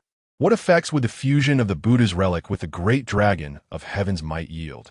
Curiosity piqued, he wasted no time and began the refining process. Boom! As Qin Feng merged with the Buddha's relic, a terrifying and almost frenzied energy erupted forth. His body trembled violently, feeling his blood coursing like a roaring inferno, searing his bones and flesh. In that moment, a heart-wrenching pain overwhelmed Qin Feng's senses. He swore he had never endured such agony before. Qin Feng, what ails you? Little White sensed something amiss, frantic as an ant on a hot stove. Without regard for efficacy, it offered Qin Feng the holy bamboo tablet, hoping to aid him in resisting the energy of the Buddha's relic. Meanwhile, outside the cave, a group of individuals gathered, whispering furtively. Are they truly going to confront Qin Feng? This fellow lacks any moral restraint. I heard nearly 200 brothers have become sisters. We should steer clear of him. Currently, Qin Feng ranked 51st in points, with his cultivation at the bottom. He seemed the easiest target to deal with. What if he were to unleash a frenzy akin to that of a wild boar? Do not worry. Friendship endures, and we shall not falter. Chapter 61. Who agrees? Who opposes in the cave? Qin Feng clutched the relic of the Buddha in one hand and the bamboo scroll of the sage in the other. One was a revered artifact of the Buddhist faith, and the other, a sacred object of Taoism. Were it not for the inability to broadcast live within the cavern, the entire ancient world would surely be ablaze with excitement. Thanks to the presence of Xiaobai, who had placed the sage's scroll in Qin Feng's hand, the once volatile relic of the Buddha suddenly fell silent, as if cowed by the sage's scroll, no longer daring to act recklessly.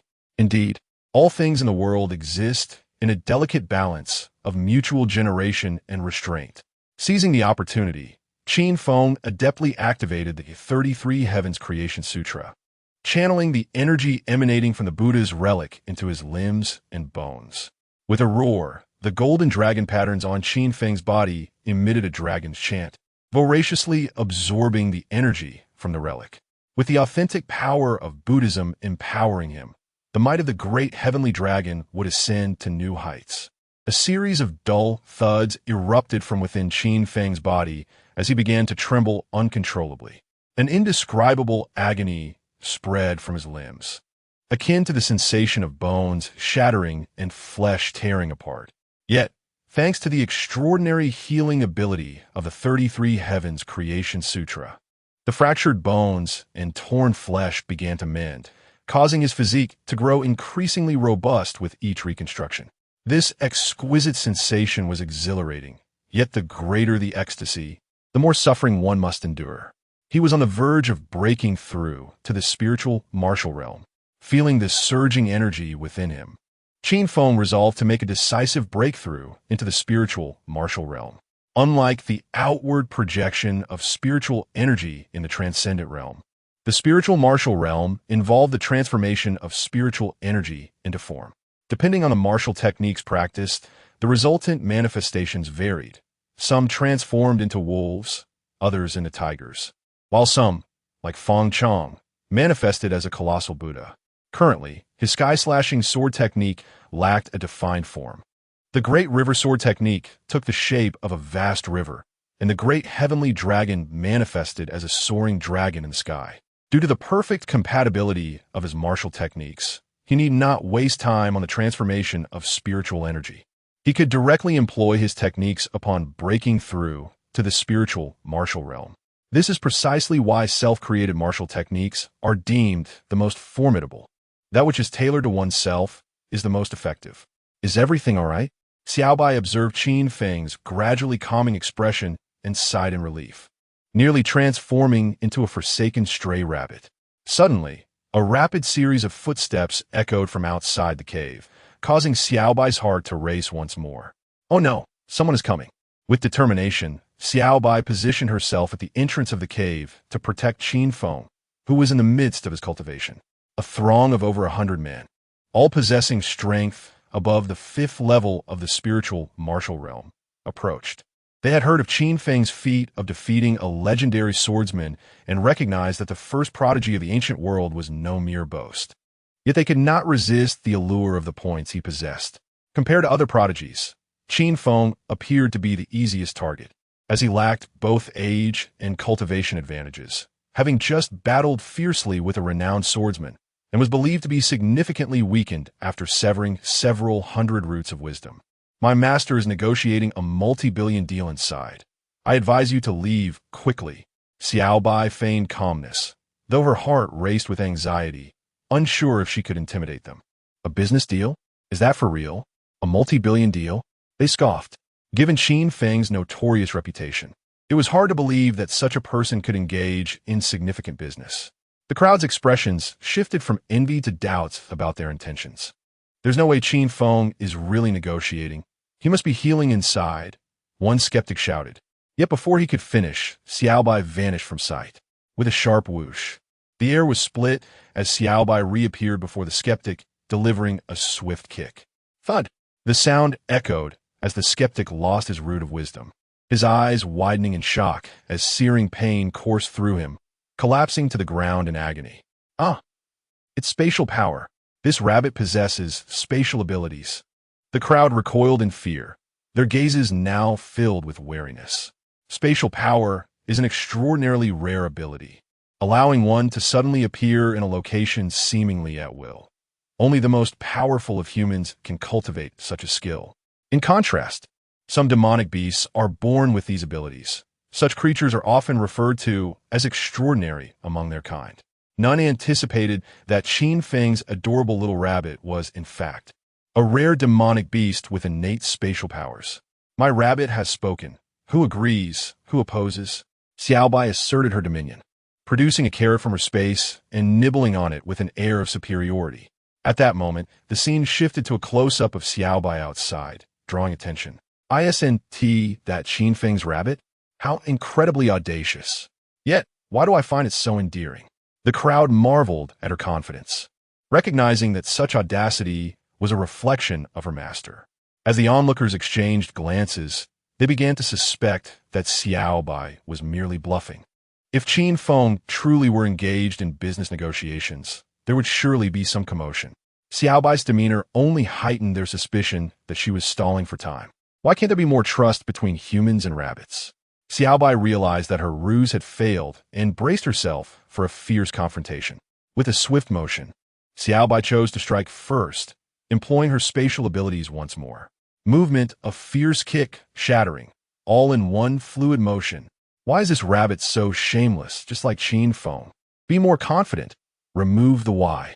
The crowd's faces reflected sheer terror, fearing they might be the next victims of her wrath. Although Xiaobai displayed formidable strength and adeptness with her spatial power, those daring enough to participate in a life-and-death elimination match were not without their own skills. Soon, someone discovered a weakness in Xiaobai's defenses and charged towards the cave where Qin Feng resided. Oh no! Xiaobai realized the trap and rushed back, only to fall for their ploy. This is the moment. The opponent calculated Xiaobai's arrival with precision, unleashing a massive punch the instant she materialized. In the arena of life and death, mercy was a foreign concept. Ah! Xiaobai screamed in anguish, her pristine white fur stained crimson with blood. The spectators outside watched with bated breath, praying for the little creature's survival. With a resounding thud, Xiaobai was sent flying, landing motionless on the ground, her fate uncertain. The adversary's eyes gleamed with excitement. All they needed was to enter and eliminate Qin Feng, and their victory would be assured. Yet, as if the author intervened to showcase Xiaobai's resilience, she trembled but managed to rise. Even with her remaining strength waning, she stood defiantly at the cave's entrance, her weakened voice imbued with unwavering determination. As long as I am here, you shall not enter the cave. Chapter 62. The heavens did not create me. Qin Xiaobai. The sword path is eternal as the long night, this little creature. Observing Xiaobai's indomitable gaze, the moon goddess was profoundly astonished. While others remained oblivious to the true nature of this rabbit, she had witnessed its growth firsthand. It could be said that it was a rabbit devoid of integrity, whose singular ambition in life was to sell Qin Feng to the ladies for profit. She had long been curious about the utility of such a morally bankrupt companion, fearing that it might betray its master in the heat of battle. Now, however, she comprehended that a lack of integrity does not equate to a lack of loyalty. This rabbit was indeed capable of true camaraderie. When it mattered, it was willing to step up and fight. Similarly, the onlookers outside were moved by Xiaobai's steadfastness. Even knowing the impending doom, it was determined to buy time for its master. Its petite form seemed extraordinarily towering at that moment. Look at you, still hoping to protect Qin Feng. The crowd erupted in merciless mockery, eagerly awaiting the moment they would slay Qin Feng and toast with Xiaobai. Is it truly amusing? Xiaobai weakly lifted its little head, and suddenly, a sharp glint of sword energy erupted from its eyes. What is happening? The expressions of those around shifted dramatically as they sensed the change in Xiaobai. If the Xiaobai from before was merely an adorable little rabbit, the current Xiaobai resembled a sword on the verge of being unsheathed. The sword is here, Xiaobai bellowed with a momentum like a raging storm, trembling as it slowly raised its little paw. Buzz!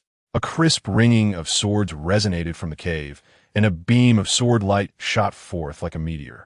As the rabbit raised by Qin Feng since childhood, it had not only learned his shameless ways, but had also mastered his swordsmanship. Moreover, Qin Feng had never held back, sharing his insights into the sword path without reservation and actively teaching it how to become an unparalleled sword rabbit. With the aid of the sacred bamboo scrolls and the enlightenment from its care companion, over time, it had come to understand its own sword path, effortlessly summoning even Qin Feng's Longkong divine sword. Before them, the Longkong divine sword soared from the cave, transforming into 9 small swords that floated around Xiaobai. It is the Longkong 9 swords. The expressions of the crowd shifted drastically, their hearts racing at the prospect of impending calamity. They were somewhat familiar with Qin Feng's Longkong 9 swords, which he had acquired through unscrupulous means from the Emperor of the Great Xia, and which subsequently became his signature weapon. They also knew that Qin Feng typically wielded the swords in a combined form, but to dismantle them meant he would become the Egg King. Now, this rabbit had separated the Longkong divine sword into 9 small swords.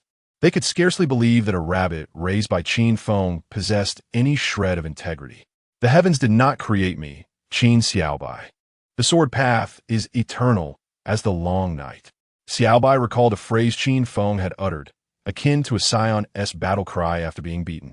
The sword energy surrounding it began to surge fiercely as the 9 small swords seemed to receive a command, transforming into streaks of meteoric sword light that rushed toward the opposition. Goodness, I'm actually getting pumped up by a rabbit. The atmosphere among the spectators ignited in an instant, their minds consumed by the declaration. The heavens did not create me, Qin Xiaobai. The sword path is eternal as the long night. What sheer dominance, what audacity! Truly, a rabbit raised by Qin Feng not only learned his shamelessness but also his fervor. The moon goddess suddenly found herself in a daze, her thoughts drifting back 7 years. She remembered the first time she met Qin Feng. He had boldly proclaimed that with him there would be a pinnacle of immortality akin to the heavens. However, that subsequent plea of Sister Moon Goddess, save me, nearly destabilized her resolve. Dongji. The assailants surrounding Xiaobai were taken aback, realizing the imminent threat posed by the rapidly approaching 9 swords, hastily attempting to evade. Yet, they had evidently underestimated Xiaobai's combat prowess. Although its cultivation matched Qin Feng's at the 9th level of the extraordinary realm, It possessed epic-level talent, making it untroubled by challenges beyond its level. Even against opponents at the 9th level of the spirit martial realm, it could hold its ground for several exchanges. Swish, swish, swish. The sounds of shattered eggs echoed, accompanied by piercing cries. Truly, this was a rabbit raised by Qin Feng. The spectators outside could not help but swallow hard, instinctively shielding their companions. Qin Feng, what manner of person is he? The moon goddess realized that after 7 years, she still could not fathom Qin Feng. He exhibited a ruthless nature in unearthing his brother's supreme bone, yet remained obstinate in the face of family elders, and displayed audacious desires toward the princess of the great Xia, employing various shameless tactics without limit. Yet, this unscrupulous Qin Feng could maintain a tranquil life in the moon goddess palace for 7 years, concealing his true strength before her, and nurturing such an extraordinary sword rabbit like Xiao Bai. With a thunderous crash, the Long Kong 9 sword was sent flying by a powerful force, and the chaotic scene was swiftly brought under control. A man clad in black armor descended from the sky, wielding a war spear that radiated an overwhelming aura, effortlessly deflecting the Long Kong 9 swords, his presence exuding the unique fluctuations of a cultivator at the entry path realm. It is Qianjun. A collective sigh of relief washed over the crowd, knowing their comrade was saved. Although this Qianjun was not considered a prodigy, with his entry path level cultivation, he was capable of contending for a chance at survival and should have no trouble suppressing this rogue rabbit. Entry path realm. Xiaobai's eyelids twitched slightly, a sense of foreboding filling its heart. It could indeed challenge those beyond its level. Even at the 9th level of the spirit martial realm, it felt no fear. However, not every rabbit was named Qin Feng, and many opponents possessed terrifying capabilities, able to kill at will. Within the cave, Qin Feng sensed the battle outside and hastened to break through the spirit martial realm, unwilling to be interrupted like Feng Chan. At that moment, the relic of the Buddha had fully merged with his being, undergoing a profound transformation. His vital essence surged robustly, akin to an unstoppable river, as divine radiance began to emanate from his bones and flesh, enveloping him in a sacred glow. The Tsangtian dominant body had been partially activated, further amplifying his physical strength. Now is the time. Qin Feng's eyes snapped open, their inky depths sparkling with a palpable brilliance. As a formidable wave of aura surged around him, a river of sword energy roaring behind him. The resounding roar of the waves startled those outside the cave. Is it Qin Feng? A look of terror spread across the faces of the crowd, sensing that a ferocious beast was about to emerge. They could not discern the source of the overwhelming wave sounds, but they distinctly felt that Qin Feng had broken through the spirit martial realm. At the 9th level of the extraordinary realm, Qin Feng could defeat a sword. Post-breakthrough, he was not to be trifled with on the entire battlefield of life and death. Someone, eyes bulging with rage, shouted, "What are we waiting for? Let us rush in and eliminate Qin Feng, or we'll all end up as sisters when he breaks through." With the gamble in their favor, they urged each other on, proclaiming that today they would slay the shameless Qin Feng. Their eyes blazed with fervor, driven by the mentality of gamblers. They had risked their lives to partake in this life and death elimination match, having long cast aside their fear of mortality. Now, killing Qin Feng would guarantee their advancement. Such an opportunity would not come again. Wait, Qianjun's powerful voice rang out as he strode past the crowd, exuding an aura akin to an invincible war god. So formidable. Xiaobai's expression turned grave, preparing for a desperate struggle. Qianjun, the leader, is magnificent. The morale of the crowd surged, as if they had found a pillar of support. With a thud, Qianjun knelt at the cave entrance without hesitation, prostrating himself and declaring, "I am Qianjun, and my admiration for the great Qin Feng is as boundless as the rivers and as uncontrollable as the Yellow River in flood. If today the great Qin Feng does not accept me as a subordinate, I shall die kneeling here outside the cave." Chapter 63. The virtue of another's wife's silence enveloped the arena, an oppressive stillness. Everyone had cast aside their garments and rallied for rebellion. Yet you, without a moment's hesitation, chose to submit. How absurd. In the end, it was a misplaced loyalty. Xiao Bai stood in shock, mouth agape, as a profound exclamation brewed within. Having followed Qin Feng for years, he believed he had grasped the essence of subservience. Yet he realized that beyond every mountain lies another mountain, and beyond every brothel, a more alluring one. Such foolishness. Qian Jun, undeterred by the gazes of others, prostrated himself outside the cavern. It was not a lack of shame that drove him to this act, but rather an overwhelming terror awakened by the earlier tumultuous waves of sound. If his intuition served him right, it signified an exceedingly terrifying sword technique, one with an absolute affinity to Qin Feng. It is well known that to attain perfection in any sacred level cultivation technique, one must innovate. Qin Feng had, at the tender age of 8, created the formidable heaven-slaying sword technique. He could scarcely fathom what dread sword techniques Qin Feng might conjure now, given his current mastery. To show deference to the strong is indeed his merit. At that moment, the cacophony began to dissipate, and tranquility gradually returned to the cavern. Alarm spread across the faces of the onlookers as they realized Qin Feng was on the verge of emerging from seclusion. A glance at Xiao Bai and Qian Jun confirmed their grim understanding. It was now impossible to eliminate Qin Feng. Their only recourse was to employ one of the 36 stratagems: retreat. You dare strike my rabbit and leave without consequence. Qin Feng's cold voice echoed from a cave, and the Long Kong 9 swords began to quiver violently, unleashing an icy glimmer far more potent than before. Run! A terrified cry erupted, and the crowd fled in frenzied panic. Yet the Long Kong 9 swords soared into the air, transforming into 9 slender streaks of light that sliced through the void. Unlike the previous instances of Qin Feng's extraordinary prowess, after breaking through to the first level of the spirit martial realm, the swords could now be controlled over a distance of 1,000 meters. Ding!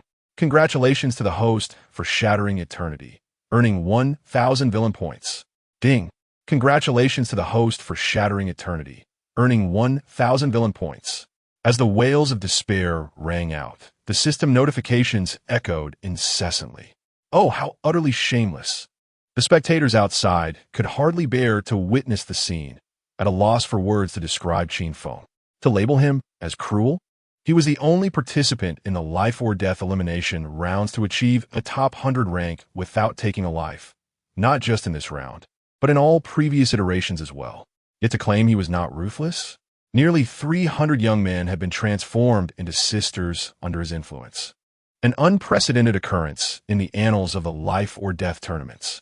How terrifying! Sweat beaded on Qian Jun's forehead, the sound of swords whistling past his ears. He had tried to overestimate Qin Feng's terror, but he found himself still underestimating him. The Long Kong 9 swords in Qin Feng's hands were on an entirely different level than in Xiao Bai's. Aside from the prodigies of the Dao entry realm, few could withstand his 9 swords. Thankfully, I knelt quickly. Qian Jun wiped the cold sweat from his brow, grateful for his swift submission. At that moment, a voice of chilling elegance rang out, "Halt!" A stunning maiden in flowing white attire hovered mid-air on a flying sword. Upon witnessing the brutal scene, she arched an elegant brow and swiftly cast a spell, binding the swiftly moving 9 swords. It was the celestial maiden Yulan. The men below perceived her as a savior, hastily kneeling and imploring for her assistance. Is that truly Yulan? The male spectators were captivated, acknowledging her as a peerless beauty. Yulan was renowned throughout the Yinmun dynasty, the daughter of the Blue Demon, one of the 4 great beauties of antiquity. Her father's identity shrouded in mystery. A century prior, the Blue Demon vanished, only to return pregnant, subsequently giving birth to Yulan. It was said she possessed the rare Xian Yin physique, displaying extraordinary talent from a young age, and was an unrivaled beauty. Seeing her today, she exceeded all expectations. If memory served, Yulan had reached the 2nd level of the Dao entry realm, making her a leading contender in this life-or-death tournament. Meanwhile, within the cavern, Qin Feng stood frozen, his ears ringing with the system's notifications. Ding! Epic chosen daughter detected. Chosen daughter? The female lead? Qin Feng's expression shifted, caught off guard. Since awakening the system, he had encountered 3 chosen ones, including the stunning Ziyuan and Princess Nanfeng. He had always assumed these beauties were the leads, only to discover they were but supporting characters, while the true heroine was yet to be revealed. Who might she be wed to? Qin Feng murmured, intrigued by the prospect. Yulan's brows knitted slightly as she coldly remarked, "Killing is merely a matter of striking the head. Why must you humiliate others so? If my guess is correct, only the ancient world's foremost prodigy, Qin Feng, employs such despicable tactics. Are you Qin Feng?" Whoosh! The Long Kong Nine swords broke free from their constraints and flew rapidly into the cave. Soon, Qin Feng emerged, garbed in white like a refined gentleman, wielding the Long Kong divine sword, prompting involuntary admiration. A figure as exquisite as jade, a gentleman unmatched in the world. Yet recalling his methods, they could not help but scoff. "Scoundrel! You're Qin Feng?" Yulan's brow furrowed, unable to reconcile the charming youth before her with the notorious figure. "You've mistaken me," Qin Feng replied with a genteel demeanor. "I am merely the refined and superior version of my predecessor." "Refined?" Yulan questioned, her audience rolling their eyes at his audacity. "You are formidable." Yulan remained unfazed by Qin Feng's flirtation, acutely aware of his formidable presence. Although Qin Feng had just broken through to the spirit martial realm, his aura, still unrefined, revealed he was far superior to other practitioners of the same level. It was evident that during his 7 years in the Moon Goddess Palace, while his cultivation had not markedly advanced, he had honed his foundation to an extraordinary degree, indicating a promising future. "In what regard do you refer?" Qin Feng began to appraise Yulan, unable to deny that another's wife often seemed more desirable. The crowd was filled with disdain, all too aware of Qin Feng's lascivious gaze upon her. Chapter 64. The Jianghu is not merely about fighting indeed. As rumored, it is quite despicable. Yulan's delicate face flushed slightly as she fragmentedly uttered a sound, feeling utterly uncomfortable under Qin Feng's penetrating gaze. Although she was aware that her beauty captivated many men, she could hardly endure the fiery intensity in Qin Feng's eyes, as if he might devour her at any moment. "Ah, finally you have emerged, Mother Rabbit." Xiaobai, utterly exhausted, plopped down on the ground, his eyelids growing heavier until he succumbed to slumber. Though he possessed an epic-level talent, he was still merely an extraordinary rabbit at the 9th stage of cultivation. Faced with so many spirit martial realm warriors, and even a few in the Dao entry realm, he was merely holding on by sheer will. Now that he saw Qin Feng, he could no longer endure. "Sleep well?" Qin Feng gently lifted Xiaobai from the ground. Unlike the domesticated rabbits of the past, the current Xiaobai was nearly drenched in blood, his once pristine white fur now stained crimson, looking far worse than any stray rabbit. Yet he showed no sign of disdain, cradling Xiaobai in his embrace, unfazed by the blood that marred his white garments. "Boss!" Qianjun scampered over eagerly, embodying the role of a sycophant with remarkable flair. "Despicable!" The audience's eyes brimmed with disdain, astonished that Qianjun was such a character. Despite possessing a cultivation at the 1st stage of Dao entry, adorned in fine armor and wielding an exceptional war spear, he shamelessly groveled before Qin Feng, doing so with an unsettling fluidity and naturalness. To this, Qianjun felt no remorse. Rather, he found their naivety amusing. They all believed that participating in the life and death elimination tournament would alter their fates, unaware that they were merely cannon fodder to highlight the true prodigies. He perceived this reality clearly. Rather than facing the pressures of the real world in the future, it was far wiser to become a mere appendage to Qin Feng. The Jianghu is not merely about bloodshed. It is about the complexities of human relationships. As the son of the Moon God Palace, endowed with unparalleled talent, Qin Feng's future was destined to be extraordinary. Thus, seizing the opportunity to cling to him now would be the key to reversing one's destiny. A sycophant. Qin Feng assessed Qianjun with mild ambivalence. It was quite normal for a strong individual to gather followers. After all, one could not handle every trivial matter alone. Ding dong. Congratulations, host, on acquiring a sycophantic subordinate and obtaining the Celestial Slave Seal. Celestial Slave Seal, levelless, imprinted upon a loyal subordinate. It allows them to share half of the host's combat power. Should they harbor thoughts of betrayal, they shall be scorched to death by the flames of hell. Note: special physique. Comprehension level does not count as an enhancement. What a marvelous treasure! Qin Feng's eyes instantly gleamed with excitement, his heart racing at the thought. Even if his celestial titan body and invincible sword heart could not be enhanced, the aura of an emperor's talent provided a tenfold boost, meaning the other party would enjoy a fivefold enhancement in combat power.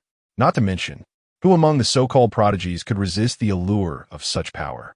The only cost was eternal loyalty. Following a gentleman like him, there seemed to be no reason for betrayal. Qin Feng glanced at Qianjun and softly inquired, "Do you truly wish to follow me?" Indeed, Qianjun nodded seriously, fully earnest in his declaration. With his talent, he could indeed vie for a chance to emerge victorious. Yet even if he succeeded, he would merely exist at the bottom, destined to serve others. Since they were all fated to serve, why not seek out a more promising master? Very well. Qin Feng condensed a mysterious golden rune upon his fingertip, and before Qianjun could react, he swiftly slapped it onto his forehead. The golden rune flickered upon his brow before vanishing from sight. Boom! The energy within Qianjun erupted, shaking the ground and causing fissures to appear, while his aura surged 4 to 5 times in an instant. What is that? The crowd, both present and watching from afar, including powerful figures like the Six Paths Emperor, were all taken aback. To enhance someone's combat power by over 5 times with merely an imprint on the forehead was astonishing, and they would not have been surprised if it occurred with a powerful being. Yet Qin Feng had only just broken through to the first stage of spirit martial realm, a whole major realm beneath Qianjun. Is this a miracle? How can this be? Qianjun stood frozen, his mind churning with overwhelming waves of emotion. He could distinctly feel the surging power within him, undeniably 5 times stronger, though he had not experienced the ecstasy of possessing the Emperor's talent. He had certainly stepped into the ranks of prodigies. No, I am resolute in following this leader, regardless of any divine intervention, ignoring the astonishment of those around him. Qin Feng lifted his gaze to Yulan, who was soaring in the air upon her flying sword, contemplating the rewards he might gain if he could imprint the celestial slave seal upon her. However, the seal's efficacy depended on the subject willingly relinquishing their resistance. Coercion would yield no results. Is this truly the first prodigy of the ancient era? Yulan's expression was grave as she sensed the terror emanating from the ancient prodigy. Gulp! The audience collectively swallowed hard, sensing an eerie calm before the storm. Since ancient times, there have been legends that during times of great turmoil, prodigies would emerge in droves, carrying immense fortune. By defeating each other, they could seize a portion of that fortune. The ultimate victor would harness the world's fortune to pursue the legendary pinnacle. Since proclaiming, at the pinnacle of immortality, as long as I, Qin Feng, exist, there shall be heaven. 7 years ago, Qin Feng had earned the title of the ancient era's foremost prodigy, making him the prime target for all challengers. Now, with the world still unsettled, we are all dark horses. Initially, Yulan had intended to challenge Qin Feng before he could fully mature, but the recent display of power made her reconsider the timing of her challenge. She had already learned from others about the duel between Qin Feng and Yijian. The heaven-slaying sword technique, bolstered by the invincible sword heart and the 3rd level of sword intent, was already terrifying. However, the Supreme Bone's heavenly calamity light was even more fearsome, directly defeating Yijian's heavenly sword body. It was said that this was not even Qin Feng's full potential. His heavy pupil had only demonstrated basic abilities in battle so far. Even the fundamental ability to slow down had left an indelible impression on others. She wondered whether he had developed any new abilities for his heavy pupil during these 7 years. Surely not. Yulan furrowed her brows slightly, deeming it improbable. Qin Feng, being merely 15 years old, had already comprehended the invincible sword heart and the 3rd level of sword intent, an unprecedented achievement. Coupled with the terrifying heavenly calamity light, he could hardly have found time to cultivate new abilities for his heavy pupil. Thus, the battle between Qin Feng and Yijian represented his full combat power. Otherwise, he would not dare to take such risks on the battlefield of life and death. The more Yulan pondered, the more she felt confident in her chances to defeat Qin Feng. Meanwhile, Qin Feng was preoccupied with thoughts beyond mere victory, focusing instead on the cleanliness of the kitchen, bathroom, and toilet. Chapter 65. Dragon slaying. As both parties exchanged glances, the atmosphere was tense and charged. Suddenly, a resounding roar shattered the stillness, echoing throughout the battlefield of life and death. Who among them displayed such audacity to engage the young dragon? The crowd was taken aback, collectively directing their astonished gazes towards a single point. In this arena, participants were required to hunt beasts to earn points, among which were two dragons, one large and one small. The larger was a true dragon, while the smaller was a river dragon. Since the establishment of the battlefield, these creatures had been confined to this space. Slaying them would not only yield vast points, but also treasures such as dragon pearls. Yet for a century, no one had managed to defeat them. Even the last life-and-death elimination tournament, no one succeeded in vanquishing them. It was known that the previous tournament was an epic showdown, where the six-path sovereign had subsequently sealed two holy sons, underscoring the event's significance. Despite producing two holy sons, the previous tournament ultimately fell short against the river dragon, let alone provoking the mightiest true dragon. Who possessed such audacity? Qin Feng also turned his attention towards the young dragon's location, faintly hearing a continuous cacophony of explosions. The noise was chaotic, resembling a fray. Yulan furrowed her brows, murmuring to herself before decisively leaping onto her flying sword, heading towards the young dragon's vicinity. She contemplated that now was not the time to duel with Qin Feng. It was merely the second day of the elimination tournament. Engaging in a mutually destructive battle with him would only benefit others. Thus, she resolved to investigate the young dragon's lair, hoping to claim a kill, particularly the coveted dragon pearl, a rare treasure that could significantly enhance her strength. Many shared Yulan's sentiment, pausing their skirmishes to rush towards the young dragon's domain. Quick, let us depart. Qin Feng, however, had no intention of joining the fray, leading Qianjun in the opposite direction. Understood, boss. Qianjun, ever the loyal subordinate, followed silently behind Qin Feng without questioning his destination. A collective sigh of relief escaped the surrounding crowd, grateful that Qin Feng seemed to have forgotten them. Yet, in the next moment, 9 beams of sword light surged forth, eliciting a chorus of screams. Ding dong! Congratulations to the host for shattering a total of 121 eggs, earning 121,000 villain points. He had not forgotten after all. The audience outside trembled, admonishing themselves not to offend Qin Feng. He bore no grudges, retaliating instantly when wronged. At this moment, at the lair of the river dragon, before a cavern, Feng Chang observed calmly, his eyes adorned with smoky makeup, as a throng of candidates relentlessly assaulted the river dragon, which measured 40 to 50 meters in length.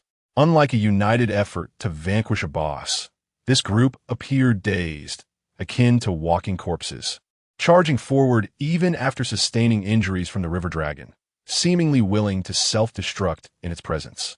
What transpired here? Candidates arriving at the scene wore expressions of wariness, sensing an ominous premonition. Come forth, all of you. Feng Chang's lips curled into a sinister smile as a malevolent giant Buddha manifested behind him.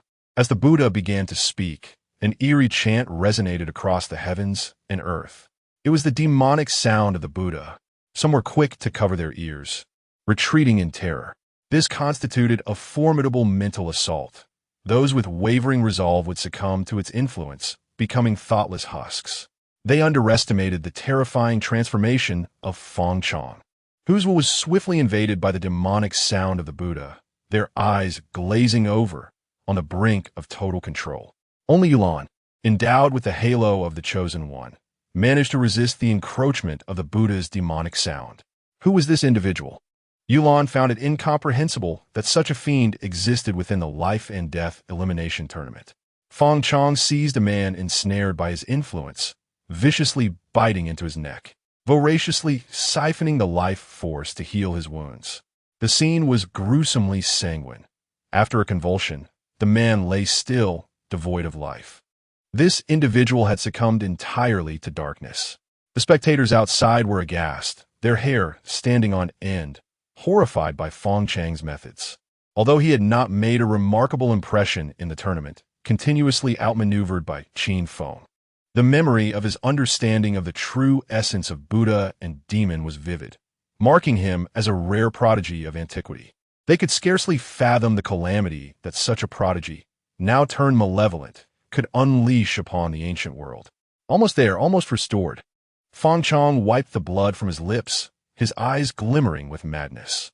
Should he slay the river dragon and obtain the dragon pearl, his power would ascend to unprecedented heights, enabling him to enslave even more souls and make Qin Feng acutely aware of his suffering.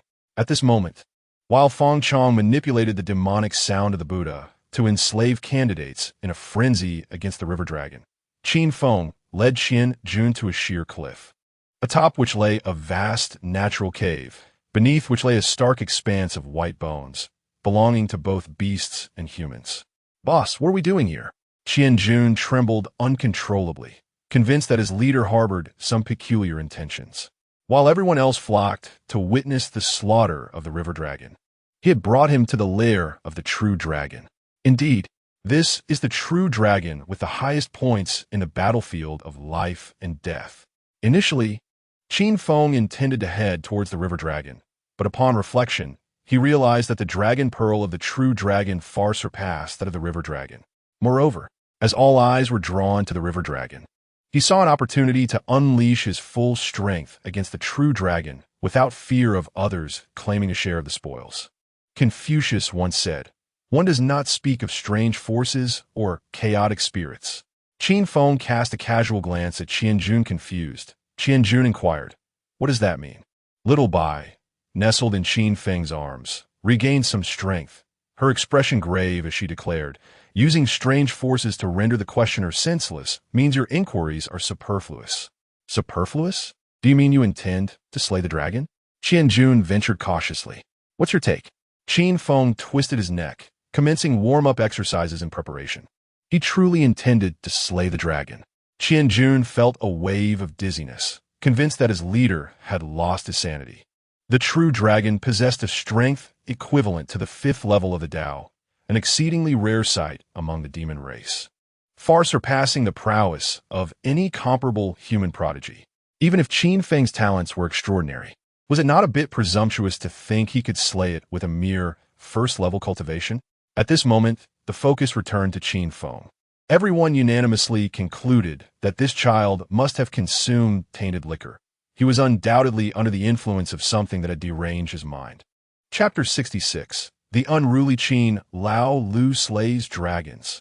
The esteemed figures of the Six Paths Emperor and others gasped in astonishment, deeming Qin Feng excessively arrogant. Not to mention that he had just broken through to the 1st level of spirit martial arts. Even someone at the 9th level of Tao would hardly dare to provoke a great dragon. This was a true dragon clan, with innate advantages far surpassing those of the human race. Historically, it has always been the dragons that challenge humans at higher levels, with few humans daring to do the same, let alone a spirit martial arts practitioner daring to challenge someone at the 5th level of Tao. Could he possibly have hidden cards up his sleeve? "Don't look at me. I understand nothing." The moon goddess raised her hands in innocence, genuinely unfamiliar with Qin Feng at this moment. She had lived with him for 7 years and had believed that he had merely been consolidating his foundation. She wholeheartedly supported this notion, asserting that cultivators should strive for the future rather than immediate gains. Her motivation for allowing Qin Feng to participate in the life-and-death elimination match was merely to broaden his horizons, never anticipating that he would end up teaching her a lesson instead.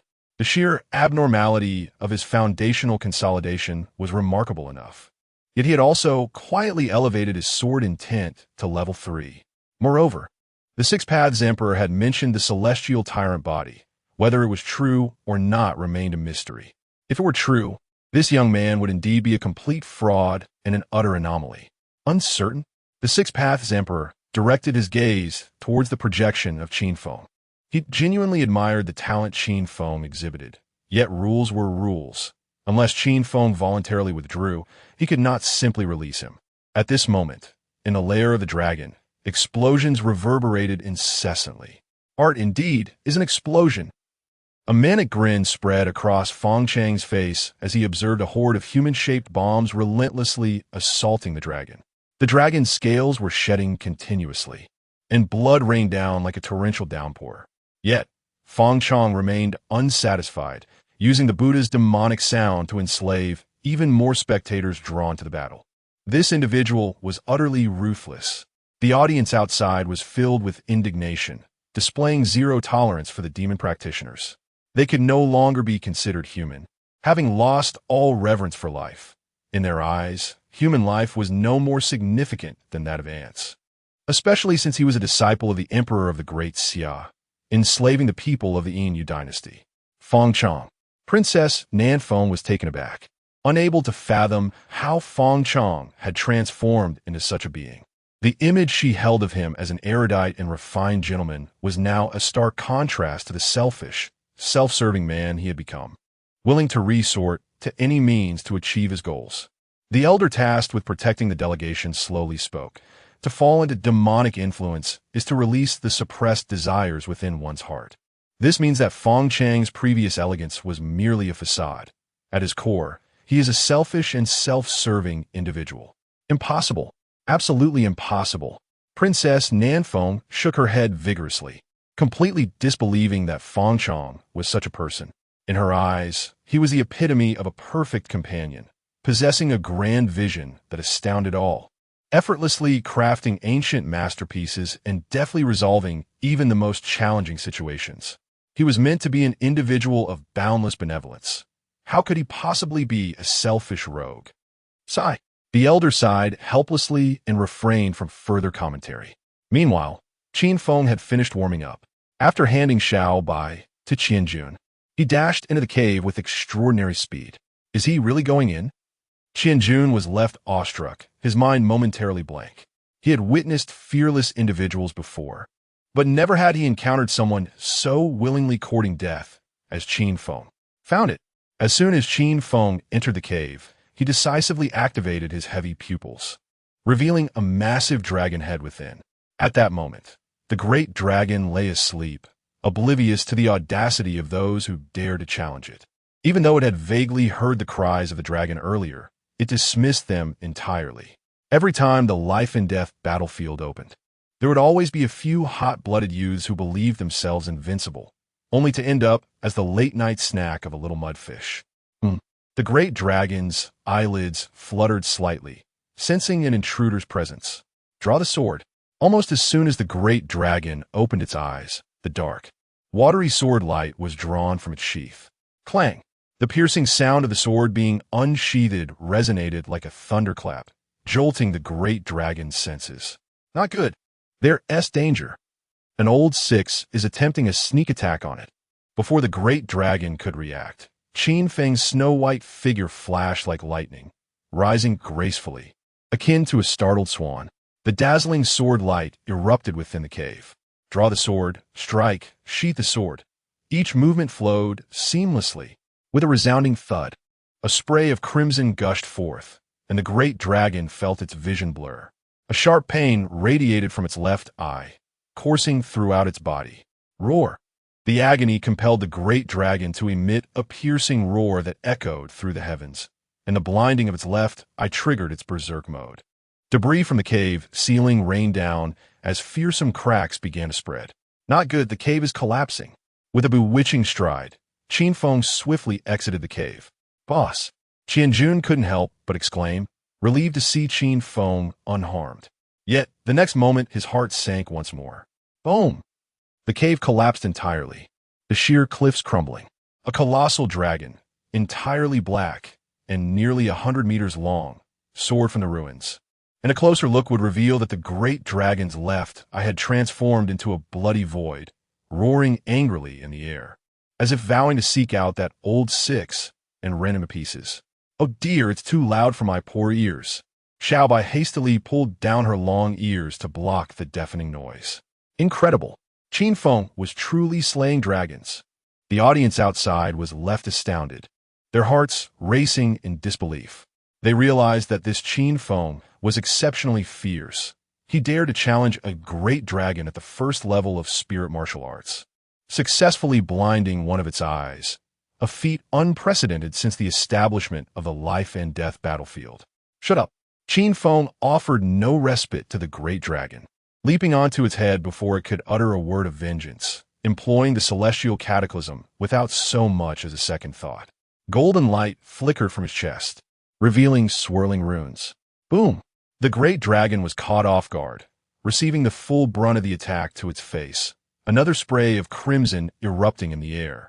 At this point, the great dragon was utterly enraged, realizing that this old six was truly unscrupulous, launching a powerful attack right to its face, effectively marring its appearance. Had it not been said that one should not strike a dragon's face? However, before the great dragon could retaliate, Qin Feng's pupils shimmered with purple light. Suddenly, the sky darkened, revealing a multitude of colossal heavy pupils. It was the divine ability of the heavy pupils. The audience outside went absolutely wild, their thoughts racing. Why was this different from what the teacher from the Ma Dai nation had described? Were they not told that Qin Feng lacked the energy to develop the heavy pupil techniques? Then what was this? Simultaneously, they realized that compared to Qin Feng, they felt utterly insignificant. At merely 15 years of age, he had comprehended the invincible sword heart, attained level 3 sword intent, cultivated the supreme bone and heavy pupils without neglect, and even created 2 divine-level techniques. Meanwhile, at 15, they could only cling to their 48 moves, wearing silly grins. Chapter 67. The frantic output of Qin Lao Lu. How terrifying. Qian Jun, having engaged at close quarters, could distinctly sense the dread emanating from the multitude of eyes in the sky, akin to the heavens gazing down upon mere ants on the earth. Frightened, he hastily clutched Xiao Bai, retreating to maintain a safe distance. Now was the moment. Yin and Yang divine light. Qin Feng's eyes glimmered with an entrancing purple light, affording the great dragon no time to react. Whoosh, whoosh, whoosh. Pairs of dual pupils in the sky unleashed beams of light, striking the great dragon like lasers. Roar. The great dragon emitted a sorrowful roar, its once impenetrable scales now pierced by the dual-pupiled Yin and Yang divine light, blood gushing forth like a fountain. Yet, the great dragon was indeed formidable. Its cultivation at the 5th stage of the Tao was not to be underestimated. Although Qin Feng's Yin and Yang divine light bore terrifying lethality, it could not deliver a fatal blow. Instead, it only served to further incite the dragon's fury. Roar! With a thunderous roar, the dragon glared at Qin Feng with its remaining eye, as if to say, "You're finished. It's my turn to perform now." However, Qin Feng displayed no signs of panic. A sinister smile crept upon his lips. This was bad. He was a cunning one. The great dragon felt a surge of unease at Qin Feng's smile. Before it could comprehend the situation, it sensed a sudden chill behind it. The Long Kong divine sword had inexplicably split into 9 blades, transforming into streaks of sword light that shot towards its exhaust port. Roar! The great dragon's eyes widened in horror as it let out a pained cry, experiencing the profound truth that a flower can represent an entire world. Unbelievable. How shameless. The audience outside could hardly bear to watch, gaining a fresh understanding of Qin Feng's lack of limits. He cared not for the ethics of the battle. As long as he could vanquish the great dragon, he would employ any despicable means necessary. Roar! In the distance, another mournful dragon's cry echoed, soon fading into silence. The flood dragon had been slain. The scene shifted to Feng Chong, who, amidst the chaos of the human bomb's relentless assault, approached the fallen flood dragon, which lay motionless on the ground. With an enchanting smile, he swiftly reached out, regardless of the dragon's pitiful pleas, and ruthlessly extracted a pale yellow dragon pearl from within. The flood dragon's pearl. The audience outside was instantly agitated, their gazes riveted on the dragon pearl in Feng Chang's hand. Even the flood dragon pearl was a rare treasure in the world, let alone the flood dragon itself, whose other parts were also invaluable, particularly as Feng Chang's points surged to the top of the leaderboard. A disciple of the great Xia, now overshadowing the Yin dynasty's elite. It was a disgrace of monumental proportions. Now it remained to be seen whether Qin Feng could surpass Feng Chong. The audience's hearts raced, their breaths caught in their throats, as Qin Feng transformed from the shame of the Yin dynasty into its sole hope. Truly, the great Xia was renowned for its outstanding talents. The Six Paths Emperor's expression grew solemn, recognizing that it was not yet time to confront the great Xia royal family. While Feng Chong held the upper hand against the various prodigies of the Yin dynasty, Qin Feng was also a representative of the great Xia. He needed to acknowledge the might of the great Xia while not underestimating himself. It seemed the Flood Dragon had already been dispatched. Upon hearing the Flood Dragon's demise, Qin Feng understood he must hasten his dragon-slaying efforts, lest he attract other candidates seeking a share of the spoils. The outcome of life and death hinged upon this strike. With a serious demeanor, Qin Feng tore away his shirt, revealing a shimmering golden dragon tattoo. Unlike others, his tattoo seemed alive, swirling across his skin, emitting echoes of dragon roars. What is this? The audience was taken aback, their faces reflecting sheer astonishment, as they struggled to comprehend that Qin Feng had a hidden card up his sleeve, one that followed the dual pupils closely. Buddhist technique. The Six Paths Emperor and other prominent figures grew agitated, recognizing at once that this was a technique from the Buddhist sect, having reached the pinnacle of perfection. What are you looking at? I truly don't understand. The moon goddess feigned innocence. While she had seen Qin Feng's golden dragon tattoo, she was unaware it was his self-created Buddhist technique. What do you know? The other dignitaries seethed with frustration, wishing to confront the moon goddess directly, while others revered Qin Feng, the unparalleled prodigy. As a treasure, she appeared oblivious. This cannot stand. Once the life and death elimination round concluded, they must seize Qin Feng from her grasp under the pretense of justice, lest a fine gem be squandered. Great might heavenly dragon, great Luo spell, Prajna Buddhas. Pazanba Ma Gong. The dragon soared in the heavens.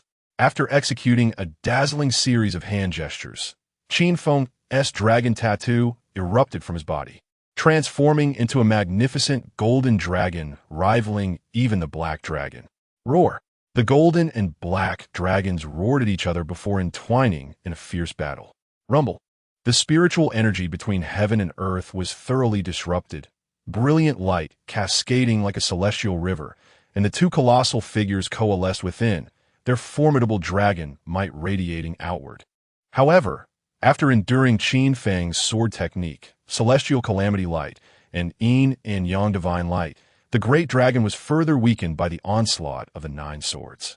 The great might heavenly dragon, inherently potent against beastly foes, had only grown stronger after absorbing the relic of the Buddha, firmly establishing its dominance over the great dragon. Heavenly mercy! The audience was utterly dismayed, scarcely able to believe their eyes. Qin Feng had indeed subdued the 5th stage great dragon with his mere 1st stage cultivation, not just marginally, but utterly overwhelming it to the point where the dragon could not raise its head. Throughout ancient history, no one had accomplished such a feat, my heavens. Qian Jun gaped in astonishment at the duel between the 2 dragons in the sky, utterly unable to fathom the extraordinary prowess of his newly appointed master. It was as if a small cow had taken to the skies on a flying sword. Truly, something to behold. I shall see if you still cling to life. Qin Feng felt nearly drained from his continuous barrage of powerful strikes, maneuvering the Long Kong 9 swords to stir within the great dragon's body. Roar! The great dragon's eyes widened in agony as its massive form spiraled out of control, plummeting from the sky. Now, Qin Feng hastily executed a gesture, commanding the great might heavenly dragon to strike down upon the great dragon. The success of this endeavor would determine the fate of dragon meat and beer for the evening. A failure would lay the blame on Feng Chong. Boom! Boom! Boom! The great might heavenly dragon dove down, crashing into the earth, unleashing a tempest of energy, with countless thunderous roars echoing through the void like a raging tide. Roar! The great dragon emitted a death rattle, seemingly cursing Qin Feng for his shamelessness. Simultaneously, it summoned its last reserves of strength, angrily swinging its tail at Qin Feng. What? Qin Feng's pupils constricted, realizing he lacked the energy to evade. With a resounding thud, he took the full force of the dragon's tail, his ribs shattering instantly, and his internal organs sustaining varying degrees of damage. Were it not for the great dragon being reduced to critical condition, combined with his cultivation of the 33 days of creation and the celestial body, he might have been finished right then and there. Indeed, the old adage held true: you may ambush me countless times, but a single strike from me shall suffice. Chapter 68. Qin Feng, never waste a grain of food. Boss. Qian Jun hurriedly rushed forward to catch Qin Feng. Boom! The immense body of the dragon plummeted from the sky, a single tear escaping its eye in its final moments. It had initially perceived Qin Feng as a shameless brute, but it soon realized that this brute was also a violator of the rules of the martial world. Without affording it a moment to react, Qin Feng unleashed a barrage of formidable attacks, and before it could showcase even a fraction of its prowess, it met its end. It was indignant. I'm done for. I'm fine, let us go quickly. Qin Feng, in a critically injured state, mustered his strength to retrieve the dragon into his spatial realm, instructing Qian Jun to hasten their departure. The news of the dragon's demise would soon spread, and escaping would become impossible. Understood, boss.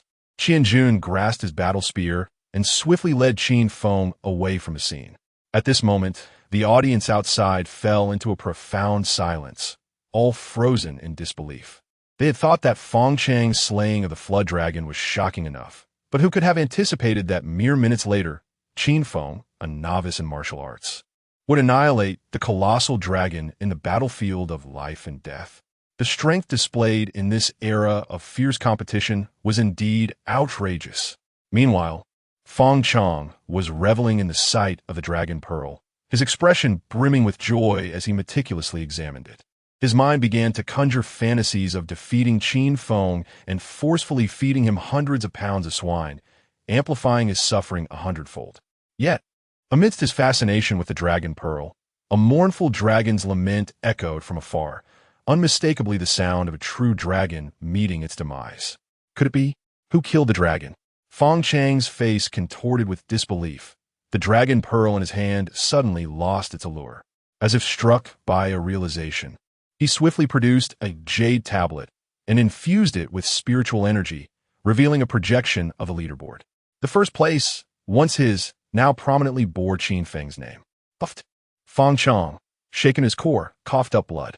He could not comprehend how Qin Feng had managed to slay the dragon, nor could he grasp why. Whenever he felt assured of victory, this detestable rival would appear just in time to thwart him. It was as though they were destined adversaries, forever entwined in a game of one-upmanship. Wait, even if Qin Feng could slay the dragon, he must be gravely injured.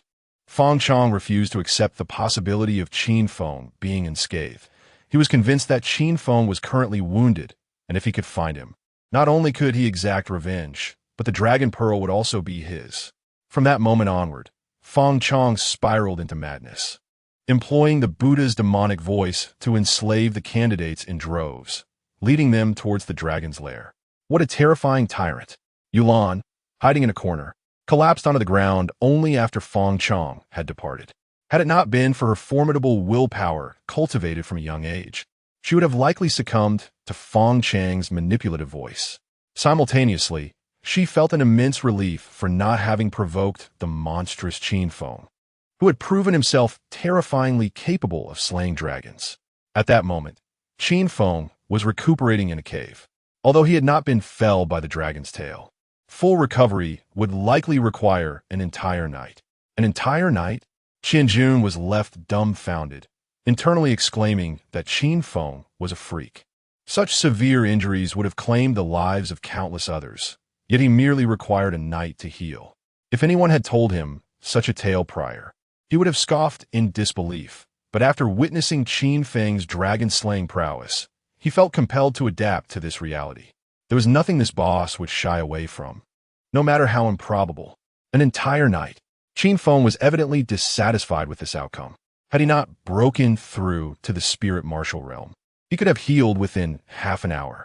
Unfortunately, the transformation had altered the density of his physique, and the 33 Heavens creation technique had not been updated in time, resulting in a significant decrease in his self-healing ability. Jun stood there, utterly astonished, his mind echoing with disbelief. What? Is this even humanly possible? An entire night to recover to full strength, and he still finds it slow? If word of this got out, how many would envy him? Ding! Congratulations to the host for successfully thwarting the Chosen One's showboating, earning 50,000 villain points. Ding! Congratulations to the host for striking the Chosen One and nearly destabilizing his resolve, earning 100,000 villain points. Why is it only Feng Chang's points? What about Yulan? Qin Feng pondered, suspecting that Yulan might be harboring feelings for him. Huh. Xiaobai yawned, indicating that dreams held everything.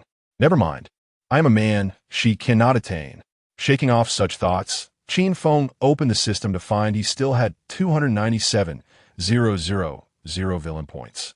After contemplation, he resolved to spend 30,000 points to exchange for a month of the 100-fold Inside Halo, aiming to elevate the 33 Heavens creation technique to the 4th level. Suddenly, the system interjected. The host can exchange for the 10,000-fold Inside Halo. 10,000-fold Inside Halo enhances insight 1,000-fold, maintaining effect for 12 hours. Exchange price 100,000 villain points. 1,000-fold insight. Qin Feng felt a surge of excitement and decisively chose to exchange. Ding! Congratulations to the host for spending 100,000 villain points to acquire the 10,000-fold Inside Halo. Boom! Qin Feng felt as though a thunderclap resonated in his mind, his entire being enveloped in a euphoric sensation, as if the whole world bowed before him. What a marvelous feeling! Qin Feng became entranced by this sensation, his mind racing with calculations for the 4th level of the 33 Heavens creation technique.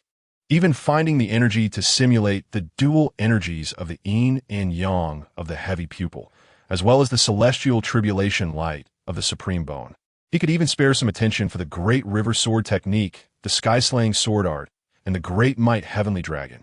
Meanwhile, the audience outside awaited teacher Ma's explanation. But he had fallen into a state of despair thanks to Qin Feng and refused to emerge, no matter who called for him. Come on, this is not how one should behave. It's downright cruel to toy with an old man. As the sun began to rise, the candidates enslaved by Feng Chang continued to search for Qin Feng. Those not under Feng Chang's control were equally anxious, fearful of being ensnared by his Buddha's demonic voice, leading them to hide in terror, jumping at every rustle of leaves. It was Yulan. Yulan, too, was forced to hide, yet she soon realized there was nowhere safe. By her estimates, Feng Chang had likely enslaved nearly 10,000 candidates. After 2 days of brutal trials, she could only imagine the strength possessed by these candidates. With a swish, Yulan heard a faint sound of friction. Before she could react, an arrow struck her from behind. Oh no, the arrow is poisoned. Her vision began to blur as she struggled to find a cave. But as she entered, she was confronted by Jun, his spear aimed at her. My life is forfeit. Yulan closed her eyes in resignation, never expecting to only last until this moment. Yet, just before losing consciousness, Qin Feng's mischievous voice echoed, wait. Qin Feng, never waste a grain of food. Chapter 69, Call Me Daddy, Yes. Jun hastily ceased his actions and discreetly vacated the cave.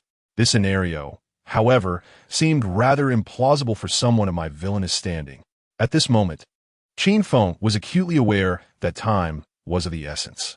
He picked up a small twig from the ground and prodded it, utterly incredulous that the Chosen One had simply presented herself before him. As a villain of considerable expertise, Qin Feng felt compelled to activate his ocular enhancement for verification. Oh, heavens! He exclaimed, unable to contain his exasperation upon realizing the grave predicament. Within Yulan's being lay a formidable seal, containing something terrifying. A mere glance induced an overwhelming sense of dread. Ding! Congratulations, host. You have triggered a selective mission. 1. Speak boldly after pulling up your trousers. Reward: a divine staff technique. 2. Slay the Chosen One. Reward: a legendary dragon-slaying sword. 3. Assist the Chosen One in detoxification. Reward: immunity to all poisons. System: I must say, you are quite the provocateur. Qin Feng rolled his eyes, acknowledging that he had no real options, while he yearned to speak boldly and to slay the Chosen One. The terrifying entity sealed within her was certainly beyond his capabilities to handle without the aid of the notorious red-haired old monster. Moreover, the rewards were far from appealing. As a swordsman, what use had he for a staff technique or a dragon-slaying sword? The only reward of value to him was the immunity to poisons. Wait, if memory serves me right, Yulan's mother is none other than the Blue Demon, one of the four great beauties of the primordial era, renowned alongside the Moon Goddess. Having saved her daughter, it would be only fitting to receive some acknowledgement. Considering the potential for you to call me daddy in the future, I shall assist you with your detoxification. Qin Feng gently placed Yulan upon a stone platform in the cave. According to the rules of the martial world, detoxifying a male did not require the removal of clothing, whereas for females, it was imperative. Rules were rules. They could not be altered for his convenience. To conserve bandwidth, 10,000 words are omitted here. Fortunately, during his 7 years at the Moon Goddess Palace, Qin Feng had acquired some rudimentary medical knowledge. Though he had merely skimmed the surface of medical practice, it sufficed for aiding Yulan in her detoxification. He deftly retrieved several silver needles from his spatial pouch, their delicate texture almost causing him to falter. He steadied himself by repeatedly reciting pineapple, pineapple, honey. Before long, the poison within Yulan was eradicated, and to mark his contribution, he inscribed the words Qin Feng was here upon her lower back. Perhaps it would be more appropriate to write, "May the Master return safely." Just as Qin Feng grappled with his internal conflict, Yulan's body began to tremble violently. Her porcelain-like skin took on a rosy hue, and though her eyes remained shut, her long lashes fluttered, indicating her awakening. Do not misunderstand. I am merely employing painless acupuncture to assist you. Qin Feng transformed into a paragon of propriety, leaving no room for reproach. Detoxification, indeed. She had sustained an arrow wound to her shoulder. What was the meaning of unfastening her clothing and needling her lower back? Yulan remained silent, her cheeks flushed, exuding an aura of embarrassment. Ding. Congratulations, host. You have taken advantage of the Chosen One, earning 100,000 villain points. Ding. Congratulations. Host, you have completed the selective mission, gaining immunity to all poisons. Is that truly worth 100,000 villain points? Qin Feng's eyes sparkled with newfound hope, akin to discovering a lucrative exploit. However, before he could act further, the sound of conflict erupted outside the cave, where Qian Jun was engaged in combat. What was happening? Qin Feng reluctantly put aside his needlework to investigate the commotion. Once Qin Feng departed, Yulan hastily opened her eyes and donned her clothing, her face burning as if it might bleed. She had not anticipated being so thoroughly exposed to Qin Feng, a rogue she had only met twice. Oh, how mortifying! Yulan covered her crimson face, relieved that no one else was present, lest she be forever shamed. Meanwhile, Xiaobai lay nearby, lazily flipping onto his back, continuing his peaceful slumber. Outside the cave, Qian Jun found himself embroiled in battle with a burly man towering over him by a head's height. Akin to the formidable black whirlwind Li Kuei, wielding a pair of massive hammers, clearly a warrior of great might. Stand down. I am here for Qin Feng. The muscular man evaded Qian Jun's attacks, showing no intention of engaging him further. To harm the boss, you must first step over my corpse. A fierce glint flashed in Qian Jun's eyes as the spear in his grasp shimmered with golden light. Do you think I fear you? The burly man, angered, prepared to launch himself into battle. Enough. Qin Feng intervened, sensing a strange familiarity with the situation. Qin Xiao, I finally found you. The robust man exclaimed upon spotting Qin Feng, overwhelmed with emotion as he dropped his hammers and embraced Qin Feng's leg, weeping as if he had been reunited with a long-lost kin. Qin Xiao? Qin Feng's expression shifted, a distant memory surfacing. It had been ages since he last heard that title. Back when he was with the Qin family, they referred to him as Qin Xiao, young master, or the eldest son. Now he recalled this individual, Qin Wan, the eldest son of the 13 guardians of the Qin family, whose status was second only to that of the family head. This meant he had been dispatched by the Qin family. Had something occurred within the Qin family, prompting their unease and sending someone to assist him? Qin Xiao, I finally found you. Please accept me. I shall follow your lead for all eternity.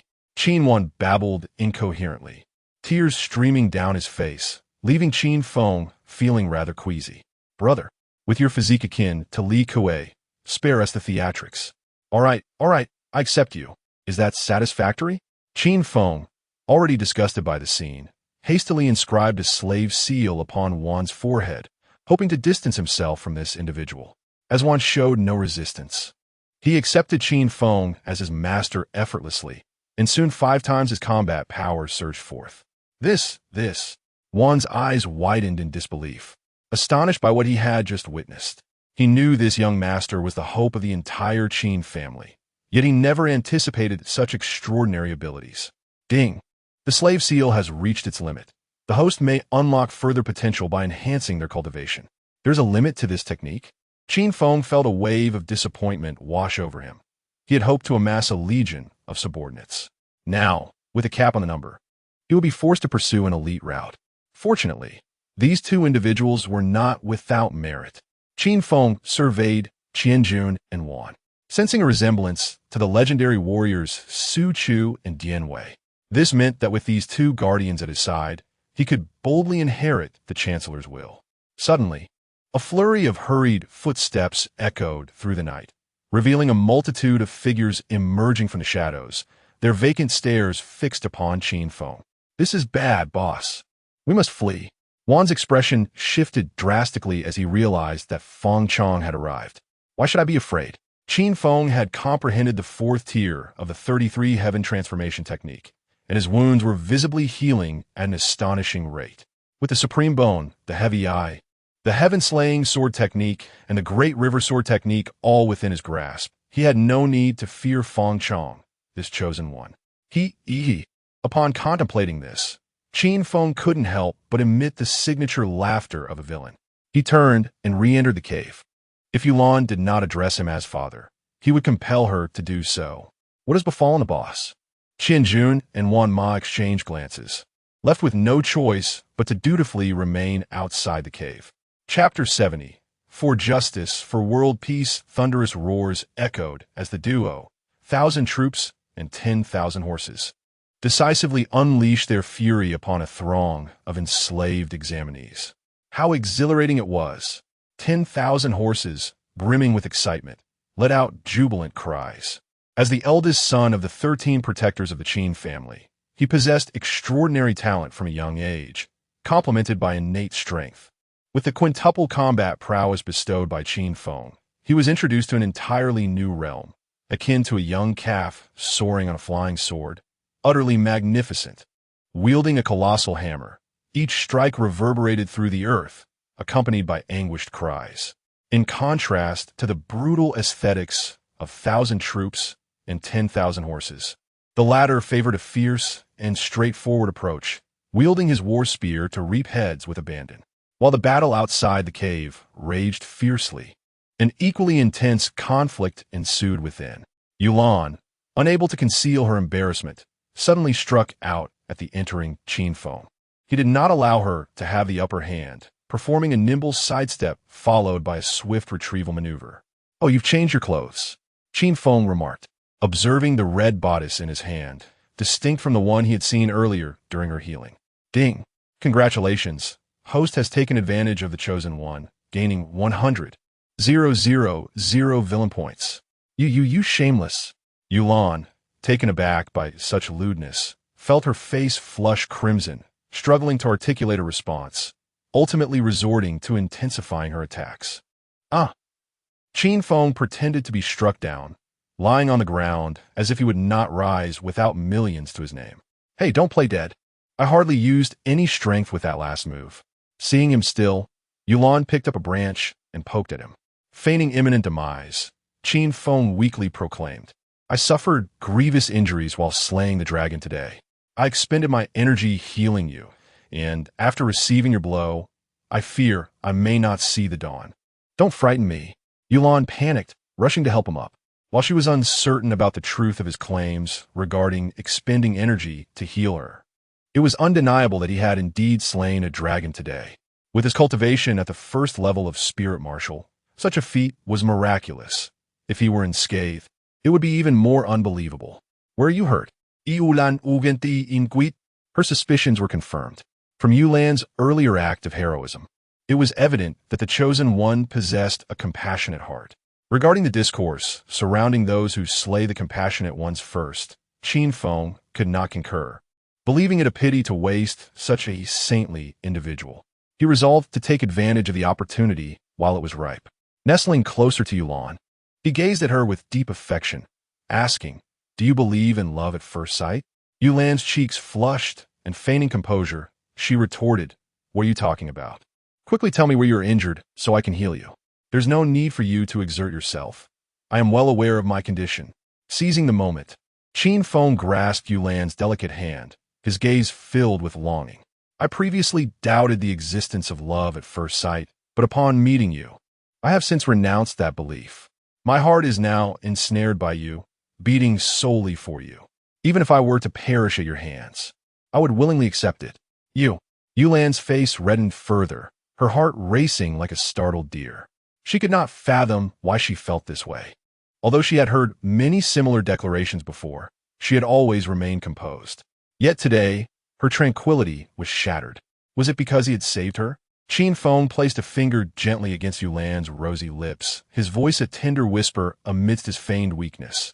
"Do not speak. Kiss me." "Kiss you?" Yulan was evidently unprepared for such an audacious request. However, upon witnessing the despair in Qin Feng's eyes, she recalled the scene of him healing her and felt a surge of guilt for having injured him. Perhaps she should grant him this final wish? Yulan, still naive to the world's harsh realities, stifled her bashfulness, reassuring herself that she had already seen what she should and shouldn't see. It was merely a kiss. It wouldn't lead to pregnancy. She was simply performing a good deed, using affection to comfort a rogue.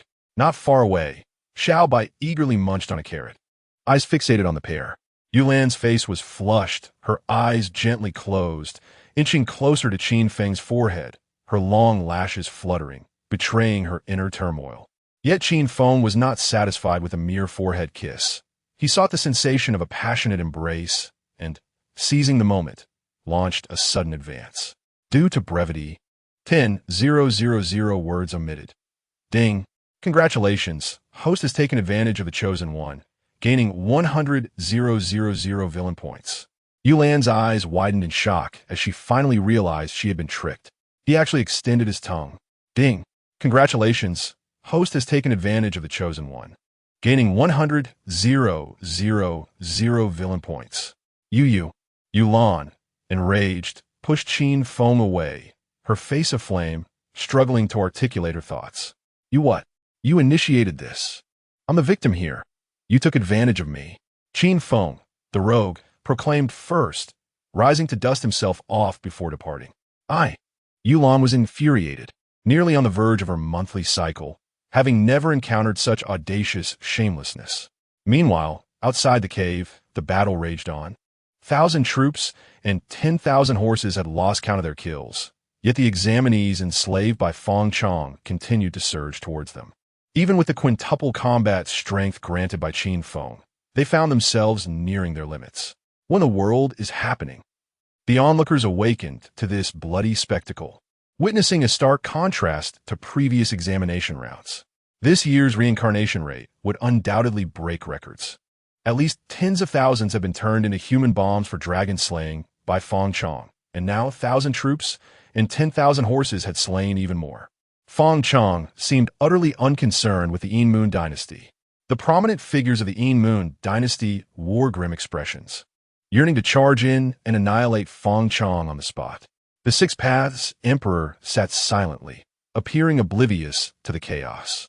His reluctance to halt the life-or-death elimination round stemmed not only from a desire for fairness, but also from a wish to allow Feng Chong to fully enslave the examinees, inciting widespread hatred among the populace towards the imperial students of the Xia dynasty. Only with a unified object of hatred could the people willingly fight for him in future wars. As for the examinees who perished under enslavement, they were not the true geniuses. True prodigies would not succumb to Feng Chang's Buddha-like siren call. Yulan, for instance, remained unenslaved. As for those lesser beings who perished, Feng Chang felt no sorrow.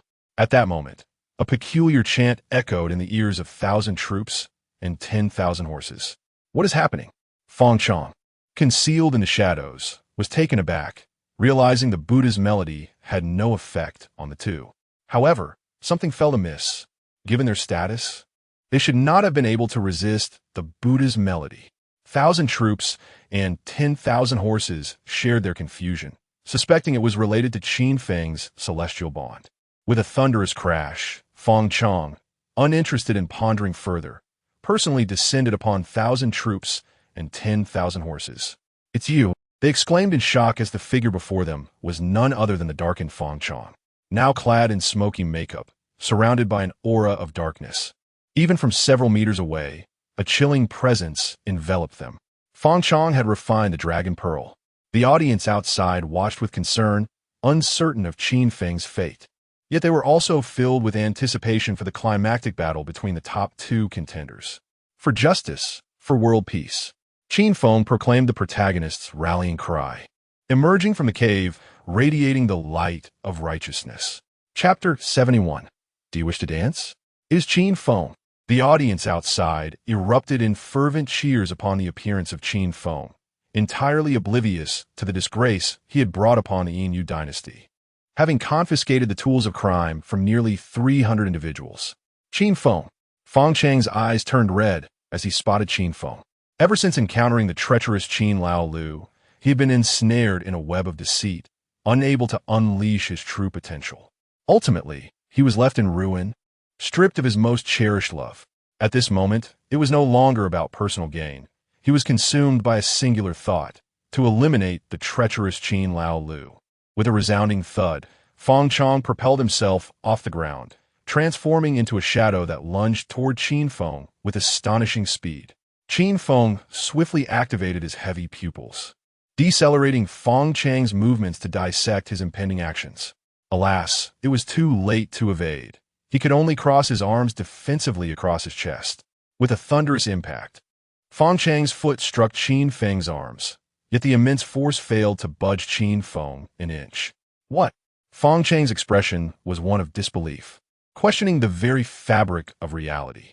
Having transcended to the 7th level of spirit martial, bolstered by dark energy, and having absorbed the dragon pearl of the flood dragon, how could his strength possibly be inferior to that of Qin Feng, who had just broken through to the 1st level of spirit martial?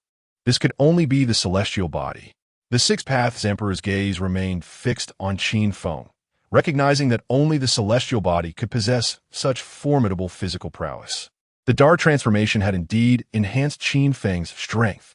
He could distinctly sense Feng Chang's augmented power and seize the opportunity to grasp his foot, executing a wild display akin to the Hulk slamming Loki, pummeling him into the ground with a series of ferocious strikes. With a resounding crash, the earth was gouged, leaving Feng Chang lying serenely within the crater. What a weakling, this so-called son of the heavens. After delivering the blows, Qin Feng couldn't resist a taunt before leaping to deliver a righteous strike from above. With a thunderous boom, Qin Feng descended like a missile, but Feng Chang narrowly evaded, leveraging his speed to engage Qin Feng in a relentless dance of combat. How was this possible? Feng Chang found himself increasingly bewildered, his mind a flurry of questions. This was truly the 1st level of spirit martial. Hadn't he just been slaying dragons yesterday? Why had he emerged unscathed? Not only was Feng Chang's mind in turmoil, but the audience outside was equally perplexed, having witnessed Qin Feng being struck by the great dragon's tail not long before. How could he possibly have rejuvenated overnight? What profound technique had he comprehended in his mother's womb? The Six Paths Emperor's scrutiny remained unwavering, suspecting that Qin Feng's rapid recovery stemmed from an extraordinary cultivation method. This could not continue. Qin Feng had no time to ponder their questions. Faced with Feng Chang's speed advantage, he was forced into a defensive stance, unable to lock onto his target to unleash the celestial sword technique. He could only elevate his Mirage Elysium technique. Casting a glance at the remaining 497,000 villain points, He summoned the system to exchange for the 4th volume of Mirage Elysium. Ding! Congratulations, host, for expending 400,000 villain points to successfully acquire the 4th volume of Mirage Elysium. Instantly, a figure materialized before Qin Feng, his movements flickering and shifting unpredictably, rendering him inscrutable. In an instant, Feng Chong reappeared directly in front of Qin Feng with alarming speed. The ferocious gale set Qin Feng's garments aflutter, yet he displayed no signs of trepidation. Lips pressed tightly together as several phantoms of Qin Feng emerged, making it impossible to discern the genuine article. Shadow shifting. The audience gasped in astonishment, marveling at Qin Feng's extraordinary prowess. With so many offensive techniques at his disposal, he still found time to master such elusive footwork, achieving the mastery of shadow shifting. This is bad. Feng Chang's brow furrowed as he beheld Qin Feng adopting a sword-drawing stance. Having witnessed the might of Qin Feng's celestial sword technique, he dared not underestimate it, knowing he must summon all his strength to counter it. Buzz! Feng Chang's internal energy surged forth, coalescing into a dark, malevolent statue. As he charged at Qin Feng with the ferocity of a landslide, his face a mask of madness. Had it been before his dark transformation, he would have employed a protective barrier, but now he understood that the best defense was an aggressive offense, even at the risk of his own life. If it's a clash of strength, let us see who is more resilient. Qin Feng's gaze ignited with electric intensity, exuding an overwhelming aura. The fierce winds whipped his hair wildly, as an aura of indomitable strength radiated from him, his alabaster hand unsheathing the celestial sword with a swift motion. Celestial sword technique. How powerful! The audience held their breath, riveted by the confrontation between the two. Clang! The celestial sword, as if a soaring dragon, sliced through the air, the crisp ringing echoing through the heavens. A dazzling beam of sword light surged forth, accompanied by a torrent of deadly sword energy, imbued with a chilling intent, as if to part the clouds of the world. It was utterly unstoppable and unmatched. Boom! The clash of sword light and demonic force reverberated through the air, sending powerful shock waves spiraling through the forest, the deafening sound of shattered wind causing a shiver down the spine. Is this truly a battle of the spirit martial realm? The army quivered like timid maidens, seeking refuge amidst the chaos, for even they, as cultivators of the path, could not unleash such devastation. The young master is indeed terrifying. The cavalry could not help but swallow hard. Who would have imagined that in just 7 years, Qin Feng would reach such heights, all without the support of the Qin family? Yet, upon reflection, their excitement surged. To be assigned to accompany Qin Feng meant he was privy to a portion of the Qin family's secret plans. The swifter the brothers grew, the closer the Qin family would be to dominating the ancient wilderness. In the blink of an eye, their figures intertwined. Qin Feng's sword had returned to its sheath, yet he bore several new wounds, while Feng Chang's dark demonic form was riddled with cracks, showing no signs of shattering, having clearly endured the celestial sword technique head-on. What a spectacle, truly magnificent! The audience erupted in fervor, their blood ignited by the display. It was the ultimate showdown between two unparalleled prodigies. Qin Feng's ability to effortlessly slay cultivators of the path was met with resistance from Feng Chong, who had attained the 7th level of spirit martial. Yet, a twinge of regret lingered in their hearts. Had Feng Chong grasped the true essence of the Buddhist demon yesterday, it was likely that Qin Feng would have been the one suppressed. With the sword technique expended, you are finished now? Feng Chong could no longer conceal his exhilaration, knowing that Qin Feng relied solely on that single sword technique. Without hesitation, he charged recklessly toward Qin Feng, determined to deny him the opportunity to utilize his supreme bone and heavy eye abilities, commanding the enslaved candidates to launch a collective assault on Qin Feng. No martial ethics here. This is not exclusive to you, Qin Feng. You dare. The two, Qian Jun and Wan Ma, felt their blood boil, their weary bodies propelling them forward to protect their master. Kill! The cry of battle echoed through the air as the enslaved candidates fearlessly surged toward Qin Feng. It appeared that they too wished to dance. Unperturbed, Qin Feng turned to face them, his garments billowing as if caught in a breeze, transforming into a drawn sword, its edge untempered, while the surrounding weapons resonated with a humming melody, as if the very swords of the world were crowning him. Chapter 72. I Will Return. What? Feng Chang's pupils constricted sharply, an unprecedented sense of crisis surging within him. Without a moment's hesitation, he propelled himself backward with great force, activating the strongest defensive technique of the Buddhist sect, the Golden Bell Shield, for safety. Boom! Qin Feng's surroundings trembled, the sound of swords resonating endlessly. A vast wave of sword energy swept through the forest, accompanied by a piercing wind that filled the air as countless sword energies converged into a raging river, seemingly capable of devouring everything in existence. All swords quivered in unison, their song never ceasing, as if the waters of the great river descended from the heavens. What? A river of gathered sword energy? Feng Chang's eyes widened in disbelief, his heart screaming with incredulity. He was a traveler of the Red Star. He was the protagonist of the ancient times. How could he possibly be suppressed by Qin Feng? Heavens! The audience outside was astonished, their faces reflecting sheer shock at the grandeur of the great river sword technique. What kind of joke is this? They had already fought to such an extent, having slain the great dragon, yet he still had cards left to play. He cannot possibly be merely 15 years old, nor could he be at the first level of spirit martial arts. The Six Paths, Emperor, and other prominent figures maintained a calm demeanor, rendered speechless and unsure of what to say, their gazes collectively turning towards the moon goddess, hoping for a reasonable explanation. From a manifestation of Qin Feng's great river sword technique, it was evident that he had attained a state of consummate mastery, implying that he had comprehended this technique before the great river. As Qin Feng's guardian in the Yin Moon dynasty, the moon goddess could not possibly be unaware of the great river sword technique. The moon goddess weakly remarked, "If I said there was only a small waterfall behind my moon goddess palace, would you believe me?" Believe? I believe your nonsense.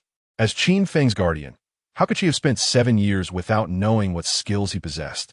Or had her thoughts been all this time? Was she meant to be Qin Feng's protector or merely a female guardian? If she were to continue overseeing Qin Feng's studies, they felt it would be an affront to their conscience, a gross mismanagement of such a perfect gem. The various dignitaries cast a glance at the moon goddess, urging her to willingly surrender Qin Feng. At this moment, thanks to Feng Chang's protagonist Halo allowing him to evade in time and activate his defense mode, he had not been directly annihilated. However, those candidates enslaved by Feng Chang were far less fortunate, directly consumed by the surging river of sword energy. After the great river sword technique, the surroundings were littered with severed limbs and dismembered bodies. Huff! Feng Chang gasped in terror, his mind haunted by the psychological shadow Qin Feng had cast upon him. It was utterly terrifying. Not only did he toy with him like a ball, but he could also kick him like one. It felt as though he had no means of resistance before him, reminiscent of the diminutive Sun Wukong in the hands of the Buddha, easily dispatched with a mere flick. Ding! Congratulations, host, for instilling a psychological shadow in the heart of the Chosen One, earning 100,000 villain points. Only 100,000. Qin Feng was quite dissatisfied with this, his figure flickering as he began to launch a proactive attack. Block him! Feng Chang shouted in terror, hastily retreating. Kill! Many of the enslaved candidates who had yet to be slain rose again, charging towards Qin Feng. Noisy! Qin Feng's heavy eyes began to shine with a purple light, immense heavy eyes re-emerging in the sky above. Yin and Yang divine light. This is the heavy eye technique. Feng Chang gazed at the multitude of colossal eyes in the sky, his scalp prickling, his body trembling involuntarily as his fear of Qin Feng escalated to new heights. Ding! Congratulations, host, for deepening the psychological shadow in the heart of the Chosen One, earning 100,000 villain points. Whoosh! Whoosh! Whoosh! The pairs of heavy eyes in the sky shot forth beams of light, akin to lasers, cleansing the individuals on the ground. Is this his secret to slaying dragons?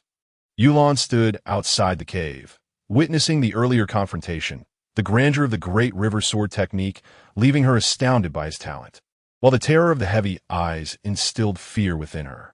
Heavens protect us! The two, Qianjun and Wanma, trembled as they clung to one another, praying that Qin Feng would aim carefully, ensuring not to harm his allies. Qin Feng, you have forced my hand, even if it means selling my soul to the devil. I shall kill you today. Feng Chong, cornered with no way out, howled with a twisted expression as a terrifying demonic aura began to swirl around him, as if something dreadful was about to awaken. Oh my, it has escalated. Qin Feng finally remembered that he was facing a chosen one and hastily retracted the heavy-eyed divine ability, shouting, "Is there anyone in charge? I report that Feng Chong is employing someone to fight on his behalf." Crash! The audience outside collectively fell to the ground, their understanding of Qin Feng's shamelessness reaching new heights. His various unreasonable actions had become the norm. The moment he exuded dark energy, he accused others of hiring help. Was there no shame left? Boom! A deafening roar resonated across the battlefield of life and death, a terrifying pressure sweeping over like a tidal wave, momentarily enveloping the entire arena. A towering figure appeared before Qin Feng and the others, casting a grave gaze upon Feng Chong. Had it not been for Qin Feng's earlier reminder, he might not have noticed from beyond the light curtain. The Six Paths Emperor. The audience outside gasped in unison, instantly recognizing the figure as the Six Paths Emperor. But why was the Six Paths Emperor present on the battlefield of life and death? Could it truly be, as Qin Feng claimed, that Feng Chong had sought outside help, that youngling from the Yinmun dynasty had reached such a realm? Feng Chang's voice suddenly turned hoarse, an ancient aura swirling around him. The Six Paths Emperor replied calmly, "I did not expect that the elder still lives. However, this is a conflict between the younger generation, and your intervention seems rather inappropriate. Does it not? And if I insist on intervening?" Feng Chong narrowed his eyes. "Then I'm afraid it would be unfortunate for you." The Six Paths Emperor was not one to adhere to the code of martial ethics, and a terrifying pressure was instantly directed toward Feng Chong. "Hehehe, you think you can kill me with just that?" Feng Chong let out a hoarse and eerie laugh, transforming into a shadow and tearing through the void to escape. "Now you wish to flee? It's too late." The Six Paths Emperor erupted with terrifying energy, ripping through the void in pursuit. No way. The audience outside gaped in disbelief, unable to fathom what they were witnessing. The Six Paths Emperor referred to that dark energy as elder, while the dark energy called the Six Paths Emperor a mere youngling. Good heavens! Feng Chong truly sought outside help. Boom! The sky above the battlefield of life and death darkened, resembling the end of the world. First came a slight tremor, followed by violent shaking, and after a few more shudders, calm was gradually restored, with the Six Paths Emperor emerging from the void, visibly fatigued. Moments later, two furious voices erupted. "Damn you, Six Paths, you dare to strip me of my millennia of cultivation. You will pay for this. Damn you, Qin Feng, I will return." Just like that, he escaped. Qin Feng once again experienced the unreasonable nature of the Chosen One, questioning whether he was secretly acquiring even more formidable external assistance. Ding! Congratulations, host, for diminishing the Chosen One's opportunities, earning a chance for a lottery draw. Ding! Congratulations, host, for inflicting serious injury upon the Chosen One, earning 300,000 villain points. Qin Feng silently took out a small notebook, writing down, "On this day, the Six Paths Emperor weakened my opponent, hindering my ability to hone my skills, and thus I require compensation of 10 million top-tier spirit stones." The Six Paths Emperor cast a fleeting glance before vanishing from the spot, utterly disinclined to engage in conversation with this shameless entity. Chapter 73. Peering into the secrets of heaven after Feng Chang's departure, the enslaved candidates regained their consciousness. Upon witnessing the surrounding dismembered limbs, memories of their experiences under Feng Chang's control flooded back to them. Truly, heaven had favored them. The crowd, drenched in cold sweat from fear, was grateful for their extraordinary fortune. During their time under Feng Chang's dominion, They had successfully evaded the threat of a human bomb, the formidable Great River Sword technique of Qin Feng, and ultimately, the terrifying yin-yang divine light of Qin Feng's heavy pupils. Yet, little did they anticipate that after eluding both Feng Chong and Qin Feng, they would eventually fall victim to a rabbit. "Line up, everyone." Xiao Bai approached with an air of indifference, exuding a fierce charm. I, the remarkably handsome and unparalleled rabbit, the embodiment of justice and wisdom, beloved by all, the one known as the most dashing figure of the ancient times, Qin Feng, have saved your lives. Gentlemen, line up to pay your protection fee. Ladies, be prepared to offer yourselves, with priority given to the beautiful and previously married sisters. A rabbit? Everyone turned to Xiao Bai, shocked at the revelation that Qin Feng had raised such an audacious creature. However, its extraordinary cultivation at the 9th level of the extraordinary realm rendered it largely overlooked. With a thunderous crash, the army rallied behind Xiao Bai, striking the ground with a massive hammer. Some voiced their dissent. I assent this a bit too tyrannical. With a swift motion, Xiao Bai stomped on the defiant one, proclaiming fiercely, "This is how we operate." Gulp. The crowd collectively swallowed hard, their hearts racing with fear. Unlike the elite masters, their goal was not to secure one of the final 1,000 spots. They simply sought warmth in numbers to survive the deadly elimination round, thereby obtaining the opportunity to join other factions of the Yin dynasty. To put it plainly, it was akin to aiming for second-tier university. Now, faced with this rogue rabbit, it seemed they had no choice but to comply and pay up. One excessively domineering rabbit.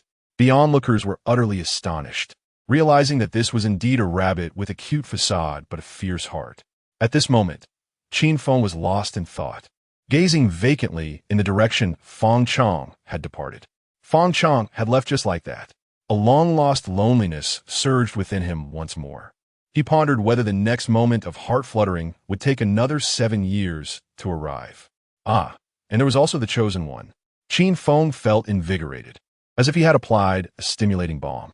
However, upon entering the cave, he discovered that Yulan had already fled. People nowadays lack any sense of chivalry.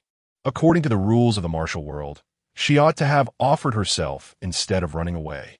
The next time she fell into his hands, he would certainly have her marked with the words Qin Feng exclusive. Qin Feng's heart simmered with indignation at her blatant disregard for the principles of a true gentleman. Confucius once said, "To hear the way in the morning is enough. I can die in the evening." At this moment, Yulan was making her final sprint for the deadly elimination round. Although she could not provoke that perverse Qin Feng, she could still gain points through other means. What on earth is going on? Yulan furrowed her brow slightly, reaching to touch her lower back. Ever since Qin Feng had cured her poison, she had felt a slight sting in her lower back, likely due to his lack of skill.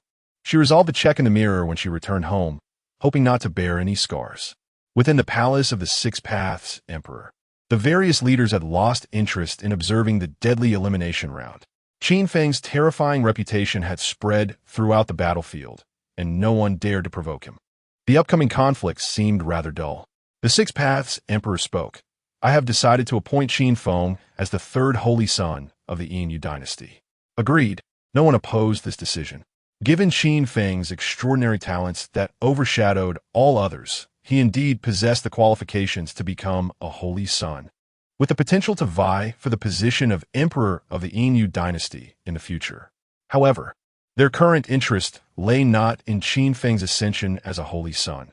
They merely wished to recruit this raw gem into their own ranks. Qin Feng practices the sword, and within the entire Yin dynasty, only my swordsmanship is supreme. Should we not be somewhat discreet? Qin Feng's strongest technique is the Buddhist golden dragon. I have studied Buddhism and should be the one to teach him. Nonsense. Clearly, he possesses the supreme bone. My ancestors had a supreme bone among them, so I should be the one to instruct him. The heavy pupils are truly invincible. My great-aunt's second cousin's third grandmother's fourth uncle's fifth aunt's sixth son's seventh concubine has a lineage of heavy pupils stretching back 108 generations.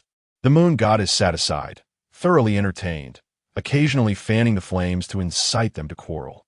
In truth, these individuals vying to take Qin Feng as a disciple had no intention or capability to genuinely teach him. They simply wished to invest in his remarkable talents.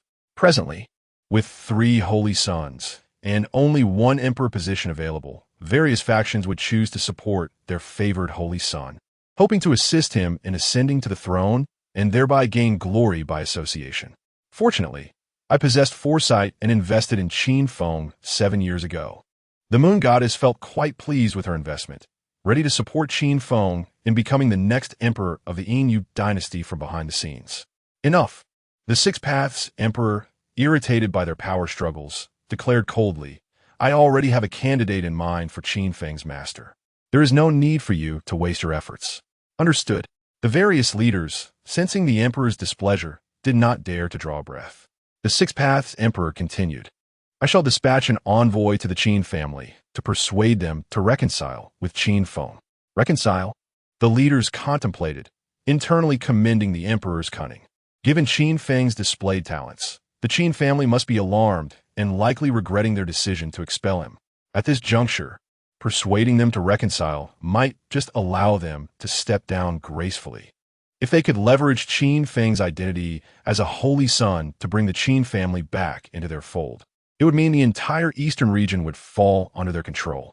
Even if the Qin family remained obstinate and refused to forgive Qin Feng, their overt actions could sow discord between the imperial family of Daxia and the Qin family, greatly benefiting the Yin dynasty. Meanwhile, Qin Feng remained blissfully unaware of these developments as he prepared to call upon the system for a lottery draw. As a fervent enthusiast of lotteries, he would never allow an opportunity to go to waste. With a flourish, the familiar lottery wheel materialized before him once more. Ding dong. Congratulations, host. You have drawn a heavenly secret card. Heavenly secret card? Qin Feng was filled with questions, quickly reviewing the relevant information. Heavenly secret card. Upon use, it allows the user to glimpse a secret of the heavens, seeking a great creation of the universe. Note, such creations are not easily found. The card should be used judiciously, ideally beginning with the chosen sun as a focal point to easily uncover the creation of a universe. Isn't this akin to a treasure map? Qin Feng couldn't help but roll his eyes, contemplating where to begin. Second brother? Too young. He posed no real threat at present. Lin San? Their relationship was decent. They had not reached a point of enmity. Yi Ulan? The more she resisted, the more exhilarated he felt. It can only be you. Feng Chong. Recalling the terrifying dark energy within Feng Chong, Qin Feng decisively activated the heavenly secret card. With a resounding boom, Qin Feng's expression began to blur, as if he were transcending time and space. Moments later, Qin Feng awoke with an unusual expression, having not only witnessed Feng Chong uncovering a monumental opportunity, but also discovering a small secret about himself. His protagonist's destiny was, in fact, played out by 6 emperors. If this destiny were to manifest in a woman, it would lead to a most tragic existence, reducing her to a mere plaything in the rivalry of men. Conversely, if it were to appear in a man, and should no external interference occur, he would be destined for wealth and nobility, enjoying the favor of 6 emperors throughout his life. To simplify, there are 6 positions available, unrestricted by gender, and, with the passage of time, one could defy fate and ascend to the throne of greatness. Goodness! Qin Feng silently exclaimed in astonishment. He had always perceived Bai Ri as a victim, unaware that he was quietly amassing wealth. Chapter 74. A great transformation of heaven and earth. Why is there such a vast disparity among those who wield extraordinary powers? Qin Feng reminisced about his own imperial potential, which had already enhanced his attributes tenfold, a feat formidable in its own right. Yet, when compared to Feng Chong, it seemed utterly lacking. With a mere prod, Feng Chong had ascended to the status of an emperor, and not just one, but 6 of them. Is there still a semblance of law? Perhaps this is merely fate. With a resigned sigh, Qin Feng understood that envying others was futile. He had to forge his own path.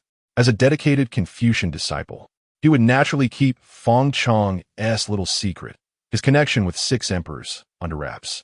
However, he would not hesitate to accept the divine revelations regarding the upcoming great transformation of heaven and earth that he had gleaned from Feng Chong. Utilizing the heavenly mechanism card, he successfully discerned that the Kunlun secret realm would open in 1 month. This ancient realm, said to emerge once every millennium, only permitted cultivators under the age of 30 to enter. It was rumored to be filled with rich, celestial treasures and the legacies of ancient masters. Just moments ago, he had seen through the heavenly mechanism card that Feng Chang would also enter the Kunlun secret realm, where he would discover the pure spring of immaculateness, a treasure birthed by the heavens. After bathing in its waters, one would attain the purest of Tao hearts, enabling him to cultivate a demonic heart that existed only in theory. From that point on, he would embody both demonic and Taoist essences, triumphing over all other prodigies within the Kunlun secret realm. Goodness, even novels dare not depict such scenarios. Qin Feng could not help but exclaim, just as I've shed my Buddhist nature, a month later, he encounters the Tao heart. This is a blatant mockery, treating us villains as mere experience fodder. At this moment, Qin Feng could no longer contain himself. The pure spring of immaculateness in the Kunlun secret realm would be his. No one could stop him. However, to successfully acquire the pure spring, his current cultivation at the first level of spirit martial was evidently insufficient. All the talented individuals under 30 from the ancient realm would converge upon the Kunlun secret realm in search of their fortunes. Unlike the life and death elimination competition in the Inmun dynasty, these prodigies were all formidable fighters, comparable to the likes of Yuan. Even if he possessed the strength to slay a great dragon, he would be outmatched by the sheer number of exceptional talents. At best, he could hope to survive, unable to navigate freely within. To operate freely in the Kunlun secret realm, he would need to advance to the Tao entry realm at the very least. A month was a rather short span of time. Qin Feng realized he was pressed for time. Even if he devoted himself entirely to cultivation without sustenance, he could only hope to advance 2 minor levels within a month. This could potentially destabilize his foundation, proving to be more harm than good. Suddenly, the system interjected. The host can exchange for a spirit martial foundation pill. Just one can instantly solidify your foundation and save a considerable amount of time for stabilizing your cultivation. Spirit Martial Foundation Pill. This pill solidifies the foundation of spirit martial cultivation, with no usage limits, no restrictions, and no side effects. Exchange price, 500,000 villain points. A product with no drawback sold for 500,000. Are you not ashamed? Qin Feng thought it was outrageously exorbitant. Calculating that he would need 9 pills to solidify his foundation, that amounted to 5 million villain points. Presently, he only possessed 597,000 villain points, barely enough to purchase one, leaving him short by over 9 million. Since acquiring the system, he had never accumulated such a sum. The system replied coolly, "A system is a system. It has no conscience." Touch. Qin Feng grumbled, his teeth clenched in irritation. Yet he resolved to exchange for one to try. Ding. Congratulations to the host for spending 500,000 villain points to successfully exchange for a Spirit Martial Foundation pill. In his hand appeared a dark, glossy pill exuding a rich fragrance. Upon ingestion, he felt a warm current spreading through his abdomen. Just as described, with no usage limits, no restrictions, and no side effects, he sensed that his internal spiritual energy became smooth, robust, and contained within moments. Is this the sensation of having an advantage?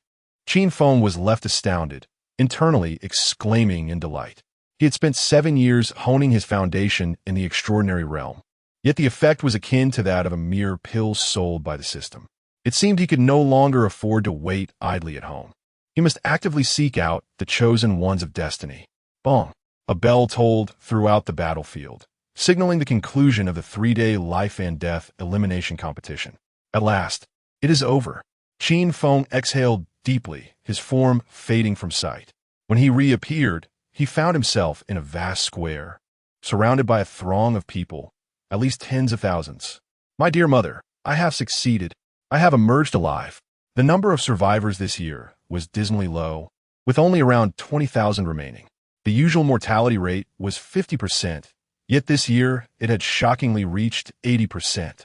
All due to that prodigious student of the great Xia, Feng Chang. The emperor should never have allowed him to participate.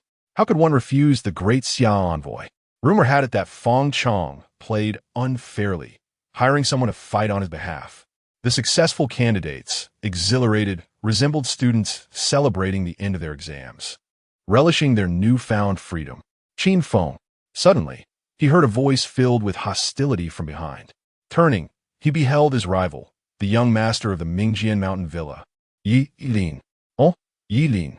Qin Feng, seemingly forgetting their past grievances, approached him with enthusiasm. Get away. Yi Jian's fury was palpable. Never to forget the one who had wronged him.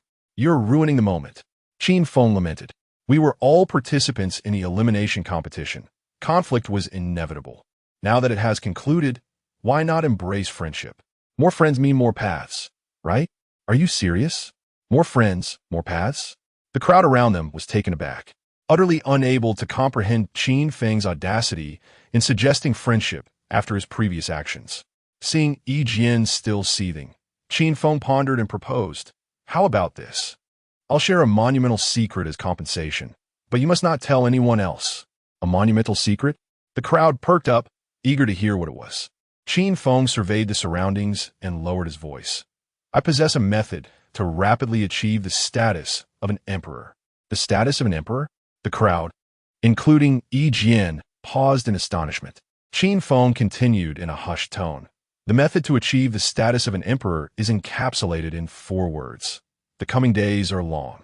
You're messing with me. Yi Jian exploded with anger. Who is messing with you? Qin Feng pulled Yi Jian aside and crouched down, whispering, you absolutely must not tell anyone else. Feng Chang's fate is intertwined with 6 emperors. As long as the coming days are long, he can defy fate and ascend to the emperor's position. Originally, there were 6 spots. Now only 5 remain. Upon finishing, Qin Feng looked up, only to find himself surrounded by a throng of eager listeners. Chapter 75. The long road ahead. What a fool I am for believing that wretched woman.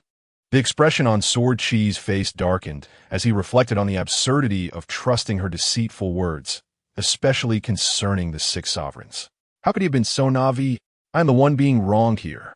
Qin Feng exclaimed, asserting that he spoke nothing but the truth. Indeed, Feng Chong was entangled with the 6 sovereigns. The long road ahead could truly alter one's fate and lead to the attainment of the emperor's position. Yet, when given a chance, Sword Chi proved utterly inept. The crowd around them erupted in disdainful murmurs and dispersed, clearly unconvinced by Qin Feng's claims. I speak only the truth. I am not deceiving anyone. Qin Feng shouted desperately, but his cries fell on deaf ears. How had Feng Chong offended their leader to such an extent? Even after the life-and-death elimination round concluded, they refused to let him go, insisting that he endure 5 more tragic experiences of life on Earth. Qian Jun and Wan Ma stood to the side, silently mourning for Feng Chong for 3 minutes. What is most vital between individuals? Trust. Qin Feng felt tears welling up in his eyes, astonished that in this day and age, the truth could be met with disbelief. Qin Feng. Princess Nan Feng glared at him with a murderous expression. If looks could kill, he would surely have been reduced to mere fragments. All of this was due to that wretched man who had turned her mission to the Yinmun dynasty into a farce. Not only had she failed to instigate conflict between Qin Feng and the noble families, thus weakening their power, but she had also been subjected to humiliation and lost her greatest ally, Feng Chong. She could already envision the scornful remarks of her once flattering siblings when she returned to the Great Summer Dynasty. Silence. A commanding voice resonated throughout the plaza, and the 6 sovereigns, along with various powerful figures, hovered above, instantly quieting the previously raucous crowd. The 6 sovereigns announced, I hereby declare that the top 1,000 candidates on the leaderboard will enter Tianhong Academy for study. Claps erupted from those not selected, though claiming they felt no envy would be a lie. Tianhong Academy was the foremost institution in the Yinmun dynasty, housing millions of scrolls on cultivation techniques, martial arts, and divine powers, alongside formidable faculty and enticing benefits. Most importantly, graduating from Tianhong Academy meant instant access to high-ranking positions within the Yinmun dynasty, a veritable springboard to success. The 6 sovereigns continued. The first place in this leaderboard, Qin Feng, will be titled the 3rd Holy Son of the Yinmun dynasty. allowed to establish his own residence, recruit his own subordinates, and granted a supreme spirit peak. What? The third holy son? The crowd gasped in astonishment, and chaos ensued as excitement rippled through the masses. The life and death elimination round occurred once every decade, yet the title of Holy Son was not awarded in every instance. Only those extraordinary talents who surpassed all others could qualify. The opportunity to establish a residence and recruit subordinates signified that Qin Feng could legally form his own faction and ascend to the upper echelons of the Moon dynasty. And that supreme spirit peak, how coveted it was among cultivators.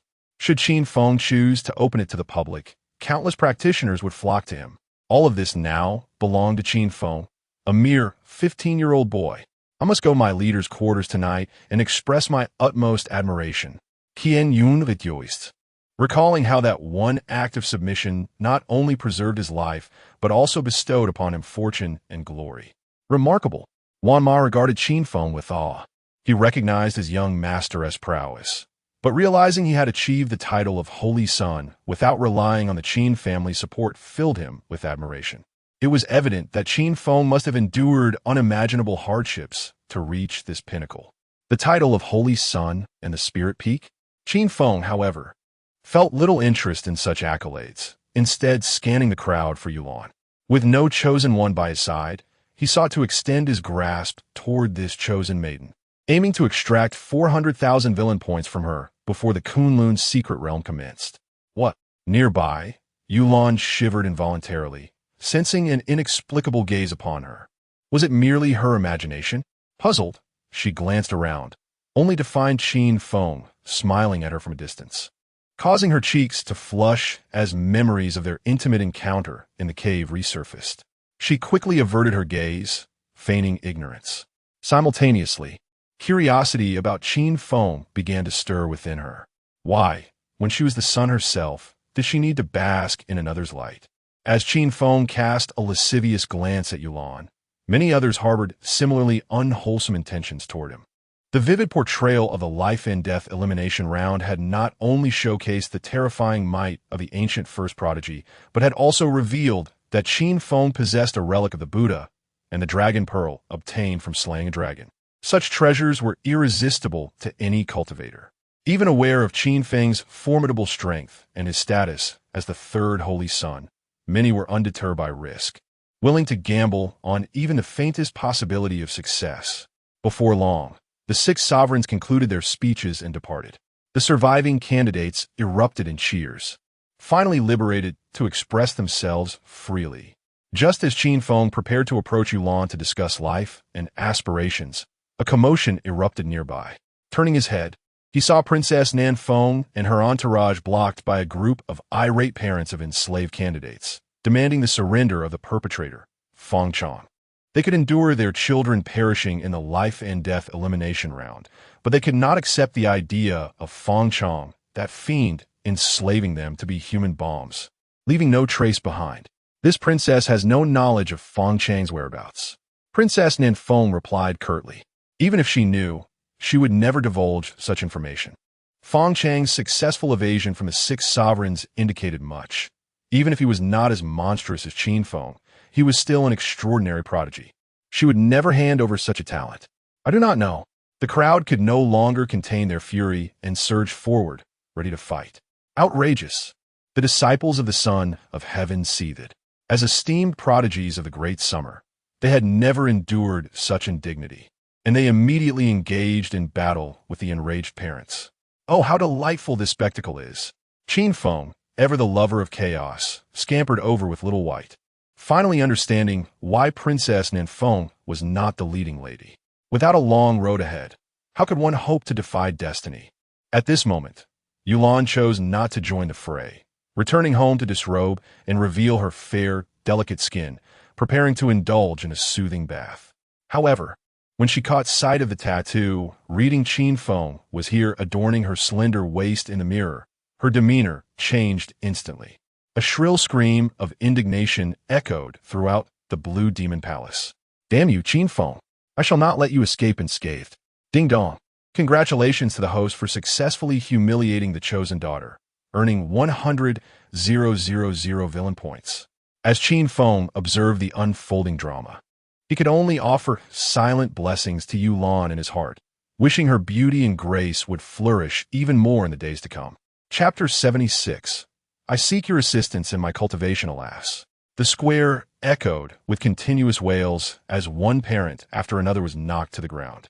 As the favored disciples of the great Xia dynasty, their combat prowess far surpassed that of these parents, effortlessly overwhelming them. However, their brazen actions incited the ire of the onlookers. This was the territory of the Yin dynasty.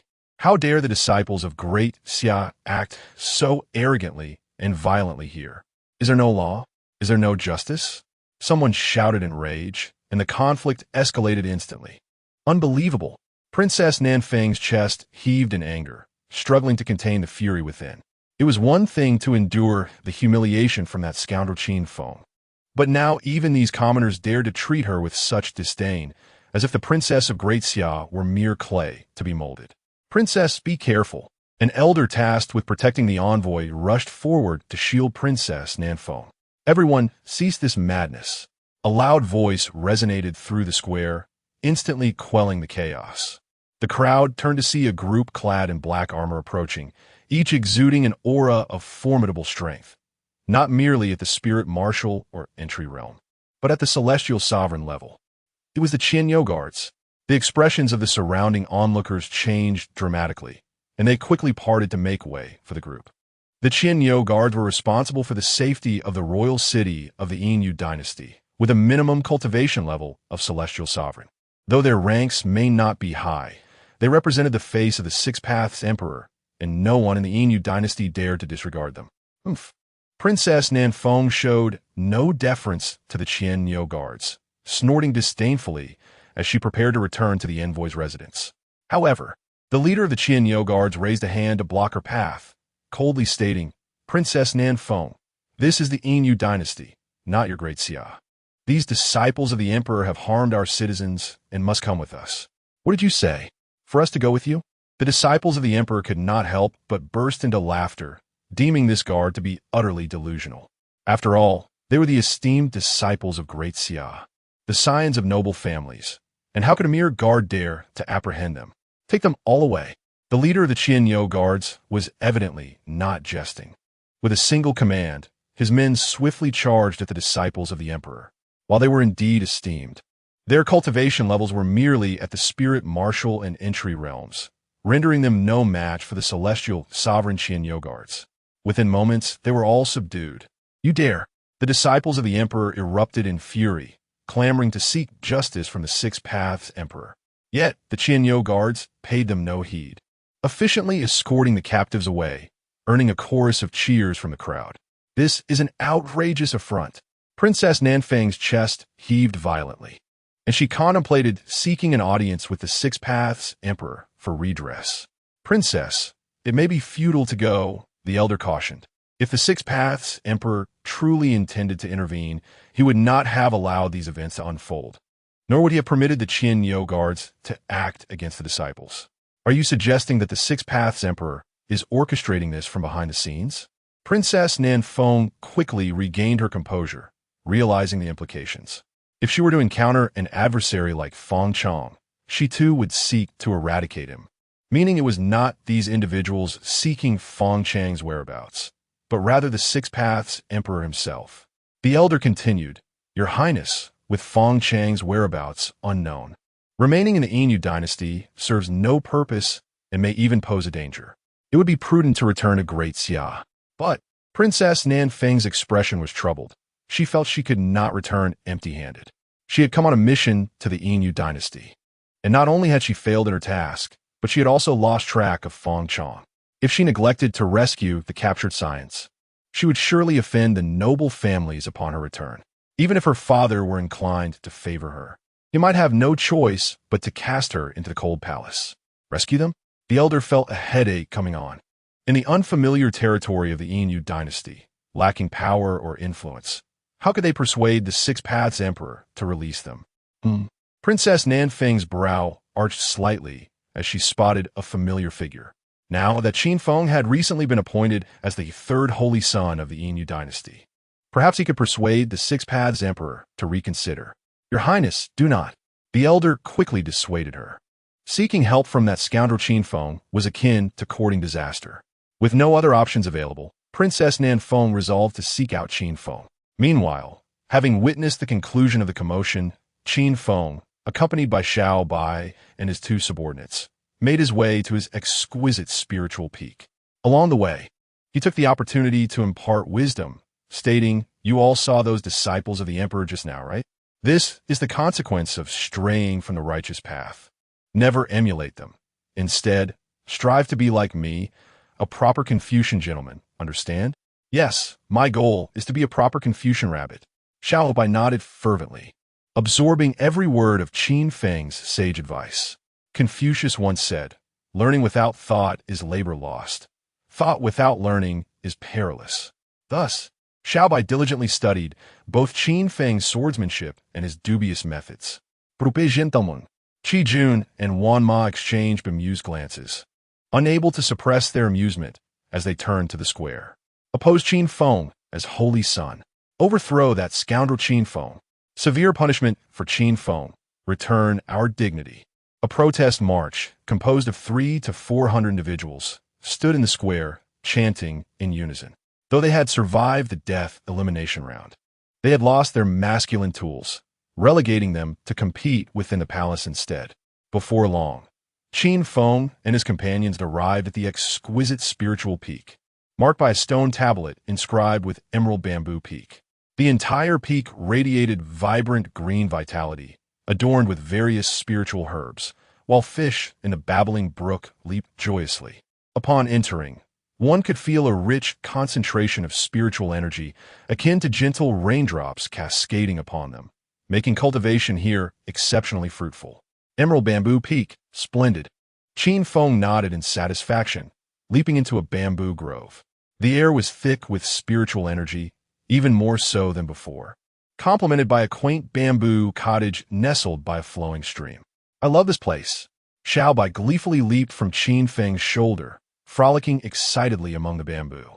Every creature on Emerald Bamboo Peak was subject to her playful dominance. Even the mice in their burrows and the fish in the stream were not spared. "You two should find a suitable spot for your own cultivation," Qin Feng suggested kindly, allowing them to seek out their own living quarters on the mountain. "Yes," Qi Jun responded with uncontainable excitement, while Wan Ma maintained a calm demeanor. Not long after, Princess Nan Feng arrived at Emerald Bamboo Peak. The scoundrel may not be fearsome, but what is truly daunting is when one is in need of the scoundrel's assistance. In order to return to Great Xia with an explanation to the noble families, she steeled herself to enter the bamboo cottage and implore Qin Feng for help. Is this the attitude of someone seeking assistance? Qin Feng scoffed, wrinkling his nose in disdain. You didn't even flaunt a Bentley logo, yet you dare to seek my aid? In truth, while he was somewhat surprised by Princess Nan Feng's arrival, he felt no overwhelming astonishment. As he utilized the celestial card to peer into the mysteries of fate, he discerned the capture of the disciples of the great Xia Emperor. Contrary to his expectations of their perpetual confinement by the six-path sovereign, they were released after a mere fortnight. The reason was that Feng Chong had not chosen a hideaway. Instead, he brazenly wreaked havoc, indulging in acts of murder and arson. With knowledge of Feng Chang's whereabouts, the continued detention of these disciples became futile, prompting their eventual release.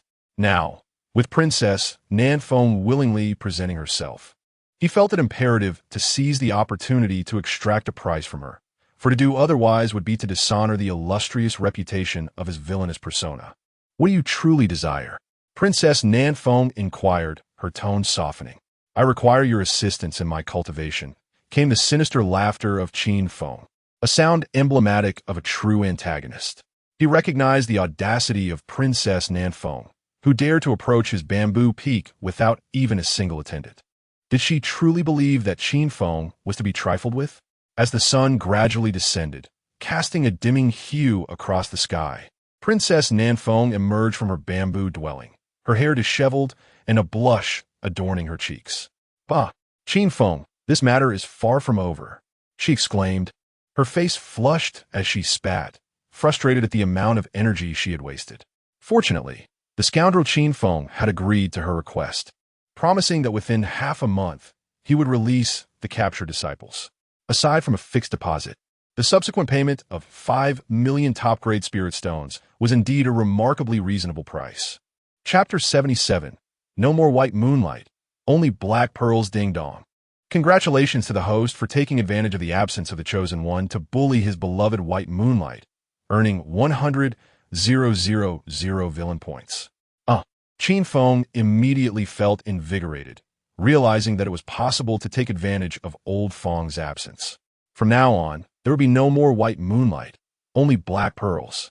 He decided to focus on cultivating for now and would later find time to spread warmth. Qin Feng had already consumed the foundation pill, solidifying his first level of spiritual martial arts. With the Kunlun secret realm approaching in a month, he needed to break through to the Dao realm without delay. Subsequently, Qin Feng sat cross-legged on his bamboo bed, skillfully operating the 33 days of creation technique. The spiritual energy within him surged like a river, and his aura gradually intensified. At this moment, Qianjun and Wama had found a place to cultivate, carving out a cave in a stone wall not far from the bamboo forest, very close to Qin Feng's small bamboo house. They could rush over at the slightest sign of trouble. Isn't that Princess Nan Feng from the Great Xia? What brings her to Chui Bamboo Peak? Wanma paused, noticing the princess descending the mountain with a face full of embarrassment and anger. Qian Yun enlist. Her face is so flushed that it seems she might bleed, indicating she has encountered something difficult to speak of. Yet the anger on her face shows that this matter displeases her. Considering her direction, she just came from the boss's small bamboo house. If she is upset, it must mean our boss is satisfied. Wama had heard of the entanglement between Qin Feng and Princess Nan Feng, but was puzzled about what Qin Feng had done to upset her. Qianjun continued his analysis.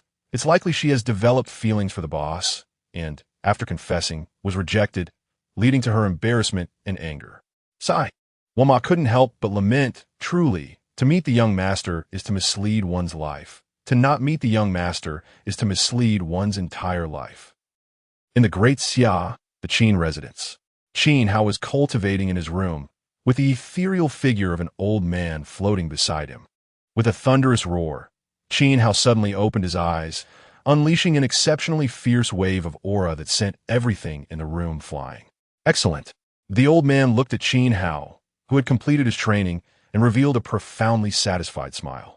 After 7 years of relentless guidance, Qin Hao had broken through to the 7th level of transcendence, his physique rivaling that of ancient ferocious beasts. His strength was simply staggering, capable of slaying spiritual martial artists in a full-blown battle. 7th level of transcendence. Qin Hao felt the surging energy within him and couldn't help but smile. I've heard that my brother is only at the 9th level of transcendence. I am finally catching up. With my current strength, even if he possesses the supreme bone and heavy eyes, I can still contend with him. Indeed, the old man nodded in agreement, acknowledging that Qin Hao was the most terrifying prodigy he had ever encountered, breaking through to the 7th level of transcendence at merely 12 years of age, honing his physique with almost perverse methods. Not even a 12-year-old child, let alone a seasoned ascetic, could endure such training. In full force, he could match Qin Feng. Lin Xiner, the 3-year agreement. Qin Hao's eyes brimmed with boundless fighting spirit. He would prove his rise to the world within 3 years. The fateful battle, a defiant shout against destiny. At that moment, a series of urgent bells rang, signaling the Qin family to enter a state of alert. What is happening? Qin Hao quickly opened the door and rushed outside, where he saw a group of people descending from the sky, bearing the banner of the Yinmun dynasty. On the orders of the Six Paths Emperor, we have come to congratulate the former head of the Qin family, Qin Tian. The leader cheerfully clapped his hands, and a group of people set down 10 large boxes in front of Qin Tian. Upon opening them, they sparkled with precious gems. What a generous gift! The surrounding Qin family members gasped in astonishment, nearly blinded by the dazzling treasures. Inside the 10 large boxes were rare treasures. Taking out even one would drive cultivators into a frenzy. Congratulations? Qin Tian raised an eyebrow. I'm not familiar with the Six Paths Emperor. Why is he congratulating me? The other party, full of bravado, replied, of course, it is to congratulate the head of the Qin family on giving birth to a fine son. Qin Feng has single-handedly dominated the life and death elimination tournament in my Moon dynasty, slaying a true dragon of the 5th level of Dao with his 1st level of spiritual martial arts, and has been personally designated as the 3rd holy son of our dynasty by the Six Paths Emperor. The surrounding Qin family disciples inhaled sharply, their minds racing with disbelief. They had long heard of Qin Feng's extraordinary prowess, but never imagined he could achieve such heights. A 1st level of spiritual martial arts, slaying a 5th level Dao true dragon. That was a dragon, inherently possessing advantages over humans by countless times. It had always been the case that dragons challenge humans. When had it ever been the other way around, especially with such a significant disparity in levels? A 1st level of spiritual martial arts, slaying a 5th level true dragon. Upon hearing this, Qin Hao's heart wavered. He had just been gloating, thinking that catching up to his brother would allow him to fight him. But little did he know his brother was playing in an entirely different league, engaging in battles at the Dao level and even slaying a 5th level true dragon. This child's talent is truly unprecedented. The ethereal old man was also taken aback, his heart unsettled. He had thought Qin Hao was an unparalleled prodigy, but compared to his brother, he seemed like an incapable fool. He had never seen a 1st level of spiritual martial arts slay a 5th level true dragon, even delving into ancient history. It would be impossible to find a second instance. Grandfather! Qin Hao quickly steadied his resolve, looking at the ethereal old man, pleading not to treat him as a mere human, but to employ even more extreme methods to refine him. The ethereal old man was deeply moved, sensing Qin Hao's unwavering spirit. My dear son has slain a dragon? Qin Tian felt an overwhelming surge of excitement, having suppressed his emotions for 7 years, wanting to shout, my son Qin Feng possesses the potential of an emperor. However, recalling the family's hidden plans, he had to stifle his elation and maintain an expression of deep fury. Get out! I do not have such a beastly son. Qin Tian instantly entered a state of rage, kicking over the boxes of treasures. Without allowing the others to gather the treasures, he expelled the entire group from the Qin residence, expressing his anger that the Qin family would never forgive that beast, Qin Feng. The members of the Moon dynasty were indifferent to whether Qin Feng was indeed a beast. They were solely concerned with retrieving the treasures. But Qin Tian offered them no chance, his violent aura preventing them from approaching. His expression suggested that if they did not leave, he would resort to violence. Leave! Qin Tian's roar echoed through the heavens, his terrifying aura suffocating those nearby. Run quickly! Seeing the situation spiraling out of control, the visitors abandoned the treasures and hastily fled from the Qin residence. What are you looking at? Get out of here! Qin Tian bellowed at the surrounding Qin family disciples, who scattered in fear like startled birds. Though Qin Tian had not been the head of the family for years, his cultivation level remained formidable, deterring anyone from provoking him. Is everyone gone? Once he saw that the area was deserted, Qin Tian swiftly gathered the treasures into his own vault. Chapter 78. The legendary Shioer at the foot of the Emerald Bamboo Peak, within a humble bamboo cottage. Qin Feng successfully ascended to the 2nd level of Spirit Martial after a night of rigorous cultivation. Had it not been for the insufficient points to exchange for the foundational elixir, he could have effortlessly advanced to the realm of Dao in one fell swoop. The Chosen One not only possesses an extraordinary spouse, but also treasures of exceptional worth. Qin Feng could not help but exclaim, gently caressing his abdomen. Since merging with the Buddha's relic, a stream of remarkably pure energy had continuously emanated from within. While a portion was absorbed by the Great Might Celestial Dragon to enhance the Buddha's radiance, the remainder was utilized by him for breakthroughs. Yet, he could never attain the relic's acknowledgement, unlike Feng Chong, who could evoke a formidable protective barrier from it. It felt as though the relic was overtly targeting him as a villain, and he found himself utterly frustrated. He was at a loss on how to address the relic's disdain. Surely, he couldn't simply discard it, could he? And there was still a dragon left unaccounted for. Qin Feng rose and stepped outside the bamboo cottage, summoning the black dragon from his spatial pocket. Though the dragon lay lifeless, its regal presence lingered. The moment it appeared, the small creatures of emerald bamboo peak grew restless, birds scattered in fright, and woodland creatures scurried into their burrows. Even the nocturnal little white creature rushed back from some hidden corner. "How massive!" Little White exclaimed, feeling diminutive before the great dragon. "Boss!" Qianjun and Wan Ma emerged from their dwelling, equally astonished at the sight of the deceased dragon. Despite its mere 5th level of Dao, and a length of just around 100 meters, it was undoubtedly a genuine member of the dragon clan. Among its treasures, the dragon pearl stood out as the most valuable. With a swift motion, Qin Feng pierced through the dragon's skull, extracting a golden dragon pearl, the size of an infant's fist, shimmering with golden light and emanating an overwhelming dragon might. What immense dragon might! Qin Feng's eyes sparkled, envisioning the great might celestial dragon becoming even stronger after absorption. Not only would it possess the Buddha's radiance, but it would also wield formidable dragon power, enhancing its dominance over the demon race. What to do next? Qin Feng gazed at the colossal dragon, momentarily uncertain of his course of action. He knew that dragon skin and bones could be forged into divine weapons and armor. Dragon blood could augment the body and empower spells, and dragon tendons could be crafted into whips and various weapons, not to mention their utility in brewing potent elixirs. However, merely knowing their applications without the requisite skills rendered his knowledge useless. Noticing his confusion, Qianjun hurriedly approached and said, "Boss, Tianhong Academy is the foremost institution of the Yin dynasty, filled with many powerful figures who can effortlessly handle a dragon." Tianhong Academy. Qin Feng's face lit up with realization as he had completely forgotten about it. Just then, a melodic voice floated through the air. "Sister thought you were abducted last night, but you've come to Emerald Bamboo Peak instead. Do you now disdain my moon goddess palace, since you have your own peak? Greetings, moon goddess, divine moiden."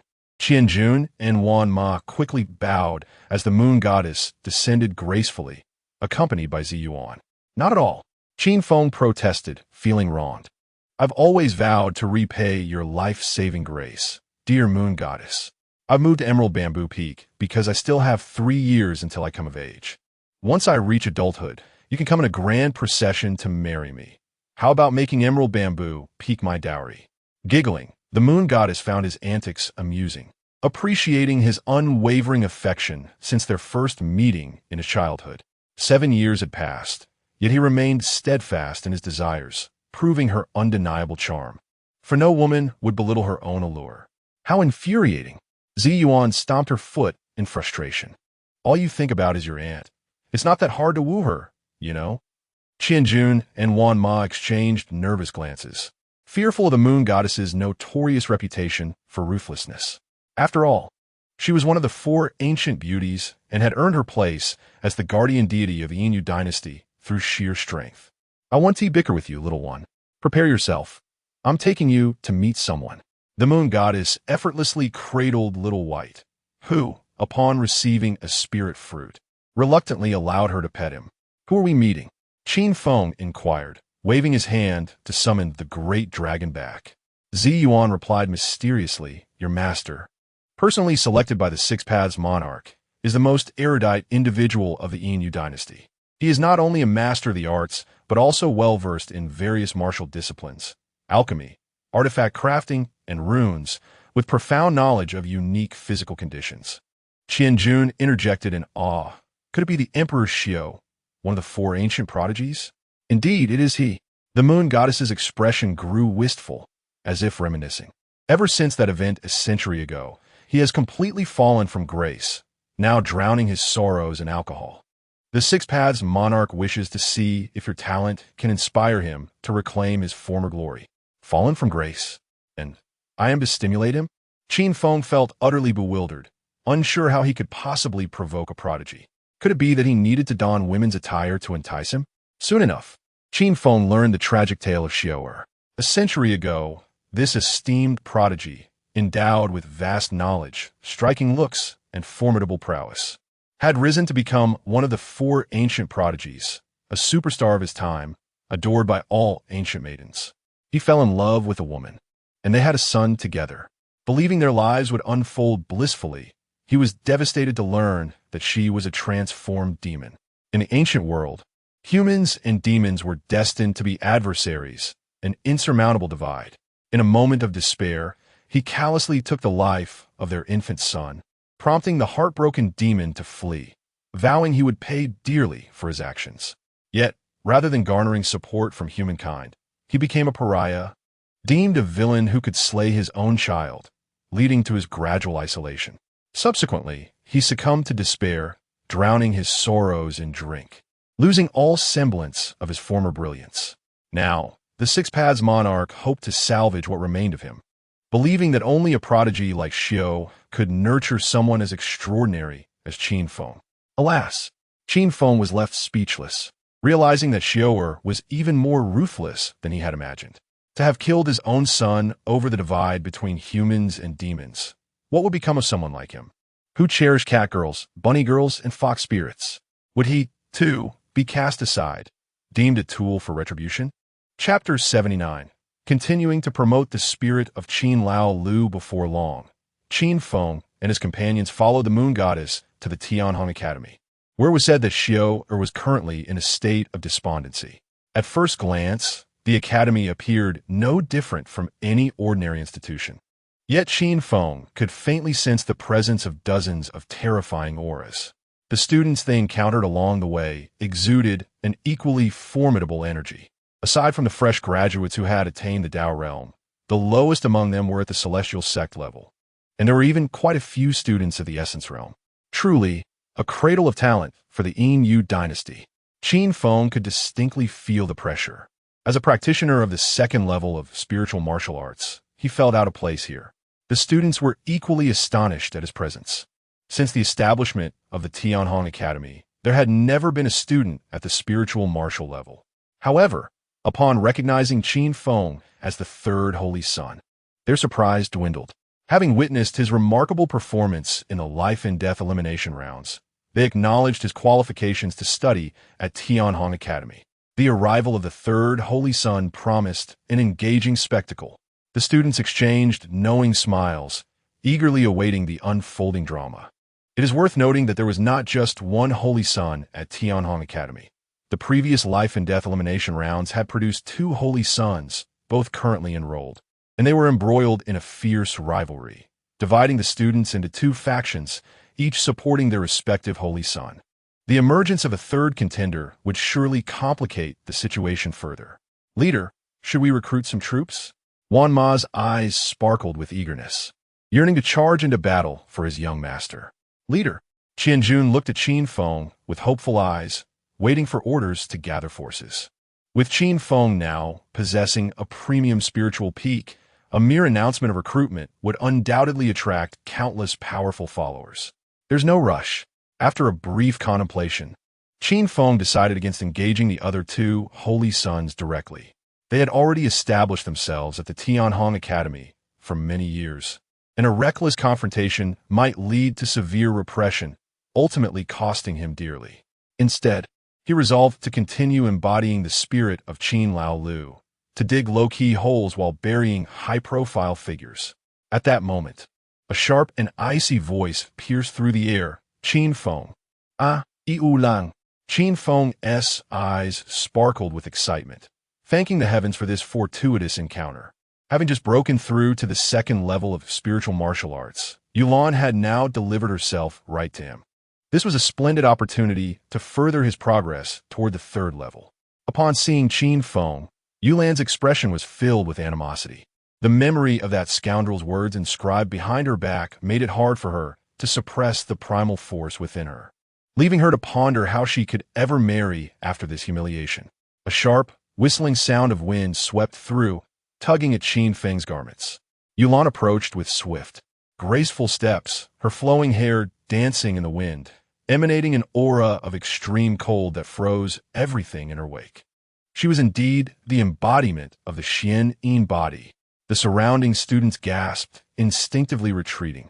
They had heard tales of Yulan's Xian Yin body, Yet witnessing her unleash such terrifying cold was a shocking revelation. Even those at the celestial sect level would struggle to endure it. This cold is formidable. While others recoiled in fear, Qin Feng felt an irresistible urge to advance. He discovered that the chilling aura from Yu Lan's Xian body invigorated his own celestial overlord physique, fortifying his body amidst the frigid onslaught. By heavens, what kind of monster is Qin Feng? The students were utterly unsettled, as if they had seen a ghost in broad daylight. While they would flee from such a terrifying chill, he boldly charged forward, showing no signs of freezing. The moon goddess was equally astonished. Recalling the words of the Six Paths Emperor, he had previously remarked that Qin Feng might indeed be the fabled celestial overlord physique.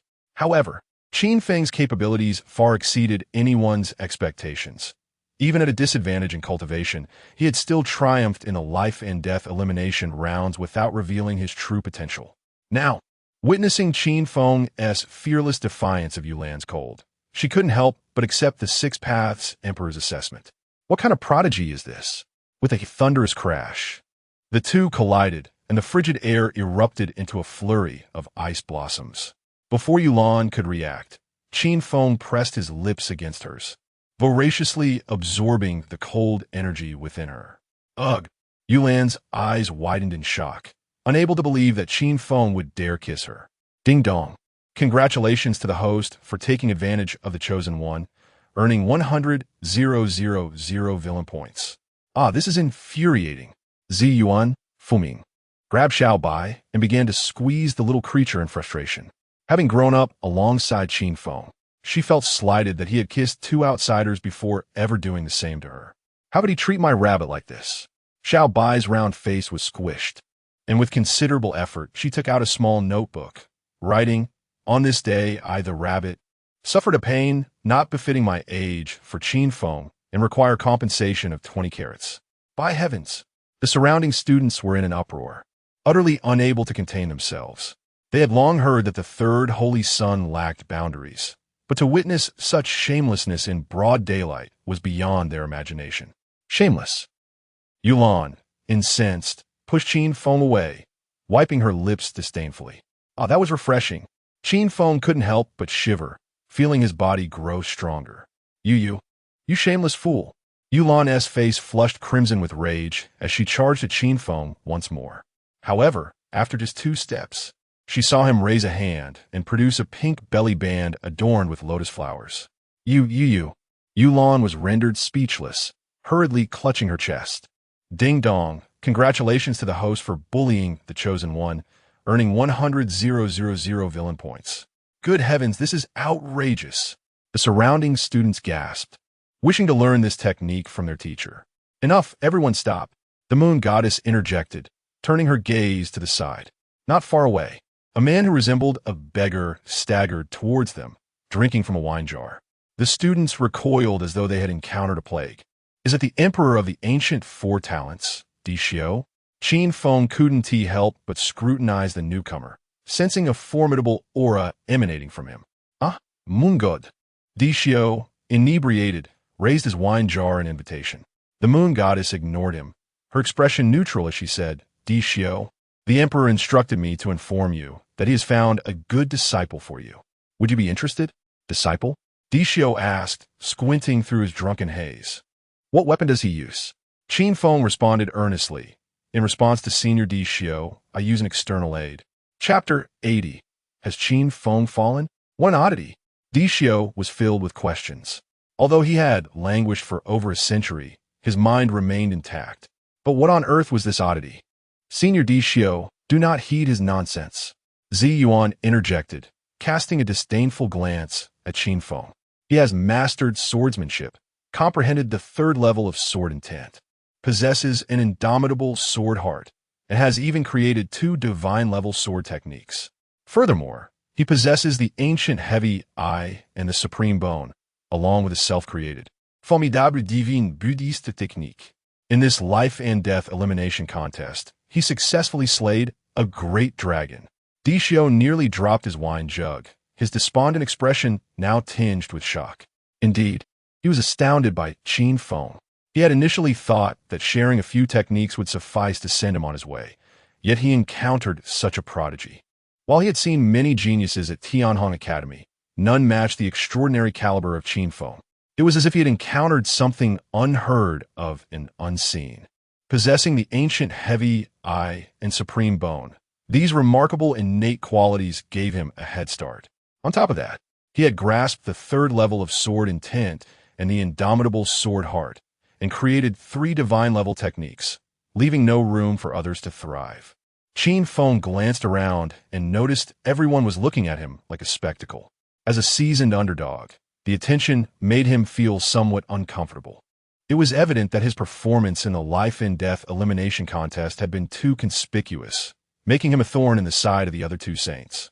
If they conspired against him, how could he ever relish the joys of being an underdog again?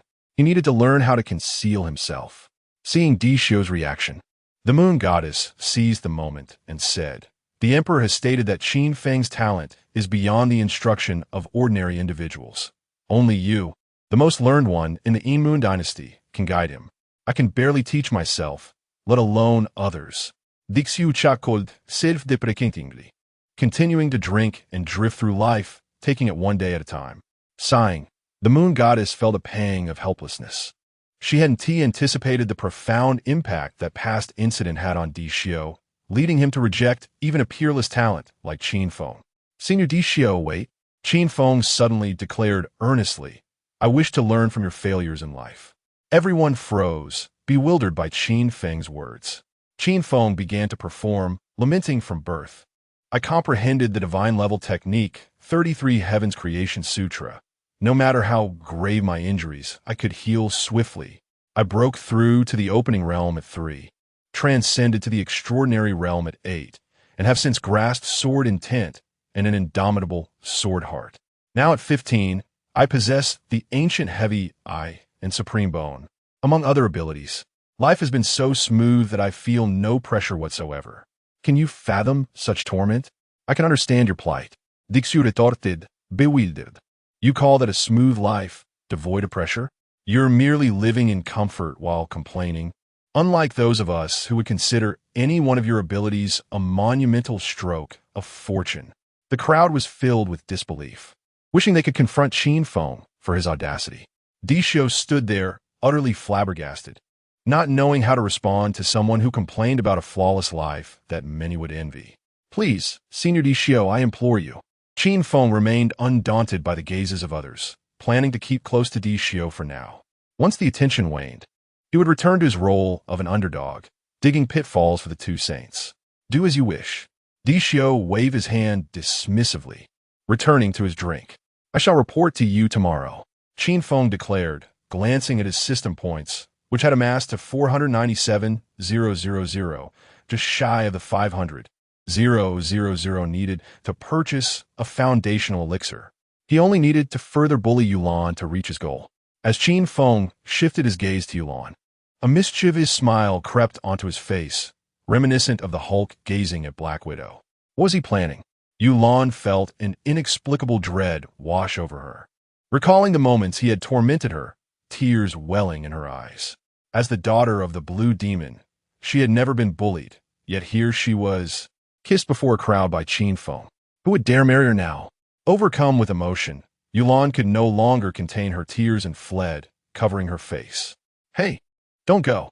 I'll be jailer next time," Qin Feng called after her, unwilling to let her escape now that he was on the verge of obtaining the foundational elixir. "Ding! Congratulations, host, for making the chosen one cry, earning 100,000 villain points. Now, that is a pleasant surprise." Qin Feng beamed with delight, having uncovered a lucrative path. He was utterly shameless. The surrounding female students were incensed. Realizing Qin Feng's true nature, a spectacle was about to unfold. The moon goddess felt invigorated. For women, any beauty was a rival, and as one of the 4 ancient beauties, she had always been at odds with the Blue Demon. Seeing Qin Feng kiss the Blue Demon's daughter in public, she imagined the Blue Demon's reaction would be quite entertaining. Unfortunately, the Blue Demon was currently in seclusion. The moon goddess felt a pang of regret. Resolving to visit the Blue Demon as soon as she emerged. "This is infuriating," Zi Yuan exclaimed, grabbing Little White and vigorously squeezing its cheeks. "Please, don't treat Rabbit like this." Little White's round face was squished, and with great effort, it produced a notebook to jot down, "On this date, Rabbit endured undue pressure due to Qin Feng, requiring compensation of 30 carats. Not far away, two figures were observing Qin Feng, having witnessed the entire scene. What do you think of this matter? If he truly wishes to lie low, this saint would wholeheartedly support him, but would he? Not likely. If he were content to lie low, why would he seek out his brother's supreme bone? He is astute enough to know he would be targeted, hence the feigned indifference. But this act is too contrived. No one would believe it." The two figures shared a knowing smile before vanishing from sight. Thus began the competition between the three great saints. The moon goddess turned toward the spot where the two had disappeared, recognizing them as the other two saints of the Yin Moon dynasty. They were rare prodigies, perhaps even more formidable than Qin Feng in certain aspects. It would not be easy for Qin Feng to gain an advantage over them. At this moment, a group of Tianhong Academy students were enthusiastically volunteering to become Qin Feng's underlings. Besides the allure of owning a prime spiritual peak, many sought the coveted immortal slave mark to gain quintuple strength enhancement.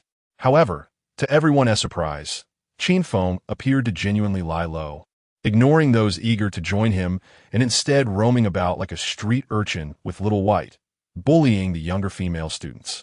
Every girl at Tianhong Academy had felt his prowess in manipulating objects from afar. Particularly, Yulan was often ambushed by Qin Feng, leaving her on the verge of developing a psychological complex. If it had ended there, it might not have been so bad. Everyone merely chalked it up to Qin Feng's masculine nature. Yet what truly convinced them of his indifference was his cultivation. In just half a month, he had astonishingly broken through 6 minor levels, reaching the 7th level of spiritual martial arts. Even a fool could discern that such rapid progress could lead to an unstable foundation. Chapter 81. Can the affairs of scholars be considered theft? It is over. Qin Feng is utterly ruined. A profound sense of regret enveloped everyone, as they believed Qin Feng was beyond salvation. No matter how solid his foundation was previously, a continuous 6-level breakthrough in just half a month had completely undermined him, rendering his future achievements limited and his ascent to greatness forever out of reach. What? Breaking through to the 7th level of spirit martial in half a month? Upon receiving the news, the other two holy sons immediately dismissed it as utterly impossible. Qin Feng's ambition was well known. He would even harm his own brother for power. His claim of learning from Dixio and failing was merely a pretext. Now, with their defenses down and ready to confront him, he had instead sabotaged his own foundation, leaving them with an overwhelming sense of futility akin to striking a punch against cotton. Perhaps it is for the best. The two holy sons felt a sense of relief, thinking this might not be such a bad turn of events. The power Qin Feng had exhibited was indeed terrifying, and they had no desire to engage in conflict with such a prodigy. His self-sabotage was, without a doubt, a piece of good fortune for them, allowing them to concentrate their efforts on another adversary. At this moment, Qin Feng was surreptitiously consuming Dixio's wine. He discovered that this wine was extraordinary, meticulously brewed by Dixio from ancient texts, inducing a state of intoxication akin to a dreamlike slumber. Originally, Dixio had crafted it to escape his own torment. Yet, after drinking, Qin Feng felt not intoxicated but rather invigorated, as the energy within the wine catalyzed the evolution of his celestial body. "Stop drinking. You cannot continue like this." Dixio could no longer remain idle, unable to bear the sight of such a gem, akin to himself, being wasted. He needed to stabilize Qin Feng's foundation somehow. "If you truly feel guilty, do me a favor instead." Qin Feng, with a mischievous grin, waved his hand to reveal the corpse of a great dragon. As the most knowledgeable man in the Yin dynasty, he had no difficulty dealing with the dragon's remains. "I will help you with the dragon's corpse, but you." Dixio's expression was filled with concern as he contemplated how to assist Qin Feng in solidifying his foundation. However, before he could devise a plan, Qin Feng vanished in a flash. This child, Di Xiu watched anxiously, his heart racing. He could not comprehend what Qin Feng had endured, nor why he had resorted to such self-destructive behavior. Yet, Qin Feng's demeanor reminded him of his own past, when he too had lost his spirit and succumbed to despair. At this moment, Yulan was strolling along a path in Tianhong Academy when she suddenly felt as though something was amiss. Without a doubt, it was that shameless Qin Feng who had taken her undergarment. Ding dong. Congratulations to the host for bullying the Chosen One, earning 100,000 villain points. Huh, why is the embroidery so coarse? Qin Feng used his ability to seize the item from a distance once more, but this time the embroidery was far from exquisite. Why is that? Yulan seethed with anger, wishing she could bite Qin Feng to death. As this intimate item was crafted by her own hands, her embroidery speed could not keep pace with Qin Feng's theft. Steal? Can the affairs of scholars be considered theft? Do you think I have read the Analects for nothing? Qin Feng immediately grew displeased, asserting his status as a serious Confucian disciple. You? A scholar? Yulan scoffed in disdain, incredulous that someone so shameless could consider himself as such. What do you mean by unworthy? Qin Feng's irritation only intensified. Unlike his father, who could only recite Ode to the Goose, he had a masterpiece titled Ode to the Kuan. Kuan, idle trainee, you are too beautiful. Playing ball with a middle part, shameless. Yulan failed to comprehend Qin Feng's nonsensical ramblings and attempted to reclaim her undergarment. However, Qin Feng denied her any opportunity, employing his elusive movements to become an indistinct blur. Is this guy truly unstable in his foundation? Yulan's anxiety grew with each encounter. While others might only see Qin Feng's 6th-level breakthrough in half a month, she had been entangled with him for the same duration, clearly feeling that his strength had not diminished. Rather, it had grown increasingly formidable. This was entirely inconsistent with the notion of an unstable foundation. How is this possible? Yulan was perplexed, struggling to understand how he could maintain stability while advancing so rapidly, regardless of the state of Qin Feng's foundation. She knew she would spend another night embroidering her undergarment upon returning home. Damn Qin Feng, I will not let this go. Yulan, filled with rage, wished to exact vengeance on Qin Feng. For half a month, she had spent more than half her time in a state of vigilance, afraid to make any significant movements, more cautious than those sheltered young ladies who never left their homes, lest she inadvertently reveal anything. What was most infuriating was that he would frequently launch sneak attacks on her. Another 100,000 villain points have been credited. Qin Feng opened the system to check. He now possessed 1,027,000 villain points. Based on the cost of 500,000 for a foundational elixir, he could purchase 2. Now that he had reached the 7th level of Spirit Martial, 2 foundational elixirs would suffice for his breakthrough to the Path Realm. What he had thought would take a month had been accomplished in just half a month. Qin Feng nodded in satisfaction. Not only had he gained villain points, but he had also improved his cultivation, leaving him in high spirits. At that moment, he overheard a conversation not far away. Have you heard? There have been several bloody incidents recently. I heard too. Several cities have been slaughtered. It is said that it was the disciple of the Xia Emperor, Fang Chong, who did it. They are truly overstepping. These Emperor disciples should be dealt with. It's useless. The captured Emperor disciples have just been released. No way. They injured so many people, and they were just let go. These individuals are backed by the great families of the Xia. The implications are too vast to ignore. Damn it, I am so unwilling. As of now, the Xia dynasty and our Inu dynasty have not openly clashed. A small concession may prevent a larger conflict. Upon hearing this, Qin Feng felt invigorated, realizing he could approach Princess Nanfeng to collect his remuneration. He also recalled how eloquent she had been in his presence.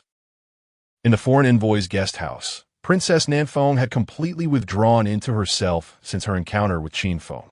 Isolating herself in her chamber, she refused to see anyone, her mind consumed by the image of Qin Feng's formidable rise and her own forced verbal sparring. Fang Chong, where are you? Princess Nanfeng curled up on her bed, tears streaming down her cheeks. If Fang Chong were still around, She would not have to worry about saving the Emperor's disciples, nor would she be so bullied by Qin Feng. Your Highness, you truly possess some talent. The elder tasked with protecting the envoy praised her outside the door, realizing he had previously underestimated this princess. He had thought she was courting danger by seeking out Qin Feng, but it ultimately proved that Princess Nan Feng was indeed formidable. Confronting him head-on and using her wits to subdue Qin Feng. Chapter 82. The Spirit of Jianan, the Legacy of Wei Wu. At this moment, the students of the Tianzi were gathered together, expressing their dissatisfaction with the Inu dynasty for their arbitrary capture and release. What nonsense is this? You can capture us at will and release us just as easily. This is a blatant disregard for us, the students of Tianzi, Inu dynasty. I will not let this matter rest. Amidst their complaints, Qin Feng entered with an air of indifference. Qin Feng, what brings you here? The students regarded him with suspicion, fearing his unpredictable nature. I have come for the payment, Qin Feng declared. The reason you are free is that I interceded with the 6th Dao Emperor on your behalf. Now it's time to settle the bill. 5 million top-grade spirit stones, not a single one less. 5 million top-grade spirit stones. The students gasped, feeling as though they were being robbed. They could hardly believe that Qin Feng had acted out of kindness. I assure you, you are correct. My intentions were not benevolent. It was Princess Nan Feng who persuaded me to assist you, Qin Feng continued. Silence.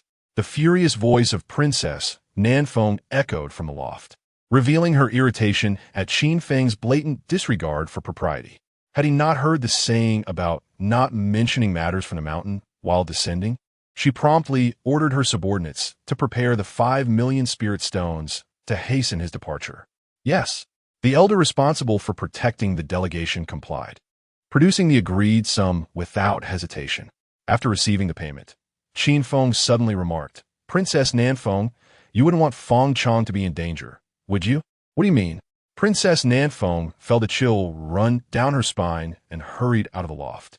She saw Qin Feng leaving the foreign envoys in, casting a knowing smile back at her, leaving her puzzled about his intentions. Before long, Princess Nan Feng discovered that Feng Chang had slaughtered several cities. And now the 6th Dao Emperor had issued a kill-on-sight order, with the experts of the Inu dynasty hunting him down relentlessly. What should she do? Should she return to the Great Xia for her father's assistance? Or should she seek help from that insufferable Qin Feng, given her failed mission in the Inu dynasty? It would be no small feat to ask her father for help. Yet, seeking aid from Qin Feng would require considerable effort and persuasion. Princess, Feng Chang's situation is critical. We cannot afford any missteps. The elder, having witnessed Princess Nan Feng's exceptional capabilities, urged her to consult Qin Feng for assistance, emphasizing that it would only require a bit of persuasion. Meanwhile, at Suizhu Peak, Qin Feng was in high spirits, whistling a cheerful tune as he walked along the mountain path. However, after a few steps, he encountered 2 frantic individuals, who informed him that Ziyuan was in his bamboo cottage, throwing a tantrum and smashing things. Ziyuan is smashing things. Qin Feng's brow furrowed slightly, sensing something amiss. Over the past 7 years, he had grown accustomed to Ziyuan's temperament. She was the type who would be upset if he didn't flirt with her, and sulk if he flirted with other girls. Regardless of her anger, a little teasing would have her forgiving him in no time. Such recklessness was more fitting for Princess Nan Feng than for the sweet and innocent Ziyuan. Boss, have you been flirting with some unwed girl again? One of them timidly asked. Ridiculous. Do you think I'm that kind of person? Qin Feng retorted, growing displeased. He embodied the spirit of Jianan and the legacy of Wei Wu. Soon, they arrived at the bamboo cottage, where they could see Ziyuan in a fit of rage, though it appeared she was searching for something rather than merely smashing things. Damn you, Qin Feng, how dare you show your face here? Ziyuan glared at him, resembling a spoiled young lady. Before she could approach, Qin Feng's demeanor shifted dramatically.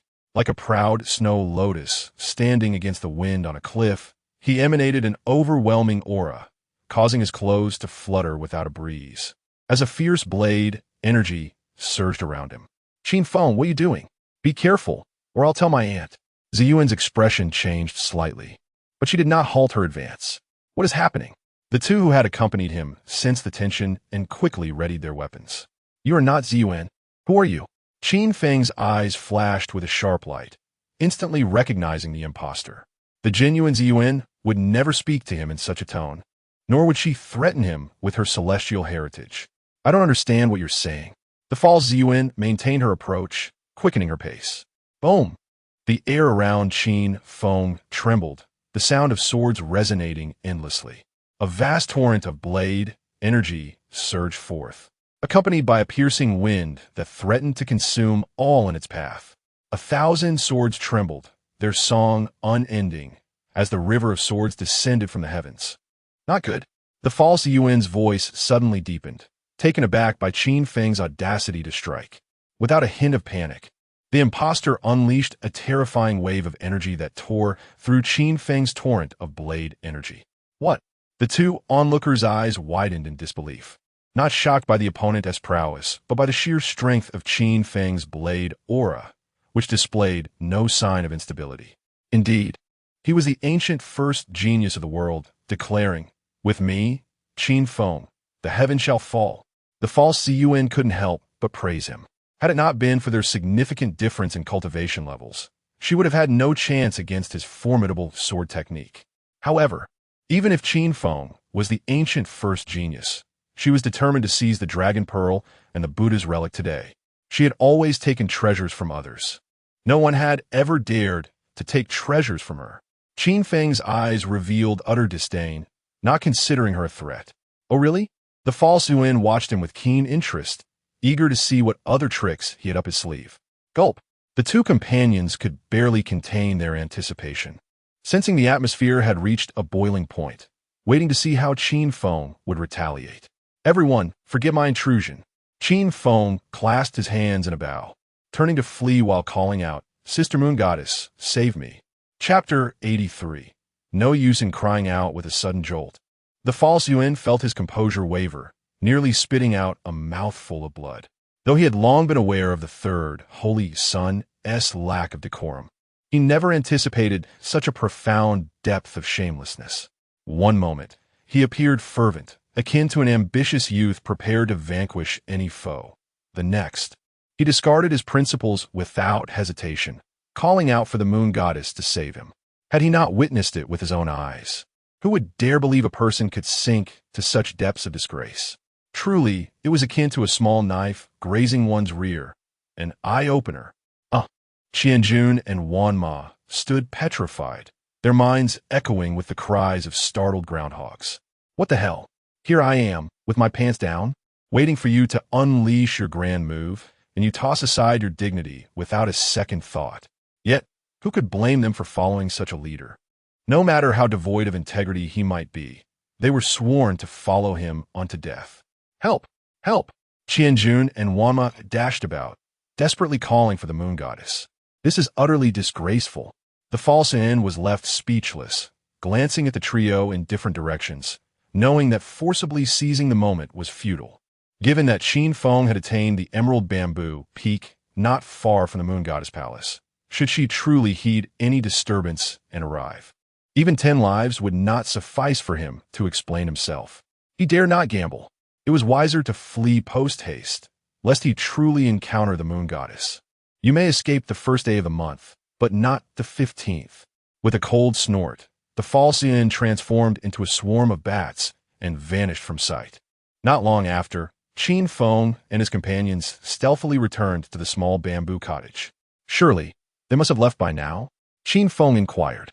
They should have. Wanma glanced around and confirmed that no figures were in sight. Qianjun spoke up. If I'm not mistaken, that individual must be the legendary shape-shifting demon monarch. The shape-shifting demon monarch. Qin Feng furrowed his brow, recalling having heard of this person. It was said that he practiced some unknown technique, allowing him to transform into anything, man, woman, child, elder, or even various small creatures. It was not merely a matter of disguise. The entire physiological structure underwent transformation. Just then, Little White trotted over, cheerfully singing a tune. Little Bunny, white as snow, with 2 ears held high, slicing arteries and veins, motionless, oh so cute. Skinning it, chopping it into pieces, tossing it into the pot to stir fry, adding water, covering the lid, sprinkling coriander before serving. Qin Feng immediately felt a surge of alertness, drawing forth the long sky divine sword to point at Little White. What does this mean? Little White, startled, had its white fur standing on end, utterly perplexed by the situation. Qin Feng coldly stated, "Confess willingly. Are you not the shape-shifting demon monarch in disguise?" "What is the shape-shifting demon monarch?" "I'm merely a bunny," Little White replied, bewildered. "Do not know. How will you prove you are indeed a rabbit?" Qin Feng's eyes narrowed. "Prove I'm a rabbit? How am I to do that?" Little White, still in a daze, struggled to comprehend what was required. "I advise you to prove you are a rabbit otherwise." Qin Feng's gaze flickered with menace, and the long sky divine sword glimmered ominously. Qianjun and Wanma also readied their weapons, awaiting Qin Feng's command to skin the rabbit. "I am a rabbit. Young a rabbit. Alright." Little White stammered in fright, suddenly struck by inspiration. "Right. I remember you mentioned that to avoid being defeated by some unreasonable protagonist and to have an opportunity for a comeback, you devised a secret code. A phrase. The earth vibrates. High hills, a landscape of streams and mountains, eternally beautiful." "Oh." Qin Feng was momentarily taken aback, exclaiming, "The door faces the sea, the three rivers merge, flowing for 10,000 years, and you are." Little White, with a serious expression, replied, "I reside on Chenghua Avenue, a novice driver from Amen Mountain." Qin Xiaobai.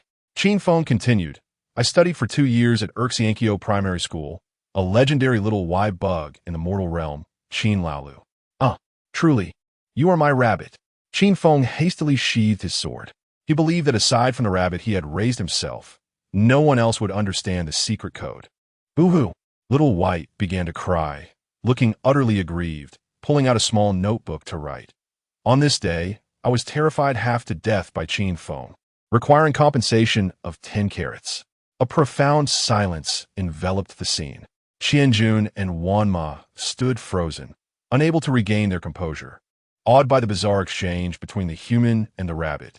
Though they understood naught of it, they felt an inexplicable sense of sophistication. They had initially thought Qin Feng's reckless breakthroughs were futile, that henceforth it would only be the 3 of them and the rabbit surviving together on Emerald Bamboo Peak. Yet, upon witnessing Qin Feng's execution of the great river sword technique and this secret code, they also glimpsed his ambition to grow stronger and achieve greatness once more. Suddenly, a gentle breeze swept through the bamboo grove, carrying a faint fragrance. "What on earth?" Qianjun and Wanma exchanged puzzled glances, bewildered by the sudden aroma. Before they could investigate further, they felt a whirl of dizziness, as if they had been separated from their beloved for a month, their legs giving way as they collapsed to the ground, utterly drained of strength. "You have fallen prey to my no use in crying out technique. Now, let us see where you can run." The shape-shifting demon monarch returned, exuding the laughter characteristic of a villain. A swarm of bats surged into the bamboo grove, coalescing into a figure cloaked in black, its face obscured, evidently a villain without question. "Is it poisonous?" Qin Feng cast a questioning glance at Qianjun and Wanma, only then recalling that he was immune to all toxins. "Is it poisonous?" Little White, frightened, hastily nibbled on a carrot, asserting that carrots could indeed counteract poison. "What is happening?" The shape-shifting demon monarch was left baffled. He had employed the no use in crying out technique, which would leave even those at the Yuan Dan realm utterly powerless. Yet, how was it that Qin Feng and this rabbit remained lively and sprightly? No use in crying out. Qin Feng appeared entirely unfazed by the shape-shifting demon monarch, instead eagerly inspecting Qianjun and Wanma, who were now entirely at his mercy. Indeed, it was true. There was no use in crying out. Damn it! The shape-shifting demon monarch could not help but curse, feeling that Qin Feng was showing him a degree of disrespect. He did not care. Even if Qin Feng and the rabbit were not poisoned, he still sought the Dragon Ball and the Buddha's relic. However, he chose not to charge directly at them. Instead, he activated the villain's signature trait, excessive chatter. The shape-shifting demon monarch coldly declared, "Qin Feng, your 2 subordinates have been afflicted by the world's most peculiar poison. No use in crying out. If you do not wish for them to be rendered useless, You must obediently hand over the Buddha's relic and the Dragon Ball. Is that truly the world's most peculiar poison? I could restore them in an instant. Qin Feng's face was etched with disdain as he produced a vial labeled Crazy Sao. Chapter 84. He actually believed it, alas. Qianjun and Wanma exchanged fearful glances, desperately wanting to shout, "Boss, please don't come closer." Yet, they found themselves utterly powerless. Even if they screamed until their throats were raw, it would be in vain. "Don't worry, I shall come to your rescue." Qin Feng observed the frantic blinking of his companions and realized they could no longer wait. Without hesitation, he uncorked the vial and administered the medicine. Suddenly, Qianjun and Wanma's eyes widened in shock. They felt a fire igniting within them. Yet their bodies remained beyond their control, akin to a cannonball loaded but unable to function, on the verge of exploding.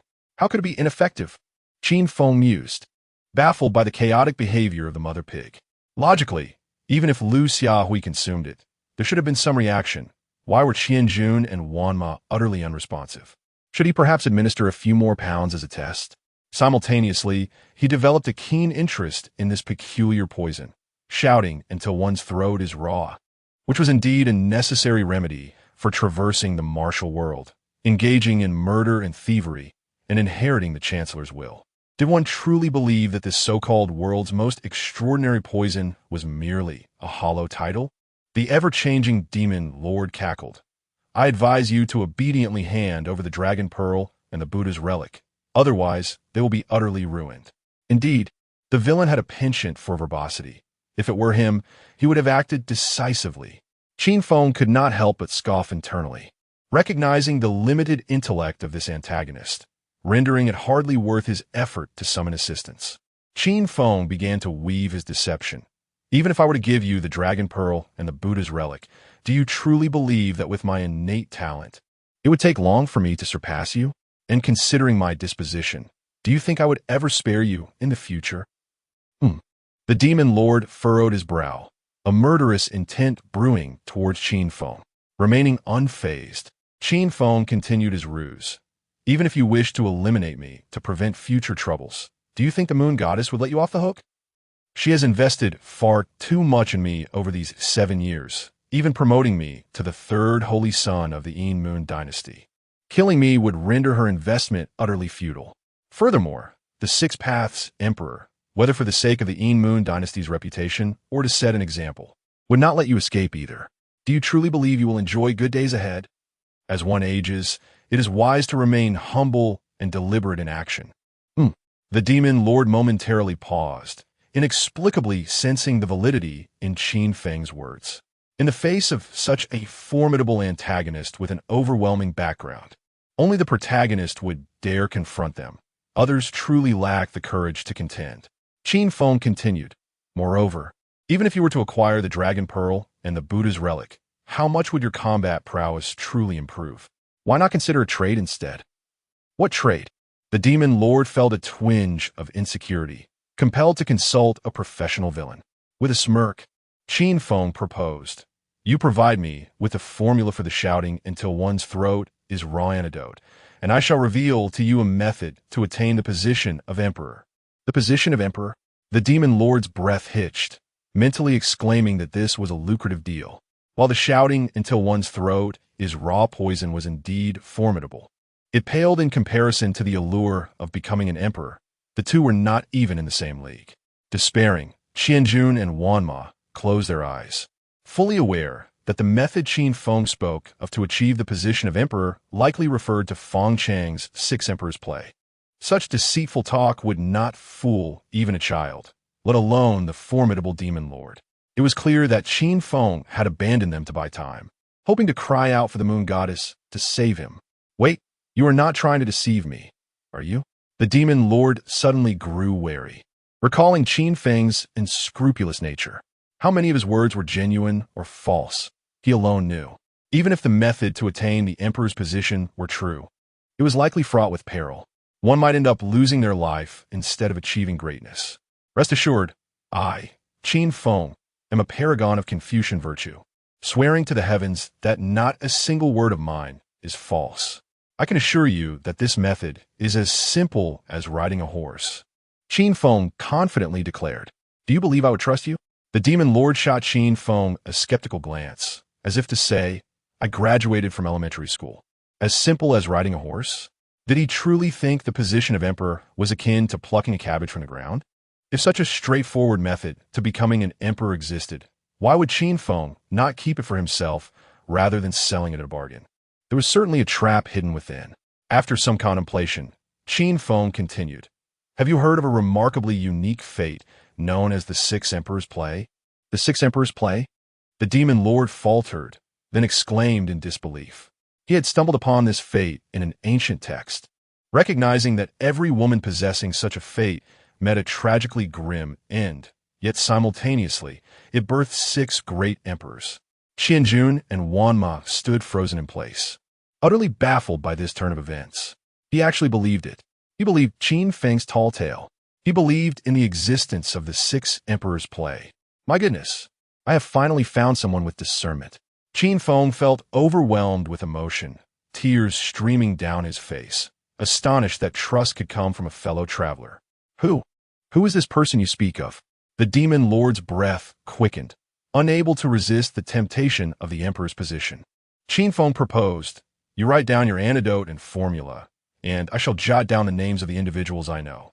We shall exchange the formula and antidote for the names of those associated with the Six Emperors' Play. How does that sound? Very well. The demon lord, without a second thought, agreed to the deal, for only a fool would refuse such an offer. In no time, the two scribbled their notes and completed the transaction with glee. The position of emperor is mine. The demon lord could not suppress his signature villainous laughter as he seized the note, transforming into a swarm of bats and fleeing, as if afraid Qin Feng might change his mind. Indeed, I often feel out of place among other villains due to my restrained nature. Qin Feng shivered involuntarily, hastily dismissing the vivid imagery in his mind. Simultaneously, he silently wished for the demon lord's success, not for any reward from Feng Chong, but merely to allow Feng Chong to experience the warmth of humanity and escape the clutches of darkness. So that's how it is. Xiao Bai, seated nearby, diligently took notes, aiming to sell Qin Feng off as soon as possible. Upon receiving the antidote for shouting until one's throat is raw, Qianjun and Wanma immediately mustered all their strength and rushed toward the seafood market below, fearful of what bizarre occurrences might transpire if they delayed. At that moment, the demon lord confirmed that the coast was clear and, with an exhilarated heart, opened the note. Feng Chong. Who is Feng Chong? The demon lord seemed to recall something, and after a long pause, finally spat out a curse. Chapter 85.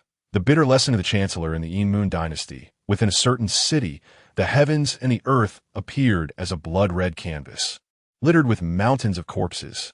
Feng Chong sat cross-legged in a pool of blood, his tattered garments hanging from him like rags.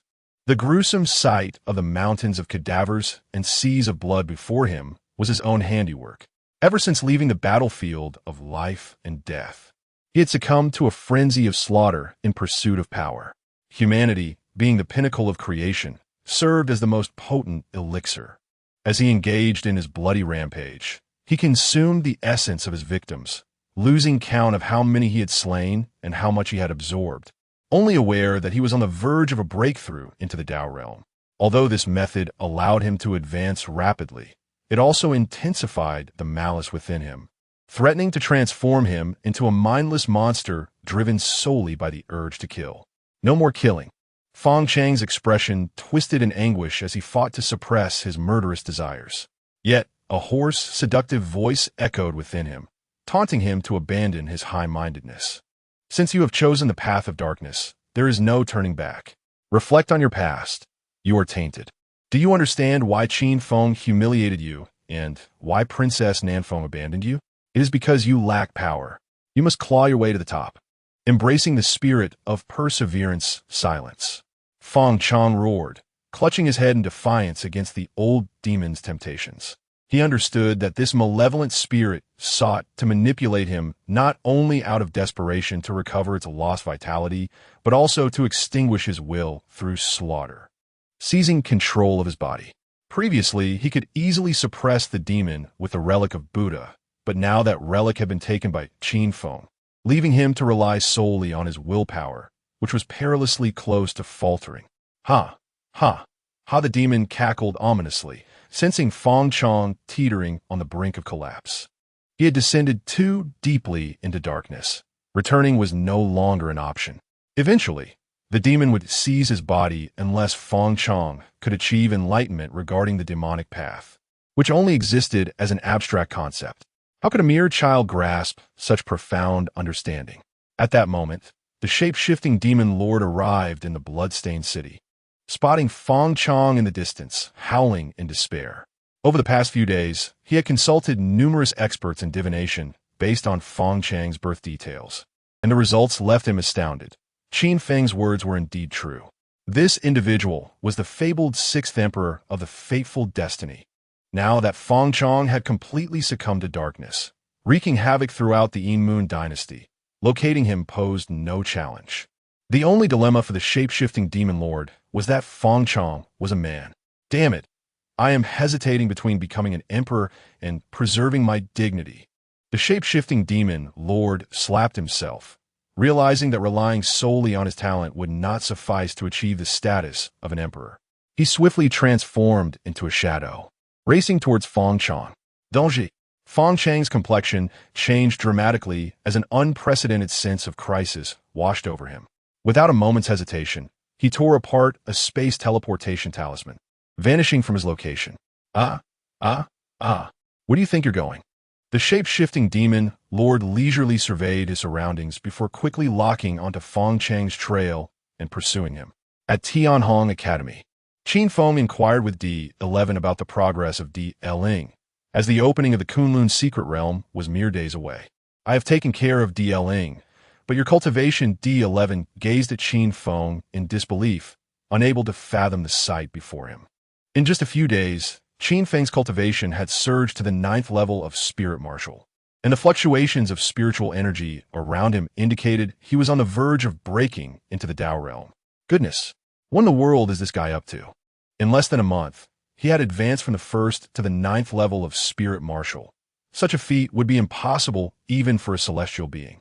Oh, I was just bored and broke through. Qin Feng replied nonchalantly, but to Di Shi's ears, it sounded disheartening. He felt as though he had failed to set a good example, inadvertently leading Qin Feng towards self-destruction and undermining his foundation. Is this the divine weapon crafted by D-Ling? Qin Feng's attention was captured by several treasures beside D11, including a battle spear and a massive hammer forged from dragon bone, a longbow fashioned from dragon tendons and horns, and black armor made from dragon scales. Among them, one piece stood out, a soft armor glimmering with faint black light, appearing supple yet remarkably sturdy. Your discerning eye is impressive. D11, still feeling regretful, began to explain. This soft armor is crafted from the soft scales of a dragon's belly, reinforced with dragon tendons and imbued with dragon blood to enhance its defensive capabilities. It can withstand the full force of an Essence Dan realm cultivator. To withstand the full force of an Essence Dan cultivator. Qin Feng's eyes sparkled with excitement, recognizing the value of such an item. He understood that in the upcoming Kunlun secret realm, only those under 30 could enter, and reaching the Essence Dan realm before 30 was exceedingly rare, if not impossible. This meant that with this armor, no one in the Kunlun secret realm could breach his defenses. Everything else is for you. Qin Feng surveyed the remaining equipment, realizing none were of use to him, and generously distributed them to Qi, New Jersey, N, and WNM. After all, he had learned from the Chancellor's bitter experience that having unarmed subordinates could lead to dire consequences. Having absorbed the lessons from the Chancellor's defeat at Wansheng, Qin Feng was determined to invest generously to equip Qi, New Jersey, N, and WNM. Thank you, boss. The two expressed their heartfelt gratitude, feeling that Qin Feng was the best leader in the world. Qi, New Jersey, N selected the dragon bone spear, while WNM chose the massive hammer, both donning sets of black armor crafted from dragon scales. Just by their appearances, Qin Feng could rest assured in inheriting the Chancellor's will. And a longbow. Qin Feng's gaze fell upon the remaining longbow, immediately thinking of Bir, who wielded a longbow and was the first to embrace the notion of a long future ahead, destined to become an emperor. He needed to recruit him as soon as possible, marking him with a celestial slave seal to prevent him from being led astray by Feng Chong in the future.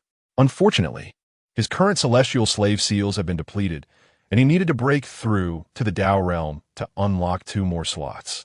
With the Kunlun secret realms opening imminent, he had to hasten his breakthrough into the Dao realm. With newfound determination, Qin Feng departed with Qi, New Jersey, N, and WNM towards CUZH Peak to enter seclusion and strive for advancement. Qin Feng D11 watched his retreating figure, his heart heavy with sorrow. Such a prodigy. Why had he chosen the path of self-destruction? It was utterly incomprehensible. Meanwhile, within the palace of the Blue Demon, an overwhelming surge of energy erupted. Wonderful, Mother is finally out. YLN's face lit up with joy, eager to seek her mother's guidance in reprimanding that wretched Qin Feng. Chapter 86. A surfeit of information on the verdant summit of Bamboo Peak, within a humble bamboo dwelling. Qin Feng sat in meditation, his eyes closed, enveloped in a radiant aura of Buddhist light, occasionally accompanied by the resonant sound of a dragon's roar. A magnificent golden dragon circled him, exuding a newfound majesty that was far superior to its previous form. Is it safe for the boss to break through like this? Qianjun pondered anxiously outside, his face etched with concern. Ever since Qin Feng had been personally appointed as the 3rd Holy Son by the 6th Dao monarch, Bamboo Peak had become a hub of activity, with numerous individuals eager to follow in his footsteps. However, as rumors of his continuous breakthroughs spread, they witnessed the fickleness of human nature. Even the 2 holy sons from Tianhong Academy no longer regarded Qin Feng with the same reverence, allowing him to thrive or falter at Bamboo Peak on his own. Everything will be fine, Wan Ma declared resolutely, his unwavering faith in Qin Feng evident. Their young master had demonstrated remarkable audacity at the tender age of 8, leaving the Qin family amidst scorn and embarking on a solitary journey through the Yin Moon Empire, making it inconceivable for him to engage in self-destructive behavior now. Boom! A deep rumble emanated from within the bamboo dwelling as a terrifying aura began to surge uncontrollably. He had broken through to the Dao realm. Qianjun and Wan Ma exchanged incredulous glances, both sensing the profound strength that surged within Qin Feng, realizing that his foundation was remarkably solid, far more so than they had anticipated. How is this possible? Their eyes widened in disbelief, struggling to comprehend how he had achieved such a feat. To ascend from the 1st level of Spirit Martial to the 1st level of Dao in a mere month while maintaining a stable foundation was indeed unprecedented even in the annals of antiquity. With a deep breath, Qin Feng opened his eyes, retracting the overwhelming aura back into his body. Following his breakthrough, his combat prowess had amplified exponentially, and he now possessed nearly a millennium of additional lifespan, as well as a closer connection to the Long Kong Divine Sword. According to the 10 ancestors, the sword harbored a spirit, which had enabled him to wield it even at the opening Yuan realm. Now, with his newfound prowess, commanding the Long Kong Divine Sword felt effortless. He could easily manipulate its size and soar through the skies upon it. Rise! Qin Feng formed a hand gesture and pressed forward with intent. The Long Kong Divine Sword responded to his call, vibrating with a melodic hum as it transformed into a flying sword that hovered before him. At long last, he could fly. Qin Feng eagerly leaped onto the sword and soared out of the bamboo dwelling. Yet, he soon realized that his spiritual energy was rapidly depleting. With his current level of Dao cultivation, he could only sustain flight for about half an hour. I now understand why many Dao cultivators forego flying swords. After a brief excursion, Qin Feng returned to the bamboo house, still yearning for more. However, upon his return, he noticed visitors in his abode. Besides the moon goddess and Zi Yuan, Yulan had brought along a stately and voluptuous woman whose commanding presence made Qianjun and Wan Ma tremble in trepidation. It was evident that she was none other than Lan Mo, one of the 4 great beauties of antiquity. After enduring nearly a month of Qin Feng's teasing, Yulan had finally awaited her mother's return from seclusion, and she was unwilling to delay even a moment in seeking retribution. Meanwhile, upon receiving news of Lan Mo's emergence, The moon goddess hurriedly brought Ziyuan along to secure a prime position, armed with treats such as sunflower seeds, fruits, and fine wine. Duh. The moon goddess furrowed her brows, internally exclaiming that it had happened too swiftly. She had recently heard whispers of Qin Feng's astonishing breakthroughs and had initially dismissed them as mere exaggerations. Given Qin Feng's typically methodical nature, it seemed implausible that he would suddenly forsake his foundation for rapid advancement. Yet here it was, the truth laid bare before her. He had indeed ascended to the Tao realm in less than a month. Mother, this is Qin Feng. Yulan glared at Qin Feng with indignation, as if to say he was doomed this time. Yet, she had clearly underestimated his audacity upon encountering Lan Mo. He remained unperturbed, affectionately wrapping his arms around her petite waist. Lan baby, you are such a rascal. Why didn't you inform me in advance that our mother was coming? Lan baby. Yulan felt a shiver run down her spine, hastily swatting Qin Feng's hand away. What was happening? Lan Montag was utterly flabbergasted. What was supposed to be a tale of her precious daughter being bullied by a boy named Qin Feng had morphed into a scene resembling a quarrel between two young lovers. The moon goddess was equally perplexed, struggling to comprehend how a tortoise and a mung bean had become entangled. Logically, Yulan should have harbored animosity towards Qin Feng for his previous antics. Could it be that Lan Mo's daughter possessed some peculiar affinity? Did he truly refer to her as baby? Ziyuan, meanwhile, was fuming, her face resembling a steamed bun as she searched for the presence of Xiaobai. Are you still angry? Qin Feng continued his charade, addressing Yulan with a mixture of exasperation and affection. I told you, Ziyuan and I are childhood friends. Even if you desire to repay me for saving your life during the elimination round, you can only be his secondary consort at most. Who wants to be your secondary consort? Yulan retorted, her ire rising as she accused Qin Feng of nonsense. What did he mean? Did childhood friends equate to wives? Ziyuan felt a blush creep on her cheeks, her heart racing wildly. She had believed that their childhood bond meant Qin Feng held no romantic interest. Instead, she was astonished to discover her significant place in his heart. Why would I settle for being a secondary consort?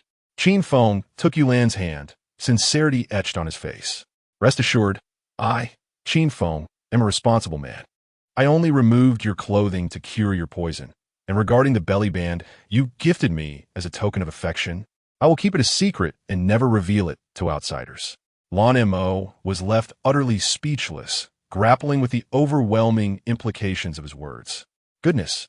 While the act of disrobing for the sake of detoxification is understandable, what on earth does it mean to bestow a belly band as a token of devotion? She had always envisioned her daughter as a refined lady, yet she never imagined such wild antics lurking beneath the surface. Coughing softly, as a mother who understood the importance of respecting her daughter's interests, she reminded herself to avoid prying into them. Who gave you a belly band as a token of affection? Yulan was now thoroughly exasperated, unable to comprehend Qin Feng's audacity. What are these, then? Before she could finish, Qin Feng waved his hand, producing a belly band. As Yulan's biological mother, Lan Mo immediately recognized her daughter's handiwork, confirming that these belly bands indeed belonged to Yulan. Alas, how fleeting is the time with a daughter. Lan Mo couldn't suppress a sigh. She had anticipated her daughter seeking vengeance for being wronged, only to find that her daughter had lured her here to witness this romantic spectacle. Qin Feng cast a glance at the furious Yulan, realizing that she was unwilling to call him baby. Thus, he resolved to compel her to do so. Chapter 87. A just act must be supported. You are talking nonsense. It was clearly him who stole it, Yulan exclaimed, her chest heaving with indignation as she hurried to report to the Blue Demon. There was no need for an explanation. As a mother, she had once been young and understood, before Yulan could articulate her defense. The Blue Demon wore a knowing smile. While soothing her beloved daughter, she scrutinized Qin Feng with the discerning gaze of a mother-in-law evaluating her son-in-law. Naturally, she had heard of the legendary prodigy from the ancient past. Although she had not witnessed Qin Feng's feats in the life-and-death elimination matches due to her seclusion, she had heard tales of his prowess, slaying the great dragon, battling the disciples of the heavenly emperor, and triumphing over countless champions, ultimately being honored as the holy son by the Six Paths sovereign. Most importantly, he was the direct descendant of the foremost family in the ancient world. Even though Qin Feng had fallen out with the Qin family, it was only a matter of time before his prodigious talents would see him return. According to her criteria for a son-in-law, Qin Feng was undoubtedly the most perfect candidate, and thus she wholeheartedly approved of this marriage. As for her precious daughter's childhood acquaintance, the impoverished boy, she had never found a single redeeming quality in him. What do you understand to have agreed to this? Yulan felt an overwhelming sense of frustration, questioning whether this was truly her biological mother. Aside from that wicked stepmother, who would ever wish to marry their beloved daughter to a lowly wretch, especially one considered the lowest of the low in the ancient world? Ding! Congratulations to the host for successfully abducting the chosen daughter of Hu Tianxian and receiving her mother's preliminary approval, earning 100,000 villain points. Abduct. Qin Feng was momentarily taken aback, uncertain when the next victim, chosen one, would make an appearance. The moon goddess was increasingly perplexed. She had come to witness the blue demon's furious reaction upon learning her daughter had been wronged. Yet now it seemed she was transforming into a mother-in-law, increasingly pleased with her son-in-law. Moreover, wasn't this Qin Feng the lad who had long aspired to marry her? What did it mean that he now sought to take both Zi Yuan and Yulan as his wives? Bah, a scoundrel! How ungrateful he was! The blue demon cast a flirtatious glance at Yulan, as if to say, if not for my early birth, this legendary prodigy would never have been yours, little girl. I would have pounced on him myself. However, the blue demon's tone shifted, growing icy. My daughter will never be a concubine. As one of the four great beauties of the ancient world, her strength was nearly on par with the moon goddess's. The only disparity lay in the absence of a treasured Xuanwu. Yet this did not detract from her standing in the Yin Moon dynasty. She could not claim to be the most powerful, but she certainly ranked among the top 5. To have her daughter serve as a concubine would be a disgrace she could not bear. The moon goddess, not to be outdone, glared at her rival, her expression suggesting she would compel her agreement. Did she truly think she intimidated her? As longtime adversaries, the moon goddess had a fiery temper. The two gradually levitated into the air, their gazes clashing like thunder, instantly thickening the atmosphere with tension.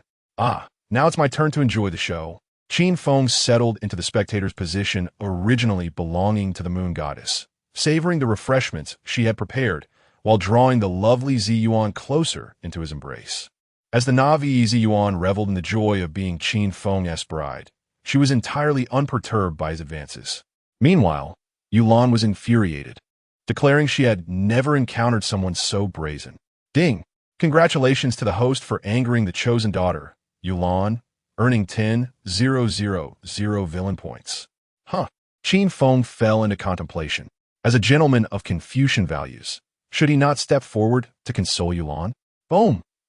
A thunderous roar erupted across the heavens, a force so overwhelming it threatened to obliterate all in its path. Roar! A deep growl resonated, and the legendary Xuanwu of the moon goddess emerged from the void, casting a shadow over the world as lightning crackled and dazzling brilliance erupted. Roar! Another deafening beastly roar echoed, revealing a white tiger tearing through the fabric of reality, a harbinger of death that filled the air with its lethal aura. This white tiger had been tamed at great effort by the blue demon, albeit lacking the longevity of a Xuanwu, and thus its combat prowess paled in comparison. Nevertheless, as a divine beast, its potential was immense, and it could one day surpass the Xuanwu. Divine beast, white tiger. The two warriors gasped in awe, trembling under the oppressive might of the two divine beasts. This was the white tiger of legend. Qin Feng curiously gazed at the imposing creature, noting its stark contrast with the images he had previously seen online. At that moment, the onlookers calmly gazed skyward, as if such occurrences were commonplace. In their memories, these two frequently fought over trivial matters, often waging battles that lasted all day. What could they possibly be quarreling about this time? Judging by the direction, it seemed to relate to Qin Feng, likely linked to him in some manner. The third holy son, Qin Feng, hadn't he already been rendered useless? He was indeed incapacitated, yet still viable. True, He was somewhat despicable, but as a breeding stallion, he was of excellent stock. Indeed, the various factions of the Moon dynasty were rumored to be plotting to capture Qin Feng and force him to sire offspring, with the audacity to demand a hefty tribute in return. This was a righteous act that must be supported. If you say that, then I shall not depart. Please elaborate further. Just as the Moon Goddess and the Blue Demon prepared for a serious confrontation, the authoritative voice of the Six Paths sovereign suddenly boomed, declaring that now was not the time for their battle, as the Kunlun secret realm would open in 5 days. The announcement sent both the Moon Goddess and the Blue Demon into a frenzy, prompting all factions of the Moon dynasty to dissolve into vibrant lights. Hastening to the Six Paths sovereign's palace for a meeting. Is this it? Qin Feng stood dazed, quietly taking out his notebook. On this day, the Six Paths sovereign interrupted the duel between the Blue Demon and the Moon Goddess, depriving me of the opportunity to observe a clash of the titans, which necessitates compensation of 1,000,000 top-quality spirit stones. Little White emerged from an unknown location, also retrieving its notebook to jot down. On this day, Qin Feng instigated a feud between the Moon Goddess and the Blue Demon, causing me sleepless nights, requiring compensation of 10 carats. Just then, a swarm of bats fluttered into the bamboo grove of the Emerald Bamboo Peak, unmistakably heralding the arrival of the shape-shifting Demon Lord. P.S. back. The two warriors knew that such lowly deceit would eventually unravel, hastily brandishing their weapons to buy time for Qin Feng. It must be said, the shape-shifting Demon Lord had impeccable timing. With the Moon Goddess and Blue Demon otherwise occupied, he could act without restraint. What is there to fear? Qin Feng remained undaunted by the shape-shifting Demon Lord, contemplating simply using causal techniques to compel the warriors to adopt new identities and recognize their adversary as their adoptive father. Chapter 88. The Chosen One in Action. The Metamorphosing Demon Lord. Ziyuan and Yulan's expressions changed dramatically as they swiftly drew their weapons, remaining on high alert. They had heard of the metamorphosing Demon Lord before. While not a figure of utter villainy, he was certainly no paragon of virtue, often using his formidable prowess to bully the younger generation, never engaging with opponents of equal caliber. Fear not, I harbor no ill intentions. The metamorphosing Demon Lord revealed his true form, still shrouded in a black cloak. No intentions. Qianjun and Wanma stood frozen, their vigilance unwavering as they brandished their new equipment, prepared for any eventuality. Drawing upon his decade-long experience as a bookworm, Qin Feng inquired, "You aren't truly seeking Feng Chong, are you? After suffering a significant setback at his hands, you now come to me for assistance? How did you know?" The metamorphosing Demon Lord was astounded, suspecting Qin Feng possessed some arcane ability for divination. He had mentally prepared himself to abandon all principles to achieve the status of emperor. Yet he had not anticipated that a mere entry-level cultivator would prove so troublesome. Just as he thought he had nearly captured Feng Chong, unforeseen circumstances would invariably intervene. Whether it was encountering a formidable expert from the Inu dynasty or a passerby who admired Feng Chang's intervention, it was a constant struggle. Even when he transformed into an unparalleled beauty, Feng Chong did not remain unresponsive, leading the Demon Lord to question whether Feng Chong had peculiar preferences. In a moment of desperation, he even disguised himself as Qin Feng, which indeed elicited a reaction from Feng Chong. Regrettably, an ancient demon resided within Feng Chong. Despite having his powers diminished by the Six Paths Emperor for millennia, still possessed the strength to overpower him. Had he not fled swiftly, he might have faced a grim fate. Yet, relinquishing this pursuit was not an option. He approached Qin Feng with a mindset of trial and error. What? Qianjun and Wanma were utterly dumbfounded. They had presumed the metamorphosing Demon Lord returned due to his deceptive lies being exposed, only to discover he genuinely believed in the existence of 6 emperors and was willing to act on it. Was his quest for the emperor's throne genuine, or merely a ruse to conceal his infatuation with Feng Chong? Impressive. Qin Feng could not help but give a thumbs up, stepping back to maintain distance from the eccentric antagonist. He silently mourned for Feng Chong for 3 minutes, asserting that he bore no responsibility for the situation, never expecting the metamorphosing Demon Lord to pursue such interests. However, these chosen ones possessed immense fortune, and their invasions of others' realms were seldom thwarted. Conversely, attempting to invade their domains was a formidable challenge. Spare me your theatrics. I simply wish to know if you can assist me. The metamorphosing demon lord insisted impatiently. Assistance is not out of the question, Qin Feng responded, still compelled by the circumstances. Yet, what treasure will you offer in return? Offer a treasure in exchange. The metamorphosing demon lord's expression shifted continuously as he contemplated whether to barter with treasures or resort to binding Qin Feng with ropes and coercing him with whips and candles to divulge his secrets. No, your composure is far too unruffled, the demon lord thought, having observed Qin Feng's seemingly erratic behavior 3 times. Noticing a peculiar confidence that suggested he possessed some ultimate trump card. Besides, if Feng Chong was challenging to deal with, this ancient prodigy would undoubtedly be even more formidable. Ultimately, the metamorphosing demon lord hesitated to act, instead inquiring, "What do you desire?"